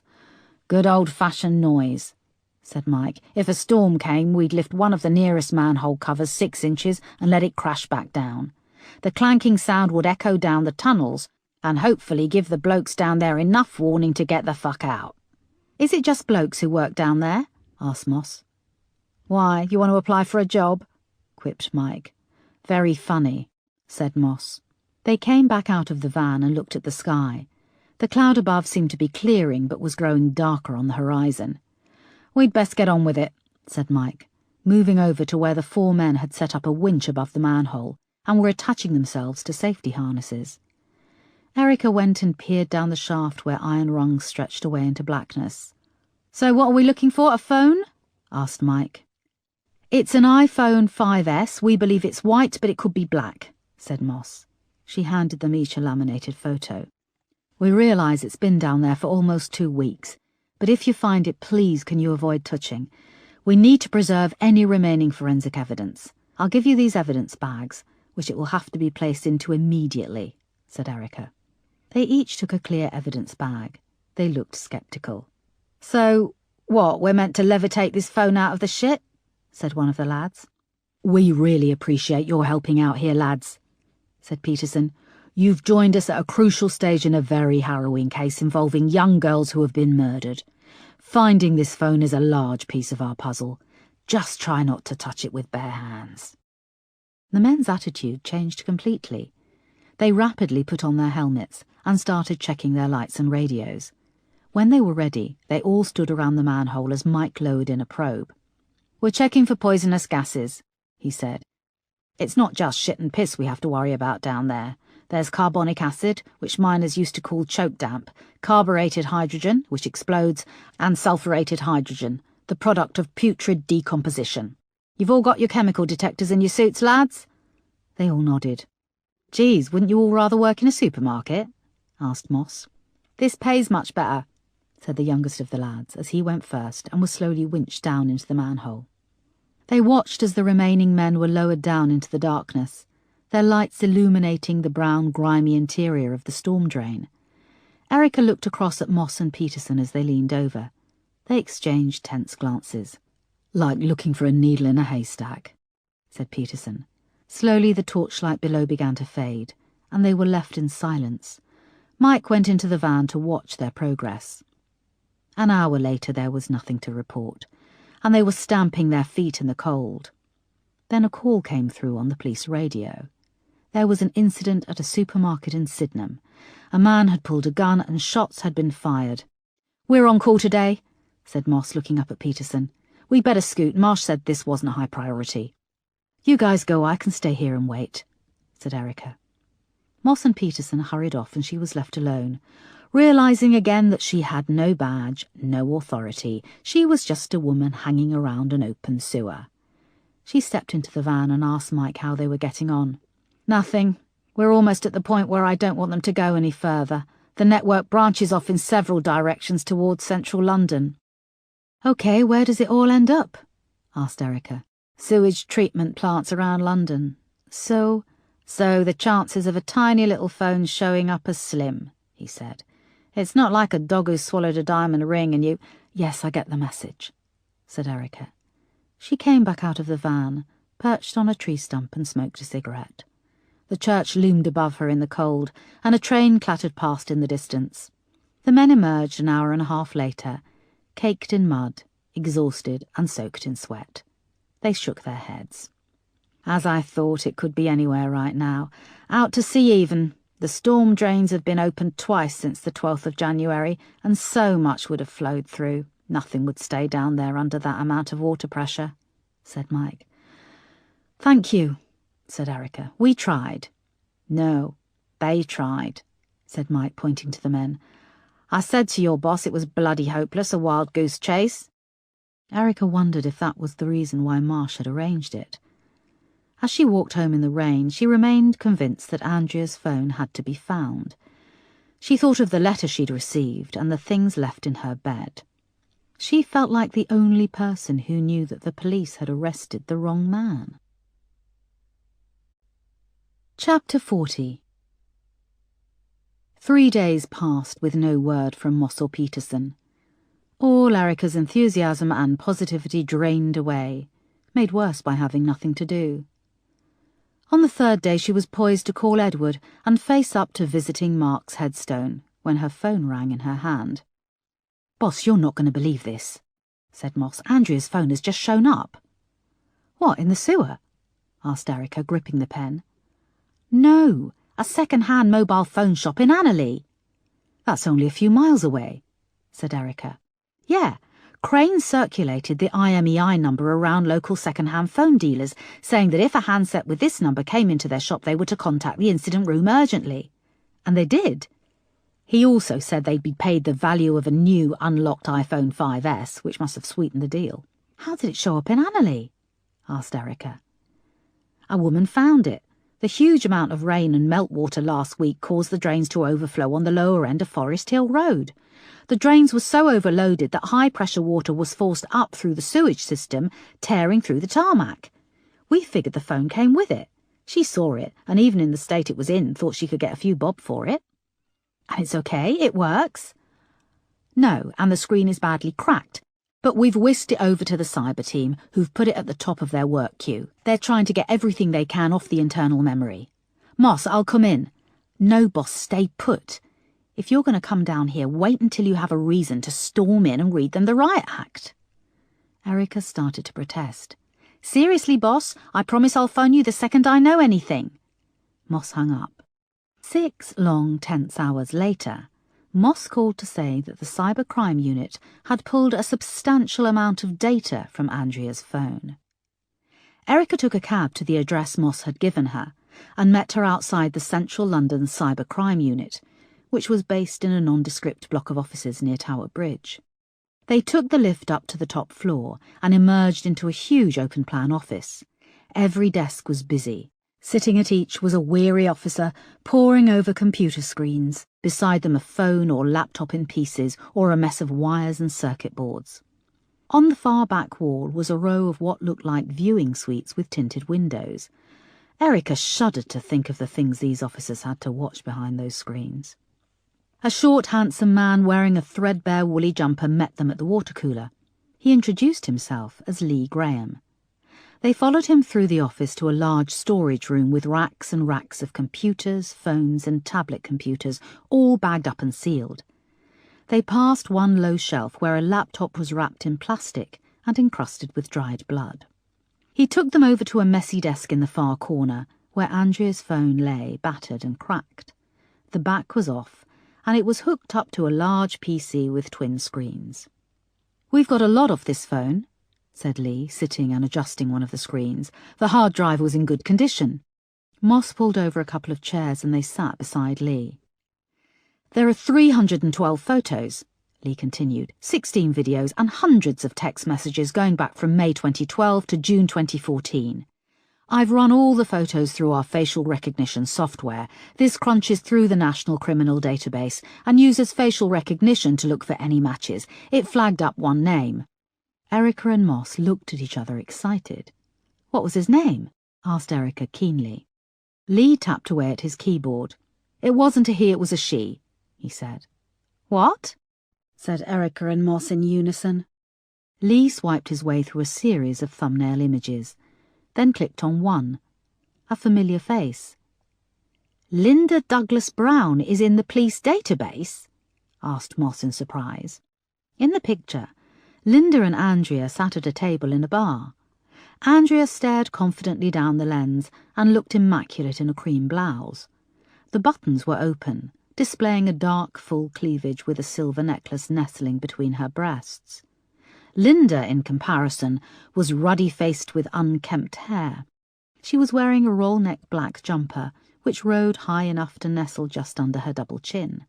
The jumper was embroidered with images of small poodles cavorting across the fabric. A large gold crucifix hung around her neck. Her hand was slung around Andrea's and her face wore a drunken grin. "Is this the victim's mother?" asked Lee. "No, the victim's sister. There's 4 years between them," said Erica. They let that hang for a moment. "OK, well, I've pulled her criminal record. It's just printing off for you now," said Lee. Chapter 41. Lee found them a spare workstation in the office, where they first read through Linda's file. "Geez, Linda has a considerable record going back several years. Arson, theft, shoplifting," said Erica. "Between July and November last year, Andre's fiancé Giles Osborne made 3 complaints to the police saying Linda was harassing him and sending him threatening mail.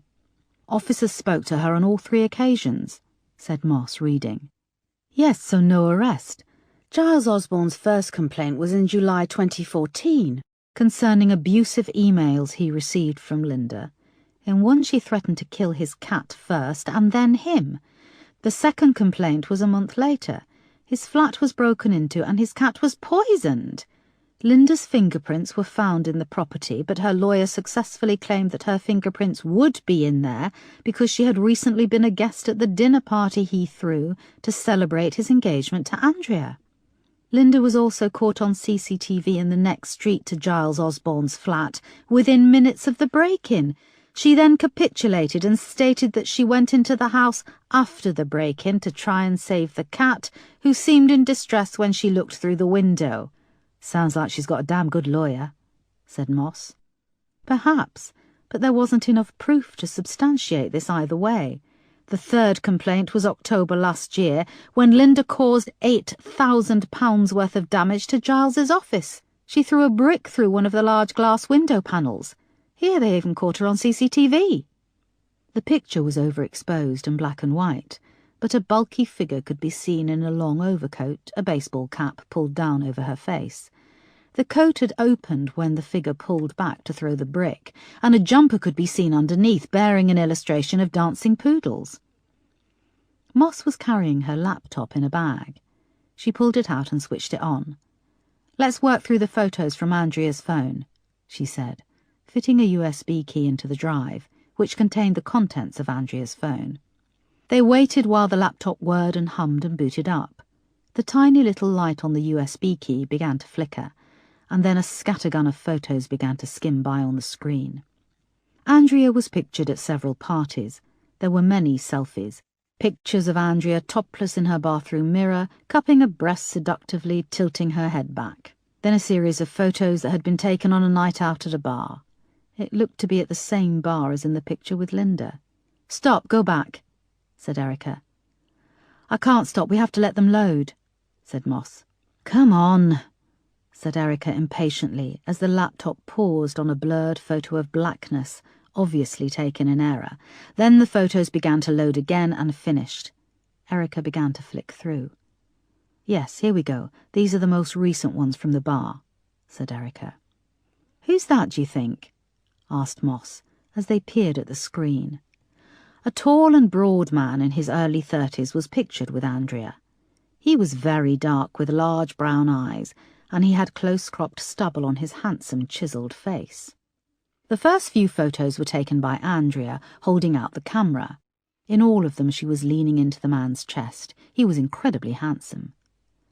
"Dark-haired man," said Erica in a soft, excited voice. "Let's just steady on," said Moss, who also sounded excited. Erica clicked forward through the photos. They were all taken at what looked like the same party. People filled the background, sitting at tables or dancing. Andrea had gone mad taking pictures of herself with the man, and he'd happily let her. The poses began with them side by side, Andrea staring up at him with the love light in her eyes. The pictures progressed to him kissing Andrea, their mouths locked with a glimpse of tongue, her red fingernails grazing his chiselled, stubbly jaw. "These were all taken on the 23rd of December last year," said Moss, noting the date stamp of the pictures.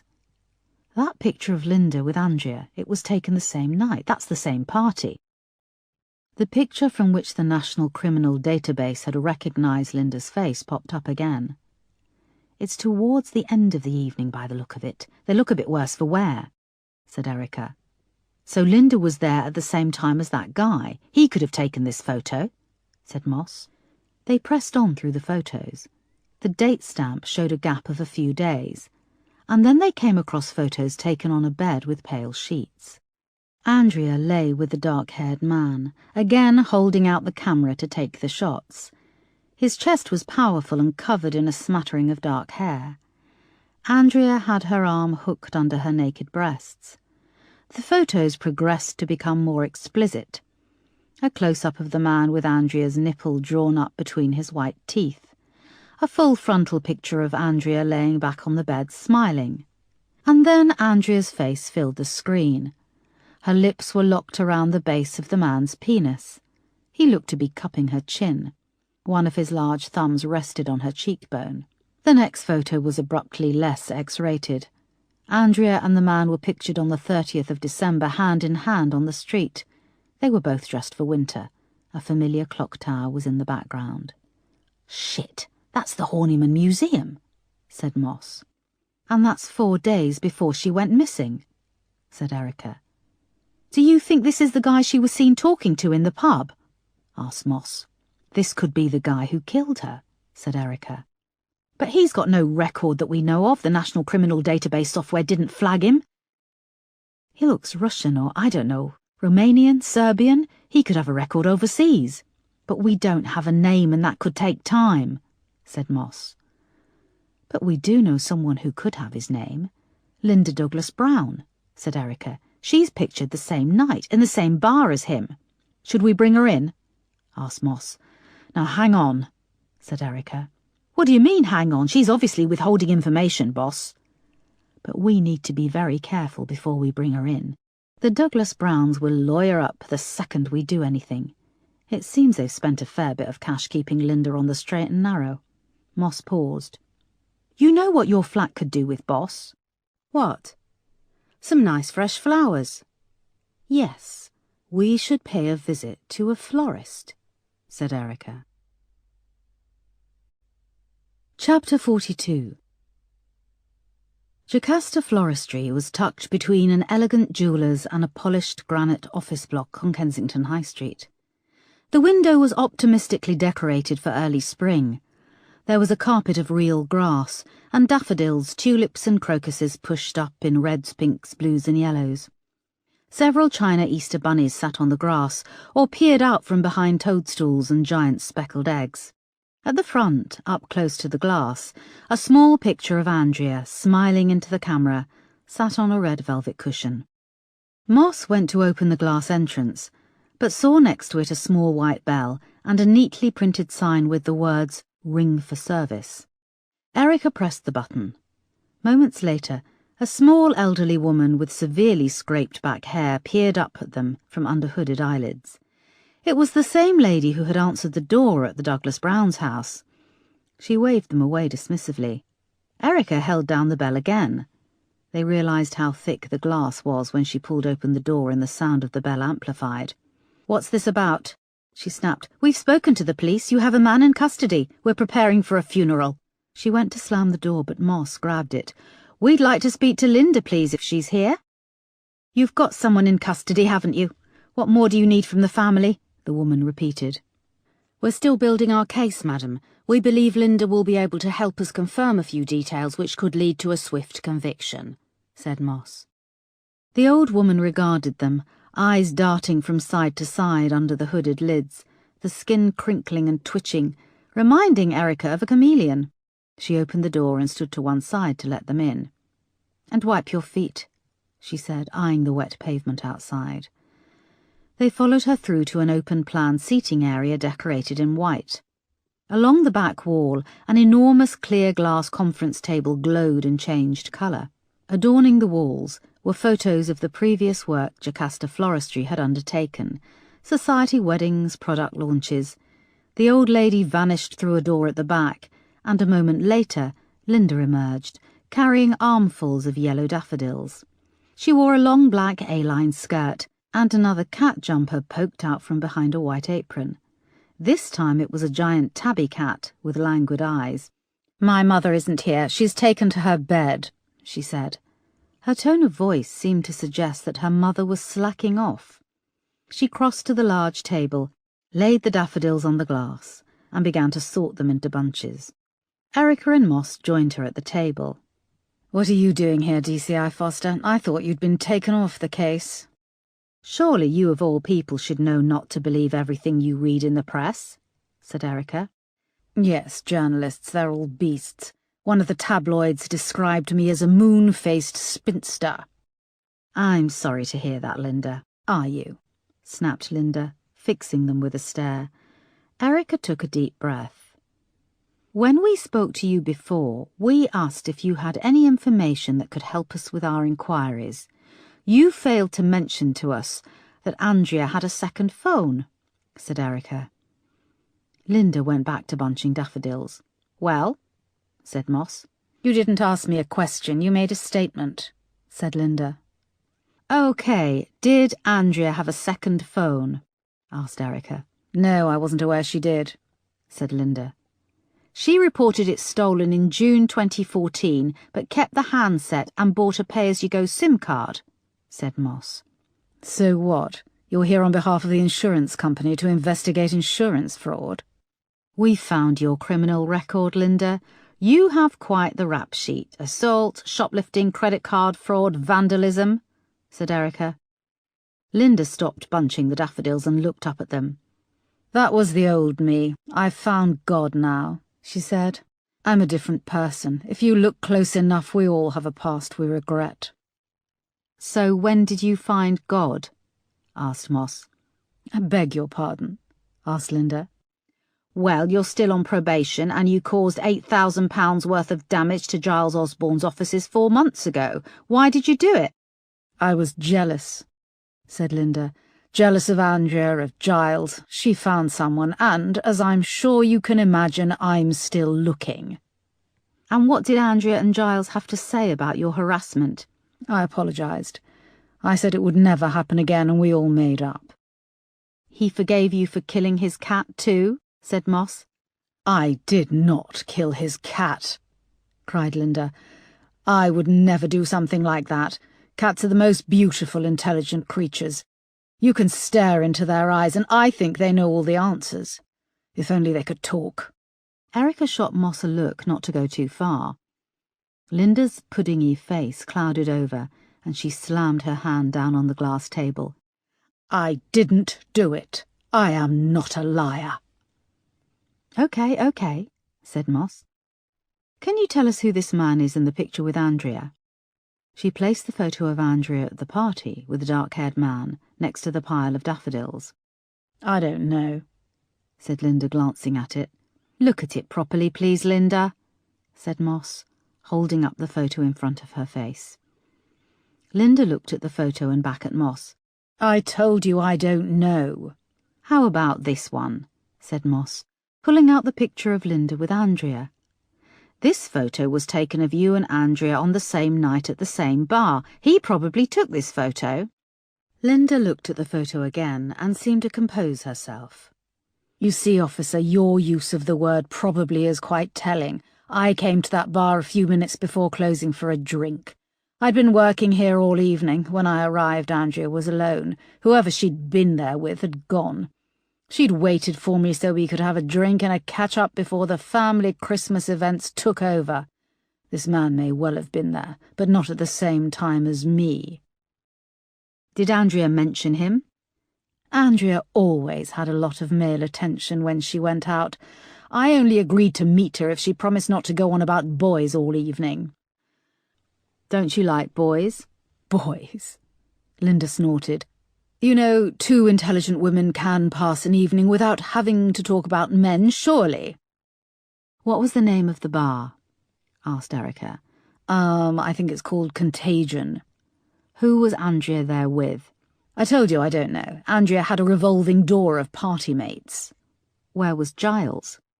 I would have thought that he'd left by then so he could avoid having to see me. Because you harassed him, vandalised his offices and killed his... finished Moss. How many more times? I did not kill Clara, cried Linda. Tears welled up in her eyes. She pulled down a sleeve of the tabby jumper and wiped her eyes. She was a lovely animal. She would let me hold her. She wouldn't let many other people, not even Giles. Then who poisoned her? I don't know, said Linda softly. She pulled out a lump of bald tissue paper from the pocket of her jumper and scrubbed at her eyes until they started to look red. What can you tell us about this? Asked Moss, placing down the clear evidence bag which contained the letter that Erica had received. What's this? No, I don't know anything, Linda said, fresh tears appearing on her face. I think Linda has been accommodating enough, said a voice from the back of the room. The Douglas Browns' housekeeper with the hooded eyes had materialised and was coming toward them. If you want to talk to her further, perhaps we can arrange something more formal, with the family solicitor in attendance. Linda, this man, said Moss, tapping the photo of the handsome man with Andrea, is also a suspect in the rape and murder of 3 young Eastern European women over the past 2 years and the recent murder of an elderly lady. Linda's eyes widened. The housekeeper was now holding out her arm for them to leave. Linda, please contact us if you think of anything, however small, said Erica. She either doesn't know who that guy is or she's a very good liar, said Moss, when they were back out on the street. The only thing I believed her about was the cat. She didn't kill that cat, said Erica. But we're not investigating cat murders. I think we should go and pay Giles Osborne a visit, said Erica. See what he has to say about Linda and these photos. Chapter 43. She's totally crazy, said Giles Osborne, to the point where she frightens me and many of my staff. Moss and Erica sat in Giles's glass office, overlooking the back gardens of a row of terraced houses. A train clacked past behind the houses, and on an industrial estate to one side, 4 giant gas sumps rose up slick with rain. It seemed absurd to build such an elegant state-of-the-art building with such a dismal view. Giles looked as if he hadn't slept, and the skin on his face was loose and haggard. Erica also noted that he'd lost weight in the 2 weeks since Andrea's body was found. "The family is all aware of Linda," Giles went on. "Seems she's been the black sheep for many years. She was thrown out of every school they put her in. When she was 9, she stabbed her teacher with a compass. The poor woman lost an eye." "So you think Linda has psychological problems?" asked Erica. "You make it sound far more mysterious and exotic than it is. She's just mad. It's a sort of tedious madness. But throw cash and an influential family into the mix and it's all heightened. The problem is that Linda knows there's no real consequences for her actions." "Yet," said Moss. Giles shrugged. "Sir Simon is always there to throw money at problems or have a word in an influential ear. In the end, he bought the teacher a house, and she lives in the top half and rents out the bottom. Almost worth losing an eye, don't you think?" There was silence. Another train clacked past on the track and blared its siren. "Sorry, I don't mean to be cruel. I'm arranging Andrea's funeral. I thought I'd be arranging our wedding. I never dreamed—" "Linda is doing the flowers. She's insisted on the church she attends in Chiswick. I'm sitting here staring at a blank screen trying to write her eulogy." "You have to know someone well to write their eulogy," said Moss. "Yes, you do," said Giles. "Was Andrea religious?" asked Erica, steering the conversation away from choppy waters. "No." "Is David?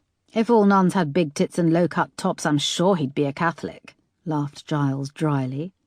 "What do you mean by that?" "Oh, Lord, you have to take everything literally. It was a joke. David likes girls. He's young. He's remarkably normal. Takes after his mother more than—" "Linda?" said Moss. "Yes, it's just him and Linda," said Giles. He wiped a tear away. "And Linda attends church regularly?" "Yes, I'm sure God isn't too overjoyed at having to listen to her warped little prayers each night," said Giles. "Has Linda been to your office on many occasions?" asked Erica. "She came once with Andrea to see the place, then she showed up a couple of times alone." "When was this?" asked Moss. "July, August last year." "And why did she show up alone?" "She came to see me, and it very quickly became apparent that she wanted to have sex." "And how did she indicate this?" asked Moss. "How do you bloody think?" said Giles, growing red. He looked around, desperate to be somewhere else. "She lifted her sweater and exposed herself, told me that no one would know." "And what did you do?" "I told her where to go. Even if she wasn't Andrea's sister, she's not exactly... Well, she's not exactly a looker, is she?" Moss and Erica remained silent. Giles went on.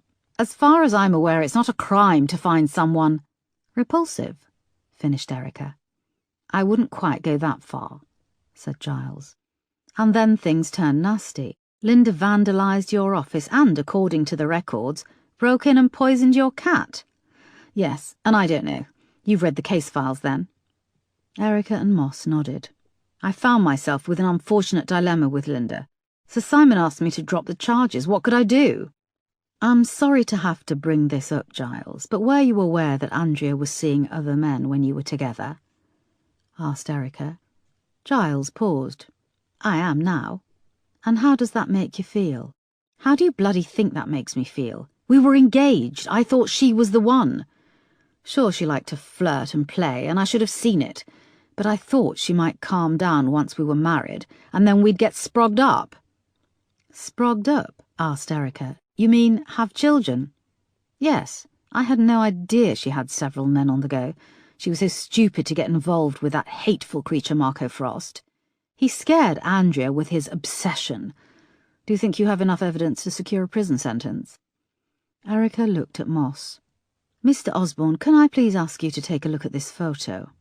She placed the picture of Andrea with the dark-haired man on the table. He glanced at it. "No, I don't know him." "I didn't ask if you knew him. Please take a good look. This was taken just 4 days before Andrea disappeared." Giles looked at the photo again.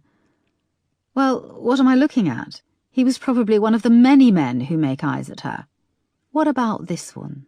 Or this? Or this? Asked Erica. She placed the series of photos in front of Giles, Andrea lying in bed with the dark-haired man, naked, her nipple drawn between his teeth. Then Andrea with her lips spread wide and his penis in her mouth. "What are you people doing?" cried Giles, pushing his chair back and getting up. There were tears in his eyes. "How dare you come in here and take advantage of my goodwill?" "Sir, these are from Andrea's second mobile phone, which we recently recovered. We showed these photos to you for a reason. They were taken just a few days before she vanished." Giles stood and went to the glass door. "Thank you, officers, but I came into my office today to remember Andrea and write about her life. I have been asked to speak at her funeral, and you come here and sully my memories of her with hardcore pornographic photos." He opened the door and indicated that they leave. "Sir, we believe that the man pictured with Andrea is also involved in the killing of 3 Eastern European girls who worked as prostitutes and the murder of an elderly lady. We also believe that Andrea was with this man on the night she died," explained Erica. She looked at Moss. Giles saw their exchange. "Hang on. What about Marco Frost? I thought he was your man. Chief Superintendent Marsh assured me, and Assistant Commissioner Oakley," said Giles. "This is another line of inquiry we are pursuing," said Erica.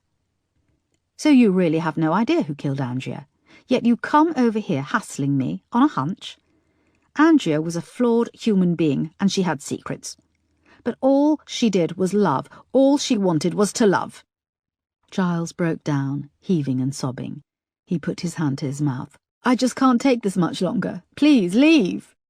Erica and Moss went back to the table, gathered up the photos and left, leaving Giles to sob.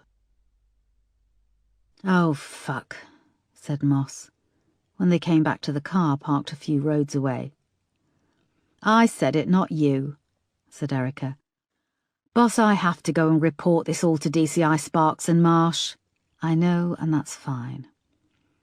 Moss dropped Erica home, and despite all that had happened, all the revelations, Erica felt no closer to the truth, and very far away from being reinstated and getting her badge back. When she came into her living room, she switched on the light, seeing herself and the image of the room reflected back in the window. She went to the light and turned it off.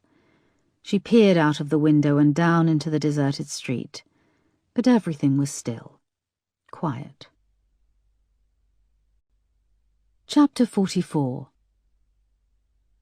Over the next 2 days, Moss and Peterson had to appear in court and give evidence in the case involving an armed gunman at the supermarket in Sydenham. Much of the original investigative team into Andrea's death had been reassigned, now that Marco Frost had been charged with her murder. Erica was stuck in limbo, awaiting her misconduct hearing. She'd had a call from Marsh that morning.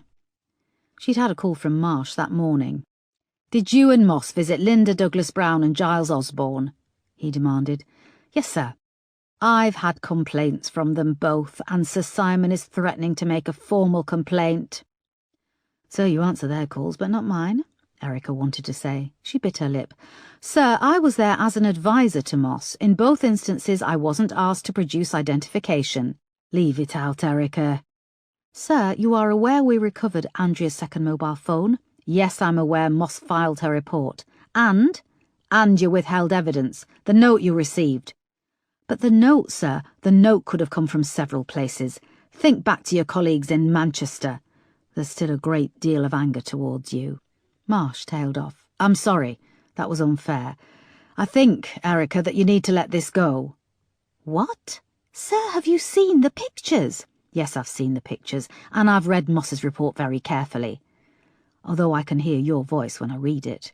It still proves nothing. You have no grounds whatsoever to prove that this person, whoever he is, was involved in the deaths of Andrea or Ivy, or Tatiana, or Carolina, or Mirka.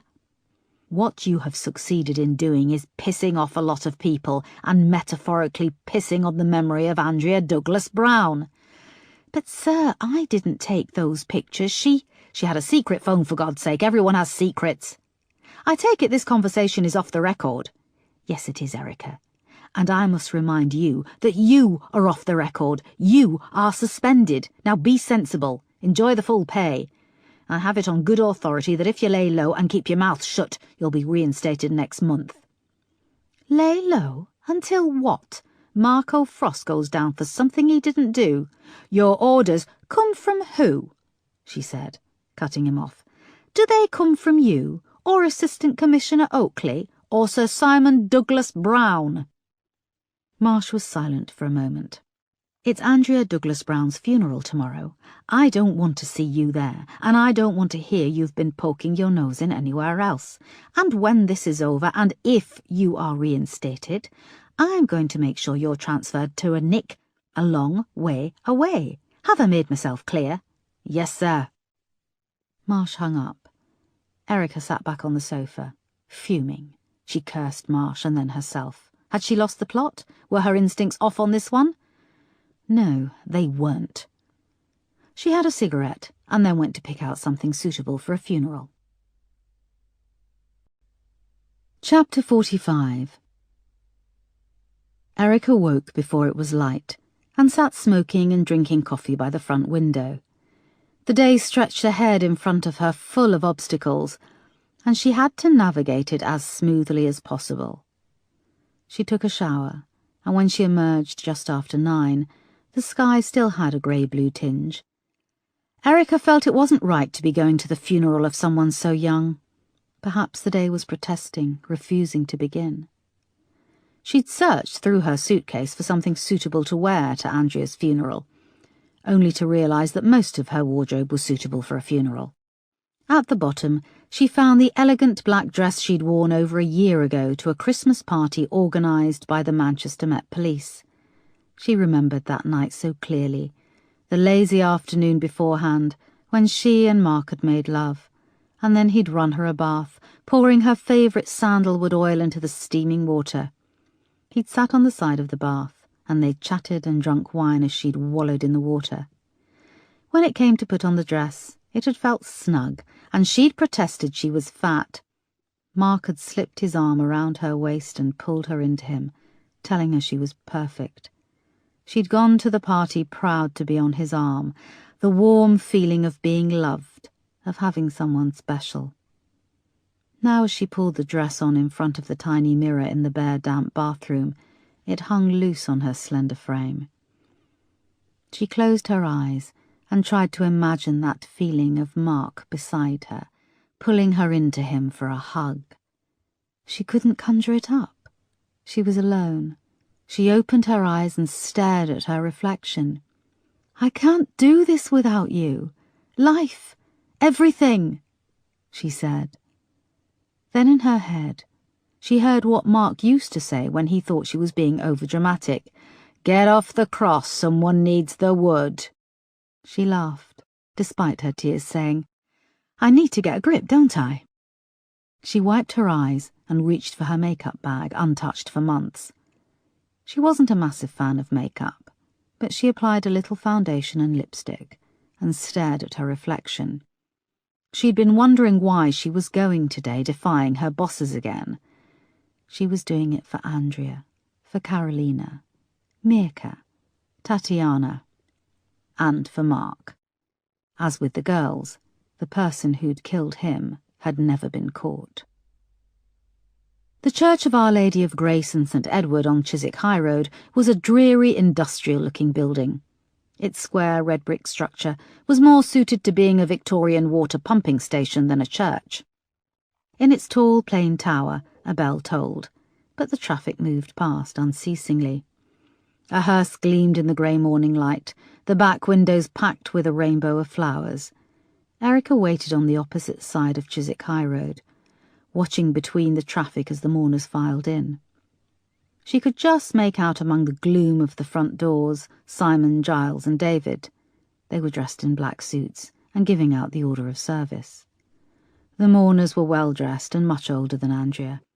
As Erica watched, 3 former members of Tony Blair's cabinet climbed out of a sleek Mercedes and were greeted warmly by Simon when they entered the church. A small group of photographers had been permitted to attend the funeral, and they were stationed on the pavement at a distance, their shutters clicking almost respectfully. It was a story that needed no prompting or staging. A girl had died, far too young, and people were here to grieve. Of course, this wasn't the final chapter. Marco Frost was due to stand trial in the coming months, and no doubt the complex and sordid details of Andrea's life and death would be replayed, rehashed, and debated anew. However, for now, this was a full stop, the closing of one part. A smart BMW pulled up at the curb. Marsh and Assistant Commander Oakley emerged in black suits. Marcy and the Assistant Commander's smart middle-aged wife followed behind, also in black. They moved quickly to the church entrance, pausing to talk to Simon and Giles, and to hug David, who seemed vulnerable, despite being taller than both Giles and his father. The last mourners to arrive were Andrea's mother, Linda, and the elderly lady with the hooded eyes. A limousine pulled up at the pavement, and Linda bustled out and round to the opposite door, where she helped Diana from the car. Both she and the old woman, whose name Erica still didn't know, were painfully thin, chic, and elegant in black. Linda was swathed in a shapeless black tent, a dark woolen jacket, and she had a large wooden crucifix hung around her neck. Her mousy hair was neat, but looked as if someone had placed a bowl on her head and cut round it. Her face was devoid of makeup, and she looked, even in the chill, to be sweating. The photographers took a keen interest and clicked away.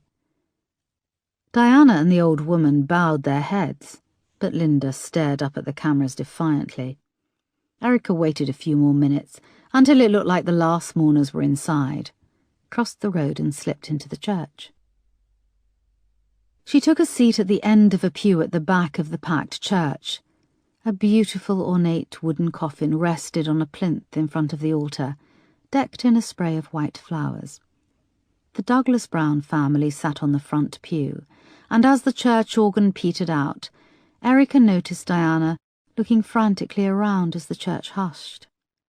The vicar, dressed in crisp white robes, moved to the front and seemed to look for a signal that it was appropriate to begin. However, Simon shook his head. He then leaned in under the brim of Diana's huge hat, where they seemed to confer. Linda leaned in on the other side and joined the discussion. Erica realized what they were talking about. David was missing from the pew.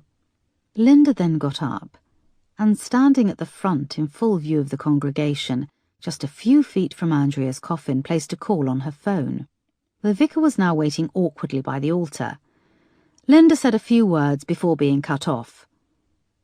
She tried the number again and held the phone out to her father. "Linda, Linda," said Simon, beckoning her over. Linda huffed and stood her ground, before relenting and walking over. Her father took the phone and the conversation became quite heated. Erica couldn't make out what was being said, but his angry tone reverberated around the church. The congregation was now shifting uneasily. The scene juxtaposed uncomfortably with a polished flower-topped coffin. The murmur of Simon's voice stopped abruptly, and Erica shifted in her pew to see what was happening. It was then that she heard, from her seat by the door, the faint sound of a mobile phone ringtone. Simon stood and moved off to the side of the church, a phone to his ear. Erica rose from her seat and slipped out of the church. Houses and shops were heavily built up nearby, leaving the courtyard out front and a thin strip of flagstones along one side of the church, which backed onto a high wall.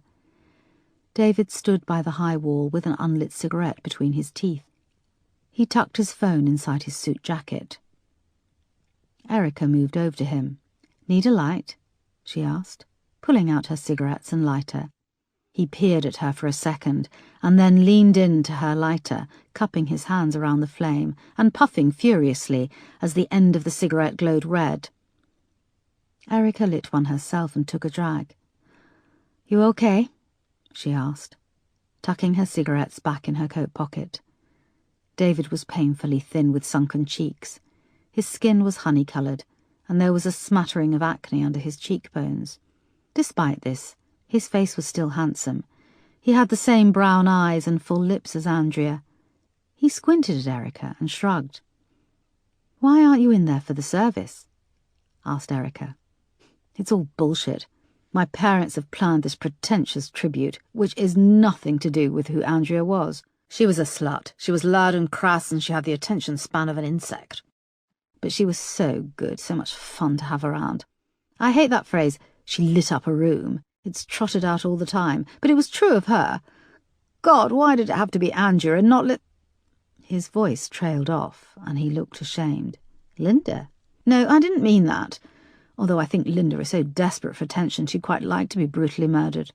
It would be more interesting to write on her Facebook profile than I work as a florist and I like cats.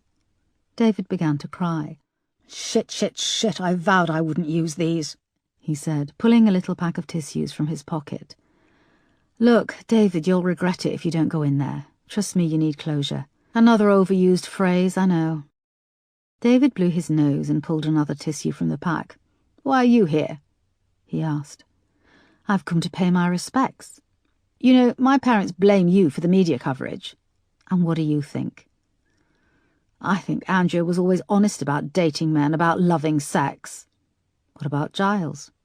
He wanted a trophy wife, a nice thoroughbred to mix up the gene pool. Too many cousins have married in his family. You must have noticed he's a little carny. Carny?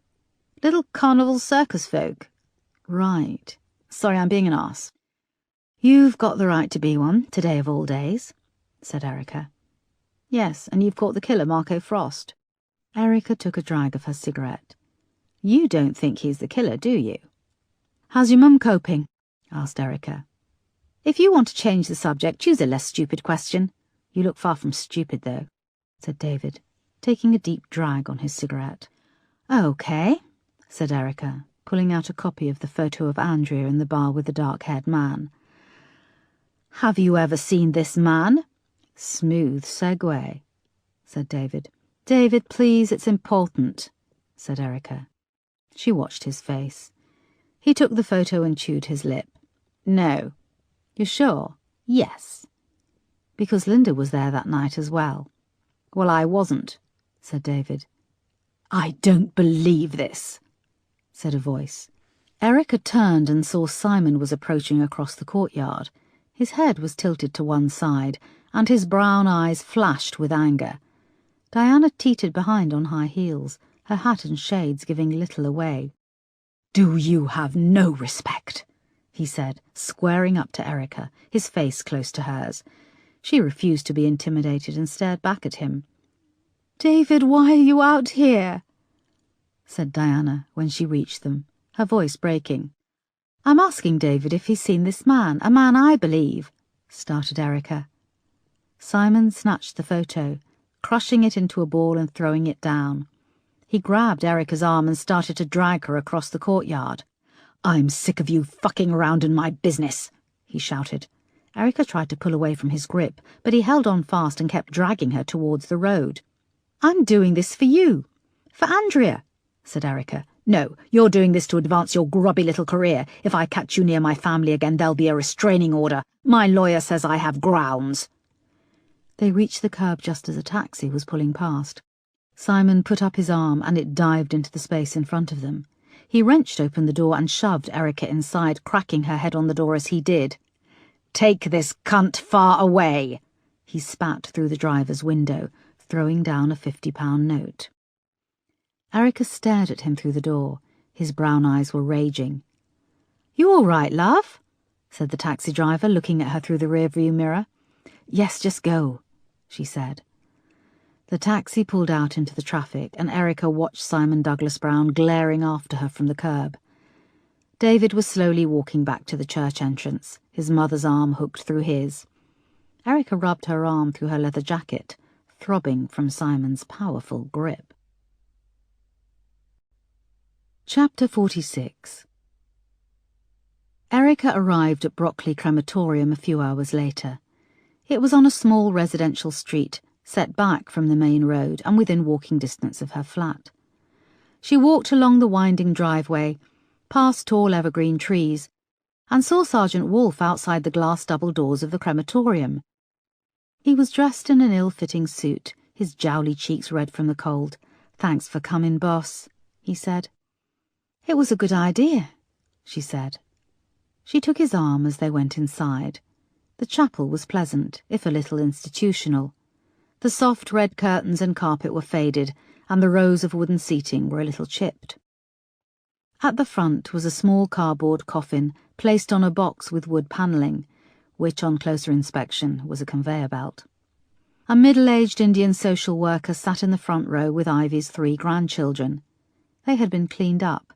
The 2 girls were wearing matching blue dresses, and the little boy was wearing a suit a little large for him. They scowled at Erica and Wolf with the same wariness they reserved the rest of the world. 3 more mourners sat near the back.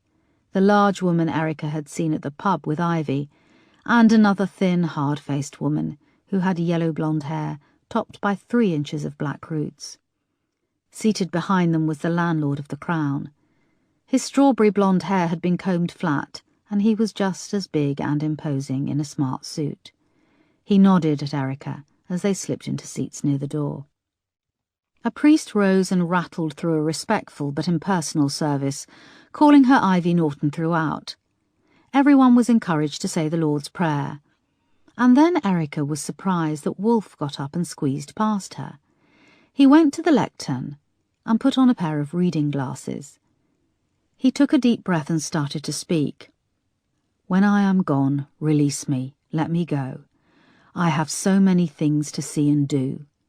You mustn't tie yourself to me with too many tears, but be thankful we had so many good years. I gave you my love, and you can only guess how much you've given me in happiness. I thank you for the love that you have shown, but now it is time I travelled on alone. So grieve for me a while if grieve you must. Then let your grief be comforted by trust. It is only for a while that we must part, so treasure the memories within your heart. I won't be far away, for life goes on, and if you need me, call and I will come. Though you can't see or touch me, I will be near, and if you listen with your heart, you'll hear all my love around you, soft and clear. And then, when you come this way alone, I'll greet you with a smile and a welcome home." When Wolf finished, Erica was tearful and felt almost angry. The reading had been a touching and beautiful thing to do, but she had expected to sit through a sad but inevitable funeral. Wolf's reading had moved her deeply and transported her to a place she didn't want to go. When Wolf came back to his seat, he saw Erica crying, gave her an awkward nod and made for the door. Music then played, and Ivy's coffin rolled towards the curtain, which opened and closed with a whir. Wolf was waiting by a circle of small empty flower beds outside the main entrance when Erica emerged. "All right, boss." "Yeah, fine. That poem was beautiful," she said. "I just found it on the internet. It's called To Those Whom I Love and Those Who Love Me by Anon. I thought Ivy deserved something to see her off," he said, embarrassed. "You coming to the wake?" said a voice. They turned to see the landlord from the Crown. "There's a wake?" asked Erica. "Well, a few drinks. Ivy was a regular." Erica's eye was caught by the 2 women, fat and thin. They stood smoking under a tree in the small memorial gardens. "Hang on, I'll be back in a sec," she said. She hurried over, pulling out a copy of the photo of Andrea and the dark-haired man from her bag. "You've got a nerve," said the large woman when Erica reached them. "I need to ask you," started Erica, but the woman tilted her head back and spat in her face. "You've got a nerve to sit there sobbing your crocodile tears when you as good as killed Ivy, you bitch!" She stalked away, leaving the ratty blonde to stare at Erica's shock. "Yeah, and we don't know anything," she said, eyeing the photo before moving off after her large companion. Erica fumbled in her bag for a tissue and wiped her face. When she came back, she saw Wolf had gone, but the landlord was waiting for her. "Your mate got a call and had to go," he said. "You fancy a drink?" "You really want me back in your pub after last time?" "Oh, I dunno. I seem to be drawn to difficult blondes." He grinned and shrugged. "Come on, you owe me. I got you out of a sticky spot." As tempting as being picked up at a wake is, sorry, I've got to head off. Suit yourself, he said. Is that who you're after? George Mitchell? Erica stopped in her tracks. What? That picture, he said. What's George been up to now? You know this man? He laughed. I know of him. I wouldn't count him as a friend, though. Erica held the photo up. This man is called George Mitchell. Yes, and now you're worrying me. He's not someone you want to fuck around with. This isn't going to come back on me, is it? No. Do you know where he lives? No, and that's all I'm going to say. I don't know anything else. I never spoke to you, okay? I'm serious, okay? Yes, okay, said Erica. All talk of a drink had vanished, and she watched him walk out of the crematorium, get in his car and drive away. Erica turned to look back at the low building with its immaculately manicured grounds. A steam of black smoke trailed from a long tall chimney. Go on, Ivy, now you are free to fly, said Erica excitedly. I think I've just found the bastard who did this to you. Chapter 47. It was shortly after 10 p.m, and Erica had left several messages for Moss, Peterson, Crane, and even Wolfe. No one had been available when she'd called Lewisham Row, and she'd left messages on their mobile phones. She had no clue if they were working still, but guessed that unlike her, they all had social lives outside work. When she'd come back from the funeral, she'd headed for the coffee shop and searched for George Mitchell online. Nothing had come back on the George Mitchell she was interested in finding. She went to the fridge to pour herself another glass of wine, but saw the bottle was empty. She suddenly felt tired. She needed sleep. Erica switched off the light, went to the bathroom and took a long hot shower. When she climbed out of the shower, the combination of the cold air and whirling steam irritated her. She missed the luxurious bathroom of her house, which was now rented out, and she also missed the house in general. Her furniture, her old bed, the garden. She tried the extractor fan once more, and then rubbed at the mirror, wiping away the condensation. She decided if she didn't hear from someone by morning, she would pay a visit to Lewisham Row Station. As she climbed into bed, she tried Peterson again and then Moss. She left messages for both of them, repeating that she knew the name of the man in the photo. Then, feeling frustrated and pissed off, Erica switched off the light. Shortly before midnight, Erica was sleeping softly. Commuters from the last train had walked past the flat, and the road outside settled into silence. A soft glow from the street lights bled through the living room, falling on the back wall of the bathroom. Erica rolled over in her sleep, shifting her head on the pillow. She didn't hear the sound of the ventilator fan in the bathroom as it popped out of the wall and swung from side to side with a scrape. Erica woke suddenly from a dreamless sleep. It was dark, and her bedside clock glowed red, showing 0013. She shifted her pillow and had turned over to go back to sleep when she heard a very faint creak. She held her breath. The creak came again. A few seconds passed, and then she heard a rustling of paper in the living room. Then she heard a drawer being opened very quietly. Her eyes darted around the bedroom for a weapon, something to defend herself with. There was nothing. Then she spied the bedside lamp. It was made of metal and heavy like a small candlestick. Very slowly and quietly, without taking her eye off the door, she leant down beside the bed and eased out the plug. Holding her breath, she wound the cable round the base of the lamp and heard a faint creak outside her bedroom door. Bracing the lamp in her hand, she eased herself off the bed. She heard a creak further down the hall, moving away from the door. She stopped and listened. Silence. Erica moved lightly to where her phone was charging on the floor by the wall and switched it on, wishing she'd had a landline put in. She heard another creak. This time it was coming from outside the bathroom. Part of her just wanted whoever it was to realize that there was nothing worth taking and then to leave. As Erica crept towards the door, taking care to lay her bare feet down evenly and softly on the wooden floor, Her phone blared out its startup tone. It rang through the silence. Shit, what a fucking idiot mistake. Her heart started to race. There was silence, and then the sound of footsteps walking towards the bedroom. It was now a heavy footfall, confident, no creeping about and scared to be heard. It happened suddenly. The door was kicked open, and a figure, head to toe in black, rushed at her and gripped her by the throat with a black leather glove. Eyes glittered through a balaclava. Erica was shocked at the power in the hand, and she felt her throat and windpipe crushed. She grappled for the lamp, but it slipped from her grasp onto the bed. The figure pushed her back onto the bed, all the time gripping her throat. Erica kicked, swinging her leg, but the figure twisted deftly to one side, pinning both of her legs down with a hip. She reached up with her hands, trying to grab at the balaclava, but the figure pinned her upper arms down painfully with sharp elbows. The hands tightened around her neck. She couldn't breathe, couldn't do anything. She felt drool from her open mouth running down her chin. Blood seemed trapped in her face and head, and the hands kept squeezing so hard that she felt her head might explode before she suffocated.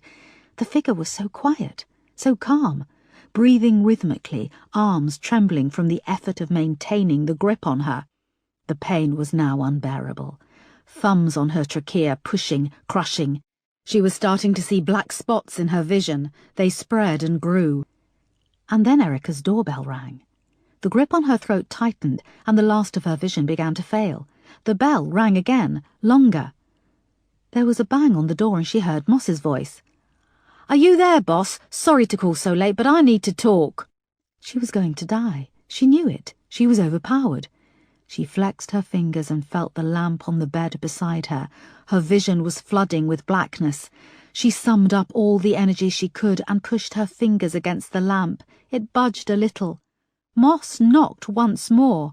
Erica used the last of her energy and shoved at the lamp. It slid off the bed and hit the floor with a crash, the bulb shattering. "Boss?" said Moss, hammering on the door again. "Boss? What's happening? I'm going to break down the door." Suddenly the grip loosened on Erica's neck, and the figure fled from her bedroom. Erica lay there gagging, attempting to draw air into her ravaged throat, down into her lungs. There was a thud as Moss attempted to break down the door. Erica gasped once, twice, heaved, and as a little oxygen reached the rest of her body, her vision swam back into view. With a superhuman will, she crawled to the edge of the bed, tumbling off onto the wooden floor with a crash, feeling shards of the broken bulb pierce her forearm. She scrambled towards the door, not caring if the figure was still there, not caring. There was now a louder thud as Moss shouldered the door. On the third attempt it burst open with a crack and a splinter. "Jesus, boss!" shouted Moss, hurrying towards where she was lying on the floor. Erica was still gagging and clutching her throat. Blood from the cut poured down her arm and was smeared over her chin and throat. Her face was grey and she sank back in the doorway. "Boss, shit, what happened?" "Blood, just my arm," Erica croaked. "Someone was here." Chapter 48. Moss moved fast, calling for backup, and within minutes Erica's flat was teeming with police. Then a team of CSIs arrived and took swabs from her fingernails and neck. And then they said they'd need to take all her clothes.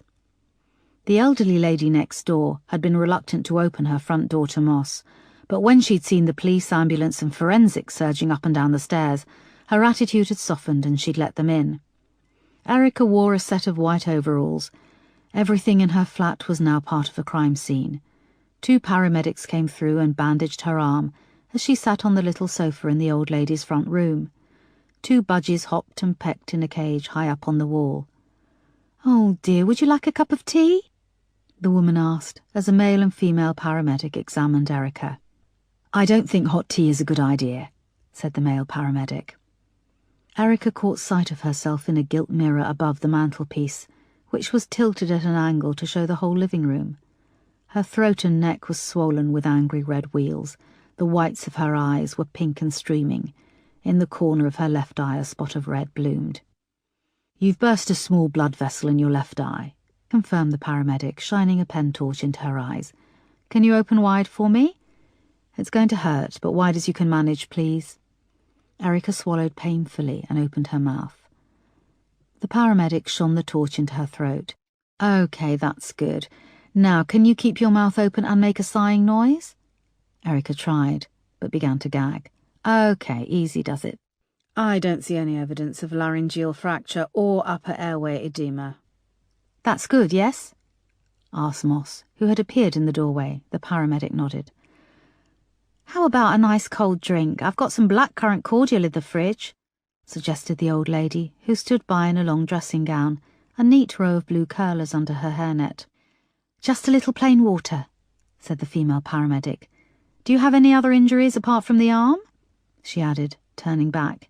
Erica shook her head, wincing. Just stay put for now, boss. I'm going to talk to the team who are inside your flat, said Moss, leaving. We'll be downstairs waiting. We'll need to get that arm sewn up, said the female paramedic, who had applied a pressure bandage to the cut. Erica nodded as they clipped up their small first aid box and left. The old lady came back in with a small glass of water. Erica took it gratefully and gingerly sipped. She coughed and choked, and the old lady rushed forward with a tissue.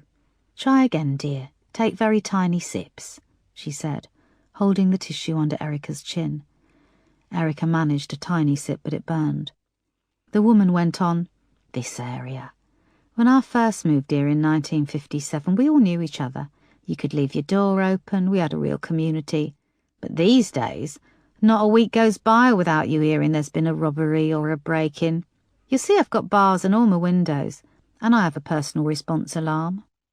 She tapped a small red button round her neck. There was a knock on the front door. The woman got up and came back a few moments later. There's a tall black fella who says he's a police officer, said the woman cautiously, coming into the room with Peterson. Geez, boss, he said. Erica smiled weakly. You're his boss?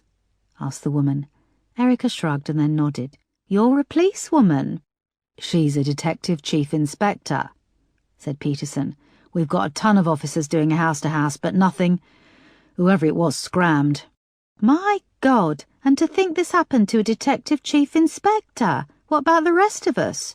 Whoever did it must have no fear. What are you? Asked the old lady of Peterson. I'm a policeman. Yes, dear. What rank are you?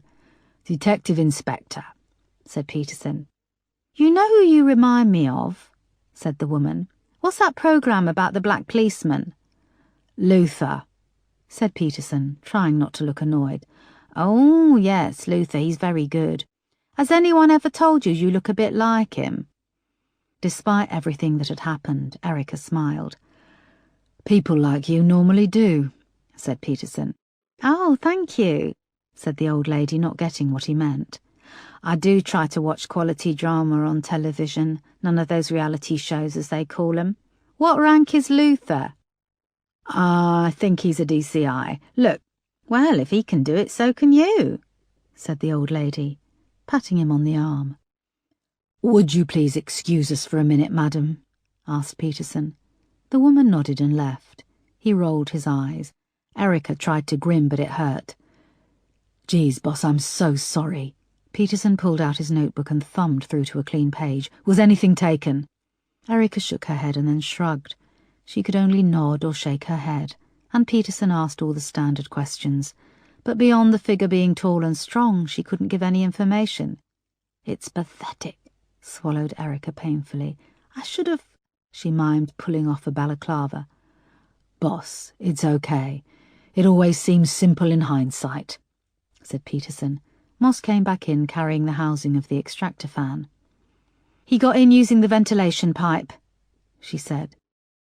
It was, I don't know, I think it was a him, croaked Erica. Boss, they're going to be working through the night with forensics. Do you have anywhere you can stay? Asked Peterson. Hotel, croaked Erica. No, boss, you're staying with me, said Moss. I've got a spare room. I've also got something you can borrow to wear. You look like you're about to go out clubbing in the late 1990s. Erica tried to laugh again, but it was painful. In a weird, warped way, she felt pleased. He'd come for her. She was on to him. Chapter 49. The figure sped down Camberwell High Street, screaming and raging inside the car, not caring about the speed. I was so fucking close, so close. The figure's nostrils flared, eyes streaming with tears. The tears were of rage and pain. The exit from DCI Foster's flat had been terrifying, slithering down the back wall of the building, barely managing to hold on, and then crashing down onto the brick wall before crumpling onto the pavement.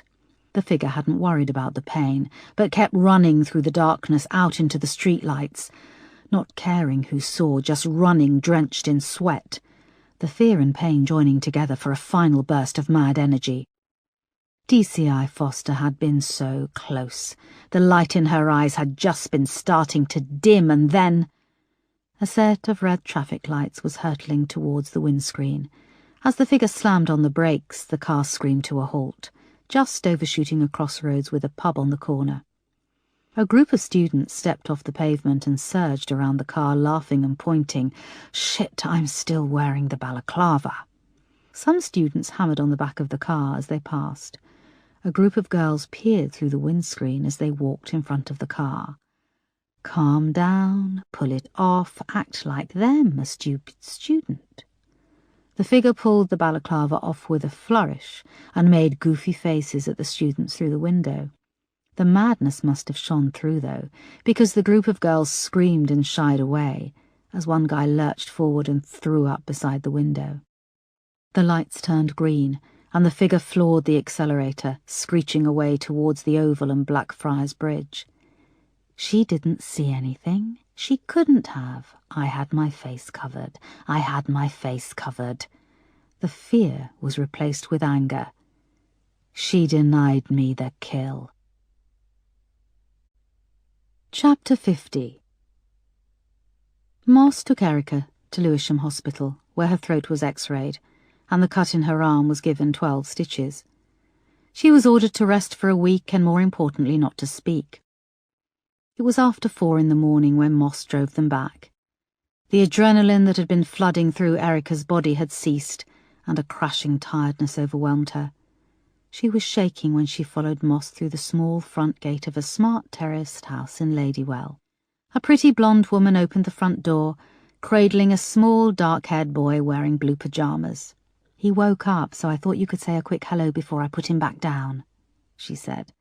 "Sorry I missed bedtime," said Moss, taking the boy in her arms as they stepped indoors. She planted a huge kiss on his cheek. He rubbed his eyes shyly and smiled. "This is my wife Celia and our son Jacob," said Moss, as they came into the cosy hallway. "Hi, Erica," said Celia, not quite knowing how to deal with the sight of Erica's battered neck, pink eyes, and the fact she was wearing crime scene overalls. "Are you a spacewoman?" asked Jacob, a serious look on his little face. Erica's face broke into a weak smile, and they all laughed. It broke the ice. "No," croaked Erica. "Yes, no criminals in space. I bet it would be very peaceful," said Celia.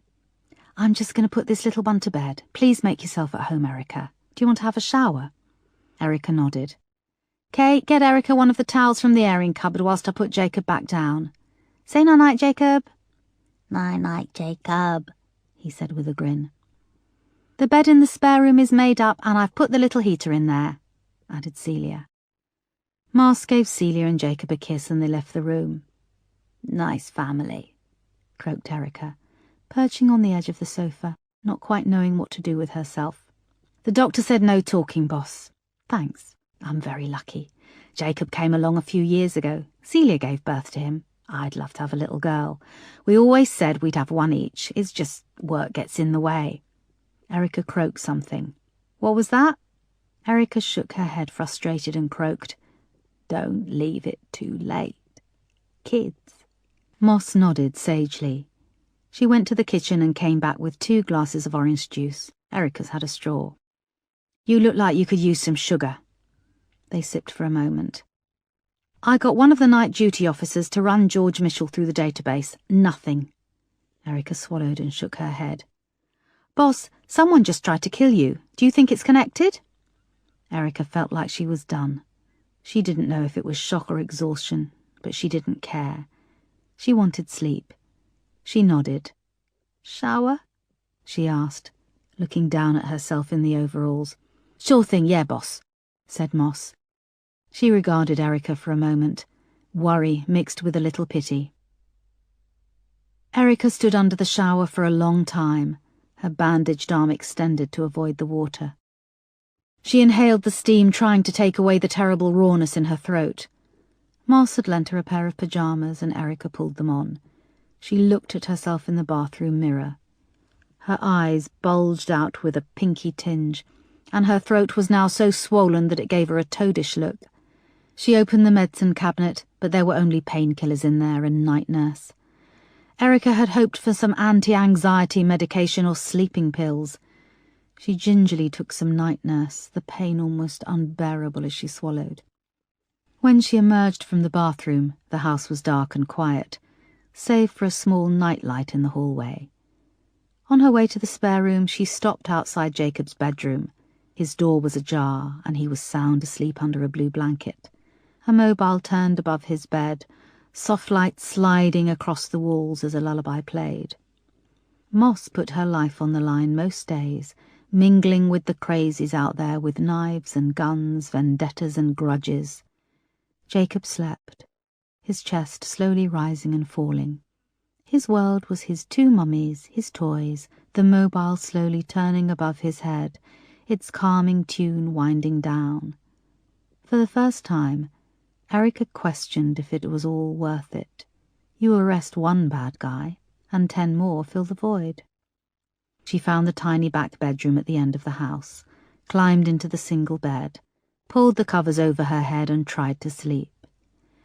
Every time she closed her eyes, she saw the figure looming over her, squeezing the life from her body. The blank face under the woolen mask, just a pair of eyes glittering in the half-light. Was it fate that Moss had called at her door at the precise time she had? Why had Erica been spared? Mark was a much better person than she could ever be. He was kind and patient, a brilliant police officer. He'd carved out a place in this world for himself. He'd done much good, and he was capable of so much more. Why had he been taken when she was spared? Chapter 51. Erica stayed with Moss and Celia for a few days. At first she was exhausted and was able to sleep, but soon the pain from her throat and arm, the frustration of being unable to communicate, and the claustrophobia of Moss's tiny back bedroom got to her. Celia was very kind, bringing up trays of warm soup and magazines, and Jacob came to visit her when he got back from school. A couple of times he brought his little DVD player, and they sat in bed and watched Minions in Hotel Transylvania. The details of the case went round and round in Erica's mind. She went back to when Andrea's body was found under the ice, then to meeting her family, Simon and Diana, who lived such busy lives that they parented at arm's length. Linda and David were like chalk and cheese and had vastly different relationships with Andrea, neither knowing what their sister was doing on the night she vanished. Not knowing why she went to a grotty, dangerous pub in South London to meet George Mitchell and the yet still unidentified blonde-haired woman. And then there was Ivy Norris, who had seen Andrea and her companions that night quite by chance. So too had the barmaid, Christina. Neither of them was around to tell the full story. And then there were the 3 dead girls. Out of loyalty and kinship, Erica refused to call them prostitutes. Was there a link with Andrea? With Ivy? Or were they just on the wrong street corner at the wrong time? And then there was Marco Frost, whom DCI Sparks had seized upon as their prime suspect, using tenuous yet compelling evidence which had linked him to Andrea. The details of the case spun and tangled in Erica's head, like a giant cat's cradle. Somewhere there was a missing link, something that could link the man who'd tried to kill Erica to all of the other deaths. In her dream, the man visited Erica again, but as he gripped her throat, she was able to reach up and pull away the balaclava covering his head. It was a different face every time. George Mitchell, Simon Douglas Brown, Mark, David, Giles Osborne, even Linda. In Erica's final dream, when she pulled off the balaclava, it was Andrea, just as she had appeared in death, with eyes staring, teeth bared, and her long dark hair wet and full of leaves. As the days passed, Erica heard nothing from Marsh. Moss was busy with court appearances and other cases, and was only able to snatch brief chats in the evening. The police database had drawn a blank with George Mitchell, and a search of electoral records and financial databases also yielded nothing. There was one development. A tiny hair follicle had been recovered from Erica's night clothes, which could have come from her attacker, but again, it was run through the DNA database and nothing came back. On the fourth morning, her throat was starting to heal, and she was able to speak. Erica knew she had to face up to things and go back to the flat. She thanked Celia and hugged little Jacob goodbye. He gave her a picture he'd drawn of Erica dressed in a white boiler suit, getting into a UFO to go up into space with a group of minions. It pretty much summed up how she felt. It was quiet in the car as they drove back, Erica wearing a borrowed set of clothes from Celia. Moss eyed her from the driver's seat. "Boss, you all right?" "Yeah." "What are you going to do?" "I dunno. Wind up the police tape and then I'm going to go and see my father-in-law." "What about the case?" "Find George Mitchell, Moss. He's the key. But what about you?" "What about me? I'm suspended. The sensible thing to do is to wait it out until the hearing, where hopefully I'll get my badge back without losing my dignity. Well, I don't give a shit about my dignity, but I can't do anything without my badge." They'd arrived at Erica's flat. "Thanks, I really appreciate everything," said Erica. "Want me to come in?" "No, you get to work." "I won't give up on the case, boss," promised Moss. "I know, but you've got a family. Do what you have to do." When Erica got back to the flat, it was in disarray. The surfaces were covered in the black magnetic powder used to dust for fingerprints, and crime scene tape still adorned her front door. She went to the bedroom and stared at the bed. She could see the outline of her body in the duvet, and the long legs of her assailant, the marks deeper at the knees where he'd lain on top of her. She reached over and pulled the edge of the duvet. The imprint vanished. She worked quickly packing her suitcase. She went to the bathroom and gathered up her toiletries, noting the fingerprint powder on the mirror and the taped-over hole where the extractor fan used to be. She left the house and wheeled her suitcase round to the station. It was a cold, bright day, and she stopped at the coffee shop opposite the station, thinking she'd attempt a coffee even if it hurt. "Sugar, or are you sweet enough?" grinned a handsome waiter with a pierced lip as he took her order. "I need sweetening up," said Erica. "That can be arranged," he said. She watched him as he worked, and when he handed over her coffee, he did so with a wink. Erica grinned back and walked over the road to the station. "Morning. I hope you're not going to be smoking on my nice concourse," said the ticket officer, opening the ticket machine beside Erica. "No, I've given up," said Erica. She chose a single ticket to Manchester Piccadilly Station and fed in her credit card. "Good for you, love," said the ticket officer. Closing the machine, he grinned and walked back off to the station. Erica's ticket shot out into the little steel drawer. There were a smattering of people on the platform. She pulled out her phone and dialed Edward's number. He answered after a few rings. His voice lit up when he realised who it was. Erica explained that she was coming up to see him, adding, "I hope it's not too short notice." "No, not at all, love. I just need to make up the bed in the spare room," he said, sounding happy. "Give us a bell when you're close and I'll pop the kettle on." "It'll just be a couple of days." "You stay as long or as short as you want." Erica ended the call as the train rounded the track up ahead. She had drained the last of her coffee and was looking for a bin when her phone rang. "Boss, it's me," said Moss breathlessly. "Marco Foster's just been released." The train passed under the footbridge and carriages blurred past. "Released? Why?" asked Erica. "The solicitor has been working on Marco's alibi. He found some CCTV from a newsagent's shop in Micheldever." The train was now slowing. Erica could now make out commuters inside the carriages, "Where's Micheldever?" she asked, feeling excitement pricking in her stomach.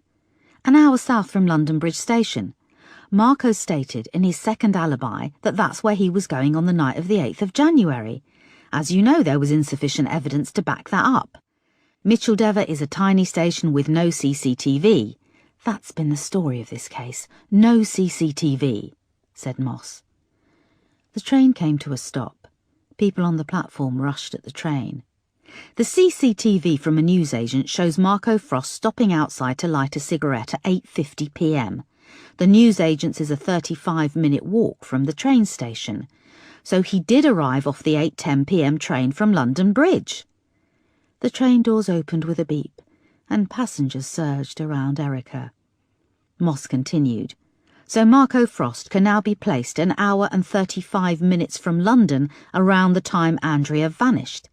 It's highly unlikely he could have made it back to the station for the last train into London that evening. He's in the clear." The passengers had now boarded the train. The guard stood on the edge of the platform, waiting as the seconds on the electronic clock ticked by to the departure time. "Of course now Marsh is shitting a brick. The CPS has been crowing to the press how we've caught Andrea's killer, and now a duty solicitor who phoned up a newsagent and asked for a copy of their CCTV video has blown all the case apart. You still there, boss?" "Yes, I am," said Erica. The guard blew his whistle. "Get back if you're not boarding the train," he shouted, signalling for Erica to get behind the yellow line. She looked at the inside of the carriage. There was a seat just by the door, and warm air flowed out. The doors lit up and gave the warning beep. "I thought you'd be really pleased, boss," asked Moss. "I am. This means—" "I wanted to give you the heads up because I think Marsh is going to call you." The train doors were about to close when a man in a leather jacket came thundering down the stairs from the footbridge. He reached the platform and dived onto the train just as the doors closed on him. With a beeping sound, the doors opened again to free him. There was a ping on Erica's phone. She saw that she had Marsh on her call waiting. "He's calling me now." "OK, I'll get off the line," said Moss. "Let me know what's happening." The doors were now closing. This was her last chance to get on the train and go up north. The doors closed. Erica answered her phone. "DCI Foster, how are you?"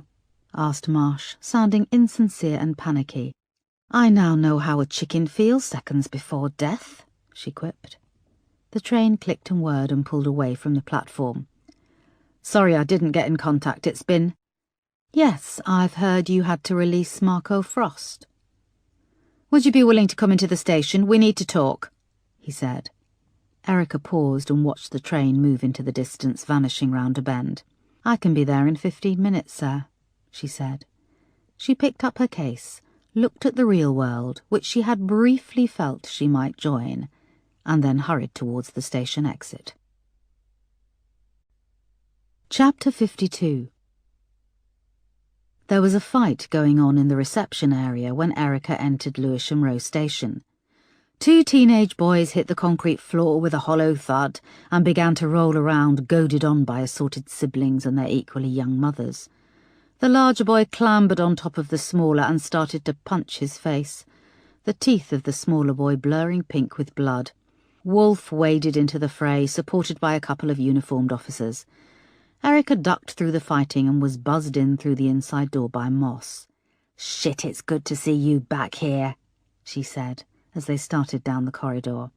"Steady on, I've just been summoned, not invited," said Erica, feeling nervous and excited. "Well, Marsh is freaking out," Moss explained. "That's what happens when you let outside parties dictate an investigation," said Erica. They reached the door to Marsh's office. Moss knocked and they went straight in.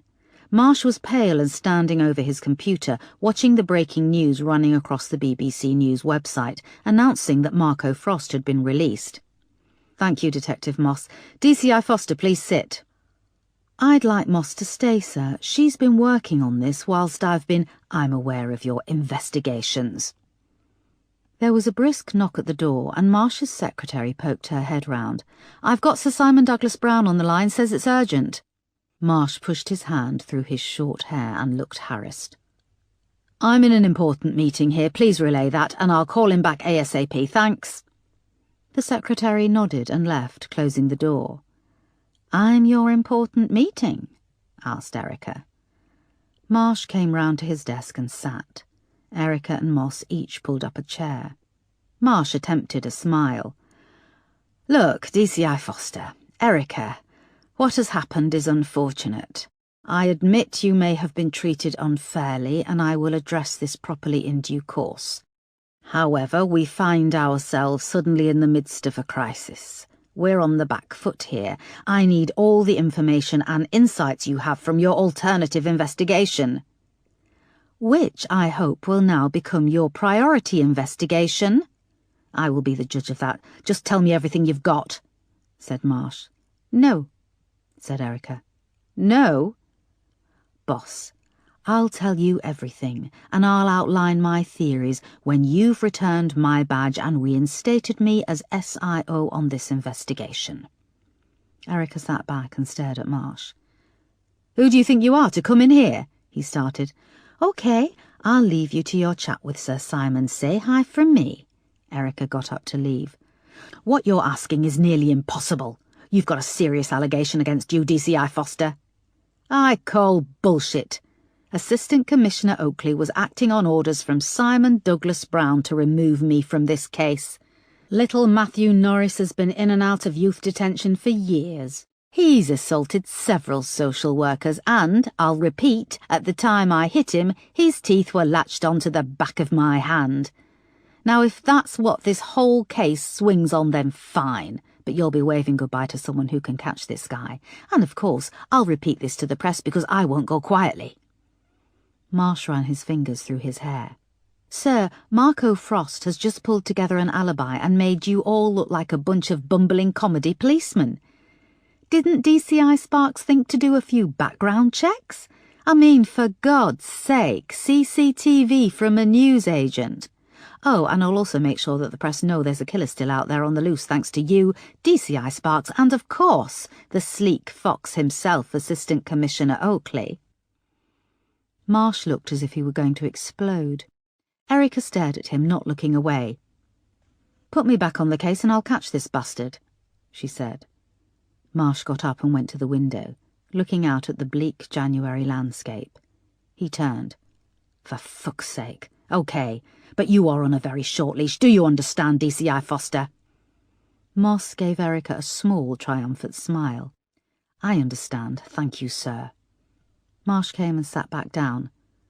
"Well, go on, give me your insights." "OK, let's go public with this. Launch a fresh appeal, and if you can pull some strings, let's get a television reconstruction going. We're going to face flack for Marco Frost, sir, and you need to be ready to bombard the press with all the things we are doing, so they concentrate on that, not all the things that we didn't do." Marsh looked at Erica.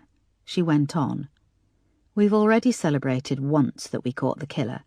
We can't do it again unless we really do catch him. So let's get ahead of the news cycle, make George Mitchell our main focus, flood the press with the image of him with Andrea. We also need a scapegoat. The press will want to see that someone is paying for this fuck-up. And I know just the person." Chapter 53. Erica took a deep breath and opened the door to the incident room. DCI Sparks stood talking at the front by the whiteboards, which were stripped bare. The rest of the team sat around the room despondently.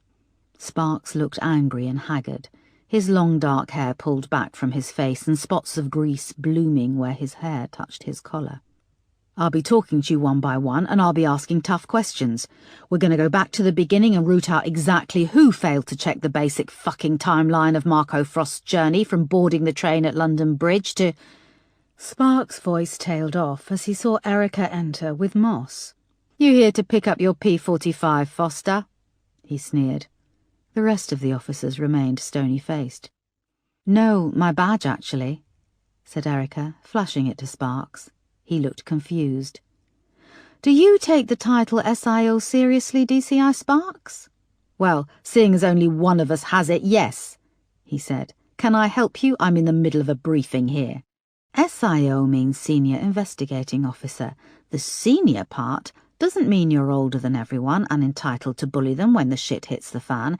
It means you take responsibility for your fuck-ups." "I don't understand," said Sparks, losing a little of his resolve. "That's been the problem. I've been reinstated as SIO, and my first order is that you need to piss off to Marsh's office." DCI Sparks froze. "Now, DCI Sparks!" He stared at Erica, along with the rest of the incident room, and then he went slowly to his desk, picked up his coat and walked out. Before he was out of the door, Crane started to applaud. Other officers joined in, and Peterson put his fingers to his lips and whistled. Erica was touched and looked down as she blushed. "All right, you lot," she said. "It's much appreciated, but there's still a murderer out there." The applause died down. Erica went to the whiteboard at the front. She pinned up the picture of Andrea and George Mitchell.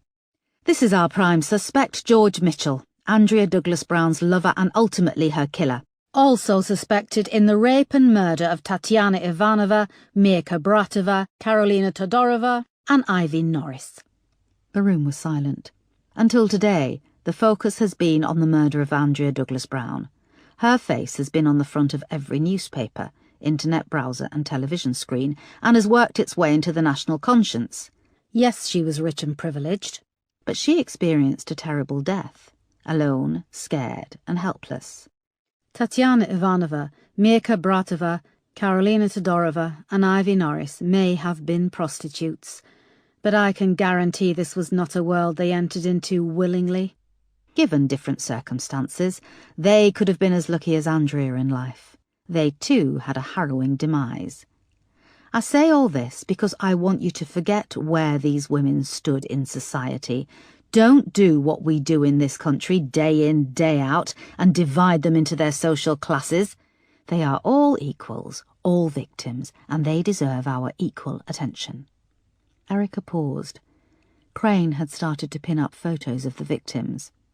"So this is our person of extreme interest and our main focus," said Erica, pointing to the photo of George Mitchell. He was in a sexual relationship with Andrea, and they were photographed together 4 days before Andrea went missing. I also believe she met him and an unidentified blonde woman on the night she was taken. I want you all to review the full contents of Andrea Douglas Brown's second phone on the intranet. Please look at them with fresh eyes. There are no stupid questions. We find this man, and I believe we unlock this case. The officers nodded in unison. Erica went on. "This afternoon we're going to make a fresh public appeal for information. We're going out with full guns, naming George Mitchell as a suspect. Hopefully it will lead to new information, or flush him out from wherever he is hiding." Erica paused, checking that she had their full attention. She continued, "Please also focus on our other victims. The murders of Tatiana Ivanova, Mirka Bratova, and Karolina Todorova are unsolved cases which have never been linked before. I want the evidence pulled on all 3 murders and revisited. Look for links, any similarities. Did the victims know each other? If so, how and why?" There was a knock at the door of the incident room, and Colleen, the police press officer, entered. "Sorry to interrupt, DCI Foster. I'm expecting a conference call from Reuters at any moment. I thought you'd want to sit in on it," she said. "Right, thank you everyone. We need to get ahead on this. Put Marco Frost to the back of your minds. Tune out the press. Drop your preconceived ideas. Concentrate on what is in front of us here and now. We get ahead of the news cycle and we'll start to win this." Erica rose and left the incident room as it began to buzz with activity. Chapter 54. The press appeal was in stark contrast to the previous press conference in Marble Arch. Erica had insisted it was held on the steps of Lewisham Row Station, and that it should be more genuine and urgent than the polished nature of the previous press conference, with its video screens and elegant conference room. In addition, Erica had insisted that Marsh not be present, which hadn't gone down well. The light was fading by the time that Erica, Moss and Peterson gathered on the steps of Lewisham Row, in front of the assorted television and print journalists. A harsh light was trained on them, which bounced off the chipped wood of the station's main entrance behind. "Thank you for attending today," Erica began, raising her voice above the crowd. She was faced with scores of lenses. The television cameras trained their lenses on the stairs, and cameras fired off flashes. Moss and Peterson stared straight ahead. Erica continued. "I guess that many of you here today might already have written this story and made up your minds about what I'm going to say. But before you drift off and metaphorically file your copy in your head, writing luridly about police incompetence, or before you decide that Andrea's death is more newsworthy than that of someone who wasn't born into a life of privilege, think back to why we are all here today. Our job is to catch the bad guys. Your job is to report on that in a fair and just manner. Yes, we do use each other. The police use the press to further our cause and to spread a message. You sell column inches. So, ladies and gentlemen of the press, I ask that we work together today. Let me give you a new story to run with." Erica paused. "Marco Frost was today released from custody due to insufficient evidence. He was able to supply us with an alibi, and we had no choice but to release him. He's an innocent man, but that is not your story. The story is that the killer of Andrea is still out there, at large in society.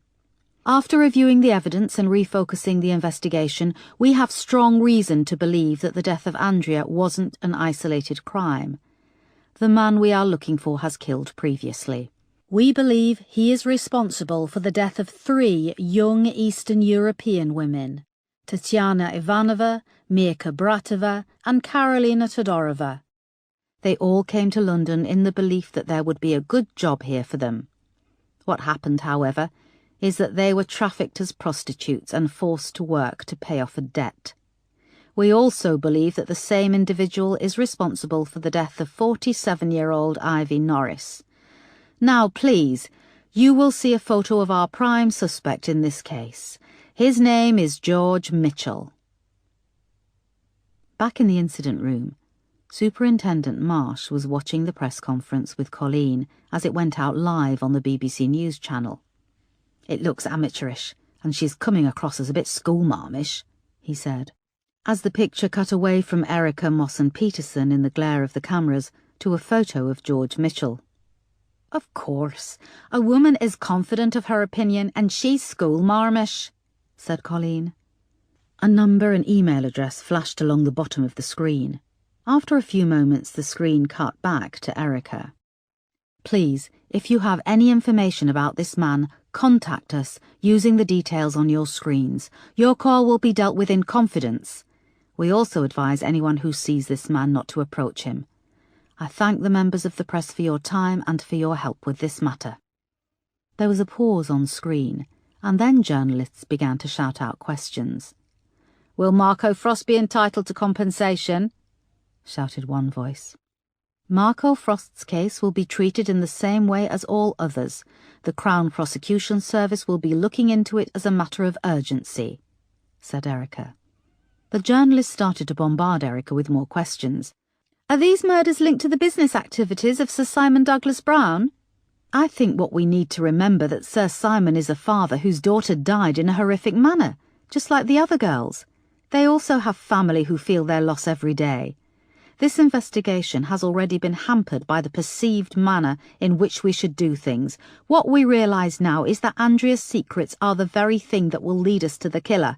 Please don't judge her or her family." "Christ, I knew this was a bad idea," said Marsh. "No, this is good. She's really connecting with people. This press conference is much more real and genuine than before," said Colleen. Marsh gave her a sideways glance, but she was glued to the screen. The press conference then cut away to a wide shot as Erica, Moss and Peterson made their way up the steps and back into the station. The television cut back to the BBC News studio, where the news anchor asked the reporter at the scene for his comments. "This is a bold move by the police, who after several weeks still have very little in the way of evidence. With a suspect at large, time is running out." "What does he mean, running out?" scoffed Marsh. On the screen, the reporter carried on. Sir Simon Douglas Brown has been faced with a fresh round of newspaper revelations over his links to Saudi Arabian arms deals. An extramarital affair has also been hinted at. The camera then cut back to the news anchor. This press conference was a marked departure in the police investigation. Whereas in previous weeks the Met seemed to be dancing to the tune of the Douglas Brown family, are they now putting forward a credible line of inquiry based upon evidence which the family would perhaps rather be kept out of the media? The camera cut back to the reporter outside Lewisham Row. I think yes. I believe this press conference may have hurt the relationship between the establishment and the police force, but it may well give the police more credibility and autonomy, which will, I'm sure, help to gain back the support of the public. There, you see, that's the angle we're looking for. I'll make some calls and get the tape of these comments circulated, said Colleen. Marsh felt a prickle of sweat forming on his brow, and he felt his phone vibrate in his pocket. Pulling it out, he saw it was Simon Douglas Brown. Chapter 55. The past few days had passed in a haze of frustration. To have come so close, and then to have to pull back, had left the figure raging inside. Not only had DCI Foster survived, she'd come back from it stronger. She's been put back on the fucking case. After witnessing the appeal from Lewisham Row, where DCI Foster had publicly linked the murders, the figure was torn. There was an instinct to flee far away, to start again, but there was also an itch which needed to be scratched. The link had been made, but the police had nothing. The figure was sure of this. So at 6 p.m, the figure drove up to Paddington train station, where the cabs dropped off and picked up passengers, and where the girls hung around. The girl looked confused when the figure pulled up in the car. She was standing a little way down the end of a dirty slip road which was used by cabs to turn around, or by people on the lookout for a good time. "I can give you a good time," she said automatically. She was a thin girl with a strong Eastern European accent. She shivered in tight leggings, a spaghetti-strapped top, and a large, ratty fake fur coat. She had pale pointed features and shoulder-length poker-straight hair. Her eyes were surrounded by glittery eyeshadow and she was chewing gum. She leaned back against the skip, waiting for a response. "I'm looking for a good time. Something a bit different, a bit rarer." "Oh yeah? Well, you know when stuff is rare it costs more." "I know your boss," said the figure. She scoffed at him. "Yeah, they all say that. If you're looking for a discount you can fuck off," she said, going to turn away. The figure leaned forward and told her a name. She stopped and came back to the window, dropping all pretense of being alluring. Her eyes were frightened, fear surrounded by glitter. "Did he send you?" she asked, looking around at the cars roaring past.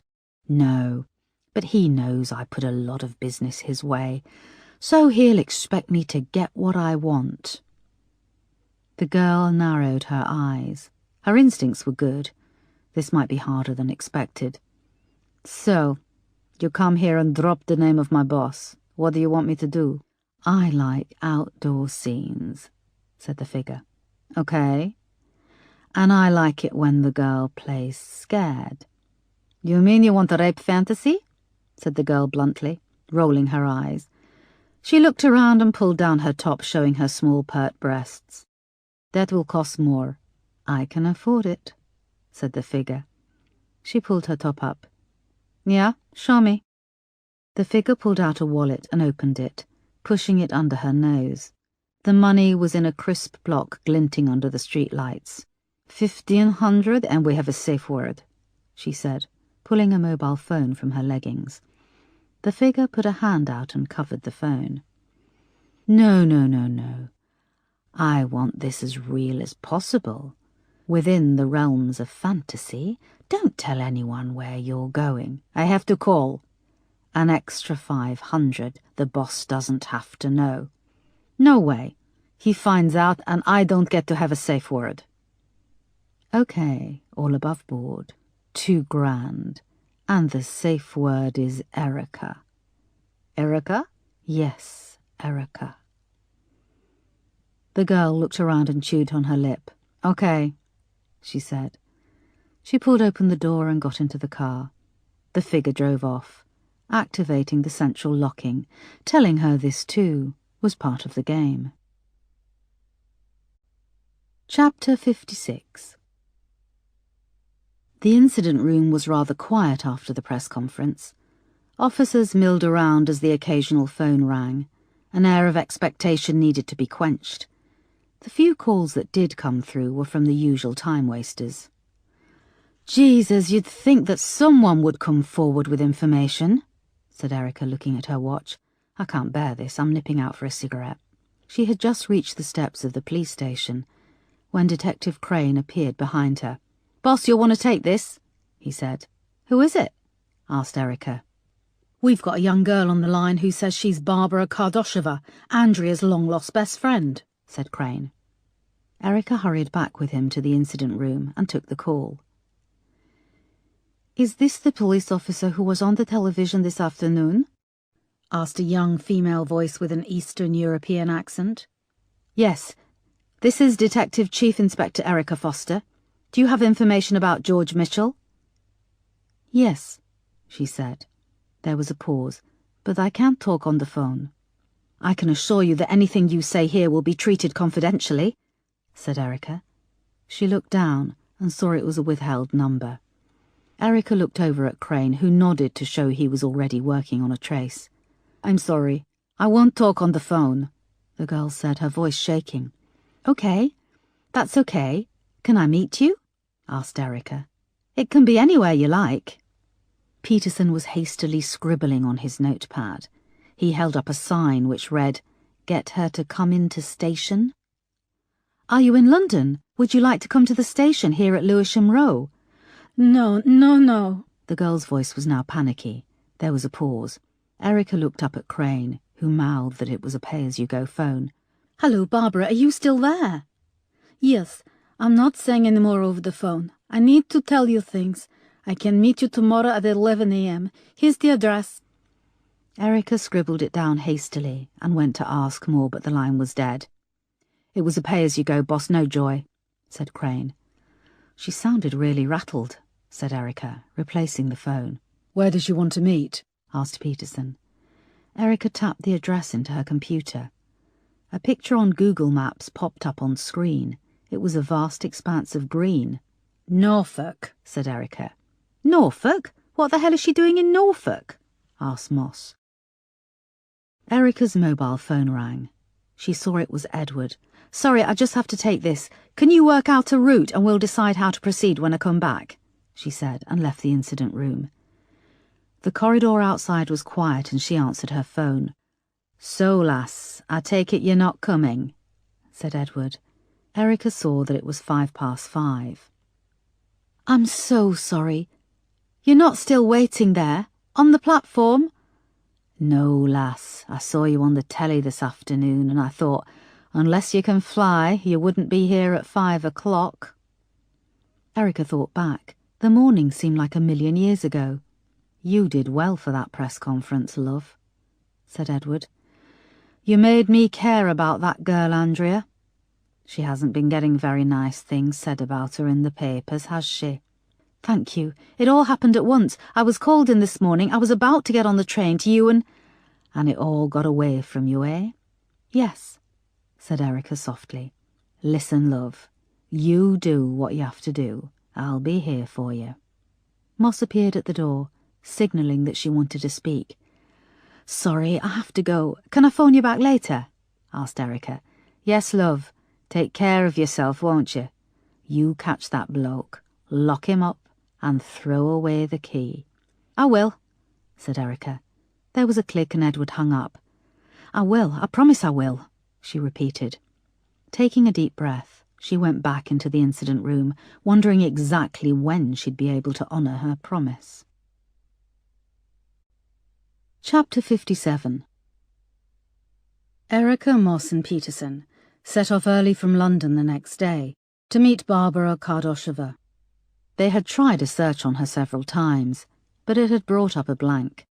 Her national insurance, passport and bank account numbers had ceased activity more than a year previously. Her mother had died 2 years previously, and she had no other living relatives. Just as the sun broke through the clouds, they plunged into the gloom of the Blackwall Tunnel. When they emerged a few moments later, the sun had vanished again behind a bank of steel-coloured clouds. "Now we've crossed the river, we're looking for the A12, boss," said Moss. Peterson sat in the back, engrossed in his phone. They'd stopped for petrol just before Greenwich, and Moss had indulged her sweet tooth with packets of red licorice bootlaces. The built-up sprawl of London soon gave way to the A12 dual carriageway, which was neglected and crumbling in places, and they noticed how flat the landscape was. Brown trees with bare trees whizzed past, and towards Ipswich they turned off the dual carriageway and slowed as they hit a single-lane road. "It's quite eerie, isn't it? This straight road through nothing," remarked Peterson, speaking for the first time in 100 miles. The road carved its way through a vast expanse of flat fields, and the wind roared across the bare soil, buffeting the car. The road rose up a little, and they crossed a metal bridge over a canal of choppy water. Dead grey reeds lined the straight waterway all the way to the horizon. Erica wondered if the water reached the edge and poured away into nothingness. "It's an old Roman road, the A12, said Moss, stuffing another red bootlace into her mouth and chewing. "They burnt hundreds of witches in Suffolk and Norfolk," added Peterson, as they passed a deserted windmill in a field next to the water. "I'll take high prices, door-to-door traffic, smog and a crowded Nando's over this any day," said Moss, shivering and turning up the car heater. "How far?" "There's about 6 miles to go," said Peterson, consulting his iPhone. The trees thickened, and the landscape changed to woodland. The car sped along under a canopy of bare trees, and Erica slowed as she spied a lay-by with a picnic area, which was no more than a scrub of soil and a picnic bench. A wooden sign had the number 14 painted on it. "What did she say, picnic area 17? asked Erica. "Yes, boss," said Peterson, tapping on his phone. They carried on a little more as the woods seemed to get denser. The road wove to the left and right past picnic area 15. They took a sharp bend, and a picnic bench with the number 16 slid past. The picnic area was overgrown. The bench was rotten and had collapsed. "Advise on your status," said Detective Crane's voice, bursting through with static on the police radio mounted on the dashboard. "We'll be approaching within the next few minutes, Skip," said Moss. "OK, keep an open line of communication. That's what the super asked for," said Crane. Superintendent Marsh had been against sending 3 of his officers off to Norfolk on what he thought was a wild goose chase. "Boss, Barbara Kardosheva was one of Andrea's closest friends, and she says she knows George Mitchell," Erica had pointed out when she was sitting in his office. "Why hasn't she come forward before? Andrea has been in the newspapers for weeks. And why don't we get the local plod to take a statement? You'll be gone for a whole day. You've just launched a major appeal in London," said Marsh. "Sir, this is our strongest lead. We'll leave early. We'll be in contact the whole time. Again, I'd like you to entertain my hunch on this one." "Why was she using an unlisted number? We've no idea of her whereabouts," said Marsh, leaning back in his chair and rubbing his eyes. "Maybe she doesn't want to be found. That's not an offence, is it?" asked Erica. "It would make everything far more bloody easy if everyone was tagged at birth with a GPS tracker. It would save a fortune."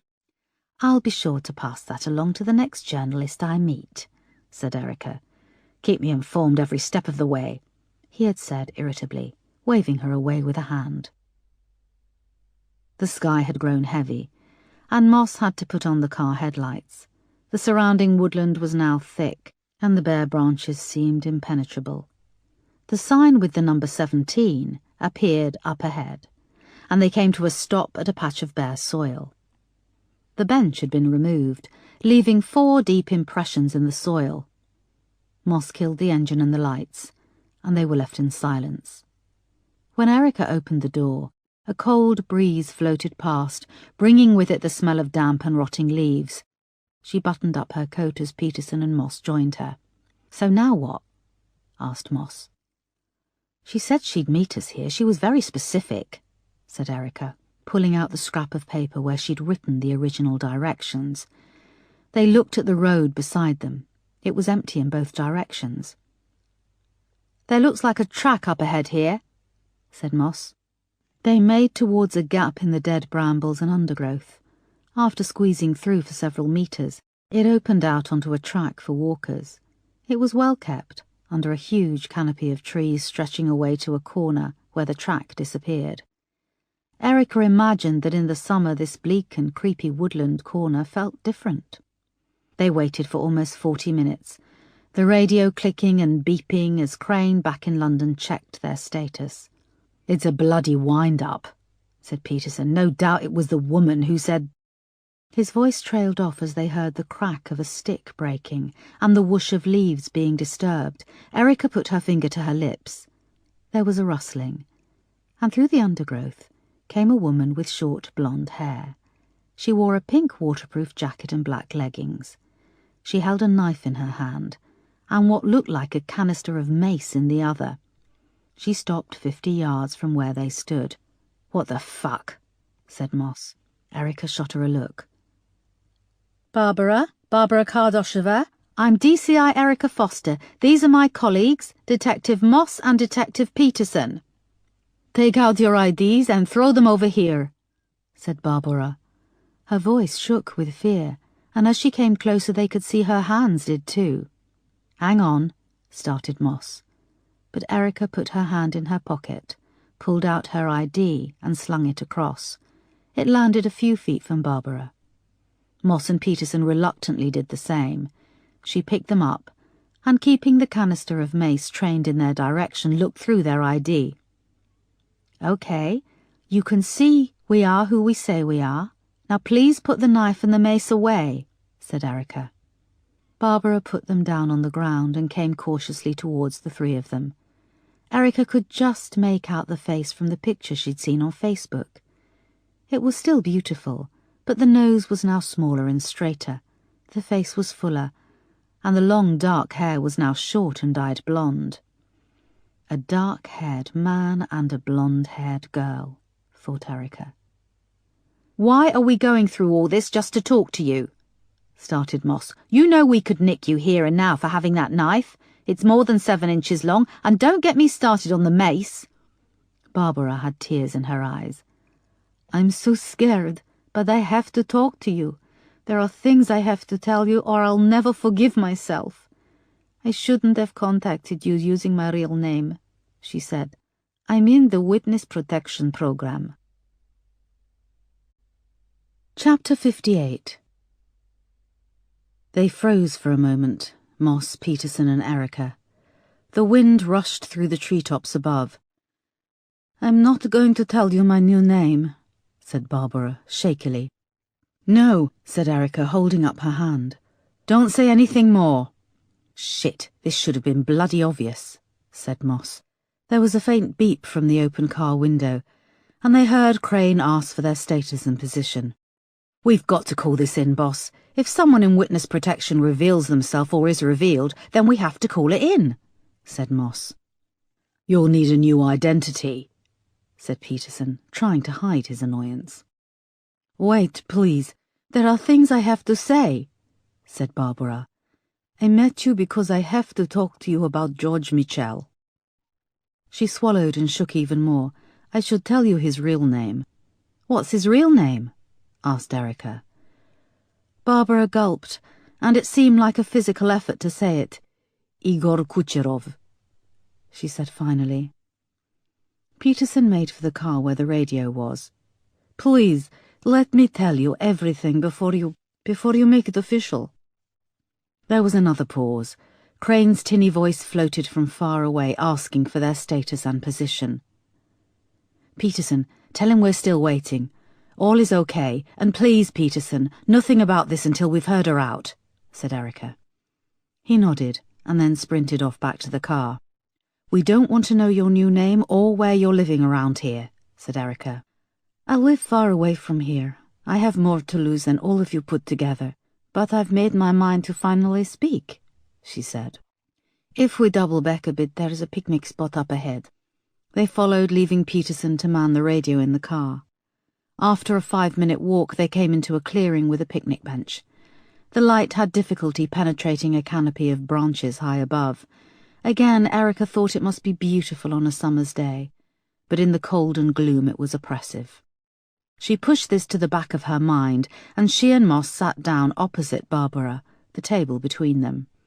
Erica offered Barbara a cigarette, and she took one gratefully from the pack. Her hands shook as she leaned in, cupping her hand for a light. Erica lit her own and Moss's, and they inhaled in unison. Barbara looked as if she was going to throw up. She ran her hand through her short blonde hair. It was bleached cheaply, with a yellow straw-like appearance. She gulped and started to speak, her voice shaky. "I first met George Mitchell, Igor Kucherov, 3 years ago when I was 20. I lived in London, and I was working 2 jobs. One in a private members' club in central London called Debussy's." She took another drag on her cigarette and went on.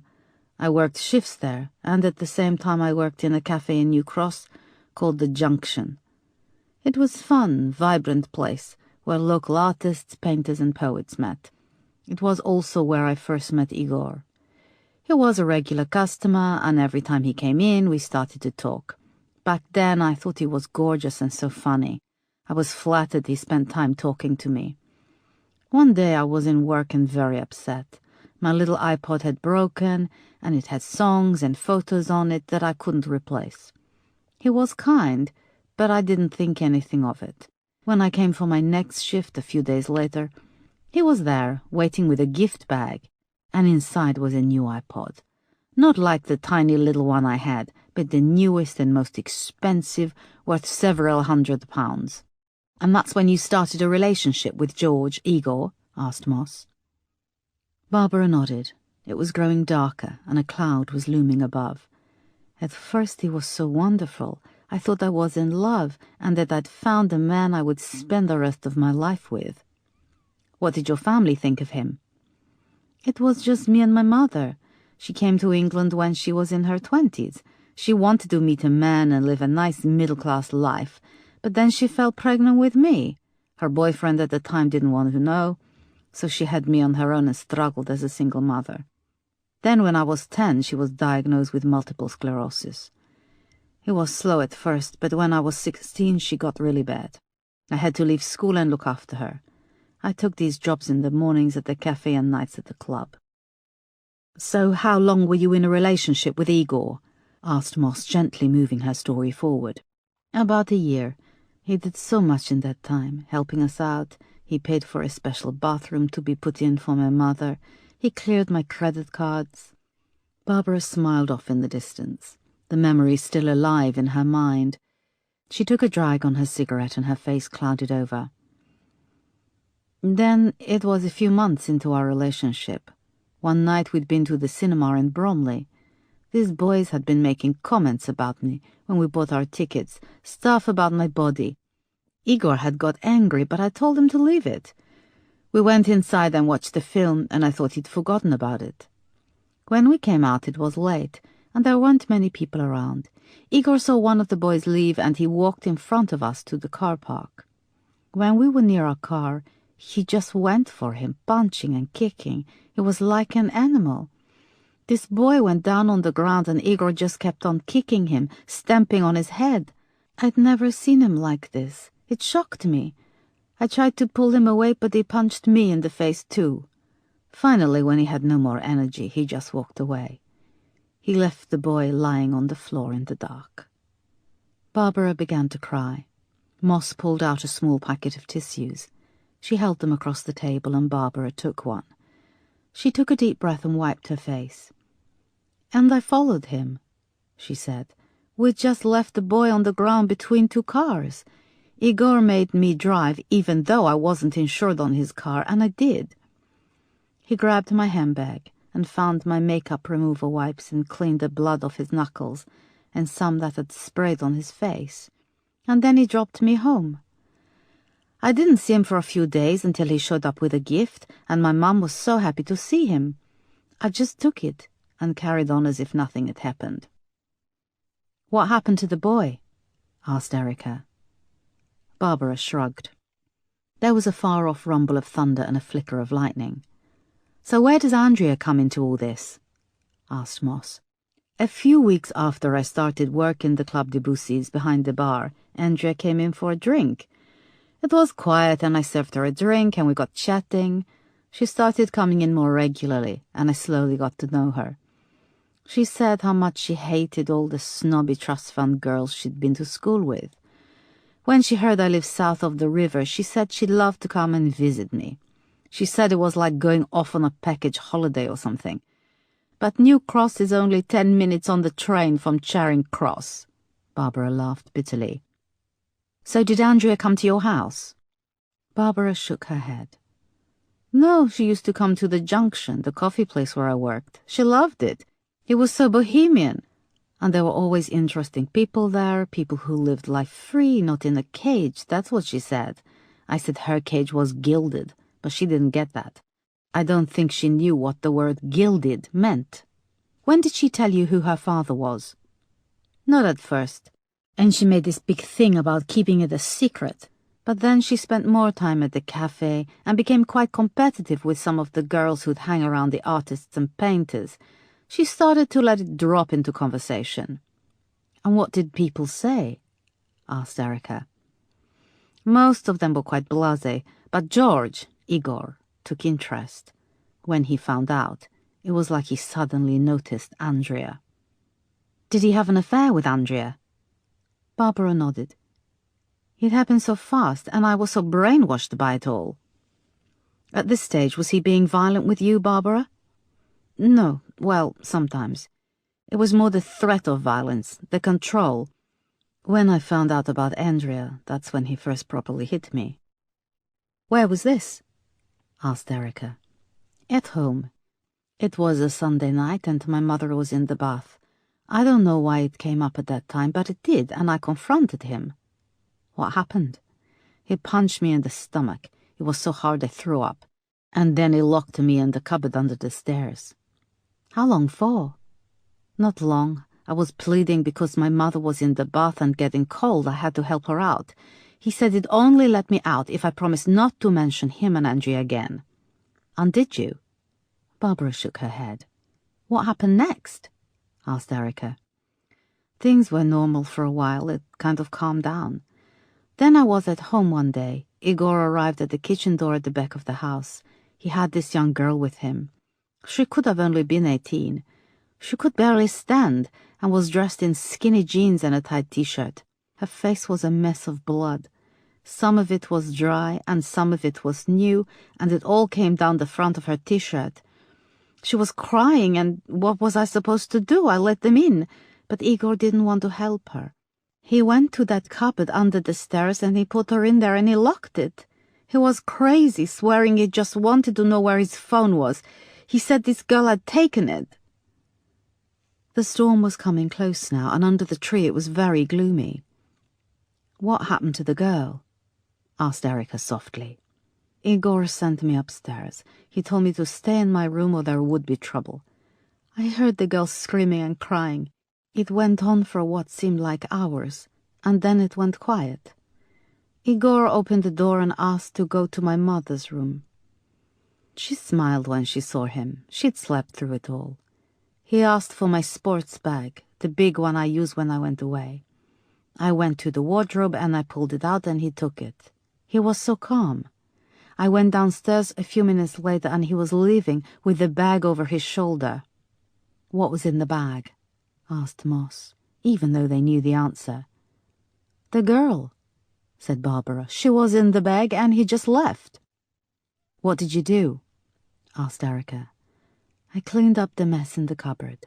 There was blood and other stuff." "And then?" "He came back later and he told me I'd done a good job. He even gave me some money." Barbara's voice was full of self-loathing.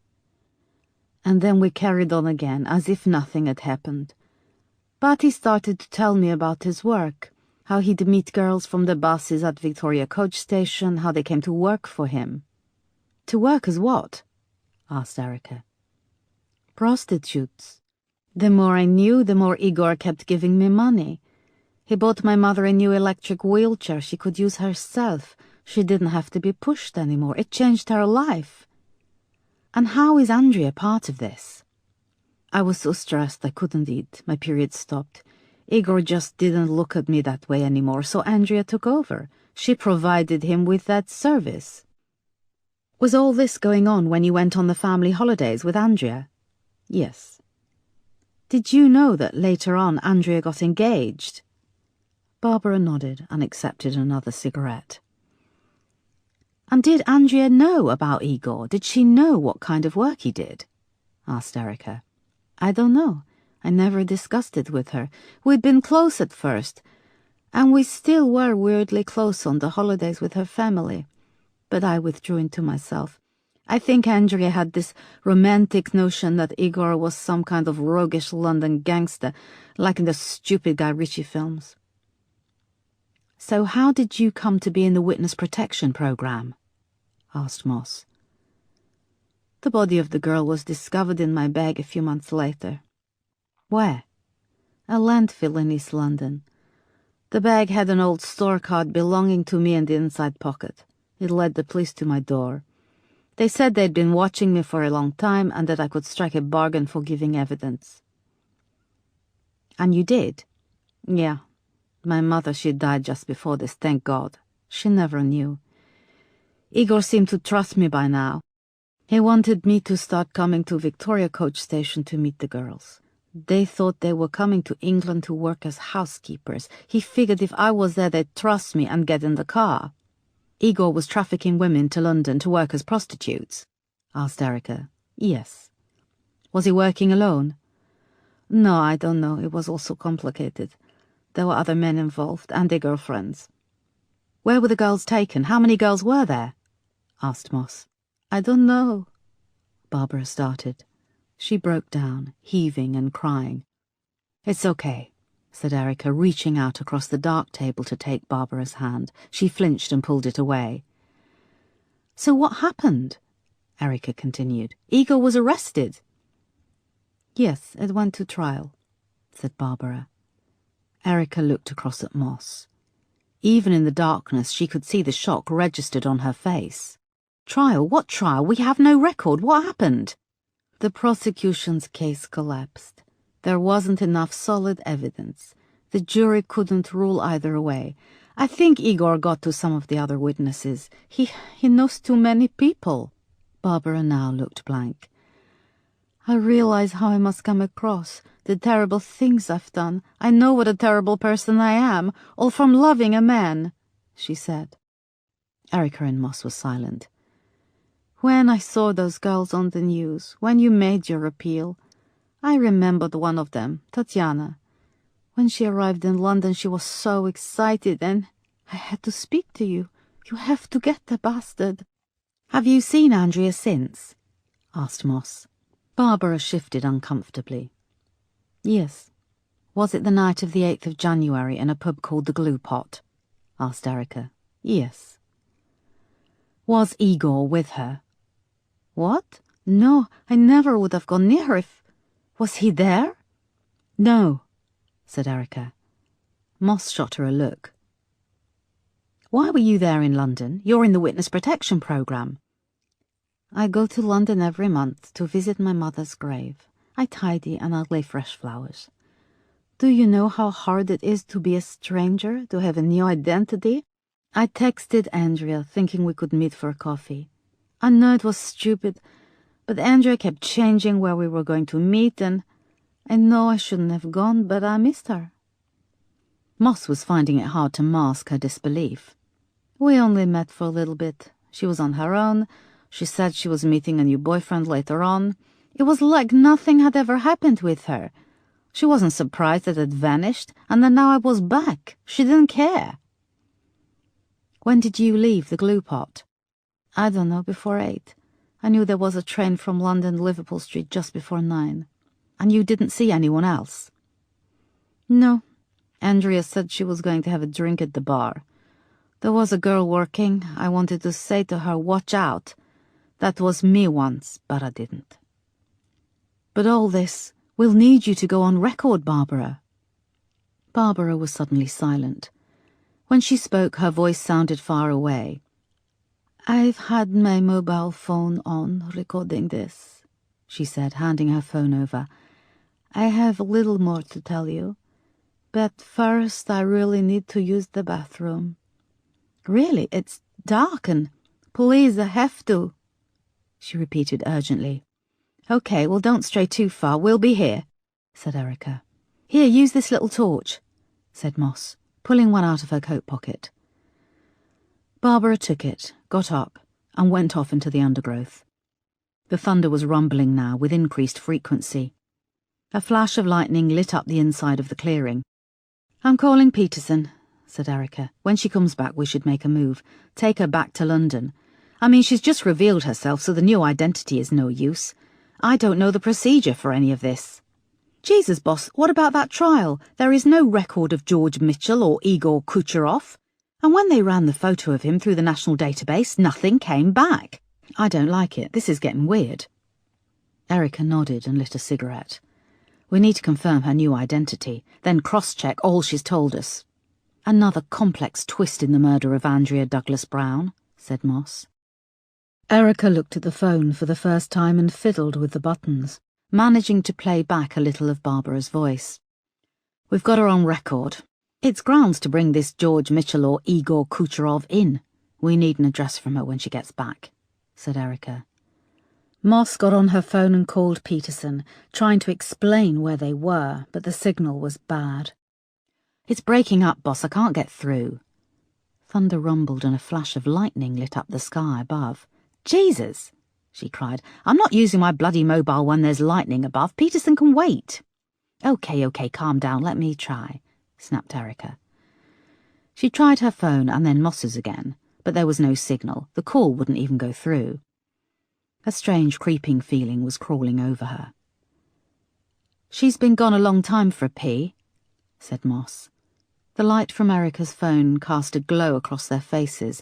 They jumped up at the same time and moved in the direction where Barbara had left the clearing, ducking under a large branch.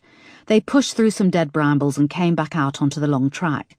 Rain began to pelt them as they left the shelter of the trees. Lightning flashed, and then they saw up ahead a tall tree with several long branches. A rope creaked and swung, and on the end of a noose hung Barbara. Her feet were still, and her body swung in the breeze. Chapter 59. The rain had become torrential, roaring on the treetops and turning the muddy track to a blur of white. Thunder rumbled, and flashes of lightning illuminated Barbara where she hung with her eyes open, folds of skin around her neck bunched up by the rope under her chin. Moss attempted to climb the tree, but the rain hampered her efforts. "Stop, come down," shouted Erica above the noise. "It's too late, she's dead. Go back to Peterson and call for backup. I'll stay here." "You sure, boss?" shouted Moss above the roar of the rain. "Yes, go," shouted Erica. Moss ran off into the trees, and Erica waited. She paced up and down in the mud, not caring that she was getting wet. Her mind was whirring. The further they dug into this case, the more complex it became. The storm seemed to be right above. The rain roared and the air fizzed with electricity. Erica was forced to stand under the tree, putting the thick trunk between her and the body. Eventually the rain slowed, and the storm began to move on. She was trying to find a signal on her phone when she heard the sound of a police siren. A squad car appeared far up the track and slowly made its way towards her, its wheels churning up the waterlogged mud. 2 young male officers got out, and Erica walked to meet them, holding up her ID. They looked up at Barbara's body. "You haven't touched anything. We need to secure the area," one of them said. "It was suicide," said Erica. "She was with us before she did it." It was several hours before Erica, Moss and Peterson were cleared to leave the scene. The fact that Barbara had been in witness protection had hampered efforts to discover who she was. It was getting dark as they drove back towards London. Erica and Moss filled Peterson in on the details. So this Igor Kucherov is responsible for the deaths of Andrea, the 3 Eastern European girls and Ivy? Asked Peterson. And the girl he killed at Barbara's house, the one he stashed in the sports bag. He was arrested for this and went to trial, and he's not in any system or database? He's not in any system as George Mitchell, said Erica. On cue there was a hiss and a beep as Crane came over the radio.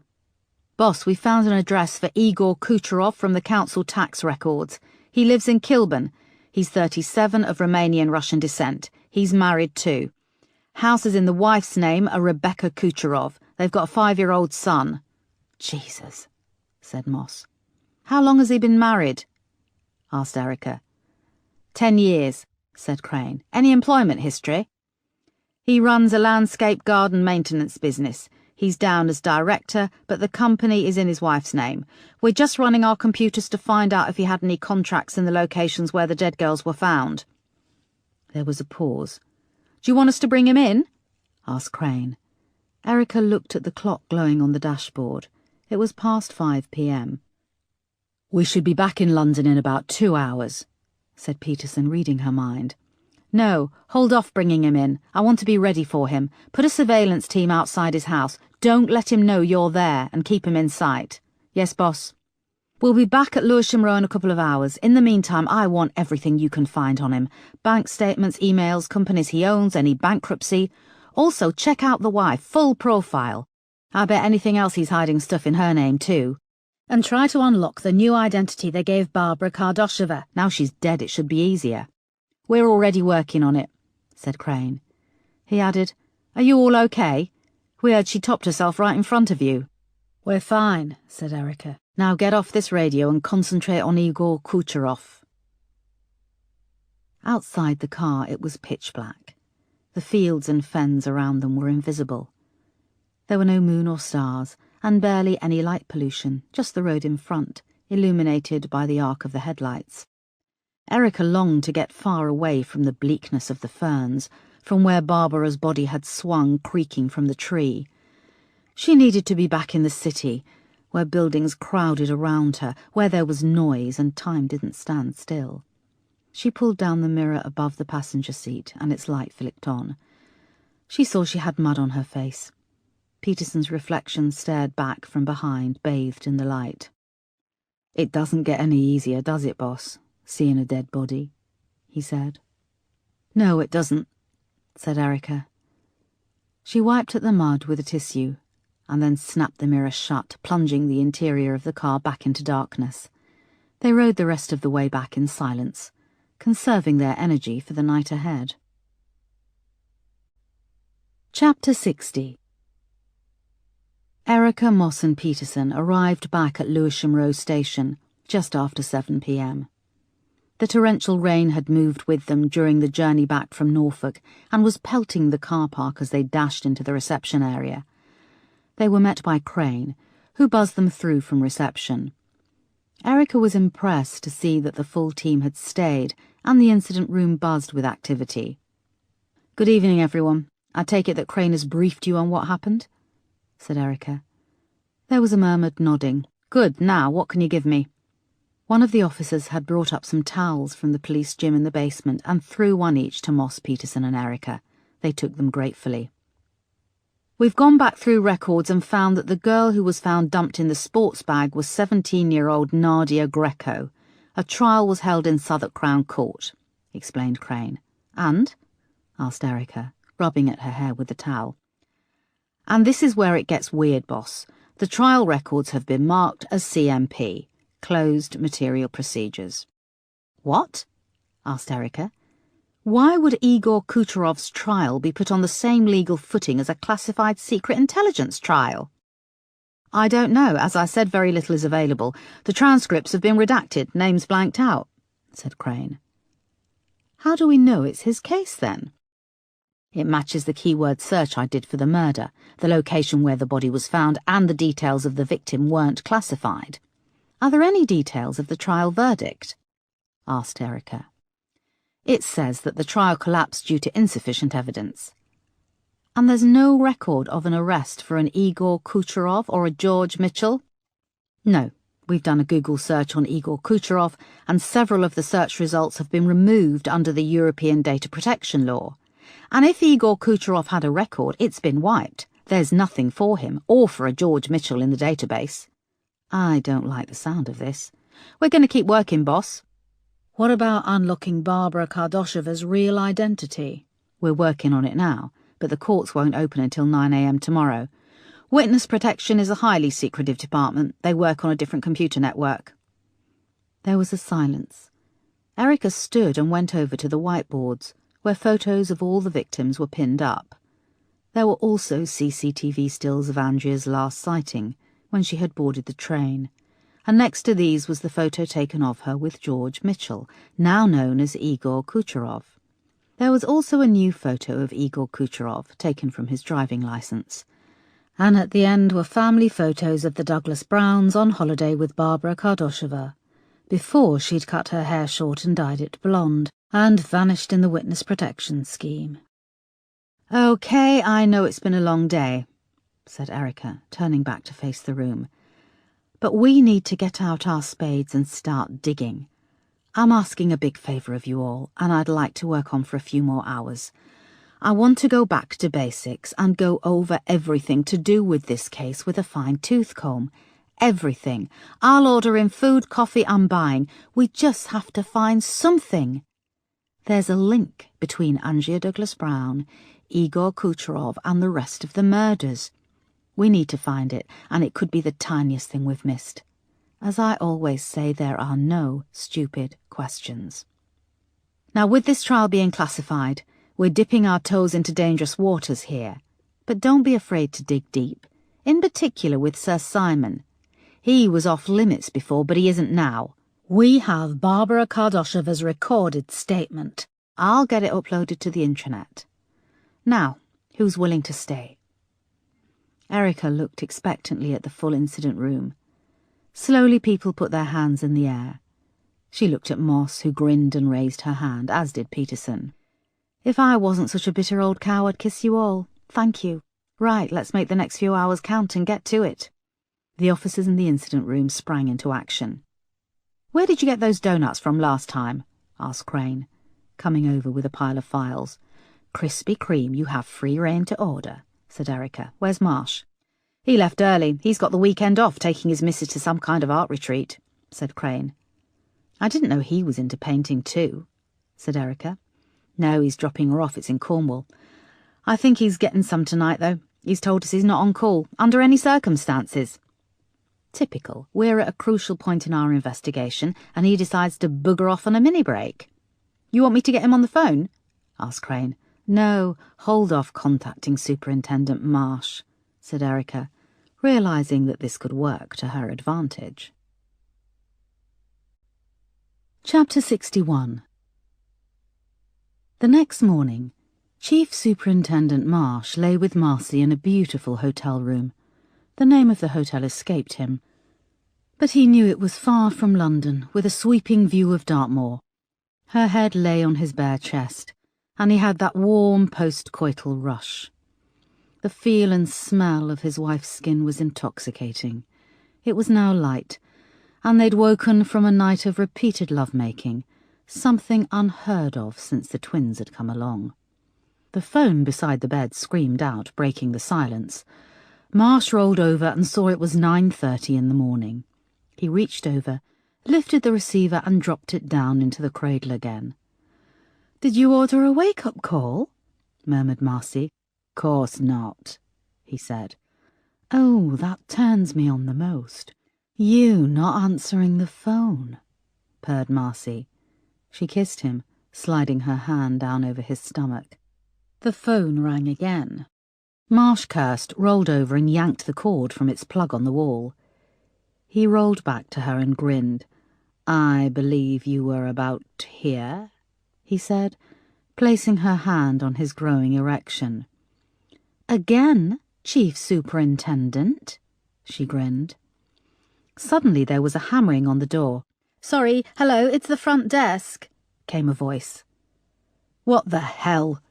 exclaimed Marsh, as Marcy was poised to unroll a condom over the head of his stiff cock. "Tell him to piss off. This is the last one in the pack," said Marcy. The hammering came again. "Sir, sir," quavered the voice of the young boy from the front desk.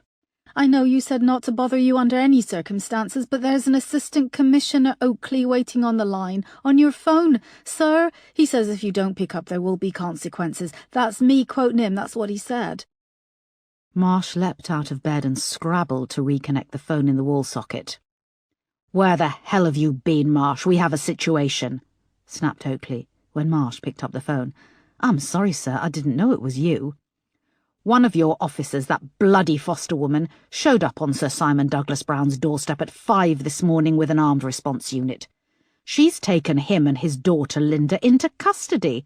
She's taken Giles Osborne into custody too. What the hell? Now I'm up in Scotland, Marsh, on a much-needed bloody holiday, and I do not want to have to return to London. I trust you will rectify this." "I will, sir." "You'd better. I don't often get woken up before 9 by someone from the bloody Cabinet Office. Heads will roll on this one if we're not careful, Marsh." The call was abruptly disconnected. Marsh stood there, naked, his penis now shriveled to nothing. He picked up the phone again and dialed, shouting that he wanted to speak to DCI Foster, immediately. Marcy pulled the bedclothes up around her, and bit back her tears. This would be yet another holiday ruined by her husband's work. Chapter 62. Erica and the rest of the team were struggling after little sleep. They had worked into the early hours, piecing the evidence together with the new information. And at 1 o'clock in the morning, they'd experienced a breakthrough. A frenzy of planning had ensued, and at 3 a.m. Erica had sent everyone home to grab a few hours' sleep, before they came back at first light to begin the first phase of Erica's plan. It was now 11 a.m., and Erica sat with Moss, Peterson and Crane in the observation suite at Lewisham Row. In front of them were 4 screens. Each screen showed a police interview room. In interview room 1, Linda Douglas Brown was agitated and paced up and down, wearing a long dark skirt and a vast tea-stained white jumper covered in black kittens.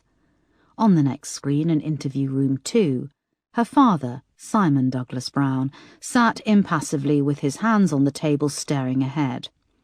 Despite being pulled out of bed by a group of officers in armed response gear, he had dressed smartly in dark slacks, a freshly ironed blue shirt, and a V-necked jumper. On the next screen was interview room 3, where Giles Osborne cut a curious figure. He was dressed in skin-tight bottle green jeans, his belly barely constrained by a tight T-shirt with a tropical print of palm trees. His greasy hair was parted to one side, and he stared up at the camera.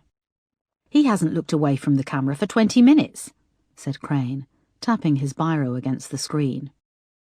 "The only one who looks like he hasn't got a care in the world is Igor Kucherov," said Erica, watching the screen of interview room 4. Igor sat behind the table, slouched back in his chair with his legs spread wide. He'd been working out when the police arrived to arrest him at his house on a pleasant middle-class street in Kilburn. He wore a tight white T-shirt with a Nike tick emblazoned across the front, shiny black Nike running shoes and trainers. His body was lean and muscly, and his skin a baked olive colour. The stubble he had in the pictures with Andrea was gone. His black eyes flicked up and regarded the camera. "Let's have a crack at him first," said Erica. Moss and Crane remained in the observation suite as Erica left with Peterson. They met Igor's solicitor in the corridor, who was a thin, greying man with a neat little moustache. He started to protest as to why his client was being held. "I will be recommending that my client answers none of your questions until you have credible—" They moved past the solicitor and entered interview room 4. Igor stayed slouched back in his chair. His black eyes looked Erica up and down as she filed in with Peterson. There was a long tone as the recording equipment kicked in. "It's 5 minutes past 11 on the morning of January the 24th. I'm Detective Chief Inspector Foster, and with me is Detective Inspector Peterson. Also present is Solicitor John Stevens." Erica and Peterson took a seat opposite Igor and his solicitor. She spent a few moments checking over her paperwork, and then looked up at Igor. Okay, Mr. Kucherov, or should I call you George Mitchell? Call me what you want, darling. He grinned. His voice was deep, with a trace of a Russian accent. Could you explain why you use two names? He shrugged. Do you work for MI5 or MI6, or are you a secret agent involved in espionage? Perhaps you've signed the Official Secrets Act. Igor gave her a lopsided grin and rubbed at his chin. No, he said finally. I'm sorry, but these are absurd questions, said the solicitor. No, these are valid questions. Were you aware, Mr. Stevens, that your client was tried for the murder of a young woman called Nadia Greco? Her decomposing body was found dumped in a quarry, zipped up in a holdall. Erica pushed a photo of Nadia across the table. Her bloated, blackened body could be seen through the open folds of the holdall. The holdall was traced back to Mr. Kucherov's then-girlfriend, Barbara Kardosheva. Nadia Greco had been beaten to death at Barbara's house. Igor's DNA was found at the scene, and Barbara testified against him at his subsequent trial. However, the jury failed to reach a verdict and the trial collapsed. The solicitor glanced to one side at Igor. "Prove it," said Igor, shrugging. "That's the problem, Igor. The records and transcripts from your trial are now marked as CMP, Closed Material Procedures. This classification is only reserved for criminal trials involving matters that could damage national security. Are you aware of this, Mr. Stevens?" "I'm aware of what closed material procedures are, yes," said the solicitor, flustered. "So you'll understand how unusual this is, that this restriction was imposed on your client's murder trial when he has nothing to do with the Secret Service," finished Erica. Igor stretched his arms above his head, then moved his neck from side to side with the crack of his joints. "Maybe I'll look a bit like James Bond," said Igor. "No, we don't see that when we look at you," said Peterson coldly. Don't look so sour, mate. Aren't they always talking about having a black James Bond? "You could still be in with a chance," replied Igor. Peterson paused and slid the photo of Nadia Greco's body closer. "Please look at the photo. Do you recognize this girl?" he asked. "I'm advising my client not to answer that," said Stevens. "Okay, how about this photo? This is you and Andrea Douglas Brown. Are you aware of the Douglas Brown murder? This photo was taken 4 days before she died, and this, and this." Peterson pushed the series of photos across the table, starting with Igor and Andrea standing together outside the Horniman Museum grounds and moving to the sexually explicit pictures. Igor pursed his lips and sat back. "This is the same Andrea Douglas Brown who was found murdered." "Yes, we're all aware of who she is," snapped the solicitor. "Are you charging my client with her murder?" Erica ignored him. "You were seen with Andrea just hours before she died at the Glue Pop pub in Forest Hill." I don't have to answer your questions. I want to leave, said Igor, getting up from his chair.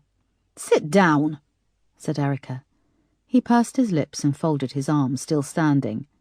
"And you do have to answer my questions. As I said, you were seen with Andrea." "No, I wasn't seen anywhere, because I wasn't in the UK the night Andrea went missing. I was in Romania from the 31st December to the 15th of January.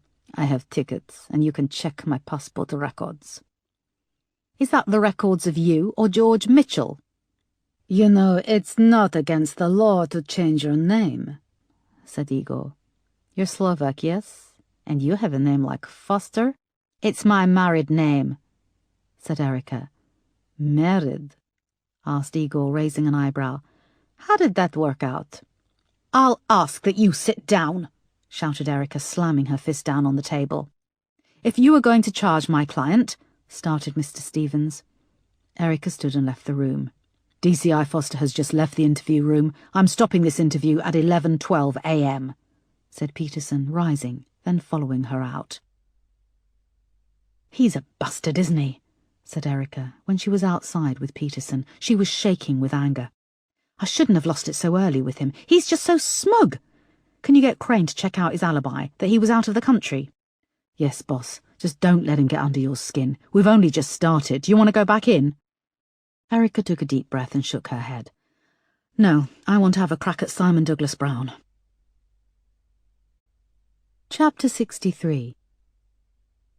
Simon Douglas Brown's solicitor was equally as grey as Mr. Stevens, but he wore a much better suit.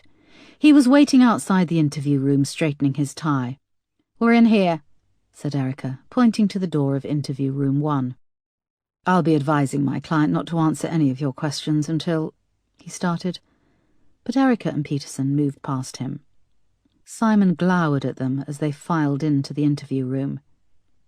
"Just be aware that when I've finished with you, you'll be directing bloody traffic on the Old Kent Road for the rest of your years on the force." Erica and Peterson ignored him, and they all sat. She went through the formalities for the tape and then opened a folder in front of her on the table. "Where is Linda?" he said. Erica ignored him. "I have a right to know where my daughter is."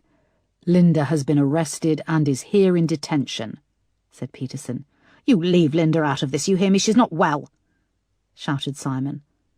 "Not well?" "She's under a lot of stress. She's not fit to be interrogated." "Who informed you that we were going to interrogate her?" asked Erica. "When police officers rock up at my door at the crack of dawn in riot gear with guns, they don't want a chat. I presume, of course. I'm warning you." "Your wife is in reception. Where's your son, David?" asked Erica. "He's on a stag weekend with friends in Prague." "Where is he staying?" "I don't know. A pub or hotel. Could be a youth hostel for all I know. It's a stag party." "A stag party for who?" asked Peterson. "One of his friends from university is getting married. I can get the information from my secretary. She booked it all." "We'll do that," said Peterson. There was a pause as Erica flicked through her file. "You run several companies in connection with your business and personal affairs, is that correct?" she asked. "What a stupid question. Of course that's correct." "One is called Millgate Limited, yes?" "Yes." "And you have another one called Peckinpah?" "Yes." "Quantum, Burbridge, Newton Quarry?" The solicitor leaned across the table towards Erica. "I don't see why you feel the need to read this out to my client, DCI Foster. He's well aware of his business interests. These are all public limited companies, and this information is in the public domain." Simon sat back, alert but furious. "Yes, that's correct," said Erica. "I just need confirmation for the tape before I proceed. Sorry to waste your client's valuable time, so I'll ask again." Yes, yes, yes. Is that loud enough for your bloody tape?" "I would like to draw your attention to one of your bank statements from the month of September last year." Erica took a sheet of paper from her folder and laid it on the desk. Simon leant forward. "Hang on. Why do you have this? On whose authority?" "On my authority," said Erica. "A payment was made by you to Cosgrove Holdings Limited, which is the registered company behind Yakka Events, Giles Osborne's Yakka Events. The sum was for £46,000. Erica tapped the figure on the statement with her finger. "Yes, I've invested in the company," said Simon, sitting back and eyeballing Erica. She took out another bank statement. "I also have one of Giles Osborne's bank statements. For Cosgrove Holdings Limited, for the same date, which shows the £46,000 goes into the account—" "Where is this going?" asked the solicitor. Erica held up her hand and carried on. "But on the same day, your £46,000 goes back out again." Simon started to laugh and looked around the room to see if anyone would laugh with him. Peterson remained stony-faced. "Why don't you ask Giles? I'm not involved in the day-to-day running of his company. I'm a sleeping partner." "But you invested £46,000. That's a lot to be just a sleeping partner." "Define a lot. To me, £46,000 is not a vast sum of money. I'm sure for you, with a police salary, it's a lot more." "With that taken into account, surely you and Giles would have at least agreed what your investment would have entailed," said Erica. "I trust Giles, and if you remember, before the brutal murder of my daughter, I was welcoming Giles into my family as my son-in-law." Simon's angry mask cracked, and they saw the raw pain from the loss of Andrea. OK, so as your son-in-law, did Giles share with you why the £46,000 was paid straight out to a company called Mercury Investments Limited? Simon looked across at his solicitor. Yes or no, it's a simple question, said Erica. Yes or no, did Giles share why the £46,000 was paid back out to a company called Mercury Investments Limited? No. Do you know of a company called Mercury Investments? No. It's registered to a Rebecca Kucherov, wife of this man, Igor Kucherov. Just in case you need reminding, we recovered Andrea's second mobile phone with these pictures. Erica took the explicit photos from the folder and laid them out in front of Simon. He glanced down at them. He closed his eyes and began to shake. The solicitor leant in and started to gather them up. I object to my client being shown these distressing photos of his daughter, who has only just been buried. But what does your client have to say about this £46,000? We believe this man, Igor Kucherov, is linked to the illegal trafficking of young Eastern European women to the United Kingdom. He was also tried for the murder of a young girl called Nadia Greco. Was he convicted? Asked Simon sharply. No, but even without a conviction, it adds up to a damning link. So I'll ask you again. Do you know why Giles Osborne transferred the £46,000 to Igor Kucherov? Simon sat back, looking rattled. My client has no comment. Right, said Erica. She gave Peterson a look, and they both stood. And, asked the solicitor, we're suspending this interview for the time being, said Erica. What time did you say it was? Asked Simon. It's 12:15 p.m, said Erica. I'd like to talk to Linda, now, he said.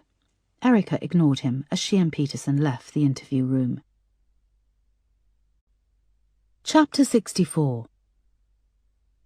He looks like he's going a bit nuts in there, said Moss, when they were back in the observation suite. They looked at the 4 screens. Simon was in the middle of a rant about that bitch policewoman having no right to deny him access to his daughter. Perhaps they all need to sweat it out for a bit, said Peterson.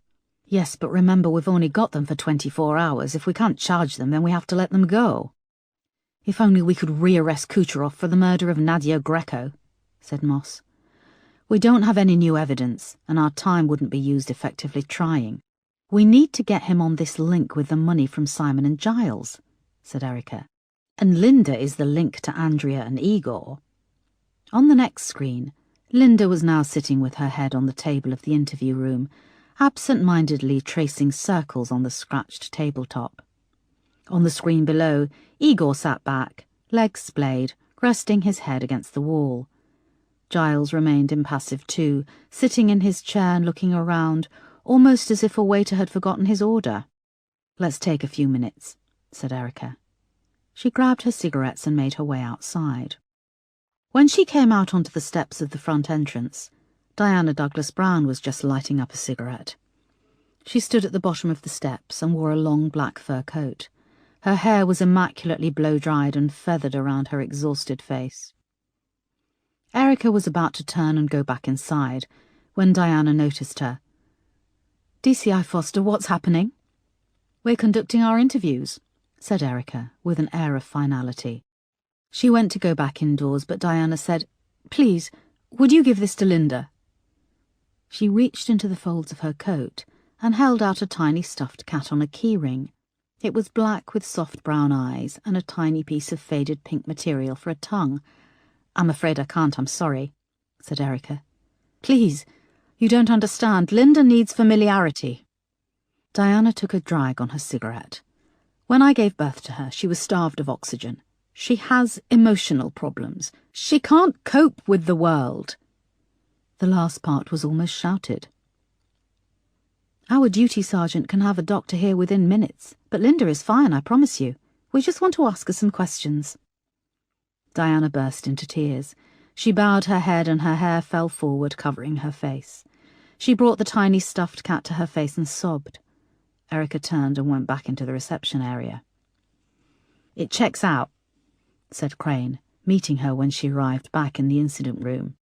I have a passenger manifest saying Igor Kucherov left the country on December 31st from London Luton Airport on a flight to Romania. He flew back on January 15th. Shit, said Erica. All eyes turned to her. What if he did something in between? Have you got CCTV evidence of him walking through the departure gate? She added. Boss, this is information from Passport and Immigration. I know, but we've got stuff here from the CPS and court records which have been altered. It shows Igor Kucherov was given some special treatment during a trial. Someone has been in and altered official records. Could he have come back on a bus, a car or a coach, and then gone back and... Crane scratched his head. It's feasible, boss, I suppose. Let's stop supposing and find out. I want pictures from Passport Control, CCTV when he arrived in Romania, a digital footprint confirming that Igor Kucherov left the country on December 31st and came back on January the 15th. Yes, boss. And remember, the clock is ticking, said Erica, looking at her watch. We've got 19 hours. Erica came back outside and met Peterson and Moss in the corridor. She told them that Igor Kucherov could have been out of the country when Andrea vanished. So this means that he didn't kill Andrea or Ivy. We can't pin him directly to their murders, said Moss. Erica shook her head. What about the other girls? Tatiana Ivanova, Mirka Bratova and Karolina Todorova. We have the dates when they were discovered. Can we find out where he was? Asked Peterson. There are only loose forensics for the first 3 girls and for the times when they vanished. Besides, I came out publicly and linked those 3 murders with Andrea and Ivy, and I believe they are linked. Unless it's a copycat? Jesus, this is just so complicated, said Erica, rubbing her face. She saw a look pass between Moss and Peterson. What is it? Spit it out. Simon Douglas Brown's solicitor is really kicking off. He's been trying to phone the assistant commissioner, explained Moss. He's trying to phone Oakley? Yes, and it wasn't through the switchboard. He has Oakley's direct line. Did he get through? No, not yet. Oakley is away on a mini-break. He's on a mini-break. Marsh is whining and dining his wife on a painting holiday. Who the hell is in charge around here? Well, boss, technically you are, explained Peterson. Good point. OK, well, let's have a crack at Giles Osborne, said Erica determinedly. Chapter 65. Giles Osborne sat in the interview room with an embittered face, as Erica and Peterson filed in with Giles Osborne's solicitor, another grey man in a good suit called Philip Saunders. After Erica had read out the formalities for the tape, she put the same questions to Giles, asking about the £46,000 he had received from Simon Douglas Brown, and why he had then transferred it to Mercury Investments, owned by Igor Kucherov. Giles leaned towards his solicitor, his mouth close to the man's ear, murmuring, My client would need to appraise his accounts fully to answer on this matter, said the solicitor. Here's the bank statements, said Erica, pushing them across the table. You can clearly see the money coming into one account and going out to the other. How much more do you need to appraise? Mercury Investments is a landscape gardening company. Yakka Events have very little in the way of gardens. Giles tapped his finger to his lips, pausing. Finally he said, I believe that the money was used to source a rare tree from New Zealand. What? Said Peterson. I wanted it to be the centrepiece of my courtyard, the tree. I forget its name, said Giles smoothly. I can, in due course, produce an invoice with proof of this. You are aware that Mr. Kucherov owns a landscape gardening business? Yes, said Erica. Then, mystery solved. That is why I transferred £46,000 to his account. He trims hedges and mows lawns, albeit on a large scale, said Erica. And Simon Douglas Brown has no knowledge of this deal, added Peterson. And why would he? He was a sleeping partner. We agreed he would buy a certain amount of shares, making him a part owner in Yakka Events. I believe he now owns 13.8% to be precise. But as you can see, I can't access that information because you dragged me out of bed first thing in the morning and confiscated my devices. Giles smiled at Eric sarcastically. How were you introduced to Igor Kucherov? Asked Erica. Through Andrea, he said. And you are aware that Andrea was involved in a sexual relationship with Kucherov? At the time, no. You since show me photographs, of course. Do you know how Andrea met Igor Kucherov? I think she said something about a friend. Barbara something. Kardosheva, Barbara Kardosheva. I think so, yeah. And did you know that Barbara Kardosheva was involved in a relationship with Igor Kucherov? Giles looked baffled and shook his head. My client has answered your questions in relation to the £46,000 investment. I don't see why he has to answer questions about the friend of his fiancée's private relationships, said the solicitor. Erica and Peterson stared at Giles across the table. That's all for now, said Erica. And my client can leave? Asked the solicitor.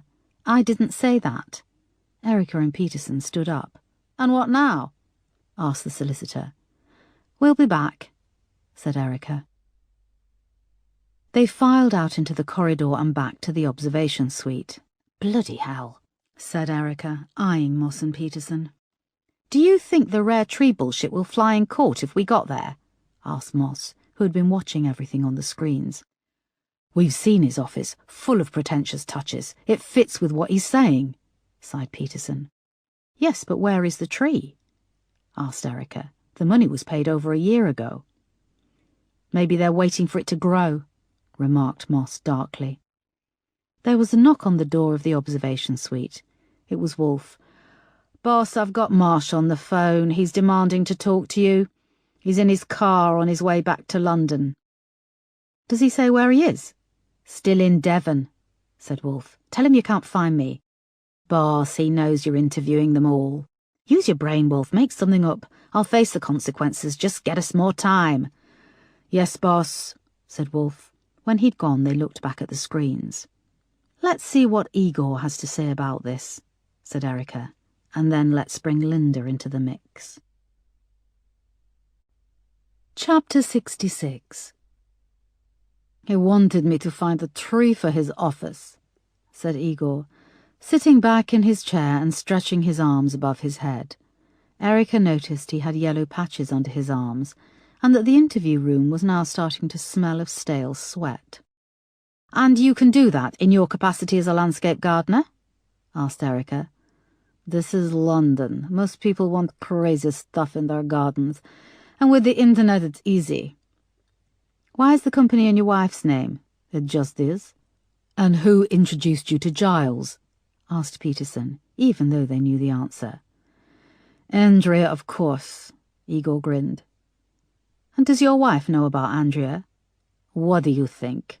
Did she know about your relationship with Barbara Kardosheva? My wife is a good woman. What does that mean? She knows when to keep her mouth shut? Looks the other way? Does she know you are involved in the trafficking of young Eastern European girls to London? That you pick them up at Victoria Coach Station? Asked Erica. My client doesn't have to answer these questions. This is mere speculation. You have no evidence, interrupted the solicitor.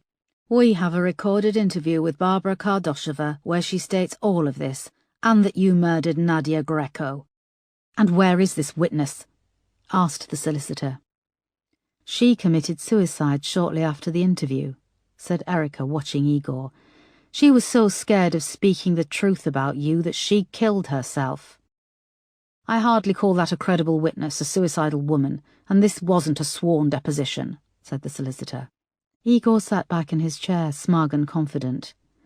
Igor's solicitor continued. Whilst you have been flitting between interview rooms, I took the opportunity to review the trial documents in question. What you claim is nothing more than that, a claim. Great swathes of the trial records have been redacted. From a legal standpoint, they don't exist. You realise that very soon you are going to have to charge my client. Time is ticking, Miss Foster. It's DCI, Foster, said Erica, trying to hide her frustration. She added that she was suspending the interview, and after reading out the timestamp for the tape, she and Peterson left.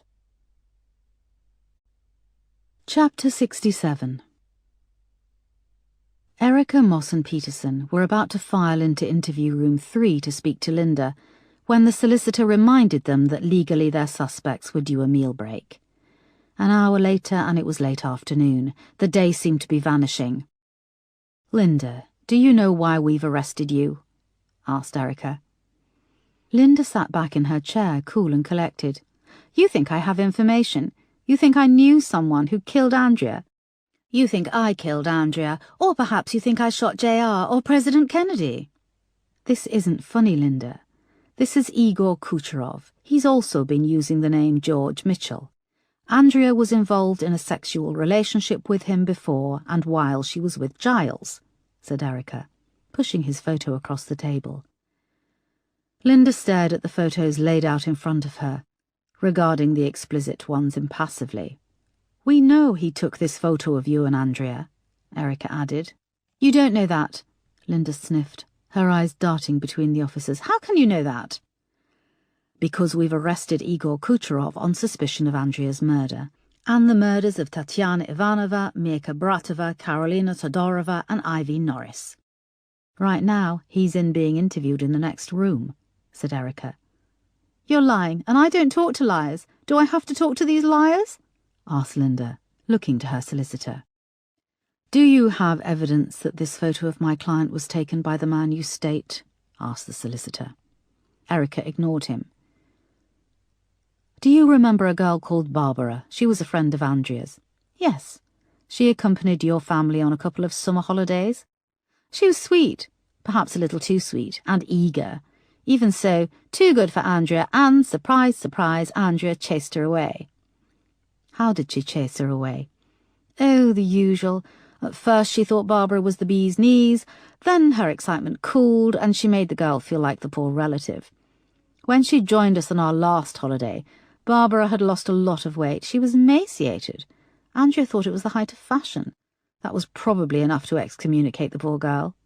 Did Andrea say where Barbara went? She just said she moved away. Why? Asked Linda, narrowing her eyes. Erica explained Barbara's connection to Igor, and that she had been sexually involved with Igor at the same time as Andrea. May I remind you that this information has been redacted, said the solicitor. The fact that Barbara was in a sexual relationship with Igor Kucherov, and that she went into the witness protection scheme and committed suicide is not redacted, said Erica. She noticed that Linda was shaking, her eyes filling with tears which spilled down her cheeks. How did she do it? Asked Linda. She hung herself. She was terrified. So now do you see how important it is that we find out the truth about Igor Kucherov? He is linked directly to Andrea. Linda wiped away her tears. I met him a couple of times at a club in Kensington and a pub in Chiswick. As I've said before, Andrea got loads of male attention, and she was always stringing them along. Andrea used men like tampons. She was happy to have them up her for a short time, but then she flushed them away. There was a silence. The solicitor couldn't hide his distaste. Erica opened a folder, took the note she'd received and placed it in front of Linda. What can you tell me about this? Asked Erica, watching Linda's face. It's the same note you showed me before, when you came by the florist. She looked up at Erica. It was sent to you? Yes. You can see that as well as being personal to me, it taunts the police about the death of Andrea and the other murder victims. And why are you showing me? Asked Linda icily. Linda, we've seen your record. You've made it quite a habit, sending threatening mail. You've previously sent letters to Giles Osborne and others. Teachers, a doctor, Andrea's friends. You even sent letters to Barbara. She spoke of it in her interview, which we have on record. Again, DCI Foster, this is all circumstantial, said the solicitor. You are crudely attempting to connect the dots and trying to trick my client into talking. She won't. Well, she can talk, or her silence can be just as damning. Linda, it's you, your father, Giles, Barbara, Igor. You are all connected. We have your laptop, and the hard drive is being searched. We've seized computers from your father and Giles. It's only a matter of time before we link it all together. Talk to me, Linda. I can help you. No, I won't, said Linda, sitting back in her chair. She picked some fluff from her jumper and then regarded the officers. She now seemed in full control of her emotions. Erica could badly hide her frustration. You like cats? Asked Peterson. Oh dear, we are desperate, aren't we? Linda smiled flirtatiously. Mr. Lloyd, should I go ahead and answer that? I wouldn't want to implicate myself in a cat scandal, too. The solicitor rolled his eyes and nodded. Yes, D.I. Peterson, I like cats. Do you have a cat? Not right now, she said stiffly. Do you have any other relevant questions? Asked Mr. Lloyd.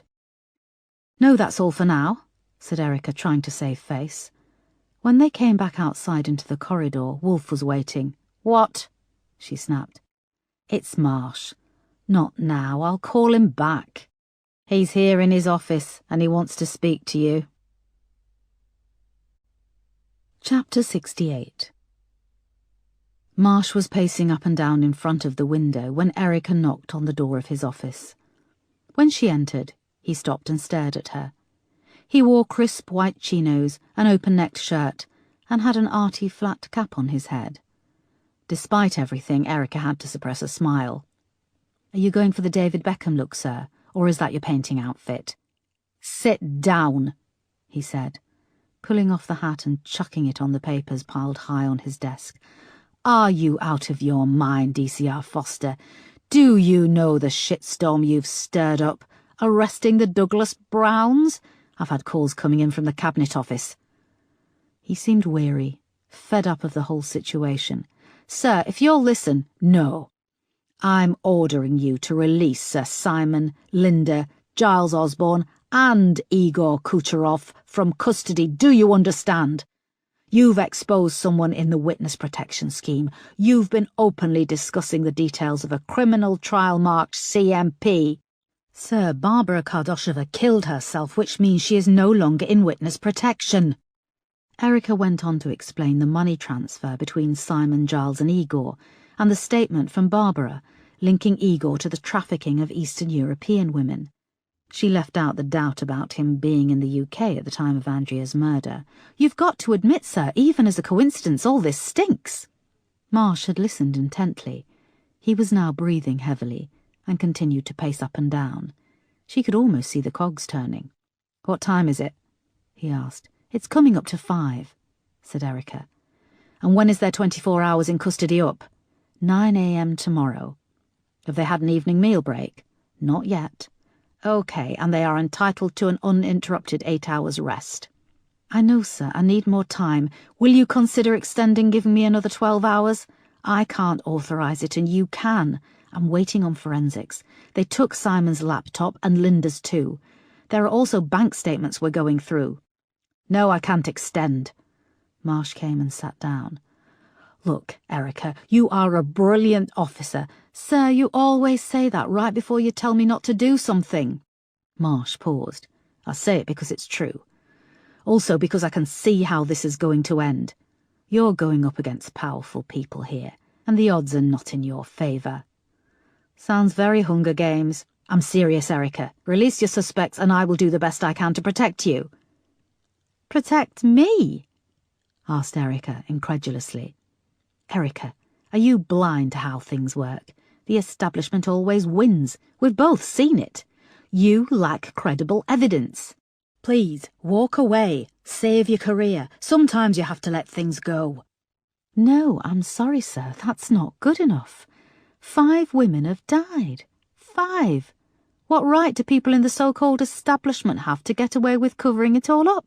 So they can make more money, keep hold of their cosy lives? You know what will happen, don't you? You could lose your badge, your reputation.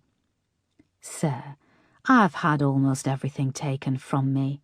Mark, a life I loved up north surrounded by friends, a place I can call home.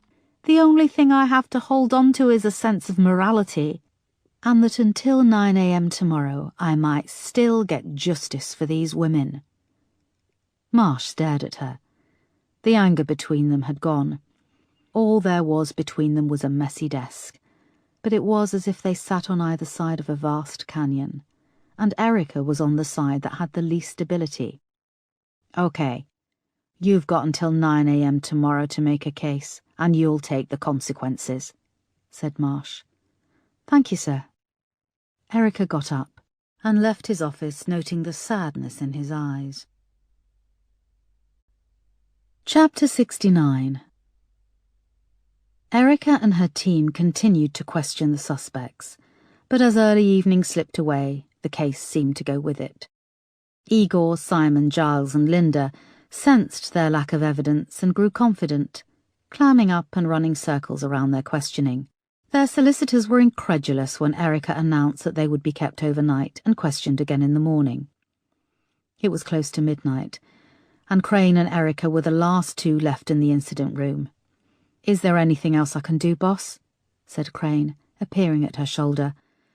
"We're still waiting on the airport CCTV on Igor Kucherov. I don't think anything will come through for the next few hours." Erica was reviewing the details of the case, going back to Andrea's abduction. Her computer screen blurred in front of her. "No, go home and get some rest," she said. "You too. Are you back at your flat?" "No, the Met has sprung for a hotel room until I get sorted." "Where are you?"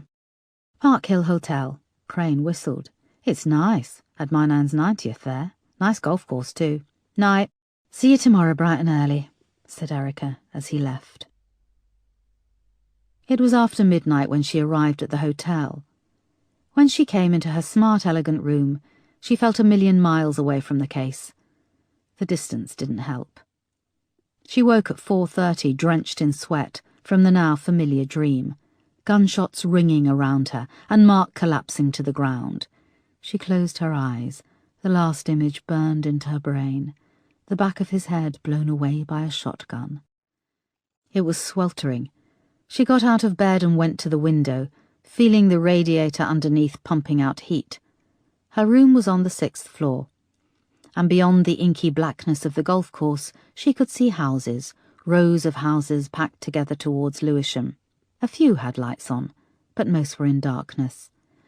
The window only opened 2 inches. An anti-suicide lock stopped it. "I just want cold air," she said. "I'm not going to kill myself." Erica dressed and came downstairs to the large plush lobby, which was empty save for a bleary-eyed receptionist. He looked up from playing solitaire and gave her a nod. She relished the sensation as she hit the freezing air outside. There was a row of benches along the front of the building. She chose the first and pulled a cigarette from the packet, lighting up and exhaling a stream of smoke into the night sky. She shivered, shaking the dream off her, and forced her thoughts back to the investigation. Maybe this would be that case, the one that got away. Every police officer was haunted by an unsolved case. She flicked her ash on the gravel, and there was a meow as a large black cat appeared from under the bench and rubbed itself against her legs. "Hello," she said, leaning down to stroke it. The cat purred and strutted off to a couple of little dishes under one of the bay windows. It lapped at some water and then sniffed the bowl next to it, which was empty. Linda Douglas Brown came to the front of Erica's mind. Linda the cat lady. So much evidence linked back to her. Linda was supposed to meet Andrea that night at the cinema, but didn't. She'd watched the film with David. They knew that much. But what had happened afterwards? Linda and her obsession with cats. What did she know about Linda? Was she a victim in life? She was obviously not a favourite with her family. She was bitter and envious. She could have killed Andrea. But what about the other women? The prostitutes who had been involved with Igor? Linda knew of Igor. She'd met him. What if she also knew that Igor had killed the 3 prostitutes? She could have seized the opportunity to make Andrea's murder look like a copycat killing. Copycat. Linda the cat lady. It went round in Erica's mind. Yet Linda didn't have a cat. Peterson had asked her in the interview if she had a cat. She had answered him weirdly. Not right now. And a look had passed across her face. A strange look. Erica hadn't picked up on it at the time, but now it blared out at her. Erica went back up to her room, where she dressed quickly, and after passing the disinterested lad on reception for the 2nd time, she drove over to Lewisham Row Station. It was now just after 5 in the morning. She wasn't familiar with the night desk sergeant, but he signed out the keys to her for the Douglas Brown house. The roads were quiet as she drove over to Chiswick. The office buildings loomed tall and empty as she navigated her way through Elephant and Castle, crossing the Thames at Blackfriars Bridge, and then following the river along the embankment. The view of the river was dimmed by a low fog, which turned blue as the dawn broke. Erica placed a call to Moss, but she got her answering machine. "Hi, it's Erica. It's coming up to 5:30. I'm just on my way over to the Douglas Brown house. Something is bugging me about Linda. I want to take a look at her bedroom. If I'm not back by 7, interview her again and get Peterson to lead. She seems to have taken a shine to him. Get her talking about cats. I know it sounds mad, but I think there's something there. I can't put my finger on it. She's cat crazy, but she doesn't have a cat." Her phone gave 3 bleeps and then cut off. "Shit," Erica cried, looking down at her dead phone. She'd barely been back at the hotel long enough to charge it. She arrived on Chiswick High Road. She tucked her phone in her pocket and parked on one of the back streets, realising she would have to be quick and would need to travel back on the Underground to have any hope of making it to the station before the 24 hours expired. Chapter 70. The Douglas Brown house sat resplendent at the end of the cul-de-sac, dominating the street like a polished buttery block. Mist hung in the air, and the street lights blinked off as she reached the house. The front gate was well-oiled and opened soundlessly. The bay windows stared back at her blankly. She went to the front door and pressed the bell, hearing it ring deep from within the house. A moment passed, then she started to try the bunch of keys in the front lock. The 3rd key she tried opened the door. She listened for a moment and then came inside, closing the door behind her. She made for the hallway, past the grandfather clock with its swinging pendulum, and into the vast steel and granite kitchen. It was still and immaculate. Copper pots hung from a frame above a large granite island, and the back wall was floor-to-ceiling glass. Beyond, she could see the landscaped garden. A blackbird landed on the smooth grass, but seeing Erica move inside, it took flight. Erica came back out and climbed the sweeping staircase up to the 2nd floor, moving past smart, neutral guest rooms, a marble bathroom, until at the end of the corridor at the back of the house Erica found Linda's room. The door was closed, with a small sign saying, "Welcome to Linda's bedroom. Please knock before entering." Under it, and almost obliterated with crossings out, was written, "'Cause I might not be wearing any knickers." Erica couldn't help but smile, and thought it must have been David. Little brothers like to tease. She opened the door and went inside. Chapter 71. "I've had a message from the boss," said Moss, when she came into the incident room. Peterson had arrived at the same time, bringing in a tray of coffee. He was handing them out to the officers, who were arriving bleary-eyed and taking off their coats. "She wants us to go ahead and bring Linda back first for questioning." "Has her solicitor showed up yet?" asked Peterson. "Yeah, I saw him in reception. He doesn't look happy, being pulled in at this ungodly hour." "Oh, well, it will all be over by 9, said P.C. Singh, coming up and going to grab the last coffee. "Sorry, I need that one," snapped Moss. "Go and get one from the machine." "That was a bit harsh," said Peterson when Singh had walked off. "She made it sound like we're just clock-watching until 9 a.m, like it's a formality." "Isn't it?" asked Peterson awkwardly. "No," said Moss pointedly. "Now listen, the boss has had an idea." Chapter 72. Linda's bedroom was small and gloomy.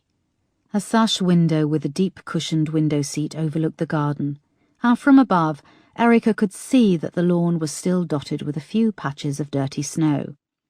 A heavy dark wardrobe stood beside the window. The door creaked as Erica opened it. On one side hung a selection of dark, voluminous skirts. Next to these was a block of crisply ironed white blouses, some with lacework on the collar, and the rest of the wardrobe was taken up by a huge selection of cat jumpers, all thick and heavy. At the bottom of the wardrobe was a jumble of court shoes, some sensible sandals, a pair of powder blue running shoes, a dusty pair of ice skates, and a pink thigh-master. A single bed with a dark wood frame was tucked in the corner against the back wall, and above its curved wooden headboard was a thick metal crucifix. A line of toy cats sat guard on the neatly made patchwork bedspread. They were arranged in descending height order. Their Disney-esque eyes looked heartbreakingly optimistic amongst the sad gloom. Erica paused for a moment to consider that Linda had made her bed and arranged the cats before she was hauled into a police car. On the bedside table was a small Tiffany-style lamp and a little curved plastic box containing a clear plastic bite guard. There was also a small picture in a frame taken a few years back, of Linda sitting on a swing chair in the garden with a beautiful black cat on her lap. It had white fur on its paws. Erica picked up the frame and turned it over, unhooking the metal clasps and pulling off the cardboard backing. On the back of the photo, in a neat hand, was written, "My darling boy, Boots, and me." Erica held on to the photo as she carried on looking around. An old-fashioned secretary desk in matching dark wood was against the wall at the end of the bed. It was filled with pens and a girly stationery set. A large square in the dust showed where the police had removed Linda's laptop. A dressing table between the window and the secretary desk held the bare minimum of makeup, a large pot of E45 cream and a bag of cotton wool balls. A brush lay on its side, and strands of Linda's mousy hair caught the light from the window. Beside the door was a large bookcase, crammed with novels by Jackie Collins and Judith Krantz, and scores of historical romance novels.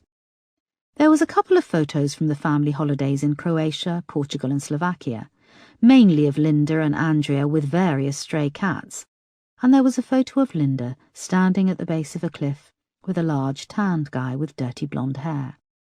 Linda wore climbing gear and a red plastic hard hat. She was grinning so hard that the chin strap cut into her shiny tanned face. There was nothing written on the back of the photo. On the wall beside the door was a large pinboard with a photo collage. The photos were pinned overlapping and were all of Boots, the beautiful black cat with the white paws. Linda sat astride a bike with a wicker basket where Boots perched on a blanket. Linda on a swing in the garden with Boots on her lap. Andrea and Linda eating breakfast in the kitchen. Boots sprawled on his back across the middle of the breakfast bar, holding a piece of toast in his white paws. Linda and Andrea's heads were thrown back, laughing. There was a picture of Boots on Simon's desk, lounging on a pile of paperwork. Despite him being in the middle of something, he had allowed Linda to take a photo of his work being disrupted. Erica began to remove the pins and take away the photos. In several of the photos where they overlapped, a figure had either been cut out or the end of the photo had been snipped off unevenly. Scanning the photos of family gatherings, Erica realized who the missing person was. Chapter 73. Linda looked drained when Peterson entered the interview room. Her hair was tousled, and she didn't look like she'd got much sleep in her cell. The solicitor finished polishing his glasses and put them back on. "Here, I got you a coffee, Linda," said Peterson, sitting opposite and pushing the takeaway cup towards her. The solicitor saw Peterson had a coffee of his own, and looked annoyed that he hadn't been included.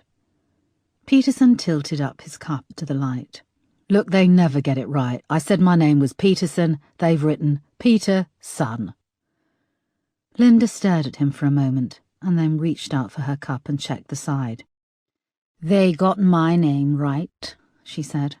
She turned the cup and her face broke into a smile. "Oh, and they drew a little cat, look." She twisted the cup round so Peterson could see. "I thought you'd like that." Peterson grinned. Linda's eyes narrowed. "I see what you're doing," she said. She sat back and pushed the cup away. "I'm not that easy." "I never thought you were," said Peterson. He read out his name and the time, and the interview tape started recording. "Linda, you said yesterday you didn't have a cat." "No, I don't," she said, cautiously sipping at her coffee. "Did you?" "Yes, I did," she said softly. "His name was Boots." "Boots?" "Yes, he was black, but he had 4 white paws, like he was wearing boots." The minutes ticked by, and Linda became quite animated, talking about Boots. She was just telling Peterson about how Boots used to sleep under the covers with her, with his head on her pillow, when the solicitor interrupted.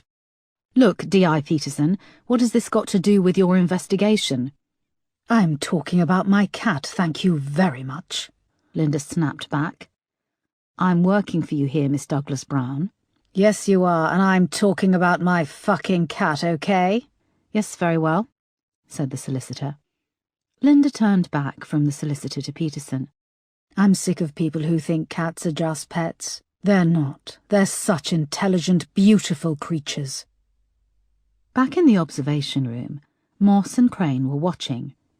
"Keep her talking about Boots," said Moss into a microphone. Inside the interview room, her voice came quietly through the earpiece Peterson wore. "Did Boots have a middle name? I had a dog called Barnaby Clive," said Peterson. "No, he was Boots Douglas Brown, that was quite enough. I wish I had a middle name, or even a nicer name than just boring old Linda." "I don't know, I like the name Linda," said Peterson.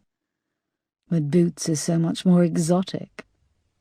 "And what happened to Boots? I take it she's not still with us?" asked Peterson. Boots was a he.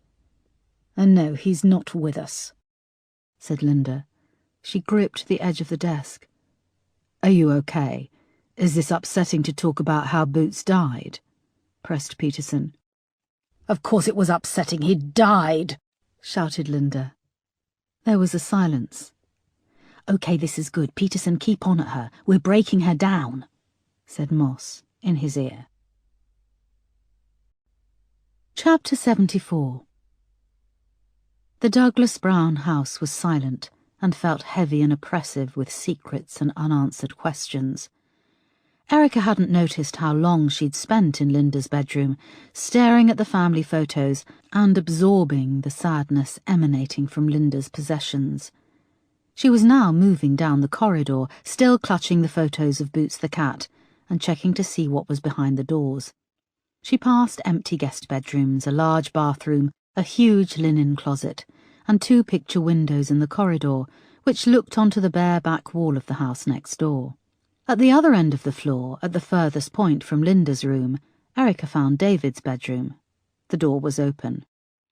In comparison to Linda's, it was stylish and bright, with a large metal-framed double bed and a long mirrored wardrobe. A poster of Che Guevara was framed on one wall, next to a Pirelli calendar, showcasing a beautiful blonde for January, her arms crossed over her bare chest.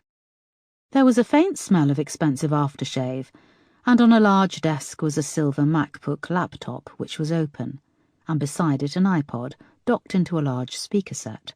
On the wall above was a rack with 6 pairs of Skullcandy headphones in assorted bright colours. Erica spied a phone charger snaking out from behind the desk, and she pulled out her iPhone and hooked it up. A few moments passed, and when she saw it starting to charge, she switched it on. She went to the open MacBook and brushed her fingers over the trackpad. The screen lit up, showing that a password had to be entered. Large black and white prints of Battersea Power Station, the National Theatre, and Billingsgate Fish Market adorned the remaining wall space. A large set of shelves was stuffed with books on architecture, ranging from paperback guides to enormous coffee table photo books. As Erica glanced along the bookshelves, a bright blue cover caught her eye. Swimming London, London's 50 Greatest Swimming Spots. Erica pulled the book out and began to leaf through photos of swimming pools and lidos in London. A creeping feeling began to emerge from the pit of her stomach. Chapter 75. Back at Lewisham Row, Moss and Crane were watching the interview unfold on the video screens. Peterson was listening as Linda talked about Boots, her beloved cat. There was a knock, and Wolfe put his head around the door. "This just came through for DCI Foster," said Wolfe. He handed Moss a piece of paper. She scanned it quickly. "This is from Linda Douglas Brown's private Harley Street physician. He states she is mentally unfit to be questioned by the police." "Geez, what are we dealing with here?" said Crane. "Who brought this in?" asked Moss. Diana Douglas Brown. She's shown up with another lawyer, said Wolfe. You need to stop this interview.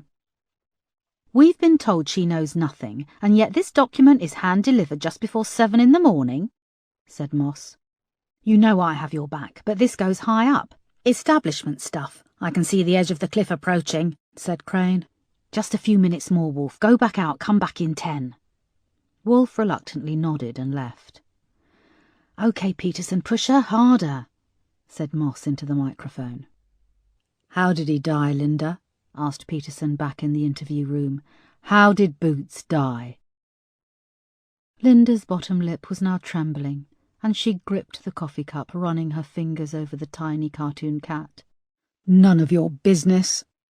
Were your family upset when Boots passed? Yes. Andrea and David, they must have been younger too. Of course they were younger. Andrea was upset, but David... Linda's face clouded over. She bit down hard on her lip. What about David? Asked Peterson. Nothing, he was upset too, said Linda flatly. You don't look too convinced. Was David upset or wasn't he, Linda? She started to breathe fast, sucking in air and blowing it out, almost hyperventilating. He was upset too, said Linda, her eyes wide, looking at the floor. David was upset? Pushed Peterson. I just said he was. He was fucking upset, shouted Linda. I think this is getting... started the solicitor, but Peterson went on. David's away at a stag party, isn't he, Linda? Yes, I was surprised at how hard it was to let him go, she said. She froze and frowned. He's only gone for a few days, hasn't he? Asked Peterson. Linda was now crying, tears pouring down her cheeks. It's okay. He's coming back, Linda. David is coming back, said Peterson. Linda was now gripping the desk and her face was red, her mouth curled up. My client is... started the solicitor. I don't want him back, Linda hissed.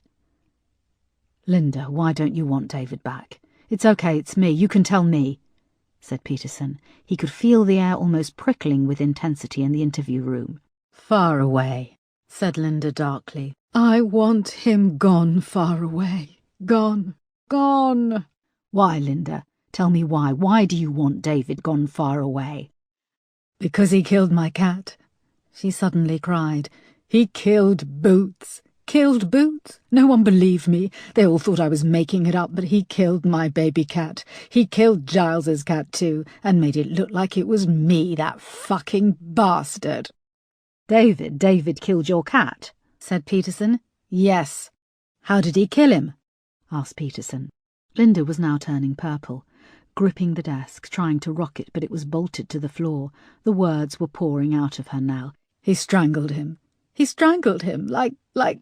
Linda bit down on her lip so hard that a spot of blood oozed out. Like who, Linda? Like those girls, she finished in a tortured whisper. Chapter 76. Erica's hands were shaking as she began to leaf through the book in David's bedroom. As she flicked through the pages, her heart pounded faster. She saw a section for the Serpentine Lido, another for Brockwell Lido, Hampstead Heath Ponds, the Serpentine Lido, all of the murder scenes, apart from the Horniman Museum. In each section, notes had been written around the photos and text in a manic hand. On some pages, the notes filled all of the blank space around the photos, noting where the entrances and exits were, whether there were CCTV cameras, what the opening times were of each location, where the best place was to take a car and conceal it nearby. Then Erica reached a double-page map in the back, where all the locations had been marked out and circled. It was identical to the map in the incident room. Erica dropped the book with a thud, and went to the desk where her phone was now switched on and charging.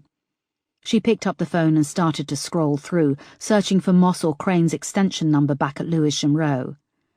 Then she sensed movement and a shadow behind her. A hand closed over hers, ripping the phone from her grasp. Chapter 77. Chief Superintendent Marsh had entered the observation suite just as Linda had broken down, revealing David as the killer. He watched with Moss and Crane in horrified silence as Linda lost control. She was raging, pulling at her hair, her face red, spittle flying from her mouth. David killed Boots in front of me. He strangled him. No one believed me when I said he did it. No one. They all thought I was lying. That I did it. You said David killed girls. Which girls? Asked Peterson. Girls. The type you pay for. He spent so much on those girls. What do you mean, spent so much? Money, you fucking idiot, roared Linda. And not his own money. Oh, no, Daddy paid it off. Daddy paid it off, but wouldn't buy me a new cat. Because they said I'd lied about David killing him. They believed him over me, a fucking murderer. Am I worth less than a murderer? Am I? Daddy was happy to spend thousands. Why did he have to spend thousands, Linda? Who did he give the thousands to? Asked Peterson. To Igor, Andrea's fucking fuck buddy, for the girls. And your father paid him off? Asked Peterson. He gave Giles the money to pay him off, and he's given David money to leave the country. All that money, and he wouldn't buy me a little kitten. Linda tilted her head back and brought it crashing down on the tabletop. She lifted it and brought it crashing down again. "Stop, stop!" cried Peterson. The solicitor had now retreated to the corner of the room. Peterson went to the wall and triggered the panic alarm. It blared out around the station. He turned and looked up at the camera. "I need help in here now." "Where's DCI Foster?" asked Marsh, back in the observation suite. Moss paused, the colour draining from her face. "Jesus, she's gone to the Douglas Brown house." Chapter 78. Erica spun round and found herself face to face with David, who was standing across from her in his bedroom. He was dressed in a green sweater, a dark body warmer and jeans. He pulled the SIM card from her phone and broke it in two with a small snap. He dropped the handset, and there was a cracking, splintering sound as he ground it into the carpet with the heel of his boot. Erica regarded David's face. It was as if his mask of youth and attractive confidence had fallen away. His nostrils flared, his eyes blazed. He looked evil. She could see it all so clearly now. She had been so stupid. "I thought you were away, David," said Erica. "I will be away, on a stag weekend." Erica looked down at the book. It lay on the carpet, its pages open to the map of London. "It's not marked in the book, but you killed Andrea too, didn't you?" said Erica evenly. "Yes, I did. Pity, really, she was much more fun than Linda," said David. "I can see what you're thinking. Why Andrea and not Linda?" "Is that what you're thinking, David?" "No. Linda has proved to be an asset. She'll take the rap for Andrea's murder. Igor Kucherov will go down for the whores. They were his whores, after all. And Ivy Norris, well, that piece of trash belonged in the ground." "Can you hear yourself?" "Yes, I can," sneered David. "Why did you do it?" David shrugged. "You can just shrug it off? That I don't believe," said Erica. "Believe it," he hissed. "You think you can analyze me, rationalize what I did, why I killed? I did it because I can." "But you can't, David. You won't get away with it. There will be consequences." "You wouldn't know what it's like to grow up privileged and powerful. It's intoxicating, watching how people defer to you and to your parents. Power reeks from your pores, and it infects people around you. Power corrupts, envelops, entices. The more powerful my father becomes, the more he fears losing it." "So he knew you killed Mirka, Tatiana, Karolina?" "Of course. Not that he was thrilled. But they were East European girls. They all think they can suck and fuck their way to greatness." "What about Andrea? She was your sister, your father's favourite." "She was threatening to tell Mother. She said she was going to go to the fucking press, stupid girl. First lesson of life in the establishment, keep your mouth shut, or someone will shut it for you permanently. I can't believe your father was willing to cover even that up, to let it go that you killed his beloved daughter." Shut up, you don't know what you're talking about. He fears a fall from grace more than anything else. He fears that the other wolves will descend and tear him apart. Fear is more powerful than love. He found himself with the choice to save Linda or me. Linda's halfway to being off a fucking rocker anyway, and she hated Andrea so much she probably would have done it herself. Linda wouldn't have killed Andrea, said Erica. You're sticking up for her now? Jesus. Well, I suppose most people feel pity for her when they've paid a visit to her bedroom. You know, when my friends used to come for sleepovers, we'd find her little cat and lock it in one of the huge petty cash tins from my father's office. We'd make her do all sorts to get the key back. Erica forced herself to keep eye contact with David. Boots, that was her cat. Yes, dear old Boots. Linda used to go into terrible rages when she didn't get her way. I used one of those to dispose of Boots. Strangulation, in case you were curious. Have you ever tried to strangle a cat? No.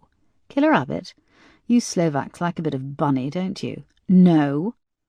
It's the claws with cats. They go ballistic. They put up an admirable fight for survival. Your parents are intelligent people. They must have known it was you who killed the cat, said Erica. That's the problem when you delegate your child's upbringing. Hiring nannies, you just play a walk-on role. You see the children before bath time, an hour here and there. Don't come too close, darling. I'm just up for the evening out. Your child becomes a bunch of statistics. He got an A in maths. He can play Fiora Lise on the piano. Let's get him a polo pony so we can mix with the polo set. David seemed to drift off for a moment and then came back to the room. Anyway, I take it your questioning of all concerned has been fruitless. My father has made their silence very lucrative, and Linda will take the rap for killing Andrea. I made her promise. Why would she promise? I said that if she did, she could have another cat and not have to live in fear of me disposing of it. You can't be serious, said Erica. I am. She'll plead insanity, end up in some expensive clinical facility for a few years. My father will probably bung some orderly a few quid to poke her in that aching place between her thighs. They might even let her have a cat. She'll give a little pussy to get a little pussy. David started to laugh. It was high-pitched, unhinged. Erica took the opportunity and made a dash for the bedroom door, but David was quicker. He grabbed her, his hands encircled her neck, and he slammed her into the bookcase, knocking the air from her lungs. But this time she was ready for him. She brought her arm up and punched him in the nose with the heel of her hand. There was a satisfying crack as the cartilage snapped, and his grip loosened. Erica managed to push him away and made for the door, but he caught her arm just before she was through and wheeled her back round. She slammed into the desk and he was on her again. Blood was now gushing down his chin, and a look of pure rage contorted his face. Erica kicked and flailed, all the while gasping and trying to force air back into her winded lungs. She thrashed under his grip, but he held on, trying to control her arms climbing on top of her. He successfully pinned one of her arms down using his knee. With her free hand she scrabbled around on the desk and grabbed a smooth paperweight and smashed it against his ear. He lost grip on her, and she managed to scramble from under him, again making for the door, but he recovered quickly, throwing out one of his long legs and tripping her up. She fell, and he loomed over her, his face now a mess of blood, coating his teeth as he gave a manic grin. She fought, scratching and kicking, fighting like an animal to get out from under him, but he pinned her down. Lifting his arm, he punched her in the face once, twice. When he struck her the third time, Erica felt one of her teeth hit the back of her throat, and then everything went black. Chapter 79. Sir, DCI Foster switched on her phone half an hour ago. The signal came from the Douglas Brown house, said Peterson. The incident room was now up and running with a full-scale manhunt for David Douglas Brown. I want a team of officers sent over to the house now. I want a full-arm search conducted. Close off a 5-mile radius around the house. Put out an arrest warrant on David Douglas Brown. Circulate his photo. Sir, we were told by Simon and Diana Douglas Brown that David had left the country and was attending a stag party in Prague. Passport and immigration show he's still here. He never left the country, said Crane. I want him found, now, and fast. DCI Foster could be in danger, said Marsh. And get Simon Douglas Brown out of his bloody cell and stick him in an interview room. Of course you realise all this is inadmissible, said Simon 20 minutes later when Marsh had outlined Linda's confession. My solicitor has informed me that you were faxed a statement from Linda's physician to show that basically anything that comes out of her mouth is inadmissible. She's gaga, always has been. As for David, he changed his plans without telling me, no crime in that. They must have moved the stag party. Simon rose from his seat in the interview room. Now, I will be calling Assistant Commissioner Oakley later, where I'll be recommending that— Shut your mouth, Simon, said Marsh. I beg your pardon, said Simon. Shut your mouth and sit down. You are still detained under caution, and I'm not finished with you yet. Sit down. Simon looked shocked and slowly sank back into his chair. Now, an arrest warrant is out for your son, who we believe is responsible for the deaths of 5 women, including your own daughter. Simon was silent. We've also discovered that the phone Andrea lost and claimed on insurance was in your name. Andrea lied that it had been stolen, and we have the handset as evidence. Marsh opened an envelope and dropped the plastic-wrapped cracked handset on the table. So I see it like this. At best you'll be done for insurance fraud. And you know how hard the government has lobbied for this. It could mean prison time, and as well as you being a very unpopular boy in prison, it will no doubt open the floodgates to all kinds of people with grievances towards you. Journalists, politicians. Add into the mix that your own son killed your daughter, and you knowingly told him to skip the country while stitching up your other daughter. All right, shouted Simon. All right, I'll tell you.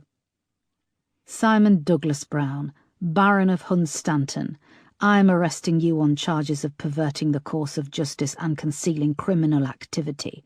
We also suspect that you used your position of power to influence the outcome of 1 or more Crown prosecution trials. OK, start talking and fast, said Marsh. Chapter 80.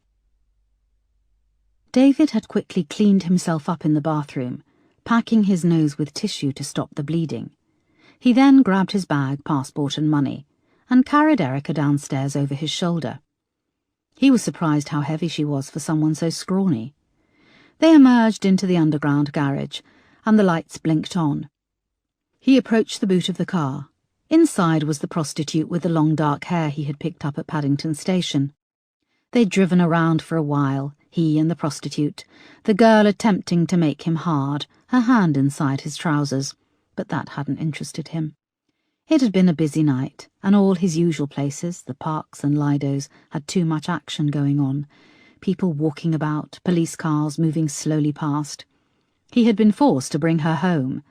She had been so excited when he'd driven up to his parents' house, checking her face in the small mirror above the passenger seat, as if she hadn't been hired to fuck. She seemed to think she might be introduced to his parents. He wondered if she'd watched Pretty Woman too many times. He'd laughed when he thought this, and she'd joined in. Stupid bitch. Once they were in the underground garage, and they were out of the car, he slammed her face into the concrete wall.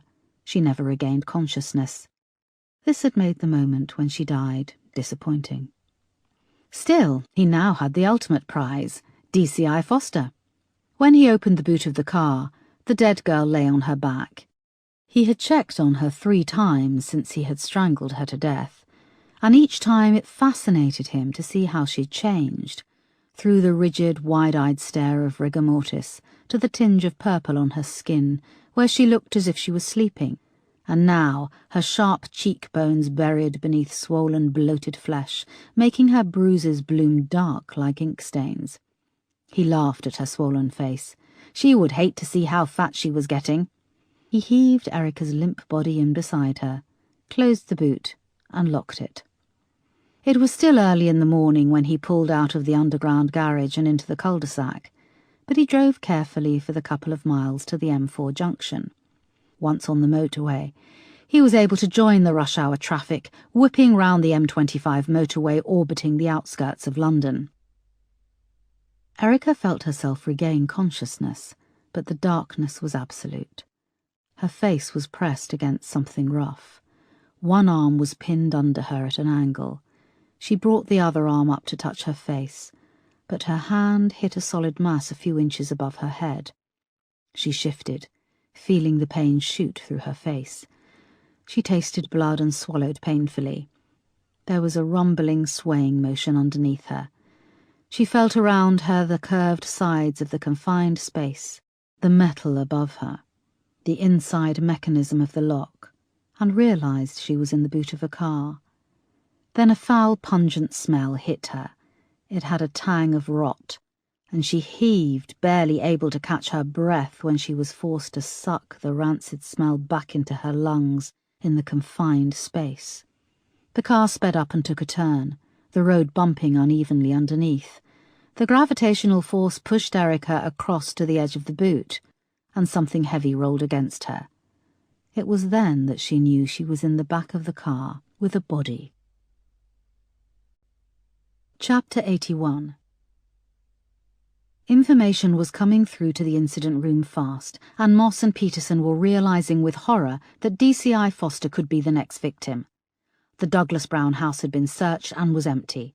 Erica's car had been found parked 2 streets away, and the number plate for David's car had been photographed leaving the west section of London's congestion charge zone.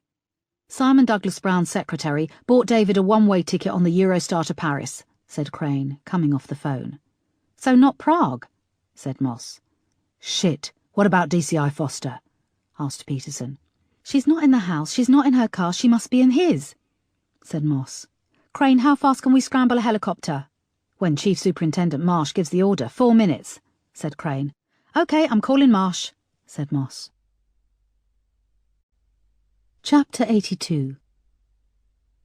The junction sign for Ebbsfleet International train station loomed above, and David indicated and took the exit off the M25, slowing as he hit the ramp, which curved round and changed to a single-lane carriageway. The A2 was busy with cars, but they peeled off at the turning for the Blue Water shopping centre, its futuristic glass spires emerging from where it sat deep in an old chalk quarry. David drove on, speeding past empty industrial wasteland, grass, and the occasional tree dotting the scrubland. He slowed when he saw the lay-by up ahead, and then turned off. He came to a halt, and had to get out of the car to unhook a chain which hung across a small dirt track. Erica had struggled to control the fear climbing her throat, the fear of being boxed in with a dead girl, and of what would happen when they reached their destination. She had forced herself to check for signs of life, and during this had discovered the body was that of a girl with long hair, whose life had long since left her. Her eyes had adjusted to the dark, and she could make out 2 tiny pinpricks of light next to the inside of the locking mechanism. She had run her hands over it, slowly at first, feeling its sharp, greasy contours for a weakness, a way of prizing it open. The car had lurched and the body had rolled against her again, and for a brief moment she'd panicked, clawing at the lock and breaking 2 of her fingernails below the quick. The pain had pulled her away from the brink of losing it, and she'd forced herself to think, to remain calm, to survive. She'd found a small hole in the carpeting underneath her, used to pull out the layer of carpet where underneath were kept the tools and spare wheel. She'd had to lie to one side on top of the dead girl to get the carpet up far enough to reach under where she'd found a wrench. She had it now in her grip. It was cold, but her hands were sweating. She felt the car come to a stop and braced herself. A door opened and weight shifted. Moments later the car lurched as David got back in. She heard a door close again. And then the car set off slowly, lurching from side to side, its suspension creaking. She felt the body beside her move, and the weight shifted so that it rolled onto her, the hair on its scalp pressing against the back of her head. She closed her eyes and tried to think, to focus on what she would do. David drove slowly along the bumpy track, which opened out to a vast, disused chalk quarry. In the centre was a deep pit filled with water. He came to a stop 20 yards from the edge and killed the engine. He got out of the car and walked to the edge. The quarry walls were smooth. Tufts of grass grew in patches, and a small tree emerged from a break in the rock. 50 feet below, the water was still, and the weak morning sunlight bounced off dim, blurry patches where the water was still frozen.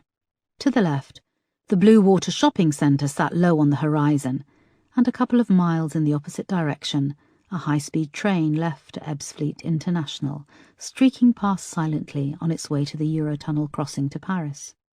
David checked his watch. There was just enough time. He removed his rucksack and placed it on the ground a few feet from the car. He opened the back passenger door and made sure the child lock was activated. He then grabbed the heavy steering wheel lock from the passenger footwell and moved round to the boot of the car. He listened for a moment, braced himself with the steering wheel lock, and then opened the boot. The stench was worse in the clean air of the quarry, and the putrid smell rose up, hitting him in the face. Both bodies were still.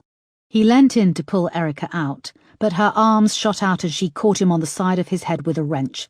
He staggered back for a moment, seeing stars, but as she started to climb from the boot, he swung the steering lock round and hit her on the side of her left knee. She collapsed onto the ground, groaning. He did the same to her right knee. She cried out again. David grabbed her and dragged her round to the rear passenger seat. "Don't fight me," he said. "David, it doesn't have to end like this," gasped Erica through the pain, seeing the vast expanse of water stretching out below them. She couldn't move her legs, and one of her arms was dead from being pinned under her in the car. Her head was still woozy where she had been hit, and she was fighting to think. Her head struck the doorframe as David hauled her body into the car. The door slammed, and she looked around, seeing she was in the back, sitting behind the driver's seat. She caught sight of her face in the mirror. Her blonde hair was slick with blood on one side and plastered against her scalp. One eye was so blackened and swollen that it was closed. She tried the door beside her, but it wouldn't open. She leaned across, groaning in agony, and tried the other passenger door. It too wouldn't open. The front passenger door opened, sucking out the air which was replaced by the stench of death. David was carrying the body of the dead girl, looking more horrific than Erica had imagined. The girl had long dark hair, but her face was swollen with 2 black eyes and multiple cuts. Strands of hair had been pulled out from the side of her head. Erica looked down and saw strands of the girl's hair stuck to her own jacket. David shoved the girl into the front passenger seat, and her head flopped to one side.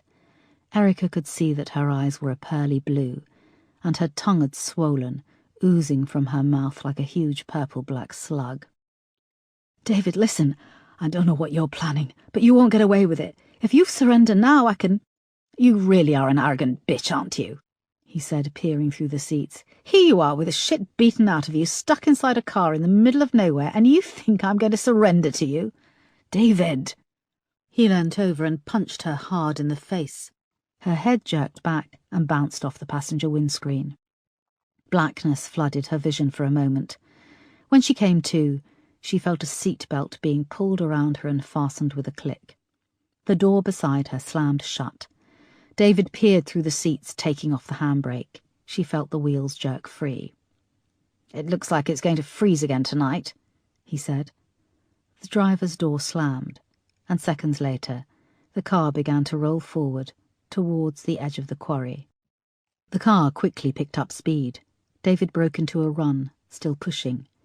He pulled back a few meters from the edge, and the car surged forward and vanished over the edge. Erica felt the wheels leave the edge of the quarry. The horizon seemed to fly upwards, and was replaced by bright blue hurtling towards the windscreen. David had strapped both her and the dead girl in, but the whiplash from the impact was excruciating nevertheless. The car was submerged in bright blue for a moment, and then righted itself and broke the surface, the interior blazing with natural light. Erica searched frantically for the seatbelt clasp, but it wouldn't open. The windows had been left open a few inches, and ice-cold water was surging inside, rapidly filling the car. Erica had expected to have time to react. She tried to open the door, but the child lock was still activated. Water flooded in the windows, and within seconds the freezing water rose to her chest. Panicking, Erica grabbed as deep a breath as she could, and the roaring sound from above ceased as she was submerged. The car began to sink at a terrifying rate, down, deeper and darker. The weight of the engine sent them into a head-on collision with the bottom of the quarry. The police helicopter reached the edge of the quarry as far below they saw David's car roll over the edge and hit the water. Moss and Peterson were in the helicopter with a police pilot. They had an open radio linked to the incident room in Lewisham Row, and backup vehicles and an ambulance were on their way. "Suspect is running," said Moss, training the gyroscope camera fixed to the bottom of the helicopter, beaming the images back to the incident room. "Put police on alert. Suspect is running from the scene north towards Ebbsfleet Station." "Shit, what if she's in that car? How far are the backup vehicles?" asked Peterson. "Backup vehicles are 4 or 5 minutes away," said Marsh over the radio. "DCI Foster must be in that car. Land, land, land!" yelled Moss into the radio. The helicopter descended fast. The white chalk of the quarry came rushing up towards them, and the helicopter had barely set down before Moss and Peterson jumped out, ducking under the spinning blades, holding their hands up against the flying dust. The seconds were racing past, and below bubbles were flooding up to the surface and rippling out into a large circle in the water. "You are authorized to shoot, but we want him brought in alive," they heard Marsh say on the radio. Peterson made for an access slope at the side of the quarry, running flat out to reach it. Moss followed, shouting into her radio. "We believe there is an officer in the car which went over the side and into the water. I repeat, an officer is trapped in the car underwater." 3 minutes away," came a voice. "Shit, we haven't got 3 minutes," cried Moss. The helicopter hovered above, flew over the lip of the quarry, and sank down until it was just above the spreading bubbles on the surface. Peterson was now at the water's edge, and without hesitation ripped off his jacket and gun and waded into the water, swimming out, his arms arcing from side to side. He reached the spot where the car had submerged and dived under. "Can you report? Suspect is on the run. Do we have backup at Ebbsfleet Station? I repeat, do we have backup? If he gets on the fucking train," came Marsh's voice over the radio. "Backup on its way and the station is being shut down," answered a voice. "Moss, report. Our visual shows Peterson is in the water." "Yes, sir. D.I. Peterson is under the water. I repeat, D.I. Peterson is under the water," said Moss into her radio. She was now standing at the water's edge. "Jesus," said Marsh. There was radio silence as the helicopter roared and hovered, pressing an oval shape into the water. Seconds ticked by. "Come on, please, come on," said Moss. She was about to wade in after Peterson when he broke the surface, holding Erica's limp body. The quarry above was suddenly filled with the screaming sirens of an ambulance, fire engine, and police support cars. Above the water, a safety line came down from the helicopter, and Peterson managed to hook it over both himself and Erica. He gave the thumbs up, and they were lifted out of the water, their feet skimming above, as they were half carried, half dragged over towards Moss at the edge. "DCI looks badly injured, and she appears unconscious," said Moss into her radio. "There's an access road to the left side where you've come in. We're down by the water. I repeat, DCI Foster looks unresponsive," cried Moss. Peterson and Erica reached the edge of the water, and the helicopter set them down. 4 paramedics raced down the slope to the water's edge. They unhooked Erica from the safety line and gently laid her on the ground.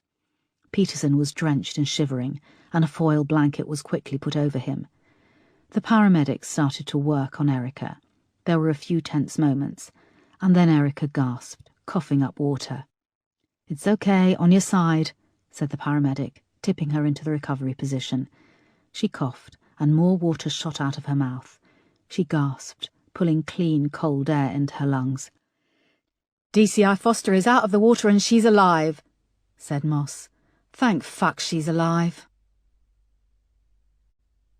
Chapter 83. There was a soft hissing sound and a rhythmic beep as Erica's vision slowly swam into focus. She was in a hospital room beside a window. The blinds were closed, and a soft nightlight filled the room. In the corner of her vision was another bed.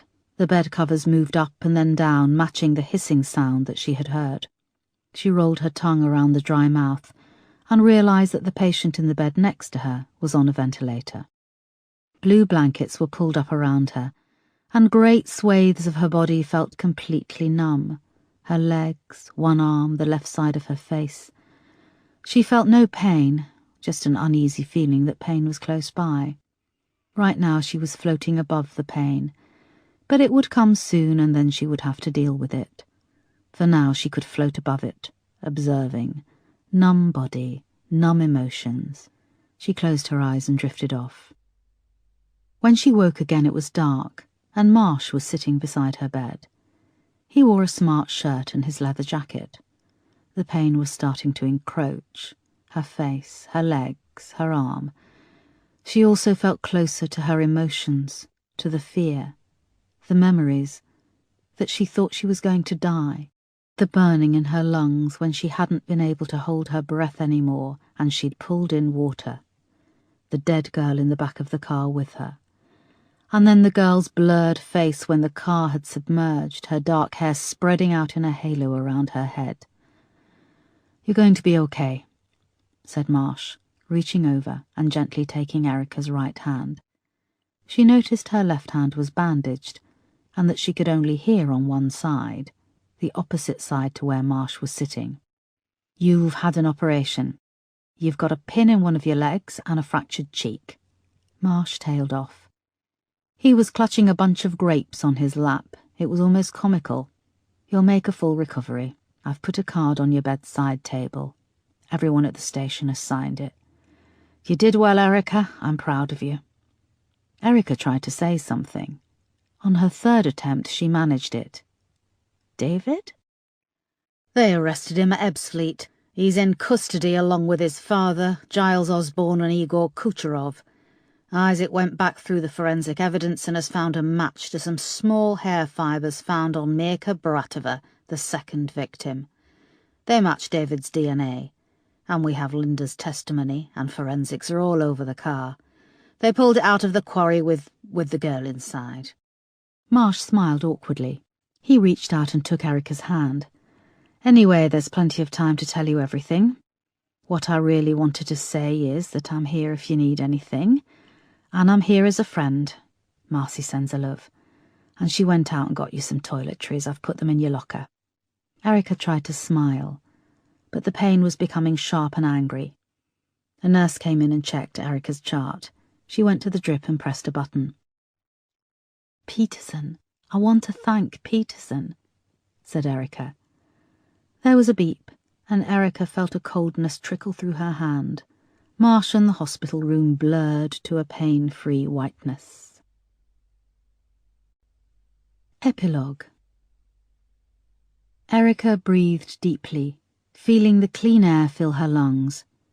Next to her, on the wooden bench, Edward did the same. It was a comfortable silence, as they stared out at the moors, which spread away in greens and browns. Clouds hung heavy in the distance, twirling into a knot of blue-black, which was heading their way. "There's a storm brewing," said Edward. "Just a minute longer. I love it here." "Even the grass is greener up north," said Erica. Edward laughed beside her. "Is that a metaphor, lass?" "No, it really is greener." She grinned. She pulled her eyes away from the beautiful view to Edward, who sat next to her, swaddled in his thick winter coat. A thin gravel path separated Mark's headstone from the bench where they sat. "I'm finding it easier to come here now," said Edward. "Once you get over being confronted with those letters in gold, his date of birth and the date when he, I come here a lot and I talk to him." Erica started to cry again. "I don't know where to start, what to say to him," she sobbed, searching her coat for a tissue. "Just start," said Edward, handing her a little pack of tissues. He tilted her face up to his. Her hair was starting to grow back at the patch on the side where she'd had a long row of stitches. "Okay," she said, pulling out a tissue and wiping her face. "Tell you what, I'll nip back, put the kettle on. You just talk. Of course, you'll feel like a lunatic at first, but there's no one about." He patted Erica on the shoulder and started off down the path. She watched as he walked away. He turned and smiled before picking his way cautiously through the graves and down to the village. She noticed how similar his gait and his movements were to Mark's. She turned back to the grave. "So, I solved 5 murders, and I narrowly escaped the murderer twice," she said. "But that's not what I came up here to tell you." Her phone rang in her pocket. She pulled it out. It was Moss. "Hello, boss. I thought it's been a couple of months and I'd give you a call." "Hello," said Erica. "Is it a bad time?" "No, well, I'm just at Mark's grave." "Oh, bugger, I'll call back." "No, I've been trying to talk to him. My father-in-law says I should talk to him. He says it helps. I just don't know what to say." "You could tell him that your murderer is going to trial in May. Did you see today's news? David Douglas Brown was declared fit to stand trial. They've also expelled Sir Simon from the Lords. And it looks like Igor Kucherov will be retried for the murder of Nadia Greco. We're just waiting on the CPS about Giles Osborne. I'm confident he'll be done for perverting the course of justice. You there, boss?" "Yes, and I did see. And Mark doesn't want to hear all that. If I was stuck laying 6 feet under, I'd want my loved ones to keep me up to date on current events." There was a silence. The wind rippled across the grass. The knot of black cloud was almost above her now. "Sorry, I'm being crass," said Moss. "No, you're being honest, which is far better. Did Peterson get my card?" "Yes, but you know him, the strong, silent type. He came to see you after in the hospital, but you were out of it." "I know he did." There was another silence. "So, when you back, boss?" "I don't know. Soon. Marsh has told me to take as long as I need. I'm going to stay up here with Edward for a bit." "Well, we're looking forward to you coming back, boss. You are coming back, aren't you?" "Yeah, I'm coming back," said Erica. "I'll call you." "Good. Well, enjoy yourself up there, and when you talk to Mark, say hi from me." "That's the weirdest request for passing on a hello," said Erica wryly. "I just wish I could have met him," said Moss. Erica came off the phone as thunder began to rumble overhead. She turned back to the grave and stared at the gold letters on the black granite. In memory of Mark Foster, 1st of August 1970 to 8th of July 2014. Loved and remembered always. "That's the toughest word, Mark," said Erica. "Always. I'll always be without you. I don't know how I can live without you, but I have to. To move on, I have to let you go at some point. I have to keep going, Mark. Keep working. Keep living my life. Most days I don't think I can go on without you, but I have to.